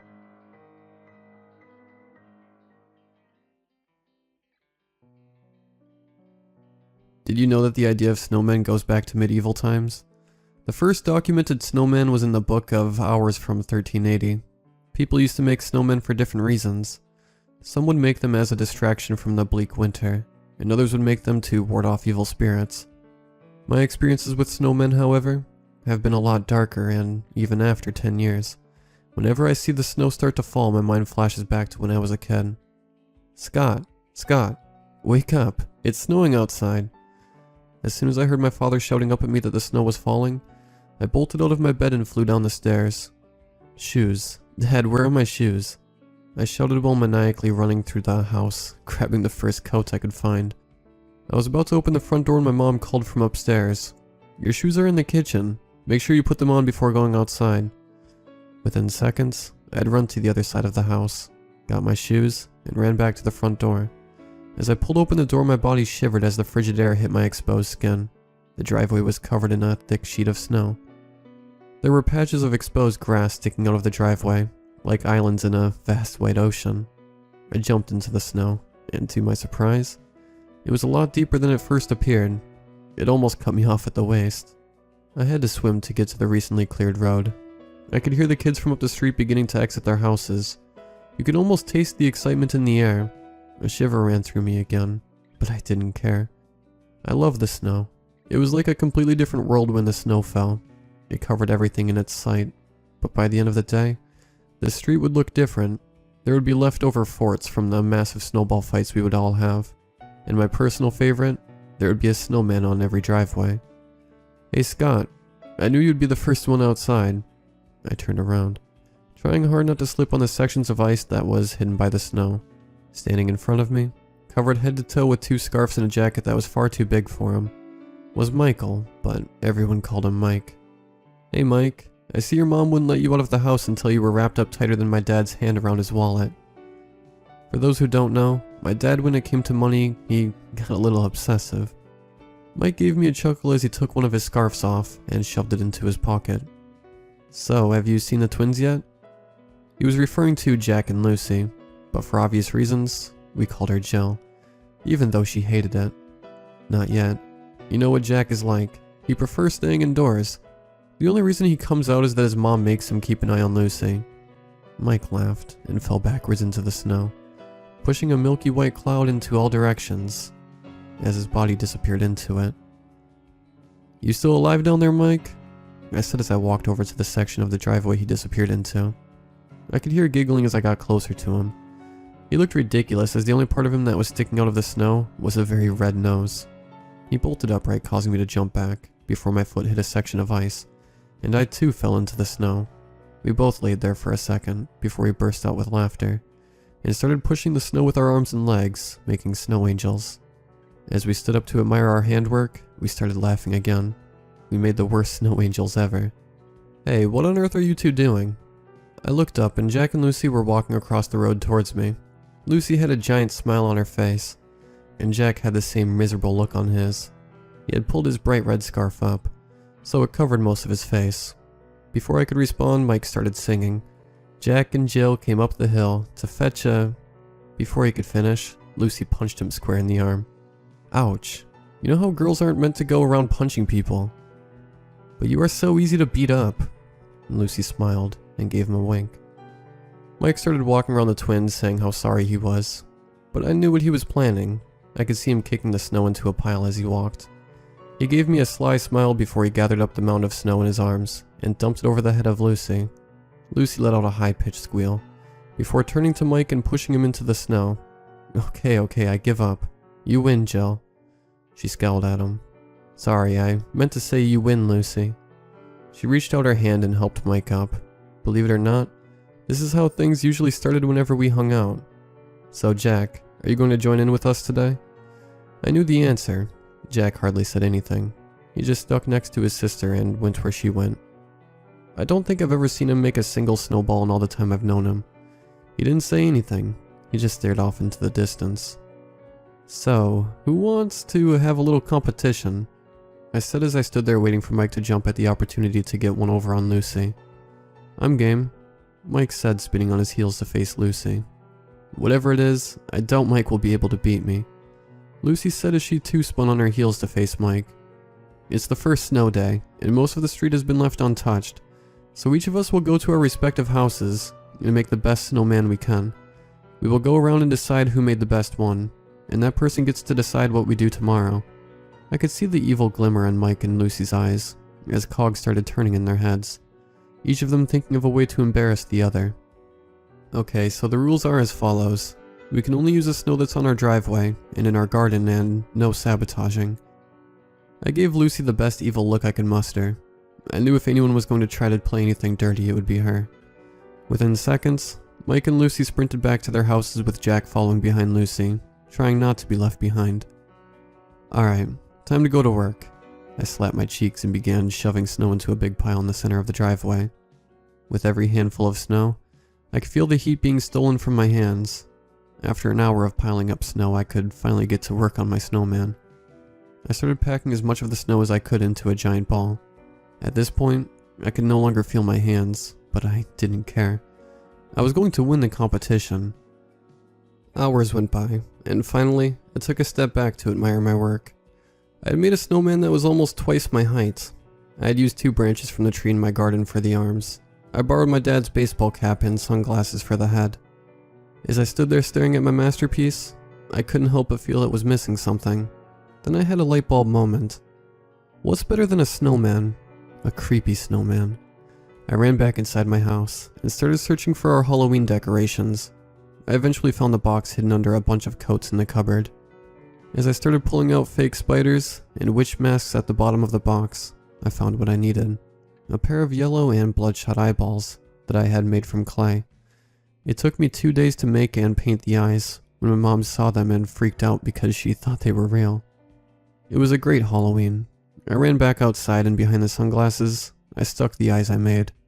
As I took a couple of steps backwards to admire my work, even I was creeped out. Between the snowman and the eyes, it honestly looked like its gaze followed me as I moved. I decided to put the sunglasses back on. That way I could scare Mike, Lucy, and Jack when they came over, but mostly so the eyes would stop watching me. Scott, come over and see my snowman. Jack and Jill are over here already. I heard Mike shout from across the road. I ran over trying to avoid the ice and could see Mike rubbing his arm. He looked like he was in pain. I didn't need to ask what happened as I assumed Lucy had hit him. Mike was standing in front of a large blanket that gave the slight outline of a person. It was the same size as Mike, and once he saw me, his smile almost went from ear to ear. With one quick pull of the blanket, Mike revealed his masterpiece. Unfortunately, the strength that he put behind removing the blanket caused the snowman's head to come crashing to the floor. Lucy let out a loud laugh, as you could see tears beginning to fill Mike's eyes. He quickly rubbed them away. Dang it, I spent all day on that. Mike said as he punched the remaining parts of his snowman. It's meant to be snowing again tonight, so you can give it another go tomorrow. I said while trying not to laugh. Even if his snowman would have survived, it never would have beat mine. Lucy said as she started skipping towards our house with Jack following behind. Come on, Mike, you never know. Lucy's might have already fallen over by now. I said as I started walking towards Lucy's house. I doubt I'm that lucky. Mike replied as he reluctantly followed me. Lucy's snowman was definitely unique. As Mike and I walked over to her house, you could see what looked like someone sat in her garden. Instead of the normal 3 balls that made up a snowman, she had opted for a more comical version of a snowman. She had borrowed her grandmother's wheelchair, and on top of the wheelchair, she had piled on a large amount of snow. She had used a wig for the hair, and what looked like her grandmother's glasses and clothes, to make it look more realistic. Jill, I hate to say it, but this is one realistic looking snowman. Mike said while looking at the floor, and kicking the loose patches of snow. You could see Lucy's smug smile beginning to envelop her face. You could tell that out of us 3, she wanted to at least beat Mike. So, Scott, what do you think? Lucy said while turning to face me. Well, Lucy, it's definitely interesting, and weirdly realistic, but unfortunately, I don't think it'll beat mine. She scowled at me. Well, let's go see your so-called amazing snowman then. I smiled and started walking back towards my creepy snowman, with them following up the rear. We got to the edge of my driveway and I froze. I know it was cold, but the shiver that ran through me, as my eyes first laid on what used to be my snowman, haunts me to this day. The snowman was no longer twice my height, and it wasn't made out of the 3 giant snowballs I had spent all those hours gathering. Standing in front of me was a child made out of snow. He was a little smaller than me, but the facial features that were carved out of the snow were almost a picture-perfect version of Jack. The snowboy even had his bright red scarf wrapped around his slender, snow-made neck. His eyes were closed, but I guess whoever had made this had covered up the Halloween eyes that I stuck in his head with snow, but I couldn't work out why. Whoever made this snowboy had wanted to creep us out, so why take away the one creepy element of my snowman? Scott, I give up. You win. This is the greatest and creepiest snowman I have ever seen. Lucy said, while taking a couple of steps towards the snowman. Scott, you have to teach me how to make snowmen as realistic as yours. Mike said as he placed his hand on my shoulder. I just stood there. Who could have made this snowman? I was only away from it for 10, maybe 15 minutes. Wait, you guys, where's Jack? Looking around, he was nowhere to be seen. Maybe he snuck away. Made the snowman and then went to get out of the cold. Do you think he went home? Mike and Lucy just shrugged. They were entranced by the snowboy. I heard my front door open as my dad stuck his head out of the doorway. Alright, Mike, Lucy, it's time for you two to head home. Scott, dinner's ready. Coming, Dad, I shouted back as I got to the front door. I looked back to find Mike and Lucy still staring intensely at the snowboy. As we sat down for dinner, my dad congratulated me on the snowman that I had made. He even said that at first, he thought it was just Jack covered in snow.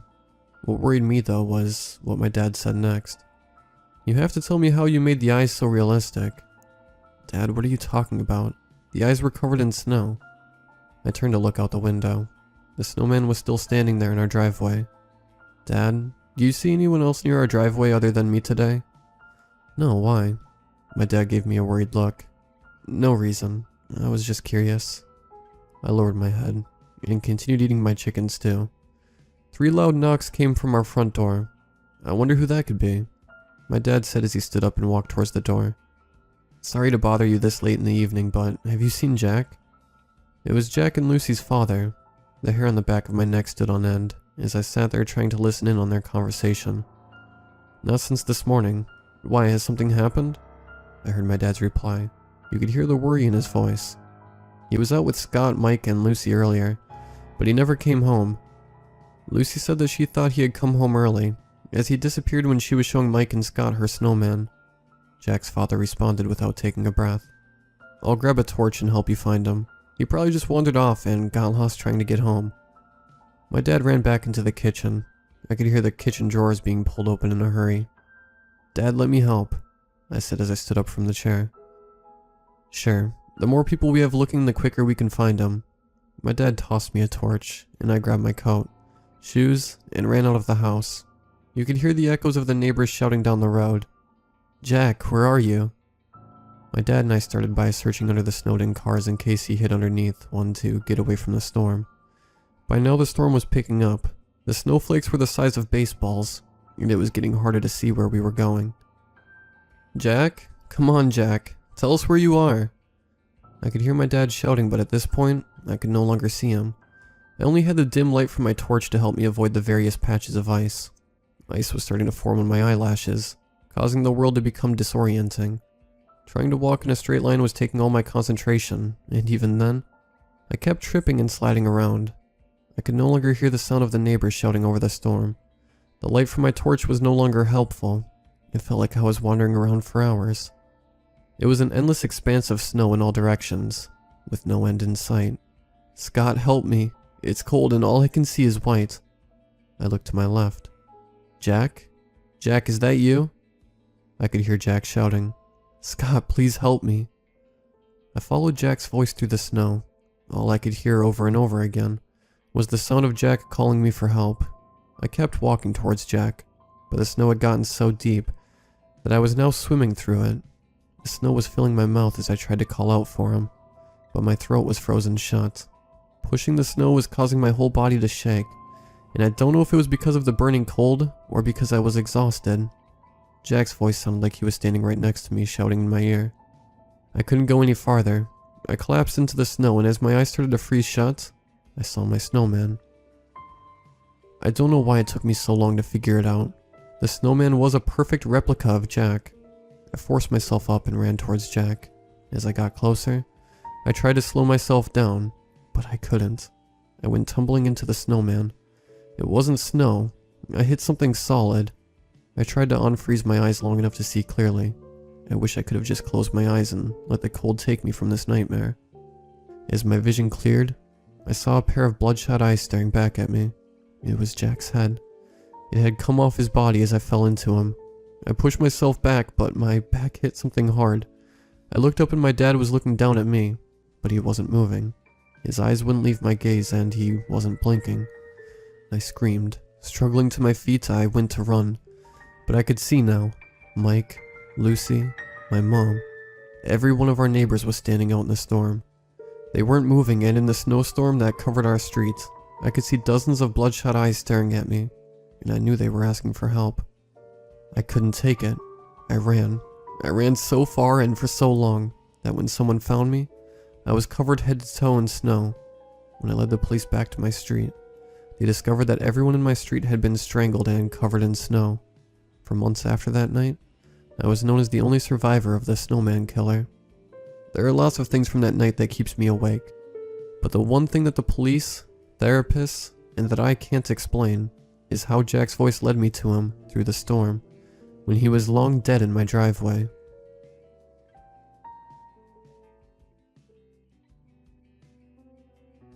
I was born and raised in a very small town of perhaps 500 people. When surrounded by the near endless forest, it can feel as though you are isolated from the rest of the outside world. There are many old sayings in my hometown, bits of advice passed down through the generations, to act as cautionary tales against dangers both real and imagined. One warning in particular affected me deeply when I was a child. My grandmother would often say, "If you are standing in the shade of an old tree, don't look up. A stranger's face may look back down at you. The stranger may be an angel, or it may be a devil. Don't look up. Just say a prayer so that the devil keeps away, and the angels watch over you." Well, this seemed like just another one of the countless tales told to just make the kids say their prayers. This story planted within me a deep subconscious aversion to looking up while under trees. I'm not sure that I would have been able to look up well beneath a great old pine tree, no matter how hard I tried. It's strange how impressionable the mind of a young child can be. There were more than a few tales that left that sort of impression on me. To be honest, the majority of these cautionary tales seemed to skirt the border between creative and terrifying a little too closely.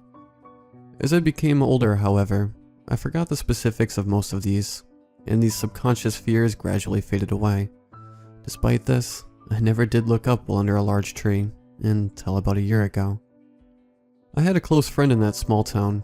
His name was Lewis. I use past tense here because he passed away just over a year ago. I'm not sure that I would go so far as to say that he was my best friend, but in a town that small, everyone you spend time with leaves a strong impression. While we certainly spent more time together as children, we had stayed in touch and still hung out from time to time right up until the end. I hadn't realized just how much of a role he had played in my life until he was gone. He washed ashore in a local creek approximately 1 week after he was reported missing. There was no evidence of foul play, and nobody knows why he went missing, or how he ended up in a creek to begin with. It was a hot, sunny day on the afternoon of Luce's funeral. The entire summer had been a sort of cloudless fever dream, with sun so bright that you could hardly keep your eyes open, and cicadas buzzing so loudly that you couldn't hear your own thoughts. That afternoon was no different, and our only respite from the beating sun was the shade cast by the old oak tree in the cemetery. As the pastor fought against the screaming cicadas for our strained attention, his words seemed to fuse together with the relentless buzzing. It was as my focus drifted away from his speech that I forgot about the fear which had always kept my eyes pointed firmly downwards. As my head rolled back, my gaze was met with another. There were a pair of eyes staring intensely down at me from among the dark, tangled branches. I froze in disbelief as the shadowed face with piercing, human eyes stared down at me. As I stared back at the face in the branches, I realized the old story had been wrong. This was not a face of a stranger, but undeniably, it was the face of my former friend Lewis. It was as the mouth began to gape slowly open, and the first crack of sound came out that my vision faded completely. Heat stroke. When I came to in the hospital, no one seemed surprised by my recollection of the events leading up to the stroke. After all, hallucination is par for the course when passing out from heat exhaustion.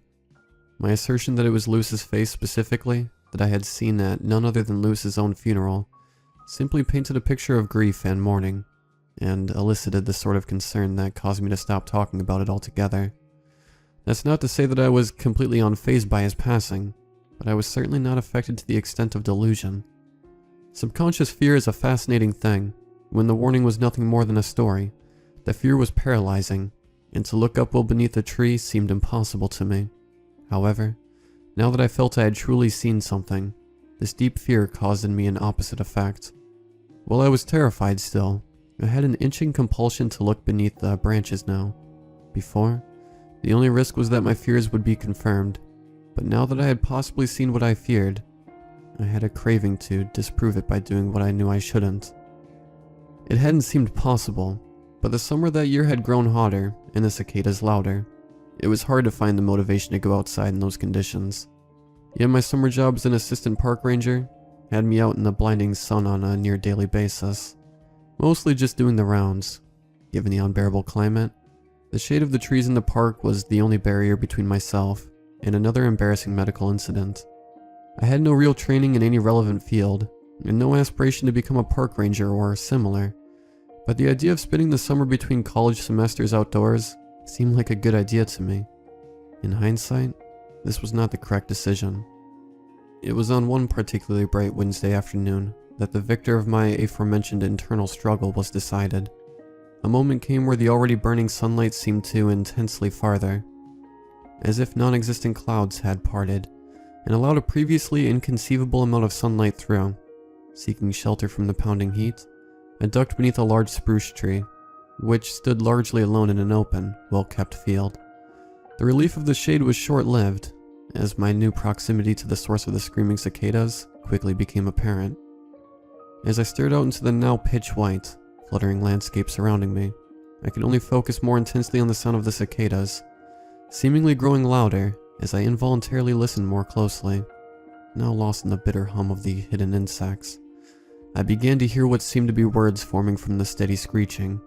The more I listened, the more familiar the voice and the buzzing became, and it was then that my gaze was drawn upward once more, towards the dark tangled branches. Lewis looked back down at me again, but it was not the Lewis now that I had seen before. This Lewis was a pale gray, and his features were swollen. His face seemed to be incorporated into the branches to some degree, and his features puffed out unnaturally. His mouth opened as it had before.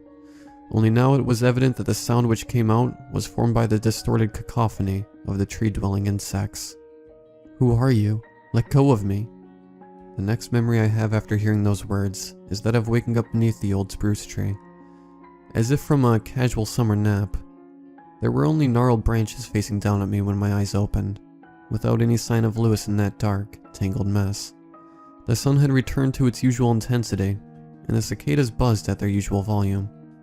I'm not quite sure what those words had meant exactly, but given the mysterious circumstances surrounding Lewis's final days, I can't help but feel as though the face in the trees might yet have a disturbing story to tell.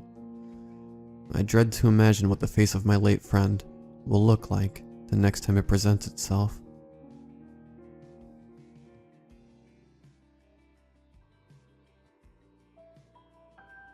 I was switched at birth. It's not as exciting as it sounds. I've just always enjoyed people's reactions when I lead with that. I was born in the early 80s in a small town hospital. There were only 2 doctors that did deliveries, and they'd been nicknamed by the locals as Dr. Hatchet and Dr. Baby Killer. I think those names are self-explanatory. It also gives you an idea of the sort of quality establishment the hospital was, which puts the rest of my story neatly into context. My mother went with Dr. Hatchet. It was an easy delivery, for which my parents were deeply thankful, considering the reputation of the doctors that were on hand to deal with any emergencies. Dr. Hatchet tried to keep my father out of the delivery room, at which point my father threatened to not pay him, and there was no time left to argue, for I was coming into this world regardless of who was or was not present. I was born. My dad cut the umbilical cord, and I was quickly whisked away. My mother saw me for a few fleeting seconds in the delivery room. When she was settled in a hospital bed, they brought her a baby, put it in her arms, and left her to bond with her new child. She told me, when I was old enough to understand the story, that she kept looking at the infant and thinking there was something off. She hadn't seen me long enough to know for certain, but she had a bad feeling that this wasn't her child. She called the nurse, handed the baby back, and said it wasn't hers. The nurse apologized and left. She came back with another child, handed it to my mother, and after some consideration my mother handed this child back, saying that this too was not her baby, and this was really not funny, and the nurse had better come back with the correct infant this time. They got it right on the 3rd try, and a few days later my parents left the hospital with me, their newborn daughter. We moved to a different state when I was 5. I only have a couple memories of that place, of standing next to a juniper bush, and pulling the chalky blue berries off and dropping them onto the ground, of a glowing dashboard of a car, and a woman's painted fingernails, as she drove me home from my first sleepover when I woke up at 11 at night crying for my parents. There's nothing else. I used to pretend that someday my real parents would come for me and take me home. However, I looked and acted too much like my older brother. So much that we were commonly mistaken for twins. He was born in the city hospital, where they were better at keeping track of what baby belonged to what mother. I also did 23andMe with my dad for Father's Day several years ago. The genetics proved out. This is not a story about how I found out who my real parents are. This is a story about how I lost my birth certificate. I'll be honest, as a young adult, I did not have my life together. Certainly, I'd graduated college and had a successful career. My housing situation was stable and I had all my bills on autopay. However, my organizational skills and ability to remember things outside of work was a complete disaster. I lost things. I misplaced things. I threw things out that I shouldn't in my frenzied cleaning, when my own chaos became too much to bear. I'm not entirely sure at what point my birth certificate went missing, but it did. I have my social security card and at one point I used that to get a passport, so I'm fairly safe with having identifying documents. However, now that I've gotten my act together, and am in far better control of my life, I felt I should be diligent and get a fresh copy of my birth certificate. I contacted the Vital Records office in the state of my birth, and was told they didn't have any certificates from my county, and I would have to contact them instead.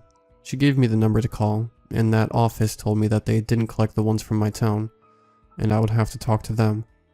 This was deeply frustrating and somewhat unusual, from what I'd read online about how to get a copy of my certificate. I wrote it off as a problem with small towns. Finally, I called the town where I was born and asked the clerk how I could get one mailed to me. He hesitated, then put me on hold. I was on hold for almost half an hour, and I had to keep reminding myself that this was a small town, and things moved with little less urgency. Finally, the man got back on the line again, and told me that they couldn't mail it. I would have to show up in person to pick it up. His tone was monotone as he said this. Flustered, I explained that I didn't live remotely close, and would either need to get a plane ticket or drive for a couple days to get there. He merely repeated that he couldn't mail it, in that same maddening monotone, and hung up. I confessed that I was angry, and my decision to take a long weekend and make a road trip was partly fueled by spite. I was not going to let petty bureaucracy get between me and what I wanted. Fortunately, I enjoy road trips. I'm a sucker for weird local attractions. But drugs is currently at the top of my bucket list. I booked an Airbnb in a city nearby, and started driving. It felt strange to return to the state of my birth, like going home in a way, except I had almost no memories of the place. A haunting sense of nostalgia, like a phantom limb. I checked into where I was staying late in the afternoon on the second day. I'd go get dinner, I reasoned, and then crash for the night. I was exhausted from driving. I found a hole-in-the-wall Ethiopian restaurant and enjoyed a delicious, if somewhat confusing meal. I'd never had Ethiopian before, and had to ask the waitress why there was an enormous piece of spongy flatbread and no silverware. The next day, I showed up at the town hall where the records were supposedly kept. It was not a large building. A couple stories made of red brick with a bell tower. The air inside was stale and musty, like old furniture. The clerk was a man close to my age, with a pinched expression and beady eyes. He stared at me with open suspicion as I approached. I told him my name, and that I needed a new copy of my birth certificate. He didn't answer. Instead, he stood, pressing the tips of his fingers down onto the surface of the desk. His stance seemed almost predatory, and I resigned the urge to take a step back. For a long, awkward moment we stared at each other. Then he turned around and walked away. Through a door on the far wall, and I saw rows of filing cabinets before it swung shut behind him. He took a long time to return. I fretted, wondering if I should go after him, or if that would get me thrown out. There were no chairs for guests, and I kept shifting from foot to foot, trying to keep my knees from locking while I waited. I dabbled on my phone, and while I was checking my Facebook yet again for anything interesting, I caught a glimpse in the faint reflection of the phone screen, something obscuring the doorway. I turned. The doorway was empty. I walked out into the hallway and looked up and down. Empty. Back in the clerk's office, I again pulled out my phone, but this time I turned the brightness down so that the glare behind me better illuminated the reflection. I considered the selfie camera, but told myself that was bordering on paranoia. This was a reasonable compromise, I thought, not quite giving into what was surely my imagination, but allowing for the possibility of being wrong. I was wrong. Again, a shape obscuring the doorway. I didn't turn this time. Even though the hair stood on the back of my neck, and my instincts screamed that I was being watched, I opened the camera app and swapped to selfie mode. And that damn clerk burst in through the door. He threw it open hard enough that it bounced off the doorstop, and I jumped, dropping my phone and fumbling to catch it halfway to the floor.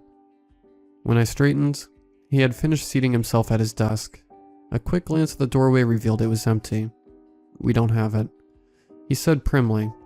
"Are you sure you were born in this town?"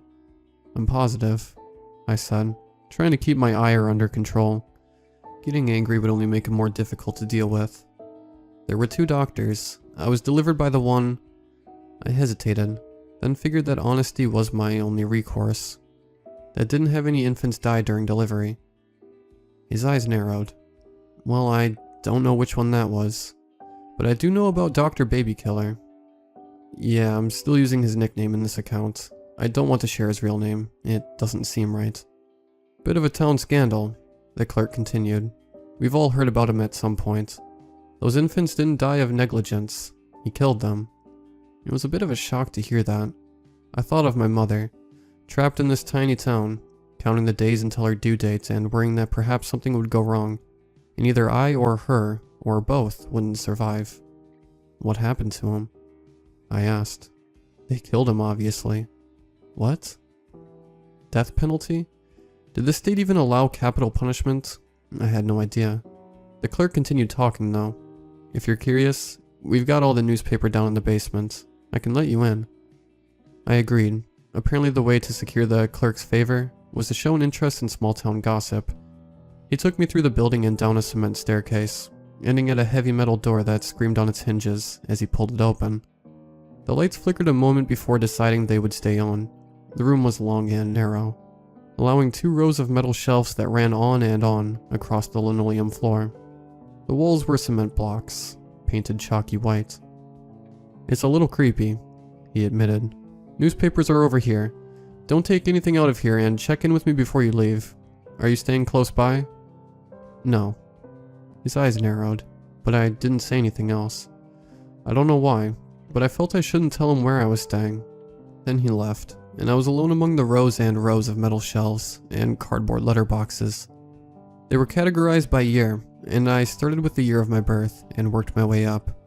I found a newspaper announcement about my own birth, which I set aside in the hopes that I could convince the clerk that I was born here, and he just needed to look a little harder.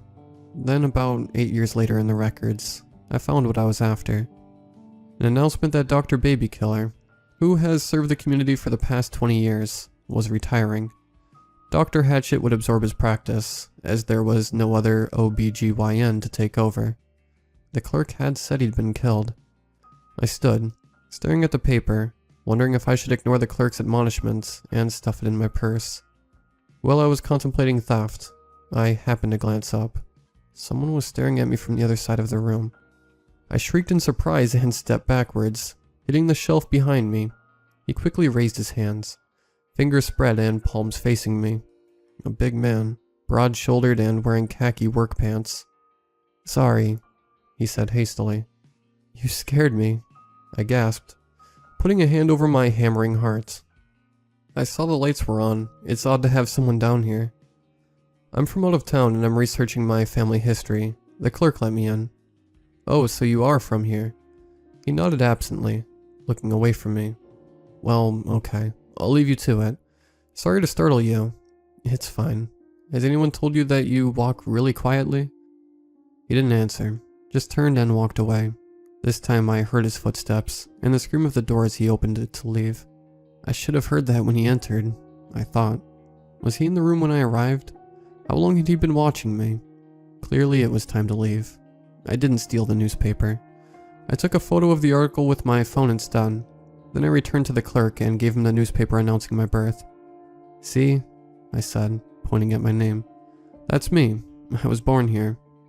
He reluctantly took it and asked for farther identification on my part. I wondered why he hadn't asked for it earlier, but complied. The clerk studied my driver's license and eventually admitted that yes, the name matched and maybe they did have my birth certificate. He'd check again, he said, and he'd look more thoroughly. I should come back tomorrow. He'd have it by then, surely. If he'd known I was actually coming in advance, and he said it like an accusation, then he could have prepared better. It was the best compromise I would get, I thought. I thanked him and left. The man with the khaki pants was outside in the parking lot as I exited the building, smoking a cigarette. I felt him watching me as I got into my car. Initially, I'd planned to look around downtown, maybe find someplace quaint for lunch, and do some shopping, if any was available. However, my encounter in the records room had left me shaken, and I did not want to linger any longer than I had to. There was one errand left to me. I drove until I found the pharmacy. It was attached to a general store, and while it was certainly no butt drugs, it had some old-fashioned charm with wooden doors and a candle display of bottle caps, gummies, and rock candy. I lingered around the prescription counter for a few minutes until I saw an old pharmacist near the counter. I asked her about Dr. Hatchet. I was tracking down some family history, I said. He knew my mother. Then, armed with an address, I went to visit. He no longer practiced medicine. Happily retired, she said. His house sat on the outskirts of town, surrounded by a couple acres of flat, open fields. A modest one-story building, built in perhaps the 70s, with drab brick facing and a long patio on the front. The man that answered was old, perhaps in his 80s, and his hands trembled violently. Parkinson's, he said, when I couldn't help but glance at them as they shook on the doorframe. I gave him my name and got no farther, for his arm shot out and his withered fingers closed on my shoulder. "Come inside," he said urgently. "Please, inside." Bewildered, I went with him. Certainly, they tell you to not enter a stranger's house, but I feel I posed more of a threat to him at that moment. He shut and locked the door behind me, peering out the window. Looking up and down the street, I glanced about the house, tidy with dated furnishings. No pictures anywhere, none on the walls or the shelves. Thought that peculiar. "I know you," he said, and he sounded so relieved I thought he would cry. I stood there, entranced by the sudden emotion in his voice, watching as he tottered closer to where I stood in the entryway. He took my hand in his own, his fingers stroked the back of my hand, like I was a fragile, precious thing. His skin felt like tissue paper. "You're the one that got away," he whispered. "I remember your mother, and your father. You wouldn't let me keep him out of the delivery room. We'd try to take the babies away right after delivery, so the parents couldn't get a good look. But she knew, and I thought, one baby wouldn't matter, so you got away." I thought, what did he mean? That I got away? But I didn't want him to stop talking, so I remained silent. They were so angry. We had a deal, they said, and I told them that no, that a bargain in which one's life is at stake is not a fair agreement. They shouldn't expect me to try too hard on their behalf. He shook his head slowly, and the trembling in his hands increased. "What they did, they made sure it'd stick, and I didn't let any of the others get away after that. I was such a coward." He let go of my hand and began to walk away, back to the kitchen with its scuffed floor. I drifted behind him like a shadow, bewildered and horrified by what I was hearing. "Who are they?" I asked. "What are they?" He corrected. "I don't know. I was just happy to have a job somewhere, to start paying off my medical school debt. Then they came to me and said they wanted the babies. I went to Dr. Baby Killer and he told me to just do what they said. Poor man. He killed those babies so they couldn't have them.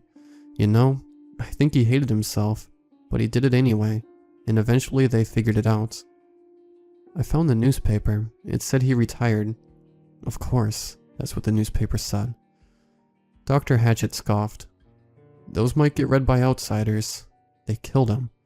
Everyone that wasn't one of them just thought he'd moved away." "But they couldn't have taken all the babies," I protested. "You can't hide something like that, and my parents never said anything about missing children." He turned around and for a moment, standing there in the kitchen, one hand on the back of a chair for support, he drew himself upright and his trembling ceased. "They switched them," he said. "Like what happened with your mother. The nurse tried to get her to take a replacement, but she wouldn't do it. She knew it wasn't her baby. None of those other parents did. They took the baby they were given and never questioned it. So many children replaced with, I'm not sure. I don't know what they were. They looked like normal infants, but He lifted his head, trailing off and listening intently as a car passed by the house.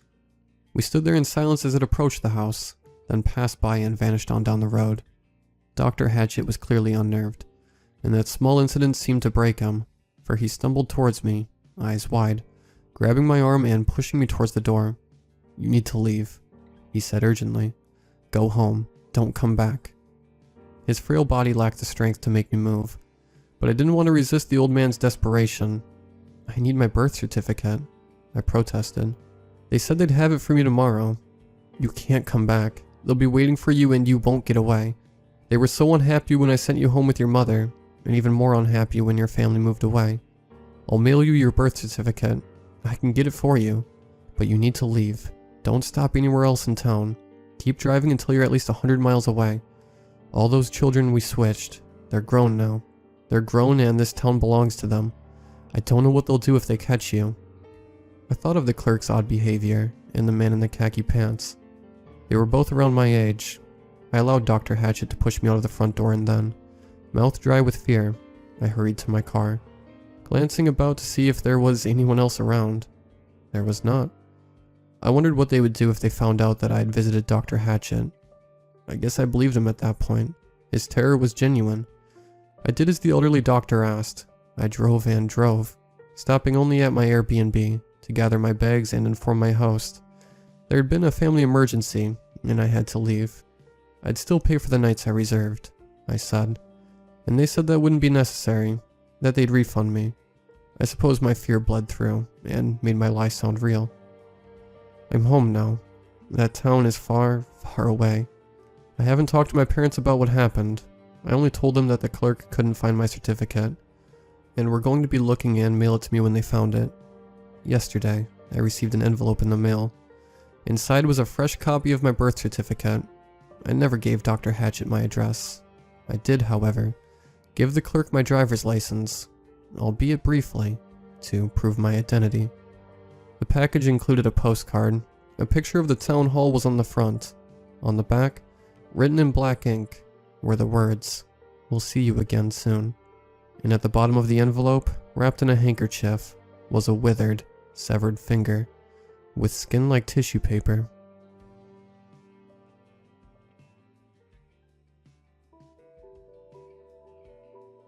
It isn't easy, interacting with the realm of the living.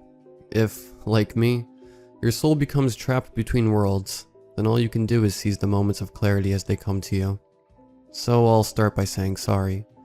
I couldn't stay there, in that cold void, isolated and fixated on the moments of my passing. I hope that, in doing the terrible thing that I've done, that I can redeem myself by living again for the both of us. For as long as I obsessed over what happened, it's strange that now the memories are so vague. I died when I was 24. I believe I was hit by a car, as I can recall lying on the hard concrete, with a warm wetness covering the open wounds on my head and arms. The memories I have from the transition, between existence and non-existence, are curiously seamless. I followed my mother as she and my uncle carried a casket towards a hole in the earth. Next, she was at home, lying in bed with tear-filled eyes, and an apathetic resolve for continuing her battle with cancer. My heart broke. I was less than a fly on the wall, watching her through the broken and hazy window that the afterlife provided. But it wasn't the afterlife. This was my afterlife. The obscure space around me, devoid of color and lacking in purpose, was my cage. There was no destinations in this place, nor was there even a ground or a sky. The scenes of my mother's life came to me in hallucination-like visions. Amidst the fog of that purgatory, my death was an obsession. When the visions faded, I doted over the scene of my mangled corpse. I wanted to fix it, to stop my own death. I knew that saving me meant saving her, but I failed. What felt like years ticked by, and I had thought of absolutely nothing aside from the pain of my mother's death, and how I could stop myself from her having crossed that street. I felt it. The day that she came, we were somehow connected. A young girl and her family had moved into my long-deceased mother's home. She was full of life and happiness, something that felt foreign to me in my state. I watched her and her mother with envy from my shadowy veil. I learned of her father's death during his tour at war, and how that hurt her mother so terribly that she had to move away from her marital home. And so, they lived with me now. I slid back occasionally to the scene of my death. The memory of that hard ground became my place of rest. The pain pulled me in like the gravity of some dying star, and I was powerless to resist the call when it came. I tried to keep to myself during the early years of their stay. From time to time, I found myself in pain as I watched them bonding on cold winter nights by the fire, or those long summers spent together on their patio, with a cold glass of tea and a book. Her mother begged her to be careful that night. It was prom, and she didn't entirely trust the boy that was escorting her daughter. I could tell, after the girl left, that her mother had wished she had her husband around to be the intimidating figure. "Love you, Mom," was the last thing she said, before following her date to a long, black limo waiting outside. It was 11:43 p.m. when the phone rang. Her mother had just started to fall asleep while waiting up in the living room. I didn't know what was being said over the phone, but I knew the look of terror and disbelief that washed over her face when it came. The familiar pain sent me reeling back to my prison. I was trapped for a time, unfeeling and lost, until she was brought home again, some several months later. My vision had returned, and I watched as a home care nurse pushed a gurney carrying the girl into the house. She didn't seem to be at all present of mind as they wheeled her into her bedroom with a shaved head and a bandaged wound. "Thank you," her mother said to the nurse as she walked out. She had shown her some basic care and maintenance for her daughter's new day-to-day life at home. She hunched over the side of the bed, crying as she embraced her daughter for the first time since returning home. "You're home now, sweetie." The hearts I no longer owned had broken. Time went on and she showed no sign of recovering from her state. She was home now, and required endless need for care, from feeding to bathing and using the toilet. All of this because another student got drunk and T-boned her limo while on their way home. Her mother's pain became my own. It was late and I was battling with the call of purgatory again. It demanded my presence, and I was afraid of how much time I might lose if I were to slip away. I stood in her room, watching her breathe as her respirator pumped slowly. Her mother was asleep in a chair next to the bed, having stayed up reading to her until her eyes got too heavy. I hadn't interacted with the living world since my death. I could scarcely even recall the sense of touch, and yet I felt the need to. My grasp was weak and unfocused. I felt as if I were a baby, relearning my motor skills as I attempted to caress the blanket on her bed. After several failed attempts, I felt the fabric sliding between my fingers. I lifted the blanket below her waist slowly, elated at the simple sensation of cloth on flesh again. I took the girl's hand in my own, lifting it slightly in the air, as I felt for some sign of her presence, within the motionless shell now resting in her bed. A scream let out. Her mother accidentally kicked over the chair that she had been resting in, and backed against a wall in the room. "Leave, whatever you are, get out," she cried. She fled in terror from the room, and I panicked as well. I chased after her, feeling an immense guilt as she tumbled down the hallway, ducking as I inadvertently tossed picture frames and shifted furniture with my aura. I wanted to explain myself. I needed her to know that I had been there all along, watching and hoping, just as she had. But again, I failed. I could only listen as she made plans to leave my home the following day. She was scared, and her brother offered to help her out. I felt even worse, knowing that when I touched the girl's hand, I felt no sign of her consciousness within. Her mother began packing their belongings, preparing to leave me behind. The poor woman lost both her husband and only daughter. Now she was scared out of her mind and didn't feel safe in her own home. She, like I, was alone. I had to stop her from leaving. She was the only thing left keeping me from my eternal prison in purgatory, and I couldn't let her story end as darkly as my own, so I made that terrible decision. The light was harsh on my eyes. My body felt extremely warm, a sensation you don't pay as much attention to when you've been alive for more than an hour. There was a big hubbub going on around me as I continued to struggle with opening my eyes. A pressure became more noticeable deep in my throat, until it slowly slid out, and I choked on fresh oxygen once again. My baby girl. Her mother came into view in front of me. I rubbed my eyes to regain my focus and saw her, clutching one of my hands tightly. tears falling down her smiling cheeks. I can't tell her the truth about who I am. She deserves to be happy, and I'm privileged to be here for her now. I know everything that they went through during the many years they spent in my home, and I'm doing my best to honor her memory by loving her mother as my own. I don't know that I made the right choice, but I did what felt right to me. She's been so happy ever since I woke up, and I can't help but feel as if my mother and her daughter are smiling down at us, happy that we have each other, regardless of the circumstances.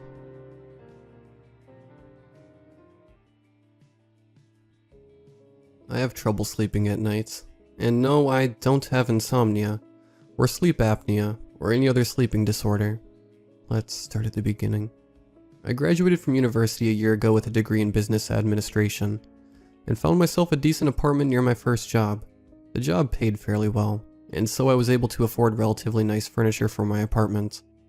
Despite all of my brand new furniture and linens, after the first few weeks in my apartment, I started feeling small, ticklish sensations running up and down my legs in bed. Once I paid a bit more attention to them, I realized that they must have been bed bugs.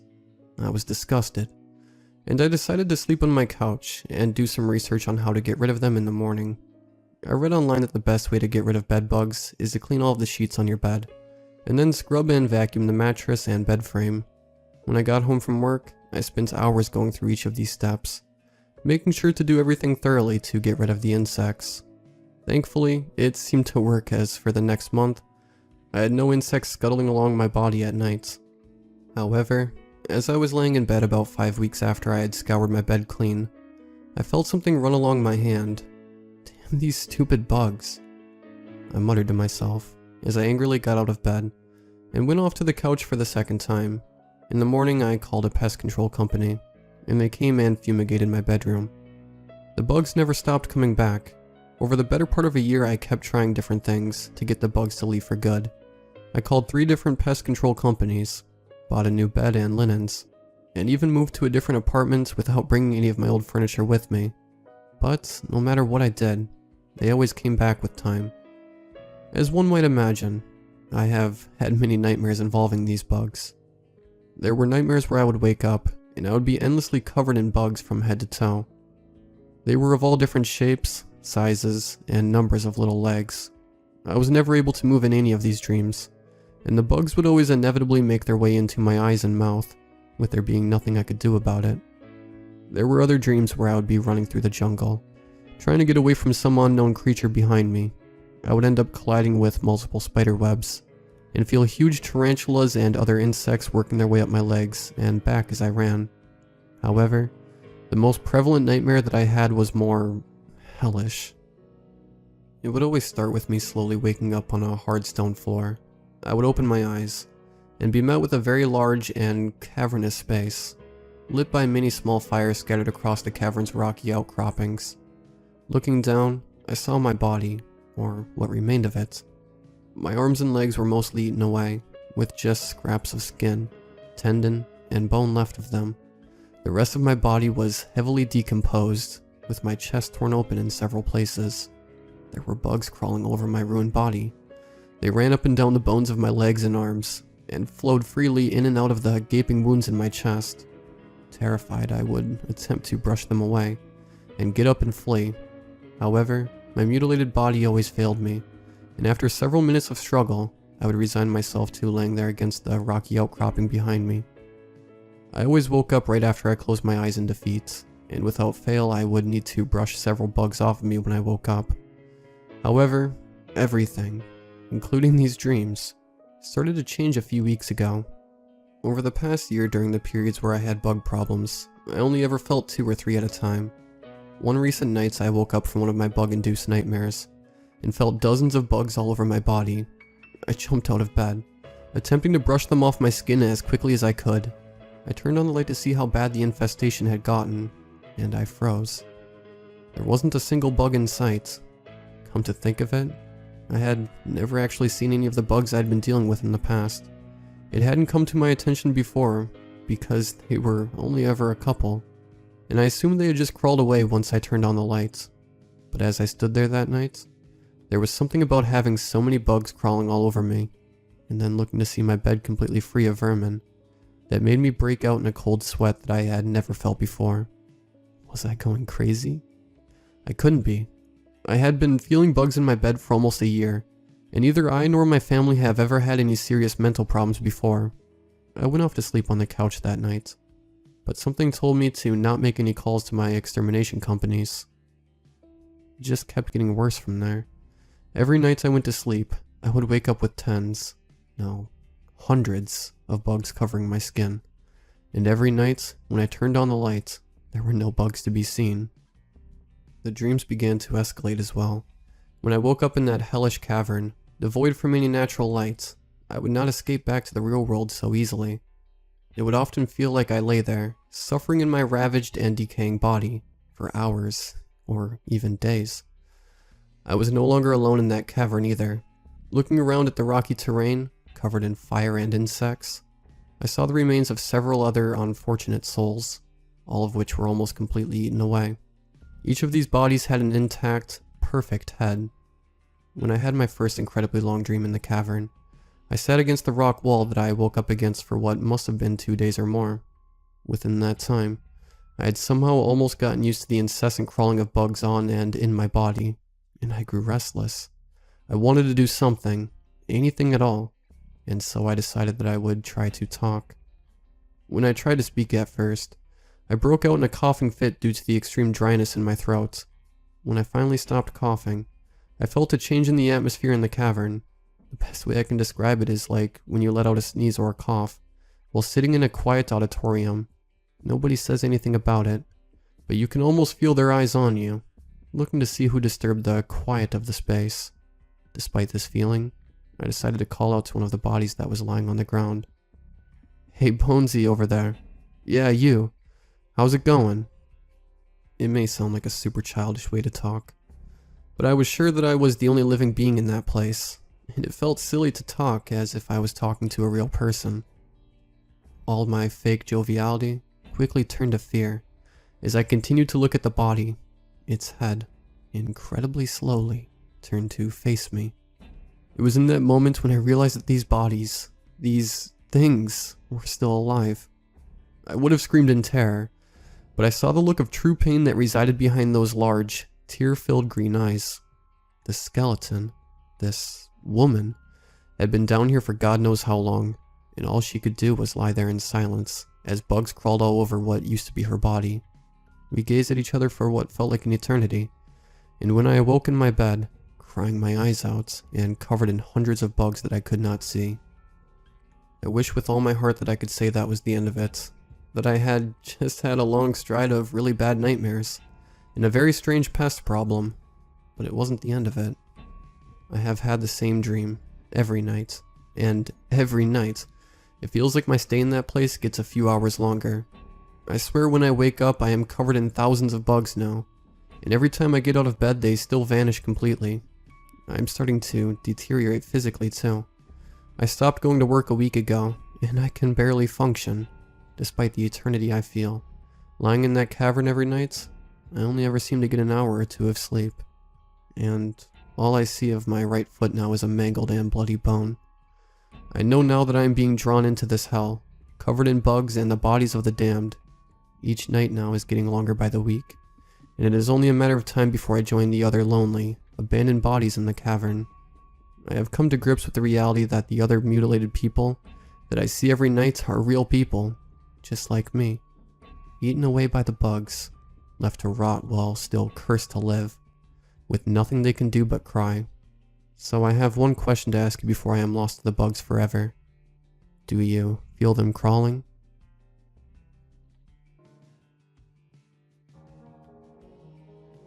Let me explain my situation. I am currently boarded up in an attic in a small East Coast town following a very important event. It was a simple drive that brought me to the small town of Cape Noesque in Maine. Google Maps decided my route wasn't scenic enough and sent me off into the woods until around midday. That would be great and all, but despite having a nearly full tank before my arrival, I suddenly stopped just outside of town. No fuel, battery dead, and no radio connection. Cape Noesque was a small town, and I quickly went to find a mechanic. This was fairly easy, thanks to the kind folks in the town. At least I thought so at the time. Time of which I had little of, as it seems the sun moves quicker in this town than the area around it. After arriving at about 1:08 p.m., I reached the mechanic at about 1:35 p.m. However, with the sun's position, I would have guessed closer to 5. The mechanic himself looked to be around 55 give or take a year, wearing blue coveralls and generic olive-colored snapback. Quite standard, really. He seemed rather bored sitting outside the shop on a pile of tires, and reading through what looked to be a magazine dedicated solely to mirrors, and as weird as that sounds, he seemed to be quite interested at its pages. "Morning, son. You from around these parts?" The mechanic called out to me. "No, from Maryland." Car broke down about 1/5 of a mile back up the road, out of gas and power. I called back to him. "Well, come on then, let's have ourselves a look." He called back, abandoning his position by the shop and grabbing a nearby gas can. We walked back to the car, and he got to work examining what's wrong with it. Within several seconds, he determined that he did not know how to fix the car. He did, however, mention a nice restaurant back towards the center of town that I should check out while he gets the car back to the shop to fix it up proper. Now, how exactly he planned to get it back, I didn't know, and I didn't think to inquire him about it at the time. Time really must have moved faster in the town itself. By the time I walked the short distance to town, I could hardly see the sun over the trees by that point. Though my watch and phone both agreed that it could only have been around 4 p.m., which at this time of the year wouldn't be sundown, or even close.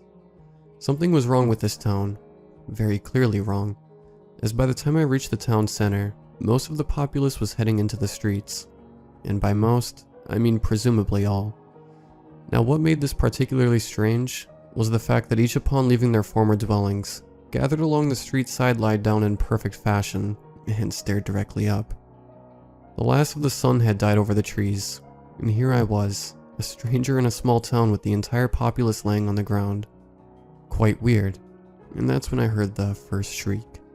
It sounded primal, of anger and curiosity mixed, and not particularly human. I started running then, and it was around the next corner that I ducked into the house and found a peculiar note.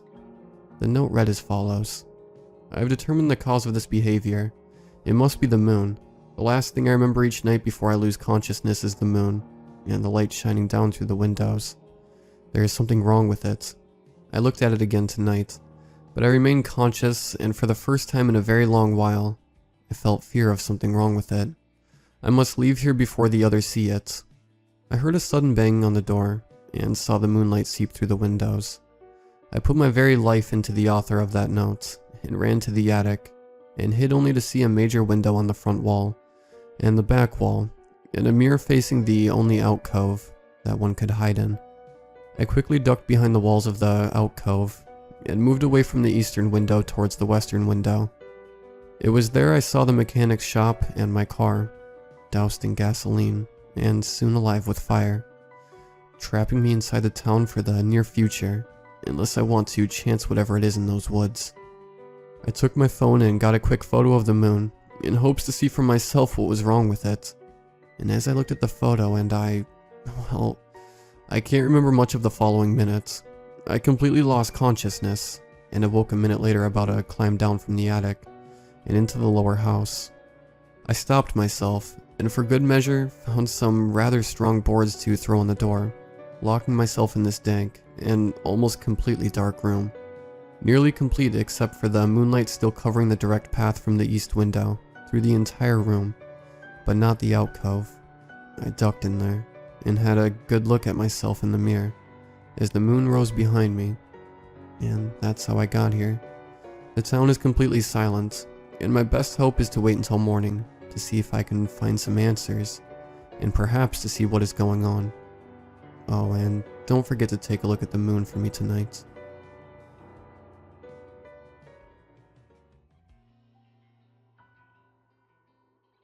It's hard to say when it all started. My morning routine is pretty mundane, and I kind of just float on through it. Sitting down on my brown recliner that after years of use has conformed perfectly to my body, I would turn the TV on.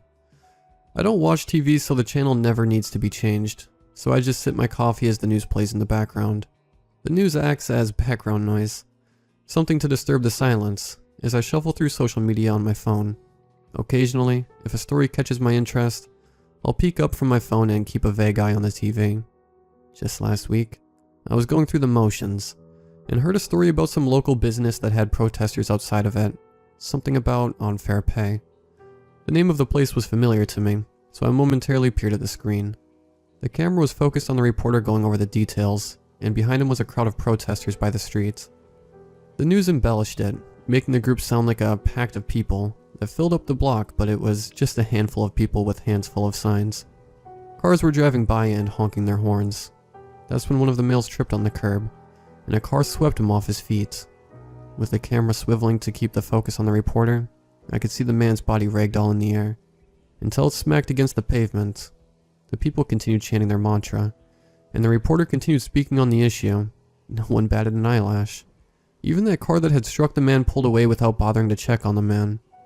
I would have just assumed my eyes had deceived me, but every time the camera would spin around just right, I could see his still body in the street. The camera lingered on the body for just long enough for me to observe his twisted corpse.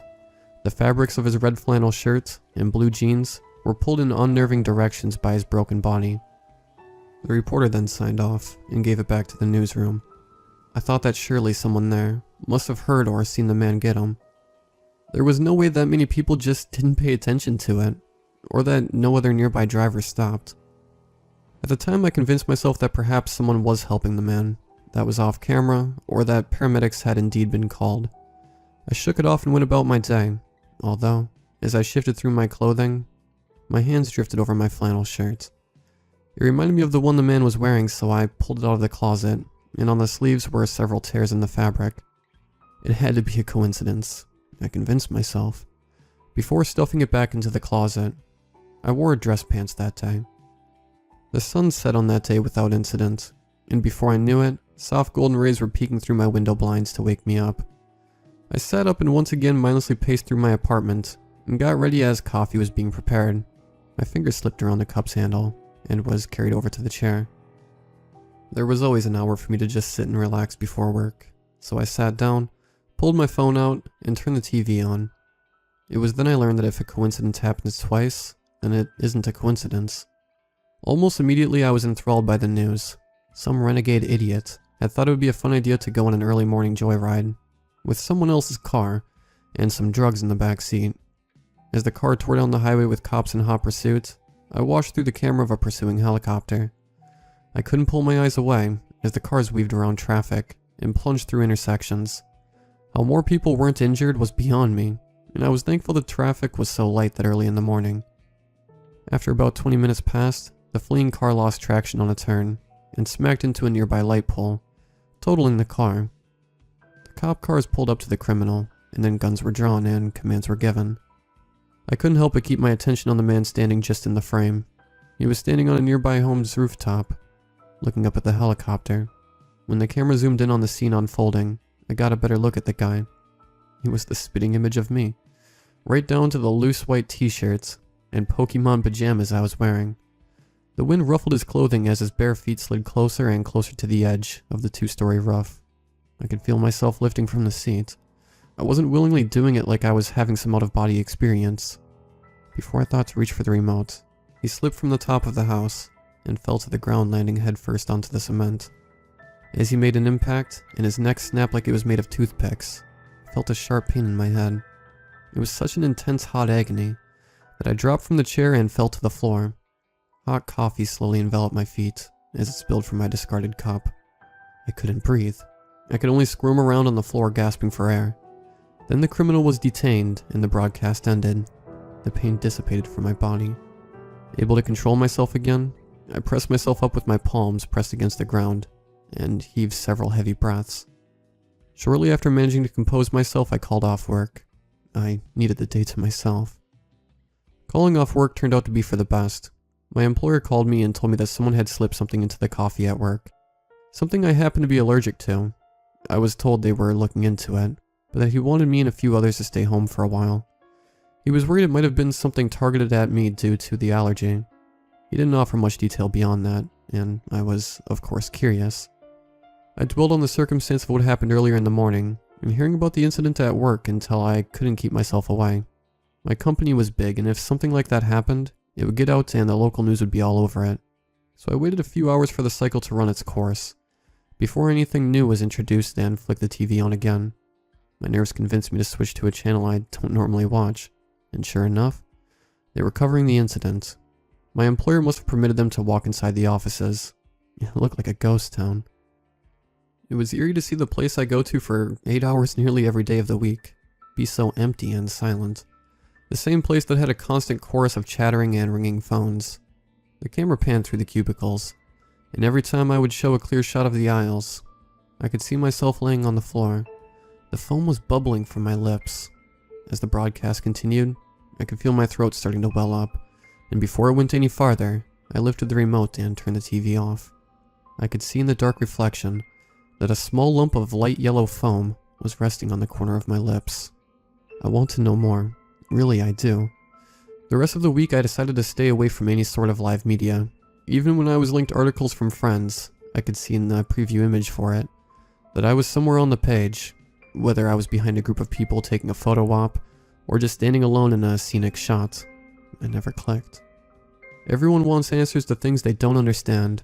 I'm no exception to that. But every time I catch a glimpse of my doppelganger somewhere I'm not supposed to be, I can feel a heavy weight in my chest. It was naive to think I could just ignore the problem, that I could just pull the television plug from the wall and forget about it. I was supposed to return to work today, so 2 nights ago I decided that I would go out and try to enjoy myself after a stressful week. I went out to a bar, which is something I don't normally do. I wasn't paying attention as I slipped away, but the bartender had the local news station playing. The drink was getting to me, and my reactions weren't working as they should have, as my eyes pulled to the TV over the bar. I don't think anyone else saw it. No, how could anyone else had seen him standing in the frame? The report was just a fluff piece to fill the time slot. A report speaking outside a local sporting event about nonsense. He, or I, was standing right next to the reporter. I could see the details of the man clearer than I ever could before, most notably the smile that folded his cheeks, and his searing gaze. We were making eye contact through the screen. I was tipsy and wasn't thinking. All I felt was an overwhelming fear. I looked down and felt my breath leaving me, as I noticed the red flannel shirt I was wearing. Between the small conversations in the bar, and the people protesting outside the bar, something about how the business next door was underpaying their employees. There was a crash of anxiety. Looking back at the TV, I saw my copy lifting his arm, and with it came a handgun clutched in his fingers. I lifted from my seat in panic. Everyone in the bar reacted to my sudden movement, and the man next to me attempted to ask if I was okay. It felt like vines were squeezing my heart, and my head was becoming fuzzy. Faces in the bar started to blur, and when I looked at the screen, I could see the gun's hammer dropping nearly in slow motion. Panicked and unthinking, I back away from the bar and turned to exit. The man next to me tried to grab me, something about me being too drunk. I twisted free of his grip and stumbled to the door, not wanting to give my copy enough time to put a bullet in his head. Clumsily, I stumbled through the door and lost my footing. Passing by the group of people, I finally caught my foot in the street. The car's horn was the last thing I heard before I woke up here, in the hospital. A layer of pain wraps my entire body, sitting just under the numerous casts that had been placed on the broken pieces of me, mainly my arms, which I landed on first. They told me I would be in here for a while, and gave me my phone to keep myself busy. My phone's battery is dying and it's late. I've called for the nurse a few times, but the hospital remains pretty dark. I'm not worried about the phone though. I'm not even worried about the pain that is keeping me away. I'm worried about the neck brace that stops me from turning my head. I'm worried about my inability to reach the TV remote. I'm worried about the goddamn 24-hour news channel they left me with.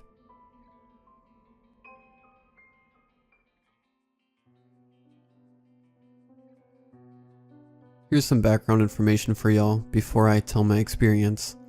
I'm a 21-year-old male from Texas, and I've always had a fascination with everything scary.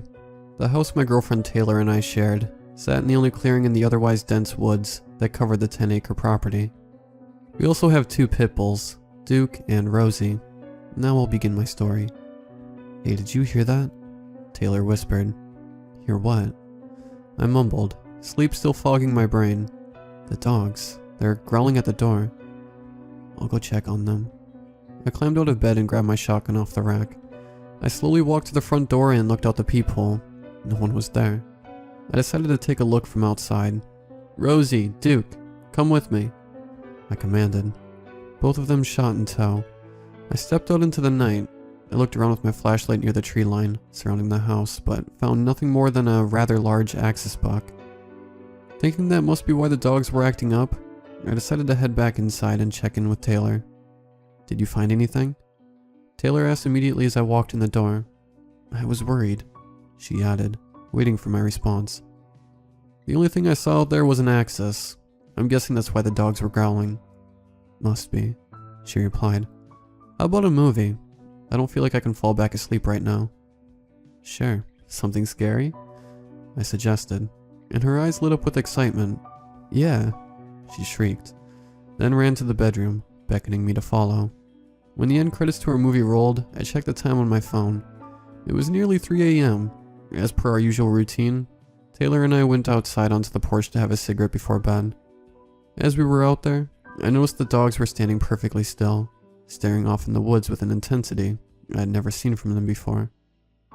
Hey, Taylor nudged me. What's up with Duke and Rosie? I've never seen them act like this before. I started to get a terrible, gut-wrenching feeling deep inside me. I just knew something wasn't right. I think we should go check it out. I managed to keep the fear out of my voice. I know, not my brightest moment, but everyone makes stupid decisions now and then. Okay, Taylor replied, but we need to bring the dogs and I'll go get my handgun. We hurried inside to get the supplies we needed and set out into the woods. The dogs seemed to know where they were headed, so Taylor and I followed them, guns and flashlights at the ready. We walked for what seemed like hours, but I'm sure it only felt stretched because of the growing fear inside me that told me to turn tail and run in the other direction. Just as I thought I could go no farther, I started to hear an eerie chanting, like several voices speaking in unison. My blood turned to ice, and I saw that Taylor's face was pale as a piece of paper. There was no doubt that I wasn't imagining the voices. They were real, and I could see faint light flickering through the trees just ahead. Call the cops now, I whispered to Taylor. I can't, she sobbed. There's no reception out here. It won't go through. Just great, I thought. Stuck in the woods with someone or something with no way to call for help. Instead of falling into despair, I decided to take action. Just stay here, I whispered. No, I want to stay with you, Taylor said defiantly. She looked determined, and I knew there was no way to change her mind. Fine, I muttered quietly. We need to get closer and figure out what's going on. We can't just turn around without knowing what they're doing on their property. I turned to the dogs. Silence, I commanded sternly. Knowing that now, they were less likely to make any noise that might alert whoever, I decided to make our woods their new home. We slowly crept closer, careful to make as little noise as possible. We reached a clearing where 5 cloaked men were standing around a small fire, hands joined and chanting in a language that eluded my understanding. I didn't know why, but my fear turned into something far worse, something that chilled me to the bone even in the Texas heat. I then had a sudden realization of what had amplified my fear to that extent. One of the men had locked eyes with me. His gaze was cold and calculating, unblinking. There was no doubt in my mind that he saw me, even through the darkness that surrounded the light of their fire. I froze, and I don't mean to sound cliche, but the only thing I can think of is a deer in headlights, trying to figure out how to get out of this terrifying ordeal alive. I looked back at Taylor, thinking to myself, are these going to be our last moments in this world? Are we going to die here tonight? Those thoughts suddenly stirred something I didn't expect. Hatred towards those men, and I now wanted nothing more than to kill them, to make them suffer for causing Taylor to fear for her life. All of this rushed through my head in an instant. The man that had seen me hadn't even alerted his friends yet. With a sound that can only be described as inhuman, I rushed towards the men, and everything went black. I regained consciousness and took in my surroundings. We were still in the woods, my head resting in Taylor's lap. What happened? I managed to croak out. My throat felt dry and sore. My body also ached all over. You attacked the men and nearly killed them, she replied. We need to get back to the house and call the police. Alright, I said, rising to my feet. Are you okay? Yes, she said gently. Now let's go. As we finally reached the clearing that the house was situated in, the sun was beginning to rise. The promise of another scorching summer day filled me with overwhelming relief after the surreal events of the night before. When the police and ambulance arrived, we showed them where we had left the men, and they were taken away for medical treatment. As they had loaded up one of the guys, I heard one of the EMTs say something about how it looked like an animal attacked the men. At the time, I had thought, good, those men were monsters and deserved what they got. But now, I can't help but wonder if maybe I'm the monster that lurks in those woods.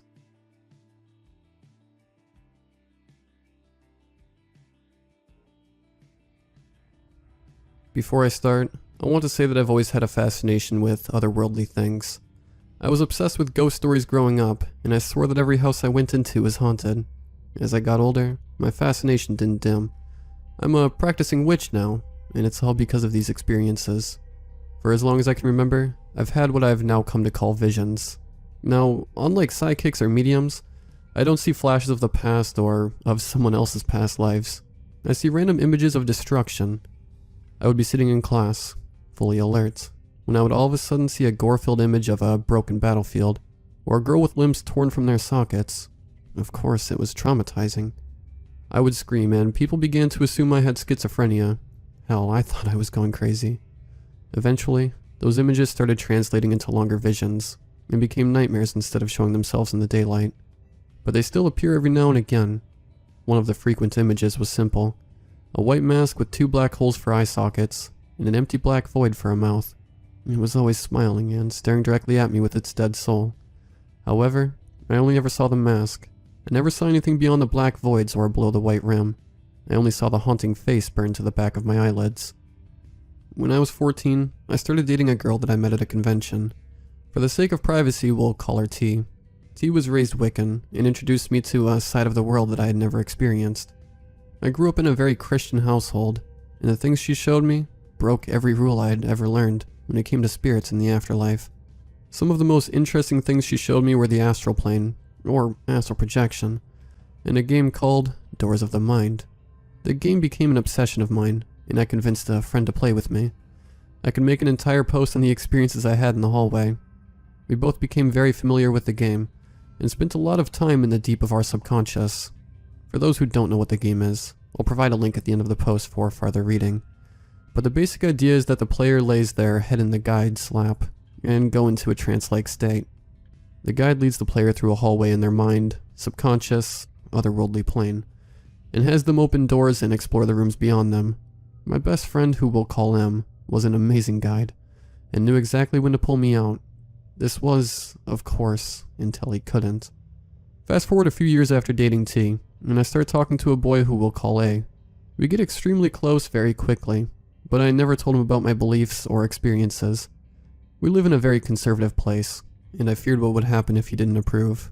One night, during our deep conversations, he began talking about his experiences with the paranormal. Again, another separate post I could make. He said that since he was little, he had seen a shadowy figure in a black formal suit. He was tall and thin, and had a black aura all around him. The figure would always be right out of sight in the waking world, and right in front of him in the dream world. However, it was always consistent that the man never had a face. He could only see from the neck down.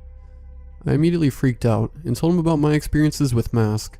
At this point, he'd been around enough that he deserved a name. We began swapping stories that seemed to match this man, and obviously got extremely weirded out. In the end, though, we chalked it off as a coincidence, and went home for the night. This is where shit started getting weird. Mask, who had been staying in my nightmares for years, started becoming the star of my visions, which also became more and more frequent. Each time I saw him, he got closer and closer. However, he remained a mask. He was still never a full person. I couldn't even get into the astral plane because he would show up, and follow me around as I wandered my house in astral form. I started losing sleep and my anxiety spiked. A tried his best to console me, but it didn't help that his own figure had been appearing more frequently as well. As far as we could tell, Mask was becoming stronger and wanted to make his presence known, whatever that presence was. After weeks of sleepless nights, I called him in tears and told him to come over immediately. I couldn't take it anymore. I wanted to confront Mask, but I knew I couldn't do it alone. If I went to the astral plane, I was vulnerable, but if I went into the hallway, I would have a safe guide to pull me out if needed. He was apprehensive, but I pretty much told him that he could guide me or I would go in by myself. I was done. He eventually agreed and I slipped into the hallway. When I got there, nothing was out of the ordinary. The hallway was lined with doors and lamps, as it always was, but I could feel a chill go down my spine despite the presence of a physical being. I saw a few empty rooms before stepping into a bedroom. The room was dark, as they usually are, but it was brightly colored. A bed sat in the center and a chair sat in the corner. I took a look around, trying to find anything that could help me. Out of the corner of my eye, I saw a red flashing light, right above the door I had just entered. A security camera was screwed into the corner. I mentioned this to M, who had told me to leave the room. As I did so, I stopped in my tracks. Standing in the doorway was Mask. I mean, the full Mask. He towered over me, and his suit was in full display. His white face sat smiling down at me, and I could feel my stomach plummet. I slammed the door, but when I turned around, he sat perched in the chair in the corner. I tried to gain my composure and back out of the room, but the door disappeared behind me. I was trapped. Then he started talking. His mouth didn't move, but I could hear his wispy voice echo all around me. He told me that he had been waiting to meet me, and I gained the courage to ask what he wanted. Side note, according to M, at this point my physical body went completely limp, and I fell silent. I would occasionally hum or take a sharp intake of breath, but beyond that, he couldn't get a response from me. Mask told me that he wanted one thing: me. Now I never have been able to figure out what he meant by that, but I never want to find out either. When I refused, Mask cocked his head and kept his eyes trained on me. Suddenly the white mask peeled back to expose a bright red tangle of scorching tendrils. They shot out towards me, picking me up by the throat. My physical body stopped breathing at this point and began to panic. He pulled me close to him and whispered that I had 3 days to change my mind and released me. Before my body hit the floor, my physical body sprang up, gasping for air. M told me as I sobbed, and A spent several more hours trying to calm me down, enough to explain what happened. Luckily, we record all of our hallway adventures, so I had a recording to show him instead of explaining. I still have that damn file on my phone. It haunts me. The pause when I talk to Mask is just utterly disturbing. But needless to say, I was a mess for the next 3 days. I missed classes and kept looking over my shoulder at every turn. When the third day came, I couldn't find a thing out of place. I thought I had imagined all of it. On the fourth day, however, I had one of the unluckiest days of my life. Flat tire, saw a fatal wreck, lost my cat for hours. It was awful, but after that, Mask went silent. He stopped showing up in visions and nightmares. A stopped seeing him everywhere. I stopped being scared. I started going back to the astral plane without worry, but I refused to go to the hallway ironically. Everything seemed to calm down. As far as I could tell, he was gone. Recently though, he's started showing back up. It's faint, but his presence is there. He's in the background of dreams, and very far away in visions. Hell, sometimes I'll see him in a crowd of people.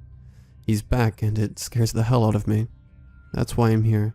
I've searched every book and website I can find, but I can't find any reference to a spirit like this, so I don't know what he would be.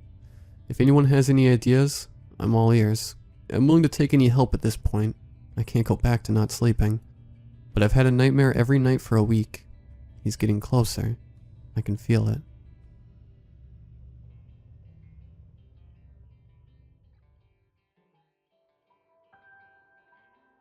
I've been in the custodial business for about 10 years now, and I've recently discovered a truth that a lot of people don't even consider. When I've talked to friends and strangers about anything paranormal, everyone mentions abandoned buildings, churches, battlefields, and murder houses as places of major ghost activity. But if you talk to theater people, especially the actors, they'll do their best to convince you that theaters are some of the most haunted places in the world. Now, I'll be the first to say that I'm not a superstitious person, and people involved with the stage are some of the most superstitious people in the world.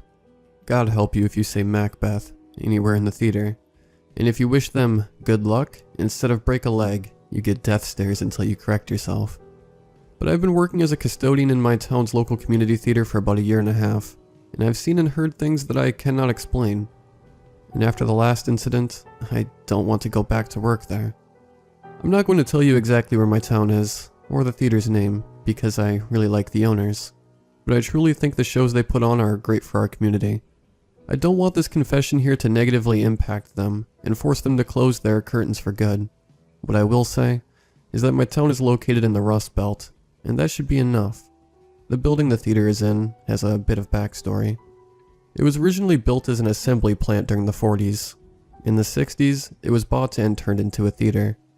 Well, a performance space, are the exact words the owners told me when they first hired me. In the 70s, it was swept up again in industry, and became an assembly plant again till the mid-80s, where it closed and was abandoned for a long time.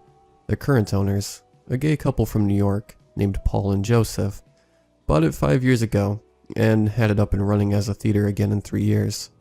Paul and Joe are not spring chickens, and luckily for them, their opening year was an astounding success, and they had funds available for hiring a part-time custodian. At the time, I wasn't working. You see, I had been a custodian at a large high school, and let's just say there was a large percentage of the student body that were far worse than mean-spirited, a harmless prank from a group that were known delinquents. That should have been expelled a long time ago, ended up breaking my left leg in a few places. One lawsuit later, and the delinquents got the justice they deserved, and I had some settlement money to try and recover from the life-changing injury. Sorry, I got off topic. Anyway, I wasn't working at the time, when I saw it in the local newspaper that the new theater in town was looking for a part-time janitor. Growing up, I'd always had an appreciation for the theater. I sucked at acting, and I wasn't creative enough to be a designer or anything like that. But in middle and high school, they were always looking for stagehands to help, and I'd always volunteered. Having sat on my butt for a good 10 months, I decided to get my act together and offer my services. Paul and Joe were ecstatic to have me on board, even when I told them I wasn't the fastest at moving due to my bad leg. They didn't mind at all. They told me they were both in their late 60s, so even with a bad leg, I could move faster and clean better than either of them. The pay wasn't much, but I wasn't in it for the money. I was just happy to help out an up-and-coming community venture that gave some much-needed entertainment to my town. They gave me a tour of the building and I could tell instantly I had my work cut out for me. Besides the typical areas a theater has, the box office, the lobby, the bathrooms, the banks of seats, the stage, a lighting booth, backstage, the dressing rooms and the green room, or the actor hangout area, the building was large enough to have a ground-level storage space, a ground-level workshop for building set pieces and props, and a basement storage area. But I had worked in far worse buildings before, and I felt a sort of pride knowing that I'd soon make this place immaculate, and some people would be impressed at how clean the seats and bathrooms and lobbies were.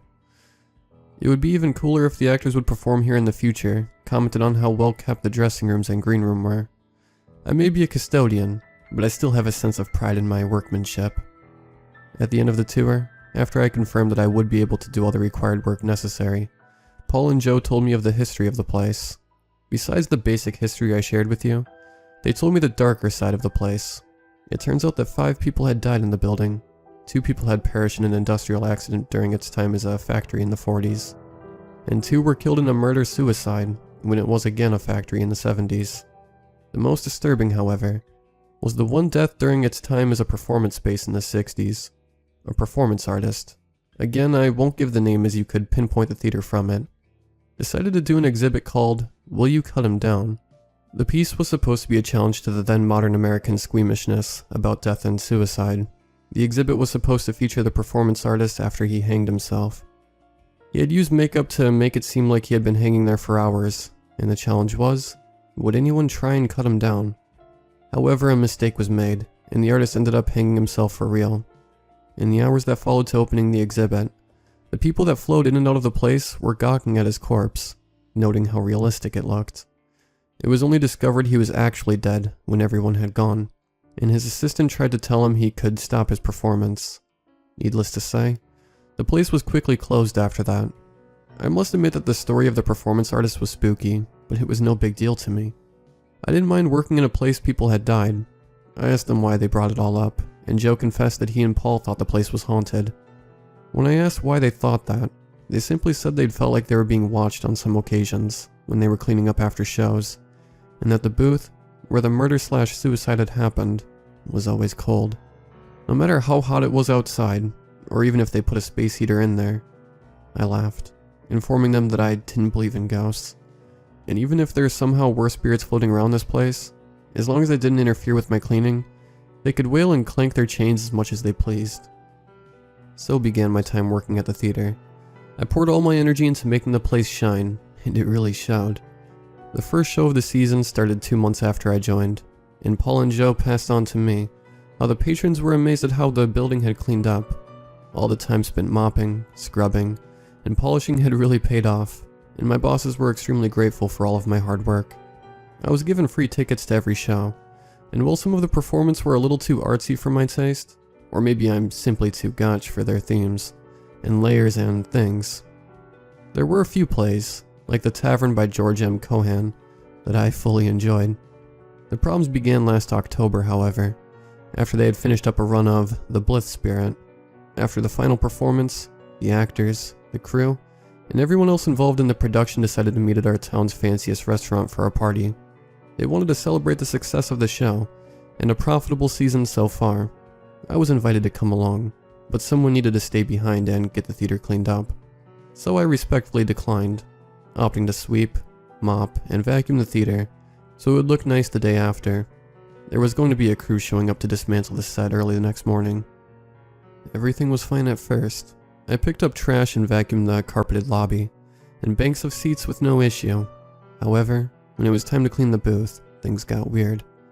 It was cold as usual in there, but I always blamed it on weird airflow and poor construction. There are tons of wires in the booth, connecting the theater's lights and sound systems to the actual lights and speakers, so one must be very careful when vacuuming not to accidentally unplug something. So I was used to having to turn off and on my vacuum a couple times in that room to rearrange where it was.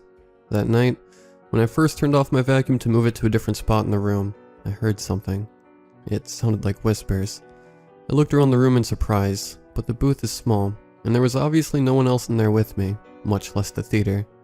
My eyes fell upon the sound system, and I thought someone must have not closed the software properly, so the whispers must have been coming through the speakers. Having solved the issue, I continued vacuuming, not touching the sound system as I had no idea how to operate it. A minute or so later, I accidentally knocked some papers off the desk housing the computers and leaned over to pick them up. A loud bang, like that of a gunshot, suddenly blasted into my ears, and as I jumped in surprise, I banged the back of my head on the underside of the desk. It hurt really bad, and as I stumbled away from the desk, trying to open my eyes through the pain, I swear I could see some black form standing in the doorway of the booth. Through squinted eyes, it looked like a bloating cloud of blackness just hanging in the room in front of me, an aura of menace emanating from it. When I took a few seconds to compose myself and look back to the doorway, there was nothing there. I later found out on my own that the man who committed the murder in the 70s shot his co-worker for sleeping with his wife before turning the gun on himself. Nothing else happened that night. But it seems that was the dam bursting when it came to spiritual activity. I didn't bother telling anybody about the incident, but when they began happening more and more, I started keeping a log for both myself and my bosses. There were some of the things that Paul and Joe had felt before, like someone was watching me throughout my cleaning routine across the building, some strange movements of shadows, lights flickering on and off, but there were a few scarier incidents. One time, soon after the first incident, I was cleaning up sawdust in the workshop, as it was a major fire hazard. As I was sweeping all the sawdust into a big pile near the center of the room, I was backing up towards a large table saw Joe had recently bought. As my back just touched the end of it, it suddenly sprang to life with a loud whirring sound. I recoiled from the table instantly, turning around to see who had turned it on. No one was there. It was suddenly silent. The saw blade wasn't moving, and the thing wasn't even plugged in. Another event that comes to mind happened in March. The play they were doing at the time involved an old man in a wheelchair. As I was cleaning the stage after a dress rehearsal, with only the ghost light being on as a light source, it's not what you think. Look it up. As I finished sweeping up the last of the dust into my dustbin, a creaking noise reverberated throughout the stage. I slowly turned my head and glanced back to see the wheelchair, with no one in it or pushing it, slowly wheel its way into the very edge of light cast by the ghost light. I stared at the thing for a full moment, not daring to breathe or blink. I was waiting for something, anything, to happen, and all the muscles in my body were tensed up, ready for explosive movement.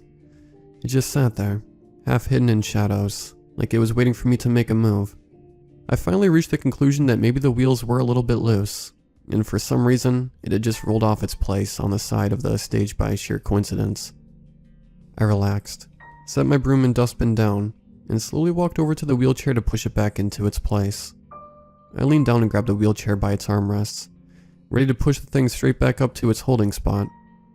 As my head was closer to the darkness, however, I saw something that stopped me instantly and made my blood run cold as ice. On the back handles of the wheelchair, just out of the illumination of the ghost light, were two black hands, each one gripping the handles tightly. They were covered with scars, burns, and cuts that had no blood flowing from them, and whatever arms they were attached to disappeared into the darkness behind them. I immediately turned and bolted from the building, stopping only to lock the front door behind me, partially to stop burglars from getting in, and partially to stop what I'd just seen from following me out. Yet everything else pales in comparison to what happened last week. It's the worst by far, and it's making me wonder if I have the mental fortitude to keep working at the theater. Joe and Paul are now good friends of mine, and I've truly enjoyed my time working for them and helping the theater thrive. But after last week, I'm honestly afraid my life would be in danger if I entered that place even one more time. Last week I was cleaning the dressing rooms, getting them prepared for another group of actors to come and use them. It must have been around 10 p.m., and I was alone as usual. I was wiping down the mirrors and makeup desks we have in the dressing rooms. There's a loud clock in both male and female dressing rooms, whose ticking is almost so loud you could hear it in the hallways outside. So I was wiping down a desk, lost in thought about something. Maybe it was about a show I watch. I can't remember. What I do remember, however, is suddenly realizing that I can no longer hear the loud ticking of the clock. This was very strange to me, but clocks do stop, so I turn around to look at it to confirm it stopped. It had stopped, but that wasn't what made my eyes wide and the hair stand on the back of my neck. It was the noose hanging mere inches from my face that caused my heart to start pounding like crazy. Not only was the rope close to my face, but the noose was hung low enough to slip over my head and onto my neck perfectly. As I stared at the knotted contraption of death in confusion and terror, another sound came to my ears, the creak of a slightly swinging rope. Looking into one of the far mirrors, a chill ran down my spine as I could see a second rope dangling down from the blackness of the ceiling behind me. But this rope was pulled completely taut, like something was hanging from it, and that's when I saw it. In the mirror, I could see parts of a face peering out from behind me, watching me watch it in the mirror. Only the top left side of the head was visible, and what I could see made me shake in abject horror. Long, stringy gray hair fell off to the side. The skin of its forehead was pale from lack of blood. Its one visible eye socket was deeply sunken in and dark, but the eye itself was extremely bloodshot, almost completely red, with a small trail of blood following the single droplet that fell from its eye. With each creak of the rope, it would swing into view, and then disappear behind my head again.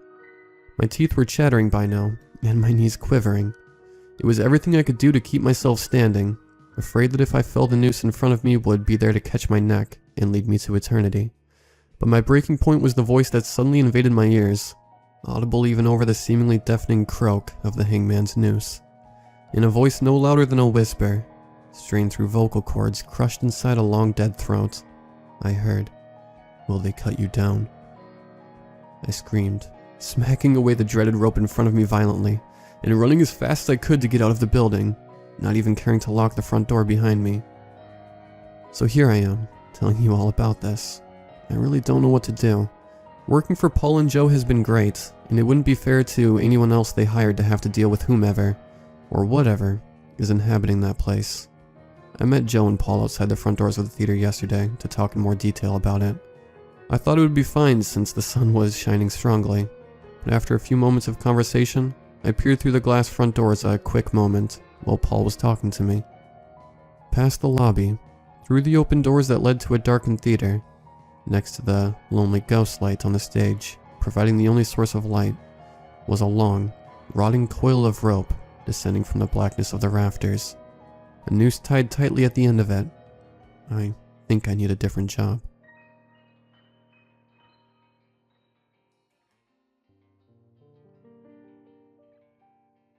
Andy, come here and help me load up the rest of these boxes. I heard my father shout over the roaring engine of the moving van. I walked over to my bedroom window and looked down to see my father struggling to carry the boxes to the van. "I'm coming, Dad." I'm coming, Dad. I just need to finish packing some of my clothes. I shouted down to him, startling him and almost making him drop one of the boxes.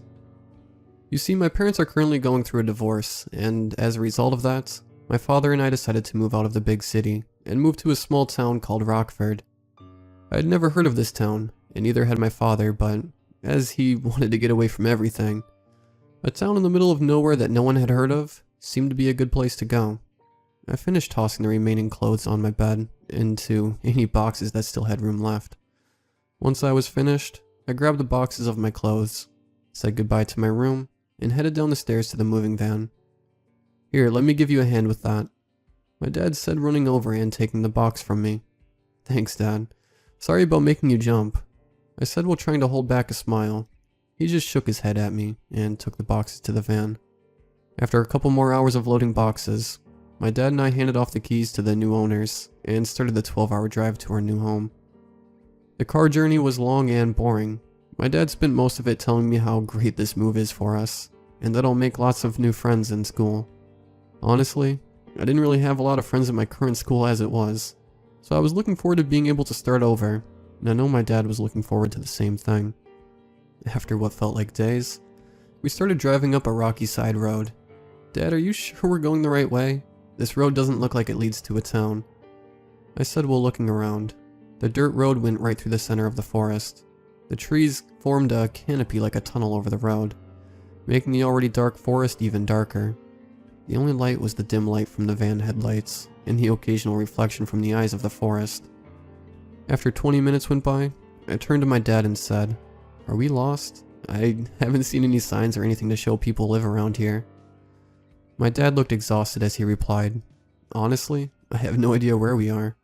I was told to take the dirt path off Route 32, and it would lead to the town." He rubbed his forehead.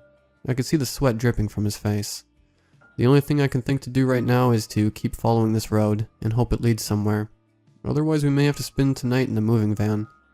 He gave me a small grin and turned the radio up. "Dad, is it just me or do you smell smoke?" I asked while covering my nose. The smell reminded me of a time when I was younger, and my parents and I had a large bonfire on the 4th of July. It's one of my favorite memories from when I was a kid. I remember it mostly because my parents didn't argue the whole time we were there. "I think there's something wrong with the van. I'll pull it over so we can take a look." My dad pulled into a less dense part of the forest and got out to check the van. "Andy, get out here and give me a hand." "So, Dad, what's the problem?" I said as I unbuckled my seatbelt and hopped out of the van. As the outside air hit my skin, a deep chill ran through me, and the hair on the back of my neck stood on end. My dad had popped the hood and was messing around with the engine. "So, what's the problem?" "Honestly, Andy, I have no idea. It might be a spark plug issue, but that's as far as my motor skills go." He shut the hood, turned, and sat on the bumper.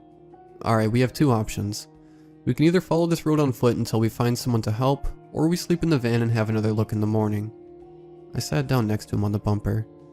"It's late, and I don't know about you, but I don't want to just go wandering through the forest in the dark. It's kind of how most horror movies start." He gave me a smile, and we decided to sleep in the van tonight and figure something out tomorrow morning. Between my dad's snoring and the strange noises coming from the forest, I hardly slept at all that night. "Knock knock, excuse me, can you please move your van?" I bolted upright. My eyes were heavy from lack of sleep, and it took me a minute for my eyes to focus. There was a man standing at the window. He had bloodshot eyes and a messy beard, which reached down to his stomach. I turned to face my dad. He was still fast asleep, so I gave him a nudge. "Dad, wake up. We have company." He stirred for a second, stretched his back, then turned to face me. He looked as surprised as I felt, seeing the man at the window. My father and I opened the van doors and clambered out. Then we both froze. We were in a town. My eyes started darting around, trying to understand what was happening. Our van was in the center of what looked like a town market. There were about 20 to 30 people all stood around, staring at us. The town looked a little run down, but other than that, it looked normal. I had no idea how we missed this last night, and why we didn't see any lights on. My dad walked up to the man that awoke me. "Excuse me, sir. Do you know where we are?" The man smiled, showing his black and rotten teeth. "You're in the town of Rockford. Are you passing through, or are you two staying for a while? My dad held out a hand to the men. Sorry, I haven't introduced myself. My name's Jonathan, but you can call me John. And this is my son Andy. I stood there awkwardly watching as the rest of the people in the market went back to walking around and shopping. Oh, so you're the new people moving into our town. We were expecting you last night, and my name's Kevin. It's nice to meet you. The man replied as he reached out and shook my father's hand. My father quivered and pulled back his hand. Geez, your hand is freezing. My father took a step backwards.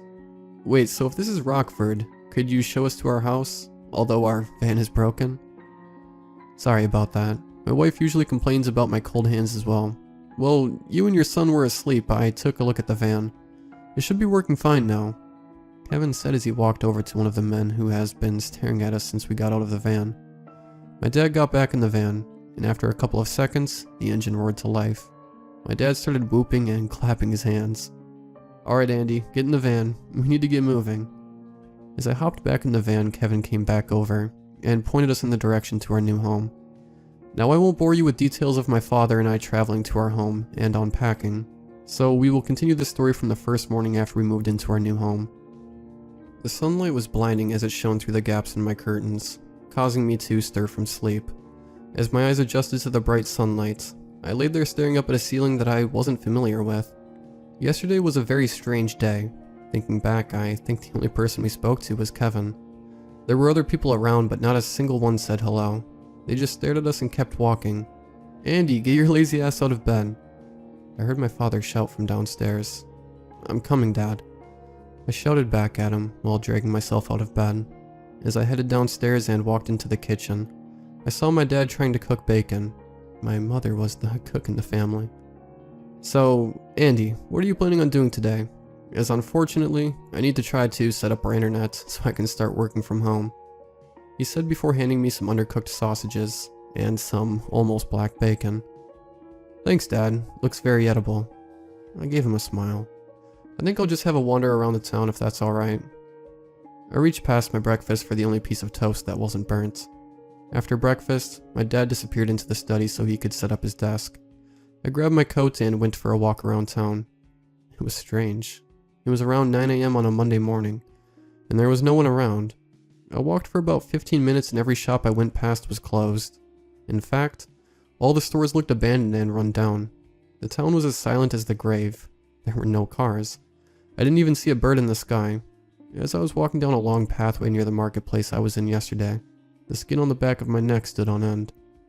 Now Andy, what are you doing here? I jumped and turned around. It was Kevin. He was wearing the same clothes as yesterday.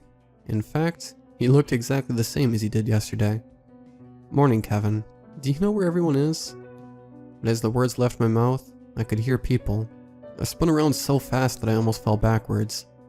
People. The market was full of people. There were kids running around, and market traders shouting about their goods. Buy one get one free in rib joints. Buy 10 apples for the price of 5. The smells were incredible. Fresh fruit, the smell of the fresh meat from the butcher, and apple pies. There were more apple pies than I could count. Kevin, this place was empty a second ago. Where did they all come from? Kevin took a step backwards, smiled and replied, Are you feeling alright, Andy? This place has been packed for the past couple of hours. The market here usually starts around 7 AM. I was completely confused. I remember walking through an empty market, and it was completely silent. I scratched my head in confusion, and when I turned to look at the people again, for the briefest of moments, it felt like they were all staring at me. Then once I was facing them again, they carried on with their routine. Something was definitely odd about this town. I chalked up the weird behavior as normal for a small town, and tried to forget about it, and carried on with my walk. I ran into a couple more people while walking around some of the back streets, and they all gave me smiles but didn't say anything. I even said hello to some of the people I saw. They did the same thing, gave me a smile, and carried on their way. I was walking behind one of the shops when I saw Kevin leaning against a wall having a cigarette. I started walking towards him, but before I got close, he dropped his cigarette and fell through the wall he was leaning against. I stood there for what felt like an eternity, staring at the section of the wall he fell through, trying to understand what I just saw. I took a deep breath and decided to head back home. Nothing eventful happened on my walk home, and once I was back, I spent the rest of the day in my room. The next morning, I decided to head down to the market to try and find Kevin. I was hoping he could explain what I saw yesterday. As I turned the corner to the market, I was completely confused just like yesterday. It was empty and completely silent. I could hear my heart getting faster, and the world started spinning. "We meet again, Andy. You don't look so good. Maybe you should head home." I turned around to see Kevin was standing there, and like last time, he looked the same as he did yesterday. His clothes were still the same. Then I heard it, the sound of a busy market. The people were back, and that's when I noticed. The people in the market were acting the same as they did yesterday. Now, I don't mean the same people were there. It was like every step they took, every person they spoke to, and everything they brought was the same as yesterday. "Andy, are you feeling alright?" Kevin took a step towards me. He had a cynical smile on his face. "Andy, I want you to know how excited we all are about you and your dad moving here. It's nice to have people here for a change." As he turned around and started walking away from me, a realization finally hit me. He wasn't breathing. At no point did his chest inflate, and that wasn't all. As I stood there staring intensely at the people in the market, I began noticing other weird behaviors that they were exhibiting. Other than repeating the same things they did yesterday, every time one of them walked into another, it was like there was no solid matter between them. They just passed through each other. A woman was at one of the fruit stalls, and the man behind the stall was trying to upsell her on his products. Instead of him walking around the stall to show her something, he moved through it. I know it's crazy, but the first thing that came to my mind was ghosts. I took off running. I needed to get home and tell my dad. We had to get out of town. As I was running, I thought I heard Kevin shouting behind me, but I was too scared to turn around. As I ran through the streets, the houses started shifting into something else. The wooden beams became rotten and started to splinter. The windows started to smash one by one as I ran past. I could hear glass being blown outward and shattering as the glass shards hit the floor. The street I was running down became uneven as the bricks started breaking apart, causing me to trip. A sharp pain shot through my arm. I looked down to see a glistening piece of glass sticking out of my palm. Blood was pouring out of my hand, dripping onto the broken bricks of the street. Andy, what are you doing on the floor?" I shivered. My hair stood on end, and a stomach-turning feeling shot around my whole body. I turned my head to the right, and emerging from the wall was Kevin. If I'm haunted by anything from that town, it's Kevin's inhumanly large smile with stained yellow teeth. I screamed at him, "Leave me alone." I stumbled to my feet and carried on running. I could hear his maniacal laughter behind me, but I kept running. "Dad, we have to get out of this town." I shouted as I burst through the front door. "Dad, where are you?" I frantically ran through the house, but our stuff was gone. The wallpaper was peeling off the walls. There were cobwebs strung across the corners of the rooms. The rancid, nauseating smell of the damp mold on the ceiling was stomach-turning. "Andy, what's wrong?" I heard shouting. I could hear my dad's voice, but it was coming from above me. I felt eyes on me. I could hear my heartbeat increasing rapidly. I looked up, and there was his body halfway out of the ceiling. "Dad, no. What did they do to you?" I screamed up at him. As I felt tears rolling down my cheeks, I collapsed onto the floor. "I don't want to be here anymore." "Don't say that, Andy. Your father wants to be here, and you will stay here with him, forever." I looked towards the front door, and Kevin was standing there with a smile from ear to ear. I blinked and my father was standing next to him with the same sadistic smile. The rest of the town started forming from the house walls. It was a sea of people blended and layered on top of each other, each with the same god-awful smile. I refused to let them take me as well. With the last bit of my strength, I sprinted through the back door. As I came tumbling out of the house, something caused me to trip, and when I looked back to see what it was, I saw my dad's body. He had a satellite dish in one hand, and the latter was still leaning against the wall. He had died in this town, and now he was stuck here. I got back up and ran. I ran for miles. I tripped over tree roots and rocks. I cut myself on more thorns than I could count.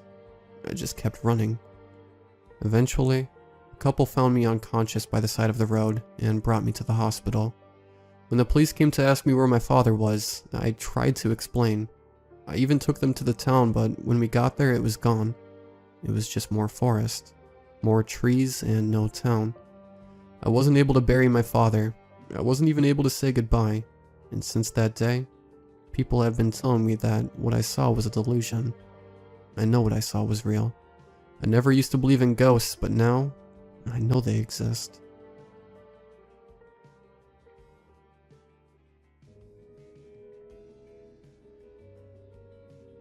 One of my patients had a severe case of depression.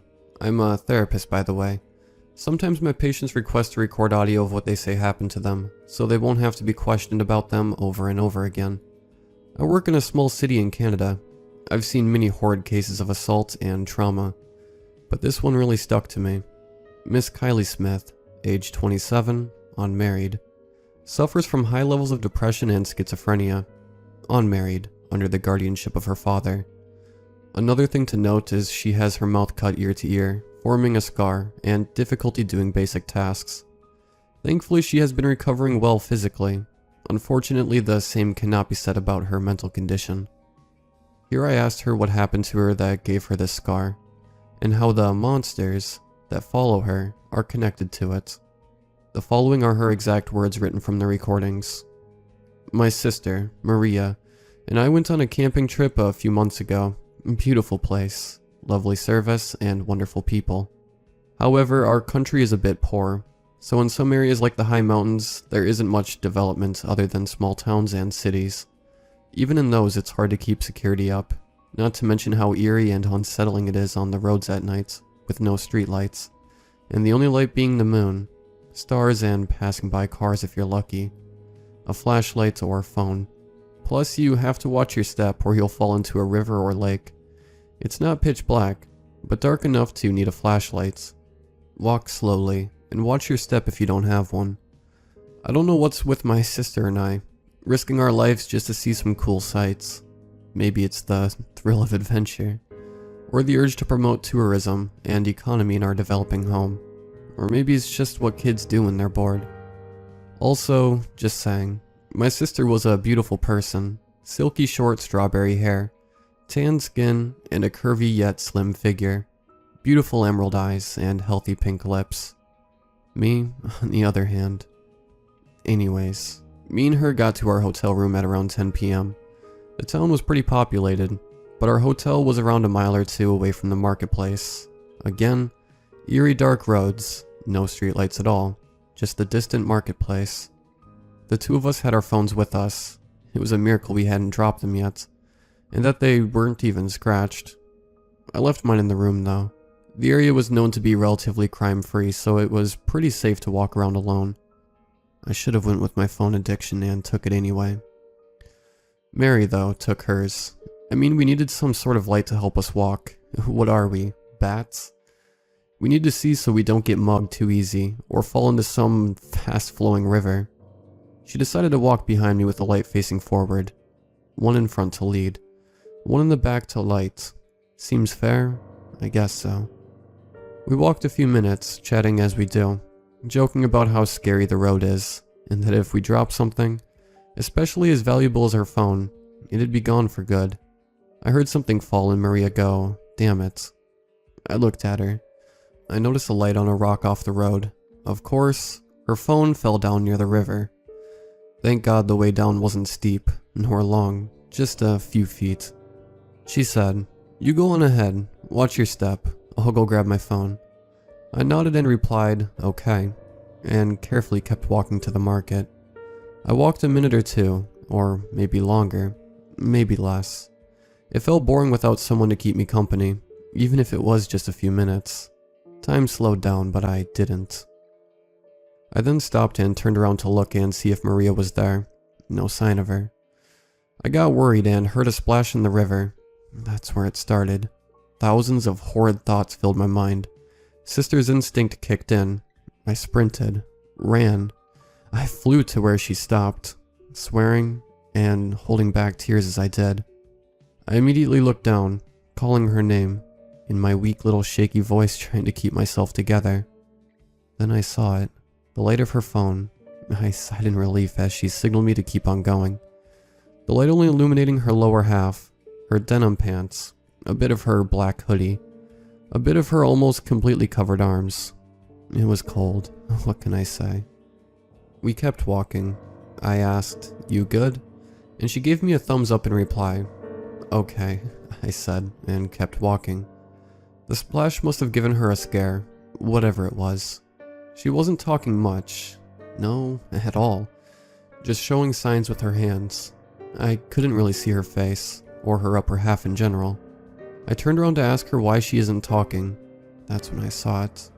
Her hand, which was covered up by trying to keep it in her pocket. Her beautiful tan skin now white, pale, and her gorgeous hand, like that of a model now scrawny and skinny. I froze and gulped. But instinct kicked in as I shook in fear. We were almost at the market as my heart started to race. Only two thoughts came into my head. This isn't Maria, and run. And I did just that. I ran, in tears, into the crowded market. An elderly local man saw me in distress and walked over to me. "Hello? Is something wrong? You seem distressed." I stuttered to talk. Nothing came out but whimpers as I pointed at the road. The man's eyes went to look at her. He yelled something in their native language, which I couldn't understand. For some reason, he still had that smile on his face. At that moment, I didn't even care, as I looked up to see the light of the market shine on my sister as she walked towards me. Her face. No, its face. That fucking face. Cliché monster, and the same ones that follow me. A grin ear to ear, with white eyes, dripping with blood. A hairline so in the back you'd think it's bald, and greasy short hair. A hairstyle like my sister's, but nothing like her shiny and silky one. I heard gunshots and screeches. I couldn't tell if it was shot or not. Its voice haunts me and it forever will. That damn scream of the hell. Sounded like the devil himself got scared and screeched in fear and pain. That thing's grin. I didn't even realize I had started hyperventilating, as I felt as if I was going to faint. Locals grabbed me and pulled me into a little house of theirs. They tried calming me down. They themselves seemed oddly calm, as if this was a perfectly normal thing, or maybe even a good thing. But they were just trying to distract me, right? I kept losing my shit, sobbing and yelling, in fear, in sadness, in anger, and in disgust. So many emotions I just couldn't manage and blacked out. I woke up to what sounded like chanting. I felt a pain in my mouth. I opened my eyes to see more of those monsters, and those locals feasting on the corpse of my sister, as they carved into the sides of my mouth. It's looking at me through the window right now, tapping on the glass. You hear it, don't you? That last line gave me the chills to this day. I remember the distinct light tapping on the window right before she said it. Sometimes I wonder if my patients really are mentally ill, or if it's just something we can't see.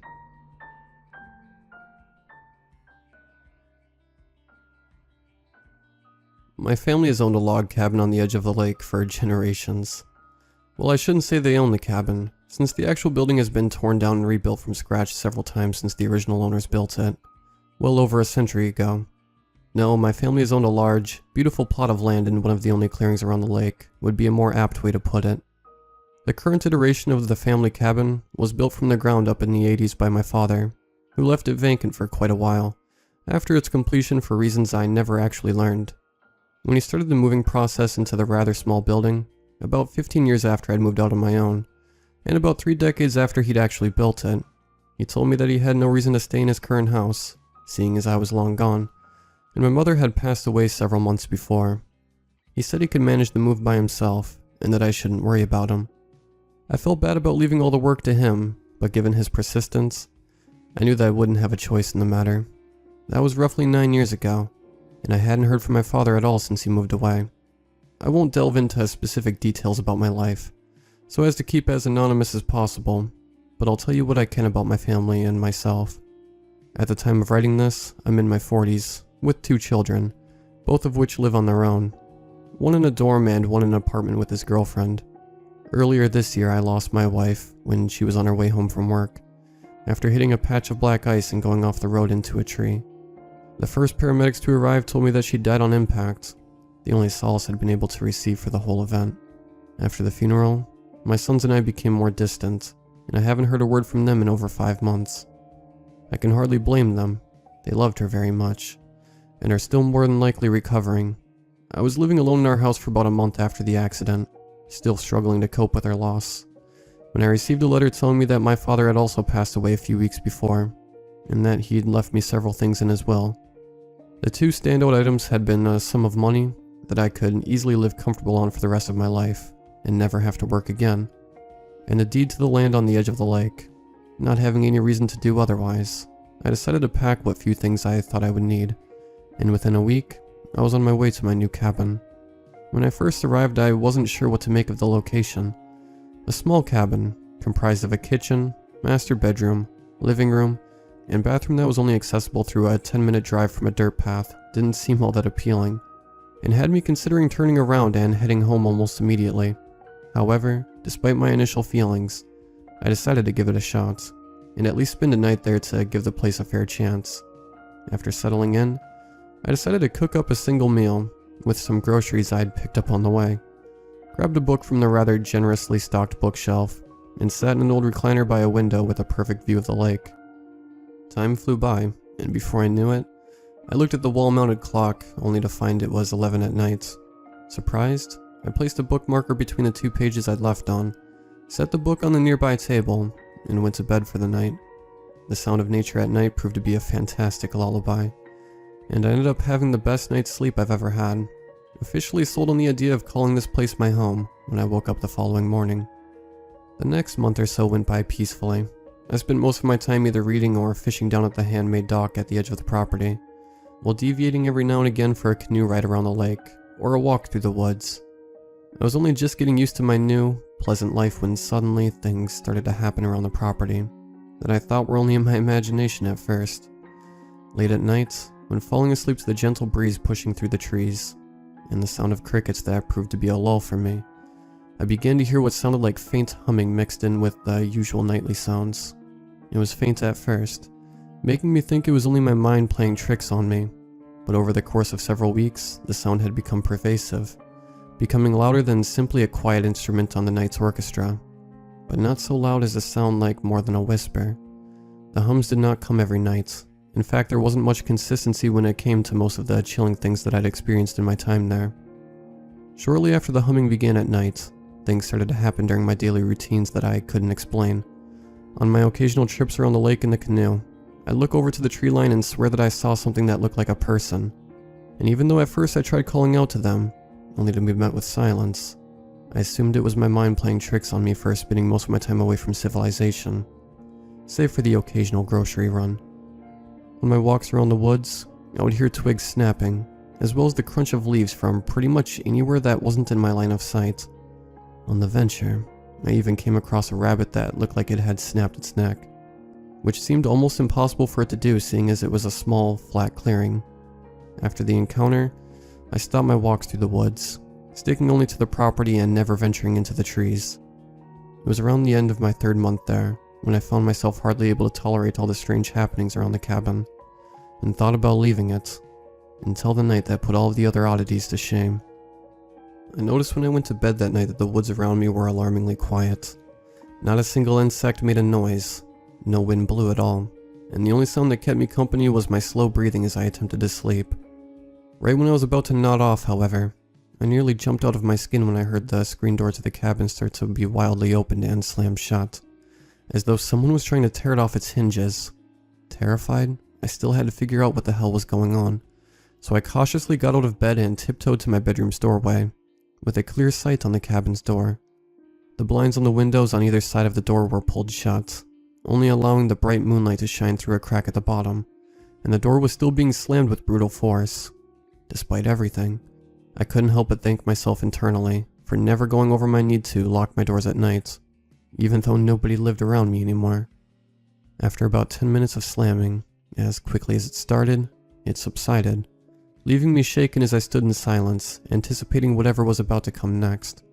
It was only when the humming began again, filling the silent night air, that I felt the need to farther investigate. As I got closer to the door, the humming grew louder. Despite my skin crawling, however, it was far enough away that I felt opening the door was a safe move. Unbolting the door and pulling it open, The first thing that came into sight was the screen door, now bent and hanging from its hinges. The screen shredded. It was only when I looked out over the field surrounding the cabin, illuminated by the nearly blinding light of the full moon, that I saw somebody standing by the docks. The figure not only appeared to be a slender woman, but also looked like the same person I'd seen around the lake on my canoe outings. Pushing past the remnants of my screen door, I stepped into the moon's light and started my cautious approach. With every step, the hum grew louder and more eerie. What was first a soothing sound to fall asleep to, now felt like the soundtrack to my nightmares.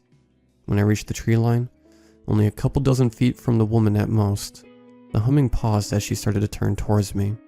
I was terrified at first, expecting to see something out of a horror movie staring back at me, but my dread was replaced with confusion, and the feeling of a knot in the pit of my stomach as her face came into the moon's light.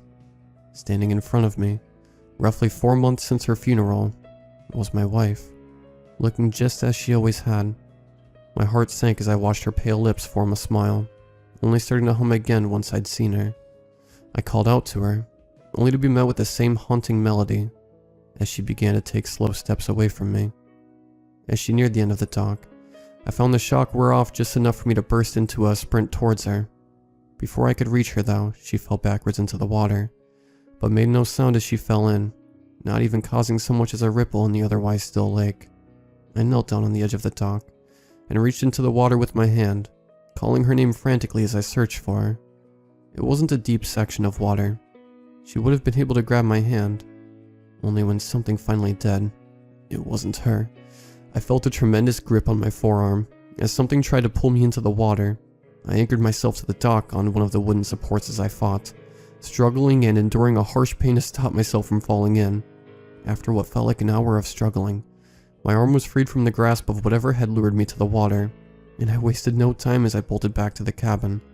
I didn't look back, even when the humming started again. I slammed the door shut, bolted it before sliding the old recliner in front of it, and ran to the corner of the room where I waited through the rest of the night for sunrise to arrive.